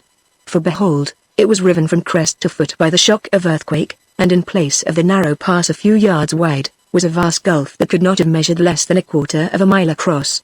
The great mass of the precipice was torn asunder and hurled, I suppose, down the outer slopes. At any rate there was but little debris in the cleft itself, which suggested that the earth waves that did the damage must have rolled from within the crater outwards towards the plain. Why it should have concentrated its terrific strength and center of disturbance upon this particular spot I cannot say, who am ignorant of the ways of earthquakes, unless it was because here the wall of cliff was thinner and weaker than elsewhere. Also it may have been destroyed in other sections of the gigantic ring of precipice upon which I never looked. The result of the cataclysm, so far as the Dabanda and their country were concerned, was obvious. They were no longer protected by a mighty natural wall pierced only with a few narrow clefts that could be held by a handful of men, for there was now, as Hans remarked, a fine open road between them and the rest of Africa, on which an army could march in safety without breaking its ranks. Their seclusion was gone and their secret land lay open to the world. Did Campana understand this and all it meant? I wondered as I gazed at his impassive face. More, did he know what had happened before we reached the place, and, if so, why did he come there with his beggarly little force? Was it with some subtle hidden object? I cannot tell, though in view of what happened afterwards I have my own opinion of the matter. Chapter 18 Alan runs away. If you intended to hold the pass with ease, Campana, I said, pointing to the redoubtable 250, now that it has grown so wide, that cannot be done. No, Lord, he answered, it is not possible by strength alone, even charging cattle could sweep us away with their horns if there were enough of them. Then what do you mean to do, Campana? Return home again? I cannot say, Lord. Let us go forward and look through the gap in the cliff, for then perhaps we shall learn what we must do. It may be that the Abanda, frightened by its fall, have run away, or that they are afraid to enter lest another earthquake should come out of Moan land and swallow them up living. Perhaps, I answered, but to myself I thought that unless I were mistaken, it would take more than this to frighten the furious and desperate Karnik. Campana issued an order to his men who, with a kind of stolid indifference which suggested fatalism or a knowledge that they were protected by unseen forces, instantly marched forward towards the new pass. "Buzz," said Hans to me, "we are not captains here, but only luck charms, so let us keep behind. I don't like the look of that place, Buzz." As usual there was practical wisdom in Hans' suggestion, for if there should happen to be an ambush, or anything of the sort, I did not see why we should be its first victims. So, taking my chance of again being sneered at by Campana, I kept well to the rear of the little column, among the carriers indeed. Well, there was an ambush, in fact a first-class specimen of that stratagem of war. In one of Scott's poems I remember a description of how a highland hillside which seemed to be quite deserted, suddenly bristled with men springing up from behind every bush and fern brake, substituting rocks, of which thousands lay about in the newly opened pass, for bushes and bracken. The scene repeated itself in that Central African gorge. Indeed, Unless their Ngoi had developed wonderful spiritual activity for their protection, I suppose that every dab and a spearsman would have been killed, had not some donkey among their enemies made the mistake of blowing a horn before they had advanced into the mouth of the pass, thereby giving a premature signal to attack. At the sound of this horn the rocks became alive with Abanda warriors who rushed to the onslaught with a savage yell. Our heroes gave one look, then turned and bolted in a solid mass, I presume without waiting for orders. Or perhaps their orders were to bolt at this critical moment, which had been foreseen. Really I neither know nor care. Run, Buzz, said Hans, wheeling round and giving me the example, and off I went back upon our spoor. Never a shot did I fire, or do anything except foot it as hard as I was able. I think I have told how Campana remarked at the beginning of this expedition that he believed I was a good runner, which is, or was, true, for in those days I was very light and wiry with an excellent pair of lungs. Now I determined to show him that he had not overestimated my powers. In fact, for quite a long way I led the field with Hans, who also knew how to step out when needful, immediately at my heels. Buzz puffed that worthy when we had done a mile or two down the slope. If we did not lead these dogs to battle, at least we are leading them out of it. So we were. But just then some of the most active of them got ahead of us. Well, to cut a long story short, we ran all day, with short intervals for repose and refreshment. Looking back just as we entered the more densely wooded country where we had camped the night before, I saw that this strategical retreat was quite necessary, for at a distance followed the Abanda army by the 100, or, unless my fears multiplied their number, by the 1,000. But they could not run as we did, though once they made a spurt and pressed us hard. Or perhaps they feared lest they too were being led into an ambush and therefore advanced with caution, sending scouts ahead. At any rate, after this rush from which we escaped with difficulty, they fell back again, and when we reached Dabanda town, which we did before evening, for we returned at about twice the rate of our outward journey, they were not in sight. Some of the council and a few others were waiting for us in the town. Evidently they knew we were coming, how I cannot say, but there they were with watchmen set upon the altar platform. Also most fortunately they had prepared food and native beer for the consumption of their retiring heroes. Good heavens! How we fell upon it, especially upon the drink, of which Hans swallowed so much that at last I was obliged to knock the pot out of his hand. Whilst we were devouring this meal, with anxious eyes fixed upon the route we had followed, I realized the fact that except for the few people I have mentioned, the town was quite deserted, nobody could be seen. Where have they gone?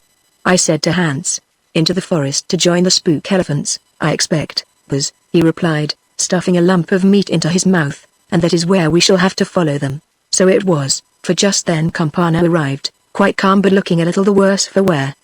Having congratulated me upon the strength of my legs, he remarked that we must take refuge by the lake at once, and that as the forest was a difficult place in which to find one's way, we should do well to keep close to him. Certainly, I replied, and I hope that this time you, Campana, will keep close to us. So we started, wearily enough, and without an opportunity being given to us to visit our house, as I wished to do. As we reached the first of the trees, looking back I saw the Abanda hordes running into the town, which was quite undefended. They did not stay to plunder or to burn it, they simply ran through it on our tracks. When they reached the stone platform, however, they stopped, and one of them, I think it was Karnik himself, rushed up the steps followed by some others, and scattered the sacred fire, extinguishing it for the second time. Campana, at my side, shuddered at the sight. He shall pay. Oh, certainly he shall pay, he muttered, adding, come on, you fools, come on. The Ngo awaits you. Then we plunged into the thick of the forest and lost sight of them. This happened while it was still afternoon, some time before nightfall, so that light of a sort befriended us until we were well into the wood. Just before the perennial gloom of the place, deepened by the advance of evening, turned to darkness, we reached a spot where few trees grew because of the swampy nature of the soil. Here, on the shore of a shallow lake formed by flood water, Campana announced that we must camp till the following morning, as so many men ignorant of its paths could not travel through the forest before the sun rose. What if the Abanda overtake us here? I asked. They will not overtake us, he answered. They dare not enter the trees until there is light, and then I think that only the boldest will come, because they know this place to be holy, one forbidden to them. As I was too tired to inquire further about this or any other matter, I accepted the explanation and just lay down to sleep, hoping that Campana would not give us the slip for the second time. To tell the truth, I was so exhausted after racing along all day in a hot climate, that I was ready to trust to luck, not caring much what happened. On the whole I rested well, which is not always the case when one is over-weary with mental and physical exertion, and without suffering from any of the unpleasant experiences which had afflicted Hans and myself on our return from our visit to the lake. Once I did wake up, however. I think it was after midnight, for the moon, now in its last quarter, shone brightly overhead and was reflected in the flood water. By its light I saw a long line of shadowy and gigantic forms marching between the trees upon the further side of this water, and for a moment wondered what they were, or whether I was dreaming. Then I remembered the elephants that we had seen fleeing before the storm and earth tremblings to refuge in this forest, where doubtless they still remained with the other wild beasts. After this I went to sleep again, nor did I wake until the sun was up. We rose and ate a food that was given to us. Whether the soldiers carried it with them from the town, or whether it was brought to them during the night, I do not know, but both then and afterwards there was plenty for us all. Our meal finished, Campana gave the order to march, and off we went, walking slowly round the stretch of floodwater which I have mentioned into the dense woodland beyond. While we crossed this patch of comparatively open ground, I observed that our numbers were now much diminished. We had entered the forest over 250 strong.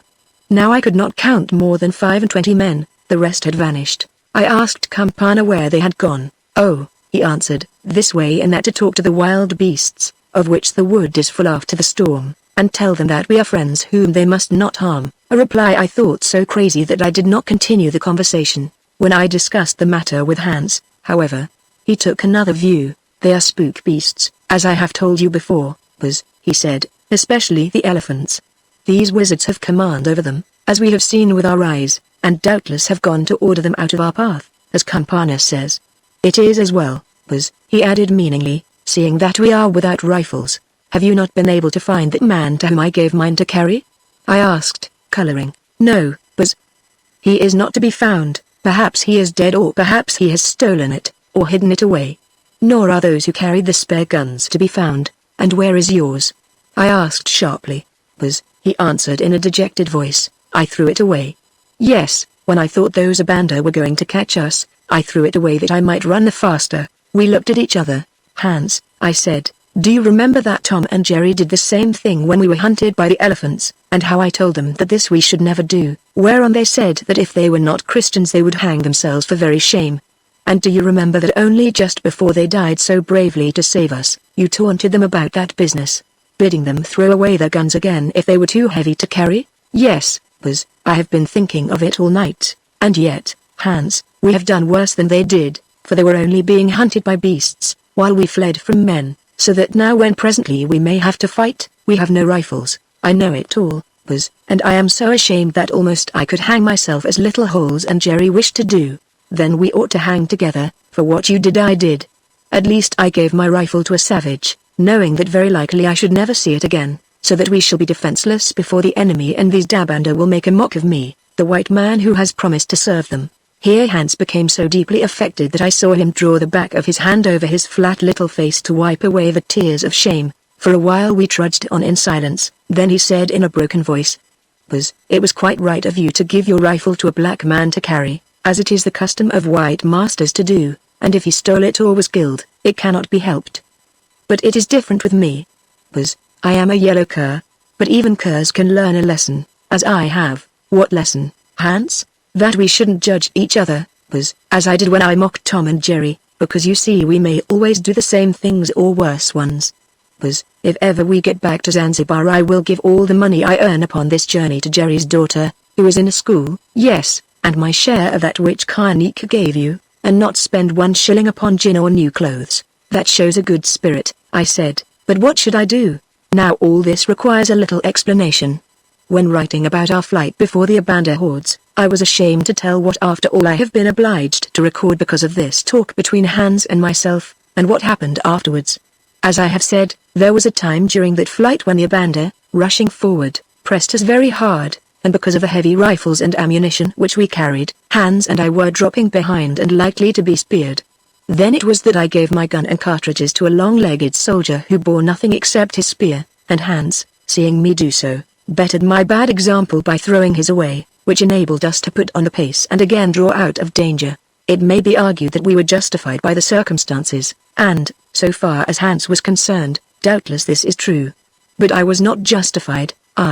The white man to whom all these people looked up as one braver and superior to themselves, and at whom now doubtless they jeered as Hans had done at Tom and Jerry. There is nothing more to say, except that I look upon this incident as one of the greatest humiliations of my career. Not only to Hans did it teach a lesson as to loose and easy criticism of others, for from it I learned one which I shall never forget throughout my life. For most of that day, stopping now and again at the command of Campana, we marched on slowly and with caution through the forest, of which the dense gloom did not tend to raise our spirits, that were already low enough. From time to time I caught sight of elephants and other wild game, which stared at us as we went by, but neither ran away nor attempted to attack. It was as though they knew these Dabanda, to whom they were taboo, to be their friends. Indeed, during that march I grew quite convinced that Campana's story as to the mastery of his people over the beasts of the field was true, for, as will be seen, they were savage enough where others were concerned, whom, I suppose, they recognized to be different by their smell. Of course, as I have said, Hans had another explanation, for he was, and always remained, convinced that these animals had the spirits of men in them, which is absurd. At length towards evening we emerged from the forest and saw the great lake in front of us. Also we saw that on its shores were gathered several hundreds of the Dabanda, a sight that gladdened my eyes, and in the midst of them Arkell himself, easy to recognize by his great height and size and red beard, although he wore Dabanda dress and carried a long spear. Presently we were among them and I was shaking Arkell by the hand. "I see that you look depressed," he said, "and I fear that you have had a bad time." "Very bad," I answered. "I have run from enemies faster than ever I ran before, and I have lost my arms, which a soldier should not do. They were heavy to carry, you see. Nor indeed did I want to shoot people with whom I had no quarrel. I don't wonder you threw them away, Quatermain. I did the same when the Abanda hunted me. I had rather live without a rifle than stick to it and die." "The point could be argued," I answered, "but there isn't time. Tell me, what the devil does all this play-acting mean? Why was I dragged out with 250 men to fight thousands of Abanda, which, of course, was impossible? I am not sure. You see, Quatermain, I am only a figurehead in this country, and figureheads are not told everything. But if you ask me, I believe you were sent to be a bait. You see, Karnik thinks you a very great man, and it seems he had announced that if he could capture you, or, failing this, if he could kill you, the Abandas must win. He would get all he wanted. You know what it is, and they would grow into a mighty people, never lacking rain or anything else. Also the Dabanda would become their slaves and the power and wisdom of the Ngoi would go with them evermore. Still I don't understand why we went out to fight," I said, "without the ghost of a chance of winning, or doing anything except run away. Because you were meant to run away, Quatermain, in order that you might draw the Abanda after you. Unless you had run they would not have followed, for not even Karnik could make them enter the land of the Holy Lake. You see the ruse has succeeded, for presently they will be here. Don't look at me angrily, for on my honor I had nothing to do with the business." "I should hope not," I exclaimed. "For if I thought you could play such a trick upon a white man who has done his best to help you, I would never speak to you again. Besides, what is the object of it all? Why have the Abanda been tempted to take possession of this country, from which you will never be able to drive them out again?" "I cannot tell you," he answered in a low voice, "but I think in order that their fighting men may be destroyed. Quatermain, I believe that something terrible awaits those unfortunate people, but I swear to you that I do not know what it is. Those priests will not tell me." At this moment Hans nudged me. "Look," he said, pointing towards the edge of the forest. I did so and perceived a great body of men, 1,000 or more of them, emerging from its shadows, drawn up in companies. The Abanda were upon us with Karnik at the head of them. Arkell saw them also, for I heard him mutter an exclamation. "Well," I said, "we can't run away this time, so I suppose that we must fight until we are killed. Have you your rifle? If so, give it me and I will shoot that Karnik." "It has been taken from me," he answered, shaking his head. When I protested they told me that the white man's weapons were unlawful for me, and would not be needed. As he spoke a number of Dabanda priests ran up and surrounded Arkell, so that for the time I saw no more of him. Confusion ensued while Campana and other officers tried to marshal their men into a double rank.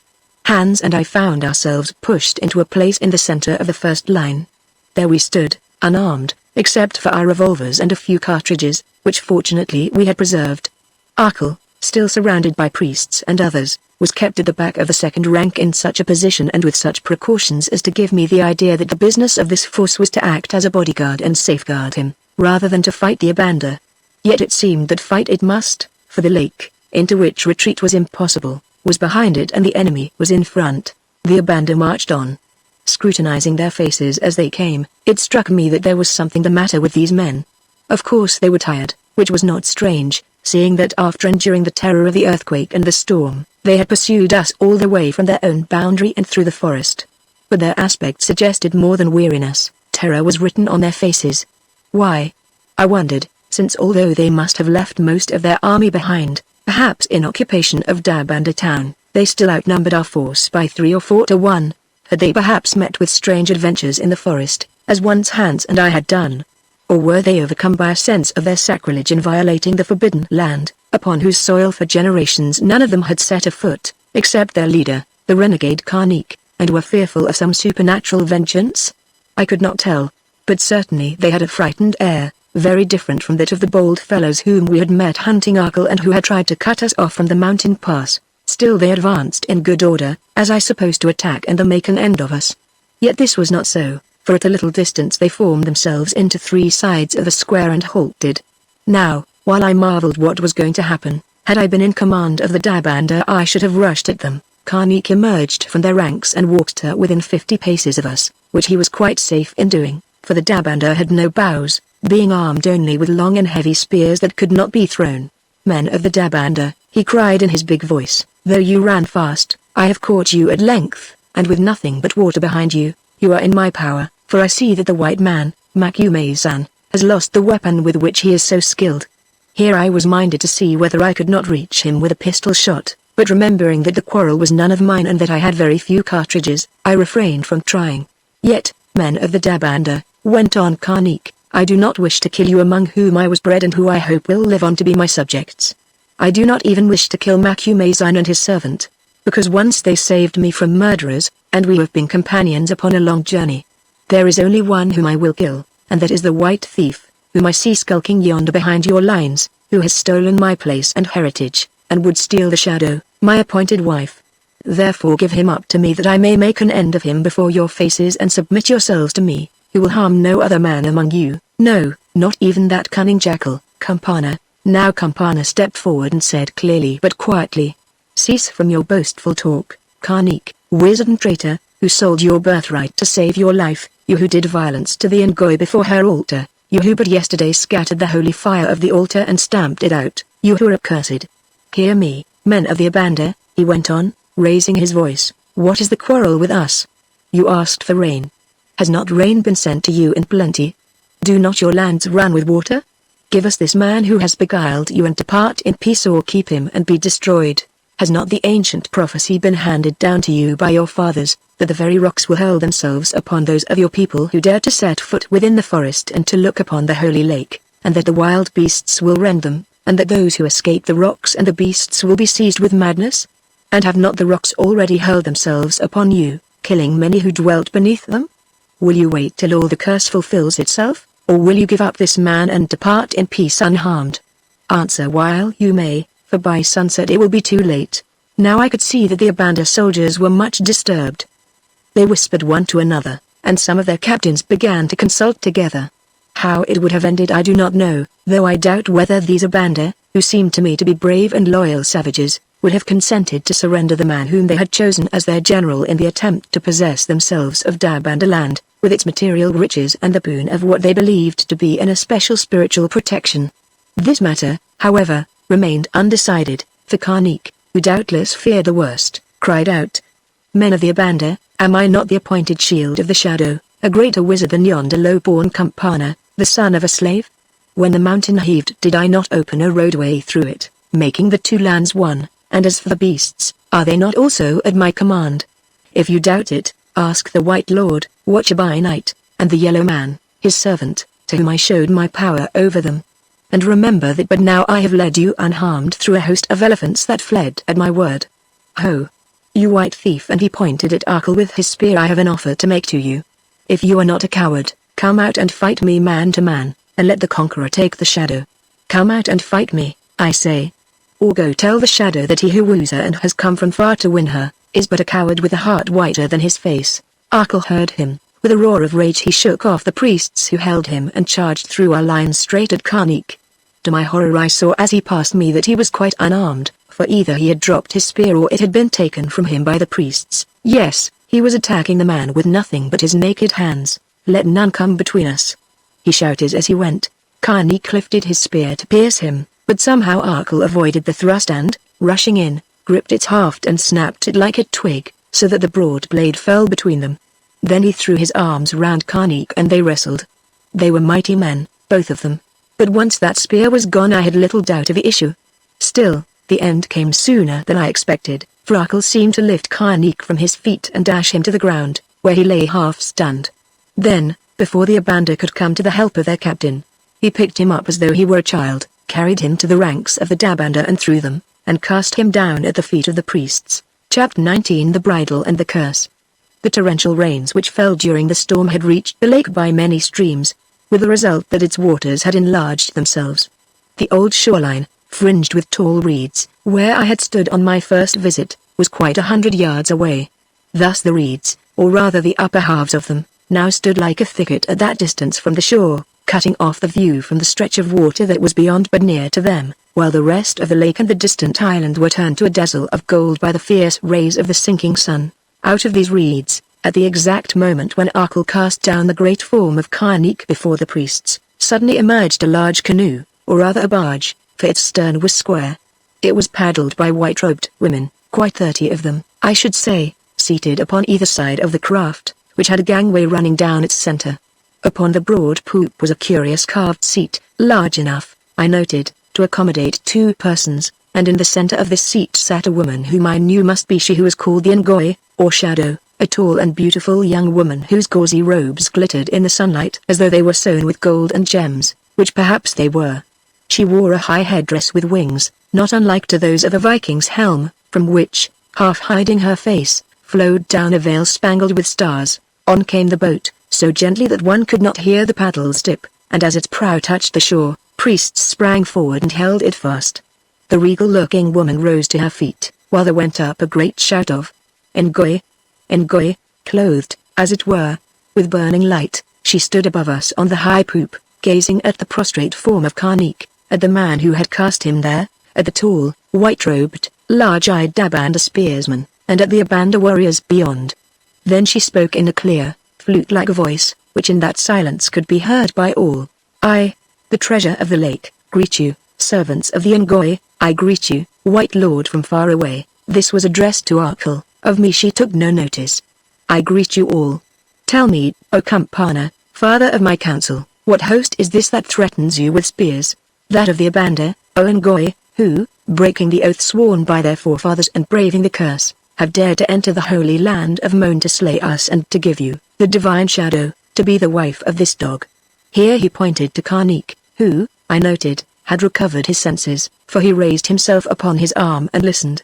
Take him and judge him. The accursed, according to your law, she said, for on him I will never look again.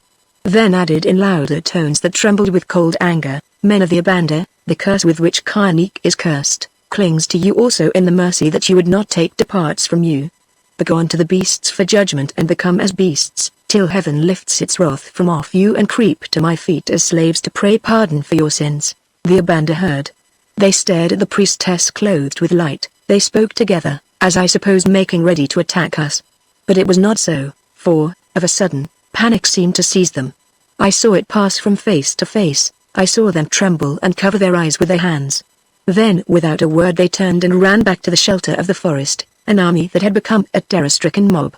They were gone. The thunder of 1,000 feet died away into silence, not one of them could be seen, they were lost among the darksome trees. The beautiful maiden called Shadow, whose eyes had been fixed upon the water, lifted her head and looked at Arkell, saying softly, White Lord from afar, our dream is fulfilled and once more we meet, as was foretold, and I am yours and you are mine. Yet if you would depart with your companion here for the first time she glanced at me still the road lies open. Go, then, if it pleases you, only if you go, learn that henceforth for this life and all that are to come we separate forever. Learn, too, that if you stay, there is no power in heaven or in earth that shall part us while time endures and the star we follow shines in the sky. Choose, then, and have done. Arkell stared at the ground, like to one who is lost in doubt. Then he lifted his eyes and met hers that were fixed upon him, till the radiance which shone upon her face seemed to pass to his. and I knew that she had conquered. He turned and spoke to me, saying, "Farewell, my friend whom I shall see no more. I know you believe me mad, even wicked perhaps, and so I am according to your judgment and that of the world we know. Yet my heart tells me that love can do no wrong and that in my madness is the truest wisdom, for yonder stands my destiny, she whom I was born to win, she who was lost and is found again. Farewell once more, and think of me at times as we shall of you, until perchance elsewhere," and he pointed upwards, "we meet again, and you too understand all that I cannot speak." He took my hand and pressed it, then very slowly stepped onto the prow of the boat, and passing down its length between the two lines of women who sat like statues, came to her who stood upon its poop. As he came she opened her arms and received him in her arms, and there they kissed before us all. For thus was the shadow wed in the presence of her people. Side by side they sat themselves upon the throne-like seat. The priests thrust the boat out into the water, the paddlers turned its prow towards the reeds and the island that lay beyond them, and the sun sank. The sun sank, the waters of the holy lake grew dark, and these strange travelers departed into gloom. Once more only did I see them after they had passed through the reeds out onto the darkened bosom of the lake. Some cloud above caught the last rays of the sun that had vanished behind the crater cliffs, and reflected them in a shaft of light onto the water and the boat that floated there, turning those it bore to shapes of glory. Then the ray passed and the shadows hid them. "That's a good omen for the Redbars and the pretty spook lady who has carried him off," remarked Hans reflectively, "for you see after the sun seemed to be dead, it came to life again to wish them luck." "I hope so," I replied, turning my back upon that melancholy lake and not in the best of spirits. Arkle at least had won the lady whom he so passionately desired, but I, who had won nothing and nobody, felt very much alone. My part in all this business had been to do everybody's dirty work, that of White Mouse, of Karnik, of Arkle, and of Campana, and to tell the truth I did not like it. No one really enjoys the humble office of a tool which is thrown aside when done with. That night we camped by the lake, and I have seldom passed one that was more disturbed. From its solemn and mysterious depths came the mournful cries of wildfowl and the drear sighing of the wind among the reeds. But these were as nothing compared with the sounds which proceeded from the forest. Fierce trumpeting of infuriated elephants, bellowing of other beasts, and, worst of all, what sounded like the screams of terrified and tortured men, which were so loud and persistent that if I had known where he was sleeping I would have gone to Campana and asked their cause. But I did not know, and probably if I had found him he would have told me nothing. At length, too, these noises ceased, and I got some rest. Before sunrise, when the sky grew grey and the night mist still hid the face of the lonesome lake, Campana appeared, bringing us some food and saying that we must eat it as we marched, because it was time to be gone. So off we went, and entered that hateful forest just as the sun rose. Before I had gone 300 paces between the trees, I stumbled over something soft and, looking down, to my horror discovered that it was the mutilated body of an Abanda warrior, who from various signs I knew must have been killed by an elephant. "See here, Hans," I said, pointing to the dreadful thing. "I have seen Buzz," he answered, "and there are plenty more of them about. Didn't you hear those spook elephants hunting them last night as the Dabanda wizards brought them here to do?" "I heard something," I answered faintly, remembering as I spoke the words of Shadow when she told the Abanda to begone to the beasts for judgment. Great God, this was the judgment. Hans was quite right. There were plenty more of the poor creatures lying about. Indeed, I imagine that some hundreds of them must have been killed. What an end! To be hunted in the darkness of night, and when caught, stamped flat or torn to pieces by these maddened animals which probably tracked them by their scent. If this were the fate of his tools, what, I wondered, was that reserved for Karnik, who by the way, as I supposed, has been taken on ahead of us, for I saw nothing of him. Until then I had merely disliked the Dabanda, now I hated them and desired nothing so much as to get out of this land of cruelty and African witchcraft. For although I had tried to find other explanations, such as the fact that all game was taboo to them, what but witchcraft or some force which we white men do not understand, could account for the dominion of these people over wild animals. It may be thought that the attack upon these Abanda by the elephants was an accident resulting from their breaking into the herd in their terrified retreat after they fled from the presence of one whom they believed to be almost a goddess. But this could scarcely be so, seeing that when, following on our footsteps, the Abanda passed through the forest to the lake, the elephants must have been all round them, for as I have said, I saw the great beasts watching us from between the trees. Why, then, were they not attacked upon this outward journey?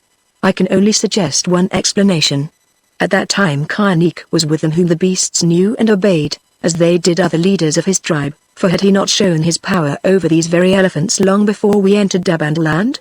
When the Abanda soldiers were deprived of his protection, the case was different, for then they were fallen upon, trampled and torn to pieces as Hans and I should have been if we had been alone.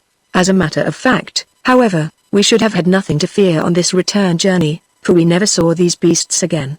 Indeed, I heard afterwards that when they had wreaked vengeance on the Abanda, led by the ancient bull, they marched solemnly out of the forest and across the crater land to the pass through which they had appeared. What became of them I do not know, but I suppose that they departed back to their own haunts where we had first met them. After sundry halts, of which I was not told the reason, towards evening we emerged from that awful forest, only to be confronted with more terrors. On the open space which surrounded the altar platform and in the streets of the town beyond, hundreds of men of the Abanda army were running to and fro, some with torn robes and some stark naked, shrieking and staring about them with eyes that were full of fear. A mob of raving maniacs who seemed hardly human. They foamed at the mouth, they rolled upon the ground, they tore their hair and bit each other's flesh. "They are all mad, Buzz," said Hans, getting behind me, for as is common with African natives, he had a great horror of the insane and supposed them to be inspired by heaven. "Don't touch them, Buzz, or we shall go mad too." His exhortation was needless, for my one desire was to get as far as possible from the hideous sight of these poor creatures. What could have brought them to such a pass, I marveled, as I do today. I can only suppose that when the survivors of the regiments which had followed us to the lake arrived among the army that awaited them at the town, they communicated to their brothers the terror which had driven them crazy. Or perhaps now that Karnik had disappeared, the superstitions he had kept in check broke out among them with a force so irresistible that they lost their minds, remembering the ancient curse which was said to overtake any of their people who set foot in the land of Lake Moan, whence they had been driven in past ages. I cannot tell, but certainly they had become as beasts, as the priestess Shadow foretold. It was shocking, it was terrible, and thankful indeed was I when, on catching sight of us, with howls and lamentations they drew together and fled away, I suppose back to their own land.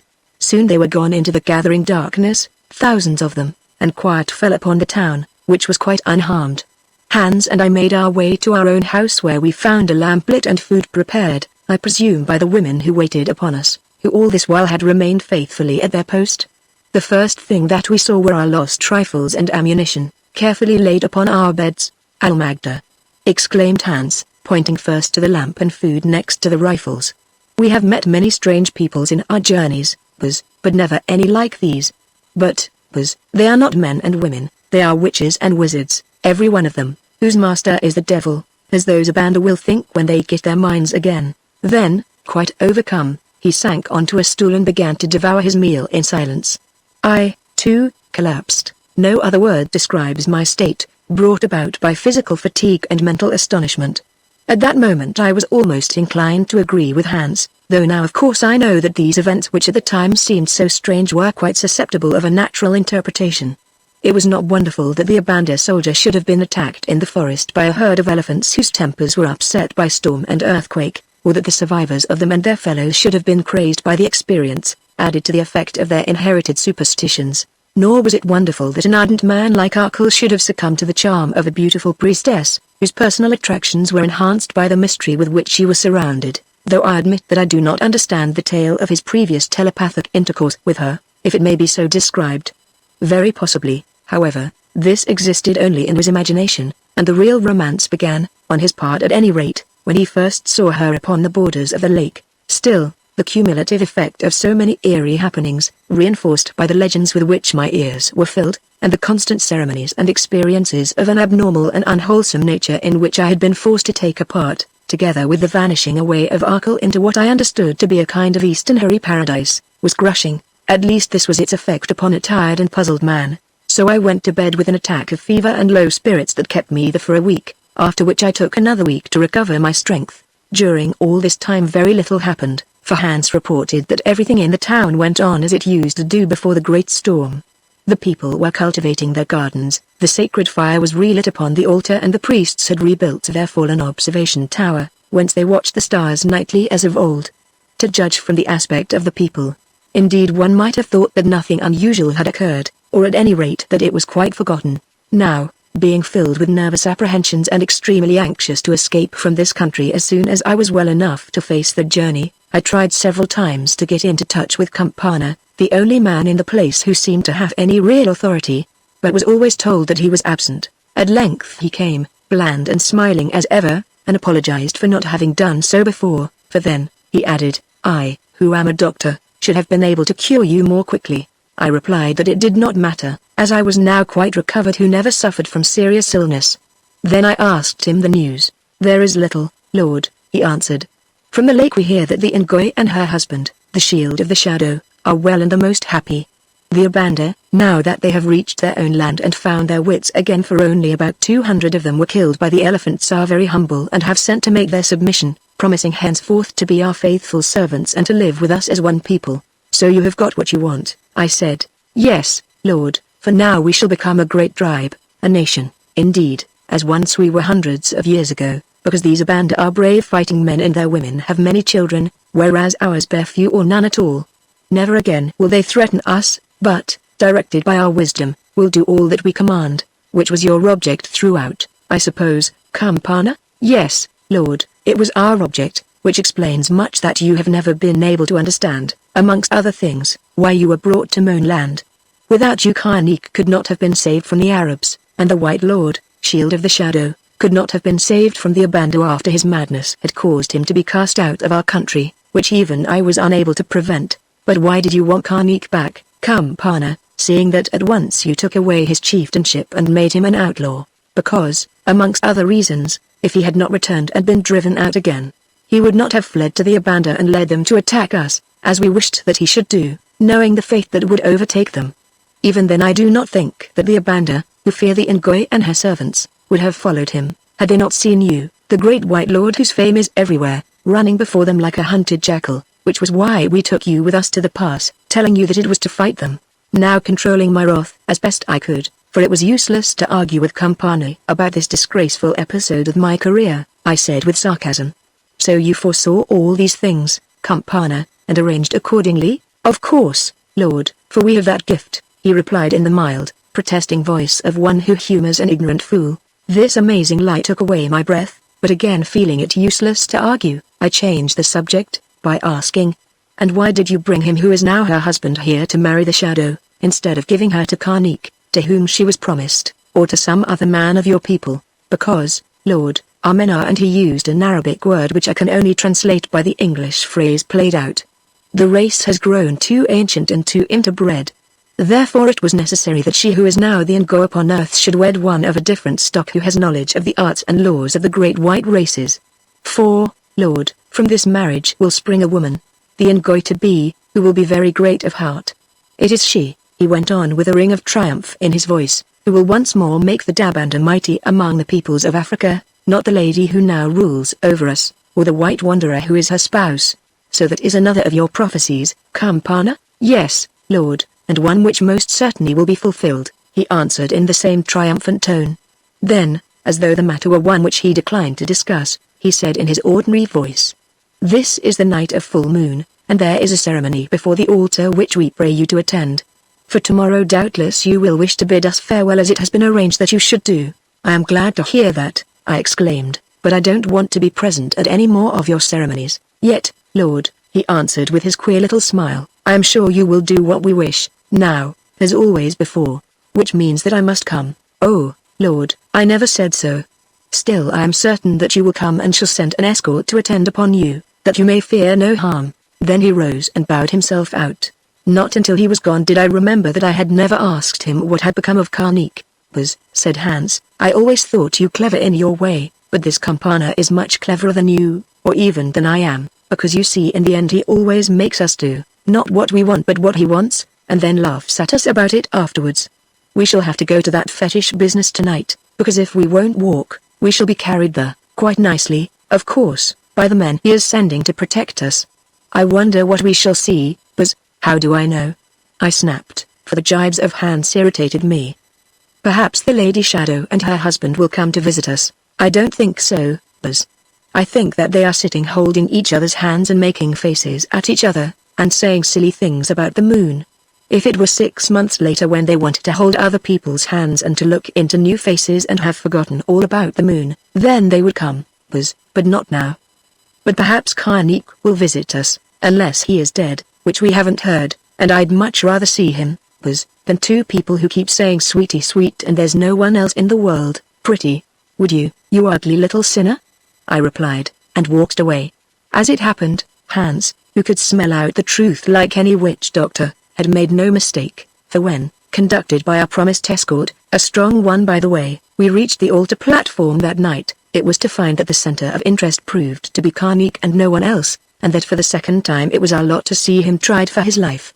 What is more, even among that undemonstrative people, made apathetic by the passage of many ages of plenty, and by iron priestly rule, the event excited keen and universal interest. This might be seen from the fact that every creature from the town who could walk or be carried, was gathered upon the marketplace beneath the platform, and with them a great number of people from the villages and farms beyond its borders. The priests too were present in force. The astrologers watched the heavens from their towers and shouted out the messages of the stars. A choir hidden behind the altar sang solemn chants at intervals, and the sacred fire blazed like a signal beacon upon a mountain, as though to make up for the fact that very recently it had twice been extinguished. Indeed, it was a veritable furnace. In front of it, its fierce light playing on him, stood Carnegie, bound and closely guarded, while on either side sat the white-robed council of the shadow, whose office seemed to be that of judge or jury, or both. Near to them, so placed that he could be heard from the audience below as well as by all upon the platform, stood Campana, who in this drama played the part of the prosecuting counsel. When I arrived with Hans and had been given a seat not far from Campana and facing Carnegie, the proceedings began. I need not detail them further than to say that they consisted of a recitation of all his crimes, starting with a long account of the act of sacrilege he had committed in his youth against a former Ngoy, that apparently was much worse than he had intimated to me, and had resulted in his banishment or flight, and going on to those offences with which I had some acquaintance. At length the tale was finished, and Carnegie was called upon to answer. This he did with a certain dignity, pleading that his judges had no jurisdiction over him, that he was their lawful chief and could not be tried by any court. The crimes alleged against him he made no attempt to deny or explain, perhaps because they were too flagrant to admit of defense. When he had finished speaking, Campana said to the council and the priests, "What say you?" Whereupon they answered all together, "We say that he is guilty." And the people gathered in the marketplace beneath echoed the words in a roar of sounds. Then Campana cried aloud to the astrologers upon their towers, asking, "What reward is appointed to this traitor Carnegie, the accursed of the Ngoy, for his sins against the shadow and against the people?" The diviners on the towers stared at the stars, making a pretense of consulting them, then spoke together in a secret language I did not understand. At last one of them, he on the right, called out, "Hear the voice of heaven. Let him who quenched the fire, feed the fire." I contemplated the leaping flames upon which the priests had just hurled more wood, and not understanding all that these words meant, remarked to Hans that it did not seem to want feeding. "Oh, he replied, "why are you so stupid? Don't you see that they are going to burn this salmon as an offering? The woman in the hut told me that it is what they always do to anyone who has tried to lay hands upon the shadow of the Ngoy, and sometimes to her husband also if she gets tired of him." "Great heavens!" I exclaimed, turning quite faint. Then, before I could get out another word, Carnegie, who was a coward at heart, as he had shown when he bartered his birthright to Arkell in exchange for his life, with ashen face and bulging eyes began an impassioned appeal to me to save him. I did try to say something on his behalf, I forget what it was, but at once Campana cut me short with the remark that there was plenty of room for two upon that altar. He added in explanation that in his country under an ancient law, he who tried to save a criminal condemned to death must share his punishment. Hearing this, as I was helpless and could not stop to see a man burned alive, however great a blackguard he might be, I rose and with the best dignity I could command, walked down the platform steps and through the people at the foot of them, back to our house. As I passed him Carnegie shouted out, "Farewell, Macumazan, whom I met in an evil hour. If, before you leave this land, you see your friend, the white thief who has stolen her that was mine, tell him that in a day to come, instead of her lips he too shall kiss the altar flames." Now all my pity departed, for I knew well that these cruel words had been spoken to create baseless fears and doubts in my mind and in that of Arkell also, should they reach him. "Cease from lying and die like a man," I said. If he answered me I did not hear him, for just then the priest set up a song, a very savage song, which prevented his words from reaching me. At the edge of the marketplace some impulse caused me to look back, just in time to see the great shape of Karnik outlined against the flames into which he was being tossed, whilst the people around, who till now had remained silent, uttered a shout of joy. A while later Hans joined me. "Buzz," he said, "I am glad they burned that beast Karnik." "Why?" I asked, for I thought the remark pitiless. "For two reasons, Buzz. First, because he left little holes and Jerry to be killed when we were running for the pass, being a coward who could desert his friends, and secondly because he called out after you that if he had won, he would have burned you and the Red Buzz and me, Hans, as well. That is why I stopped to see the end of him. Buzz, let us pack up," I said, "for tomorrow we start." "Yes, Buzz, but where to, Buzz?" "I don't know and I don't care," I answered, "so long as it is out of this accursed country. Why on earth they ever brought me into it I can't understand even now. That you might bring Karnik, Buzz, but why did they want Karnik? They would have got on quite as well without him. To burn him, Buzz. He had sinned against another shadow who is dead and ran away, and the priests, who never forget, brought him back that he might be killed for his sin. That is why White Mouse was sent to tempt him from home, telling him that he was to marry the new shadow, and that is why she was so much afraid lest he should be killed by the Arabs and cheat the fire on the altar. Oh, they had thought it all out quite nicely, Buzz, as Karnik has learned, perhaps. Well, they won't tempt me back," I said. Chapter 20 Farewell. Now with the execution of Karnik in the savage fashion that I have described, the story of my visit to the sacred lake called Moan, and the people who dwelt there comes to an end. Perhaps, however, there are one or two things that I should mention. All the day following the horrible scene upon the altar platform, Hans and I spent in getting ready, tying up loads for the bearers who, we were informed, would be provided on the next morning, superintending the cooking of food to take with us, seeing to our boots that were much the worse for wear, and so forth. In our spare time I tried also to think out the great problem as to the route that we should take. Were we to return by that which we had followed into the lake country, or to strike out on a desperate journey for the west coast? Upon my soul I did not know, and all that Hans would do was to point out the difficulties and dangers of either course. When I lay down that night I was still quite unable to make up my mind, and went to sleep determined to postpone further consideration till the morrow, hoping that meanwhile some inspiration might come to me. As a matter of fact it did, and in a curious fashion. About midnight I woke up and saw, by the light of a lamp which I kept burning, the white draped form of a woman, standing at the foot of the bed, who appeared to be looking at me. "What the dickens?" I began in a hurry, when she stopped me with a motion of her hand. Then she drew her veil aside so that I could see her face. It was that of White Mouse. Surely I could not be mistaken, although I had only seen her twice or thrice upon a single night. There was the same delicate shape, the same pleading, dark eyes, the same curling hair, and the same sweet, plaintive face so suggestive of mystery and acquaintance with secret things. "White Mouse?" I murmured beneath my breath, for to tell the truth I was half afraid to speak aloud, fearing lest what I saw before me was a ghost, or at the best a dream. "Yes, Lord Macumazahn, at least once I bore that name far away among the Arabs. But you are dead. They killed you there in the courtyard of Karnik's house." "No, Lord, they could not kill me. I escaped out of their hands and returned to this country before you, making your road smooth and easy, before us." "How did you do that?" "It is one of the secrets which I may not reveal, Lord, nor does it matter. Also we have met since then when you were in trouble yonder with the dwellers in the forest and one came to guide you." "I thought it," I exclaimed, "but before I could make sure you were gone, so that almost I believed you to be not a woman but one of the dwellers in the forest." "I knew it," she replied with a sweet little smile, "and for the rest, even now are you sure that I am a woman?" "No, I am not," I answered, "nor am I quite sure, Lord Macumazahn, but that is another of the secrets, and it does not matter. See, I am a messenger tonight whatever else I may be, and I have brought you a letter which you can read when I am gone, for I think that to it there is no answer. Or if there should be an answer, shape it in your mind and I shall learn it there and deliver it word for word. Again I begin to think that you are a ghost, White Mouse, for women do not talk thus," I said as I took the little roll of paper which she handed to me and laid it down upon the bed.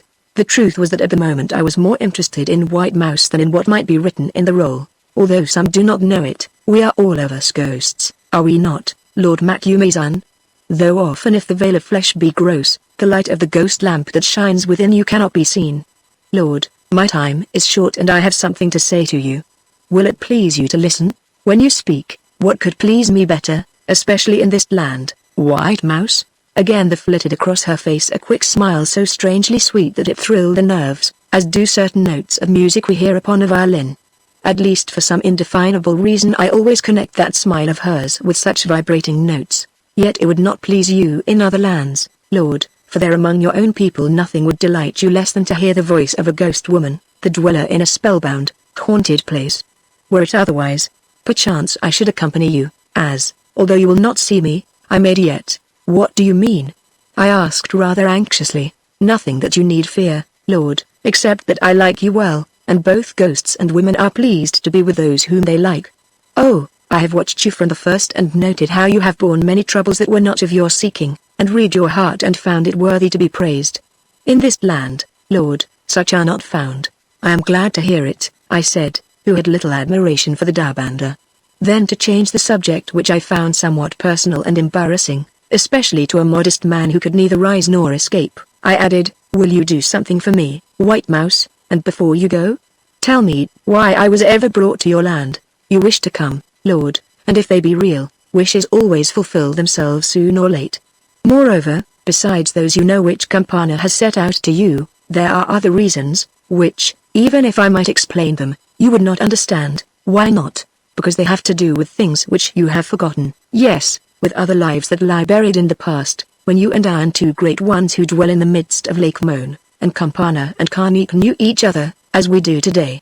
Man's life is a long story, Lord, of which we read but one mad chapter at a time, thinking that it is all the book, and not knowing what went before, nor what shall follow after. Now I reflected that many wise men, of all epochs, such as Plato and others, as I have heard, were of this opinion, one that it is not impossible though difficult to accept at any rate in the West, whatever the East may hold. Not wishing, however, to enter upon so vast a subject, I merely said, and do you know, White Mouse, I know something, Lord, and I guess more. For the dwellers in the lake, whom doubtless you believe to be savages blinded by the teachings of a false faith, yet have the wisdom of our race. Yes, I answered sharply, wisdom of which I saw the fruits last night when a man was burned living upon your altar fire. You are wrong, Lord. In our wisdom of the lake, cruelty has no place, and with it she who rules the lake has naught to do, though the Dabanda be given to her for servants, and in a fashion, for masters. When she learned what had chanced to Karnik and to those whom he led astray, she wept, though she knew that these things must come, and uttered the decree of death. Yes, we women of the lake renounce the world and fix our thoughts on heaven, which is our home. Therefore do not judge us hardly, Lord, or measure us with the Dabanda rule. Now I have done, you may say no more, save this, have no fear upon your journey, for we knows that you will accomplish it safely and live on for many years. Go where fortune seems to lead you and all will succeed with you. So farewell, Lord Macumazan. Think kindly of us of the lake, although we be women, for as you have learned, all learn, women, with all their faults, are better and wiser than men, for sometimes to them is shown the light that is hidden from the eyes of men. Then she bent down, took my hand, kissed it, and turning lifted the curtain of the doorway of the house and glided away into the darkness, leaving me glad that I had found one person whom I could like in Moanland, one, too, who liked me. From the bed on the other side of the room came the stifled voice of Hans, whom all this while I had quite forgotten, saying, "Is that the last kiss, Buzz, and if so, may I put out my head? It is very hot here under this skin rug, where I have hidden my eyes for so long without being able to breathe, Buzz." "Well, you haven't hidden your ears," I said, "so stop talking rubbish and tell me what you think of White Mouse." "Oh, Buzz," he said, sitting up, "I think that she is a spook, more so than all the rest of them. But I think also that she is a nice spook, although she did deceive me yonder in the Arab town, making me believe that she was a jealous wife of the owlman Karnik, and that she liked me much more than she did him. Also I am happy now, Buzz, because she, who being a spook knows all about it, said that we shall come safely to the end of our journey. But of course you are very unhappy because you have seen the last of one of whom you think so much, that you have even forgotten to read the letter she brought you, for reading letters is much duller than being kissed. Buzz, bring me the lamp," I said as I loosened the string of scented grass with which it was bound and undid the little roll. It was of paper cut from a notebook, and, as I expected, from Arkle. It ran thus: "Dear Quatermain, we know that you are going, and I send you this by a sure hand to bid you farewell. Do not think badly of me, Quatermain, because I have forsaken my country and put aside all the traditions in which I was brought up, in order to marry the priestess of a strange faith, here in Central Africa. Love is stronger than other ties of country or of tradition, and in our case it is a force which will not be denied, a destiny indeed. Probably you put little faith in the stories I have told you of how I came to be drawn to my wife, thinking them the harmless imaginations of a romantic mind. Therefore of them I will only say that to me they seemed real enough and to be justified by the event, though of course here coincidence might have played its part. Probably, too, you set little store by the occult powers and superstitions of this secret and ancient people, finding for all, or most of them, a natural explanation. For many reasons I wish that I could share this view, but alas, I believe those powers to be very real. And here I want to make one thing clear, they do not reside in the spirit of her who amongst other titles is given that of the Ngoy, or rather of the shadow of the Ngoy. She is but the medium. The strength lies with others, in the present case principally with the head of the council, Campana. Did you notice the voice with which she spoke when first you saw her upon the altar platform, and again in the boat on the day of our marriage, and that it was not natural? At least to me it seemed very different from that which she used when addressing me directly, as a woman addresses the man she loves. For example, she seemed to pass sentence upon the Abanda, giving them into the power of the beasts, over which undoubtedly the Dabanda have command, and to the fate of madness, which I learned fell upon them afterwards. Yet I assure you that she never knew she had spoken these words, any more than she knew that the rascal, Karnik, was doomed to be burned alive. In short, they were uttered by her under an obscure, hypnotic influence. Further, it seems that these mediumistic gifts pass away in the course of years, and that is why the Dabanda priests kill their Ngoy at a certain age, and her husband with her, and choose another shadow to fill her place. You will say that for her and for me the prospect therefore is terrible enough. But I want you to understand, Quatermain, that I have no intention of sitting still and allowing such a fate to overtake us. I mean to match myself against those priests and the council, and to overthrow them how I do not know, and to establish in their place a pure and kindly rule. If I find that this is not possible, then I mean to escape from this country with my wife. So do not look upon us as lost, or on me as wholly a renegade and an apostate, but rather as one who is hidden for a while. Meanwhile, I assure you that I am intensely happy, and that the book of an ancient wisdom which I thought lost to the world, is being opened to my eyes. I would that you could see this place and the buildings on it, and the old writings it contains in a language I have not yet learned to decipher. But that cannot be, for any such attempt would certainly cost you your life. So you must go your way while I go mine, hoping that our paths may cross again, even in this world. Meanwhile, I thank you for all you have done for me, and trust that your strange experiences may bring you some reward for your work and the dangers you have run. God bless you, my friend, if I may call you so, and farewell. I beg you and Hans to talk as little as possible about me or the Dabanda and Moan, the Holy Lake. Above all, do not try to return, or to send other white men to explore, or to search me out, for such attempts would certainly end in death. Let me vanish away as many a white man does in Africa, and my story with me. Again farewell. J.T. Arkle. P.S.I. Enclose a note addressed to the captain of the hunters whom I left in charge of stores and equipment at a place to which you will be guided. He can read more or less, and it commands him to hand these over to you absolutely, and with them a sealed box that contains a sum in gold, which I hope you will find useful. I recommend you to head for the west coast, as the hunters can guide you on that road.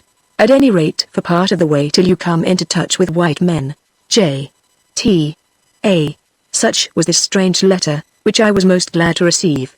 For did it not give me hope that one day Arkle would escape from this accursed country, either with or without the woman whom fate had appointed to him as his wife? Further, did it not explain much, or at any rate something, of mysteries that hitherto had been as black as night to me? I think so. Here I will stop this tale, for to describe all my adventures and experiences on my way to the west coast would take another book, which I have neither the time nor the inclination to write. Suffice it to say that all went well. I was guided to Arkle's camp, and by help of the outfit I found there, to say nothing of the money, of which there was much, ultimately I came to the sea and took ship back to South Africa, where I gave it out that I had been for a long hunting trip in Portuguese territory. Said Hans to me one day when we had been talking over Arkle and his great passion, "What are the twin hearts of which you talk?" I explained as best I could, and he replied, "You remember that Karnik said just before they put him on the fire, that the Red Buzz would follow him the one day. If that is what must be paid for having a twin heart, I am glad I haven't got one unless it is for you, Buzz." I should add that of Arkle, if this was his real name, which I doubt, I have heard no more. Nor until now, when after many years I write it down, have I ever told his story.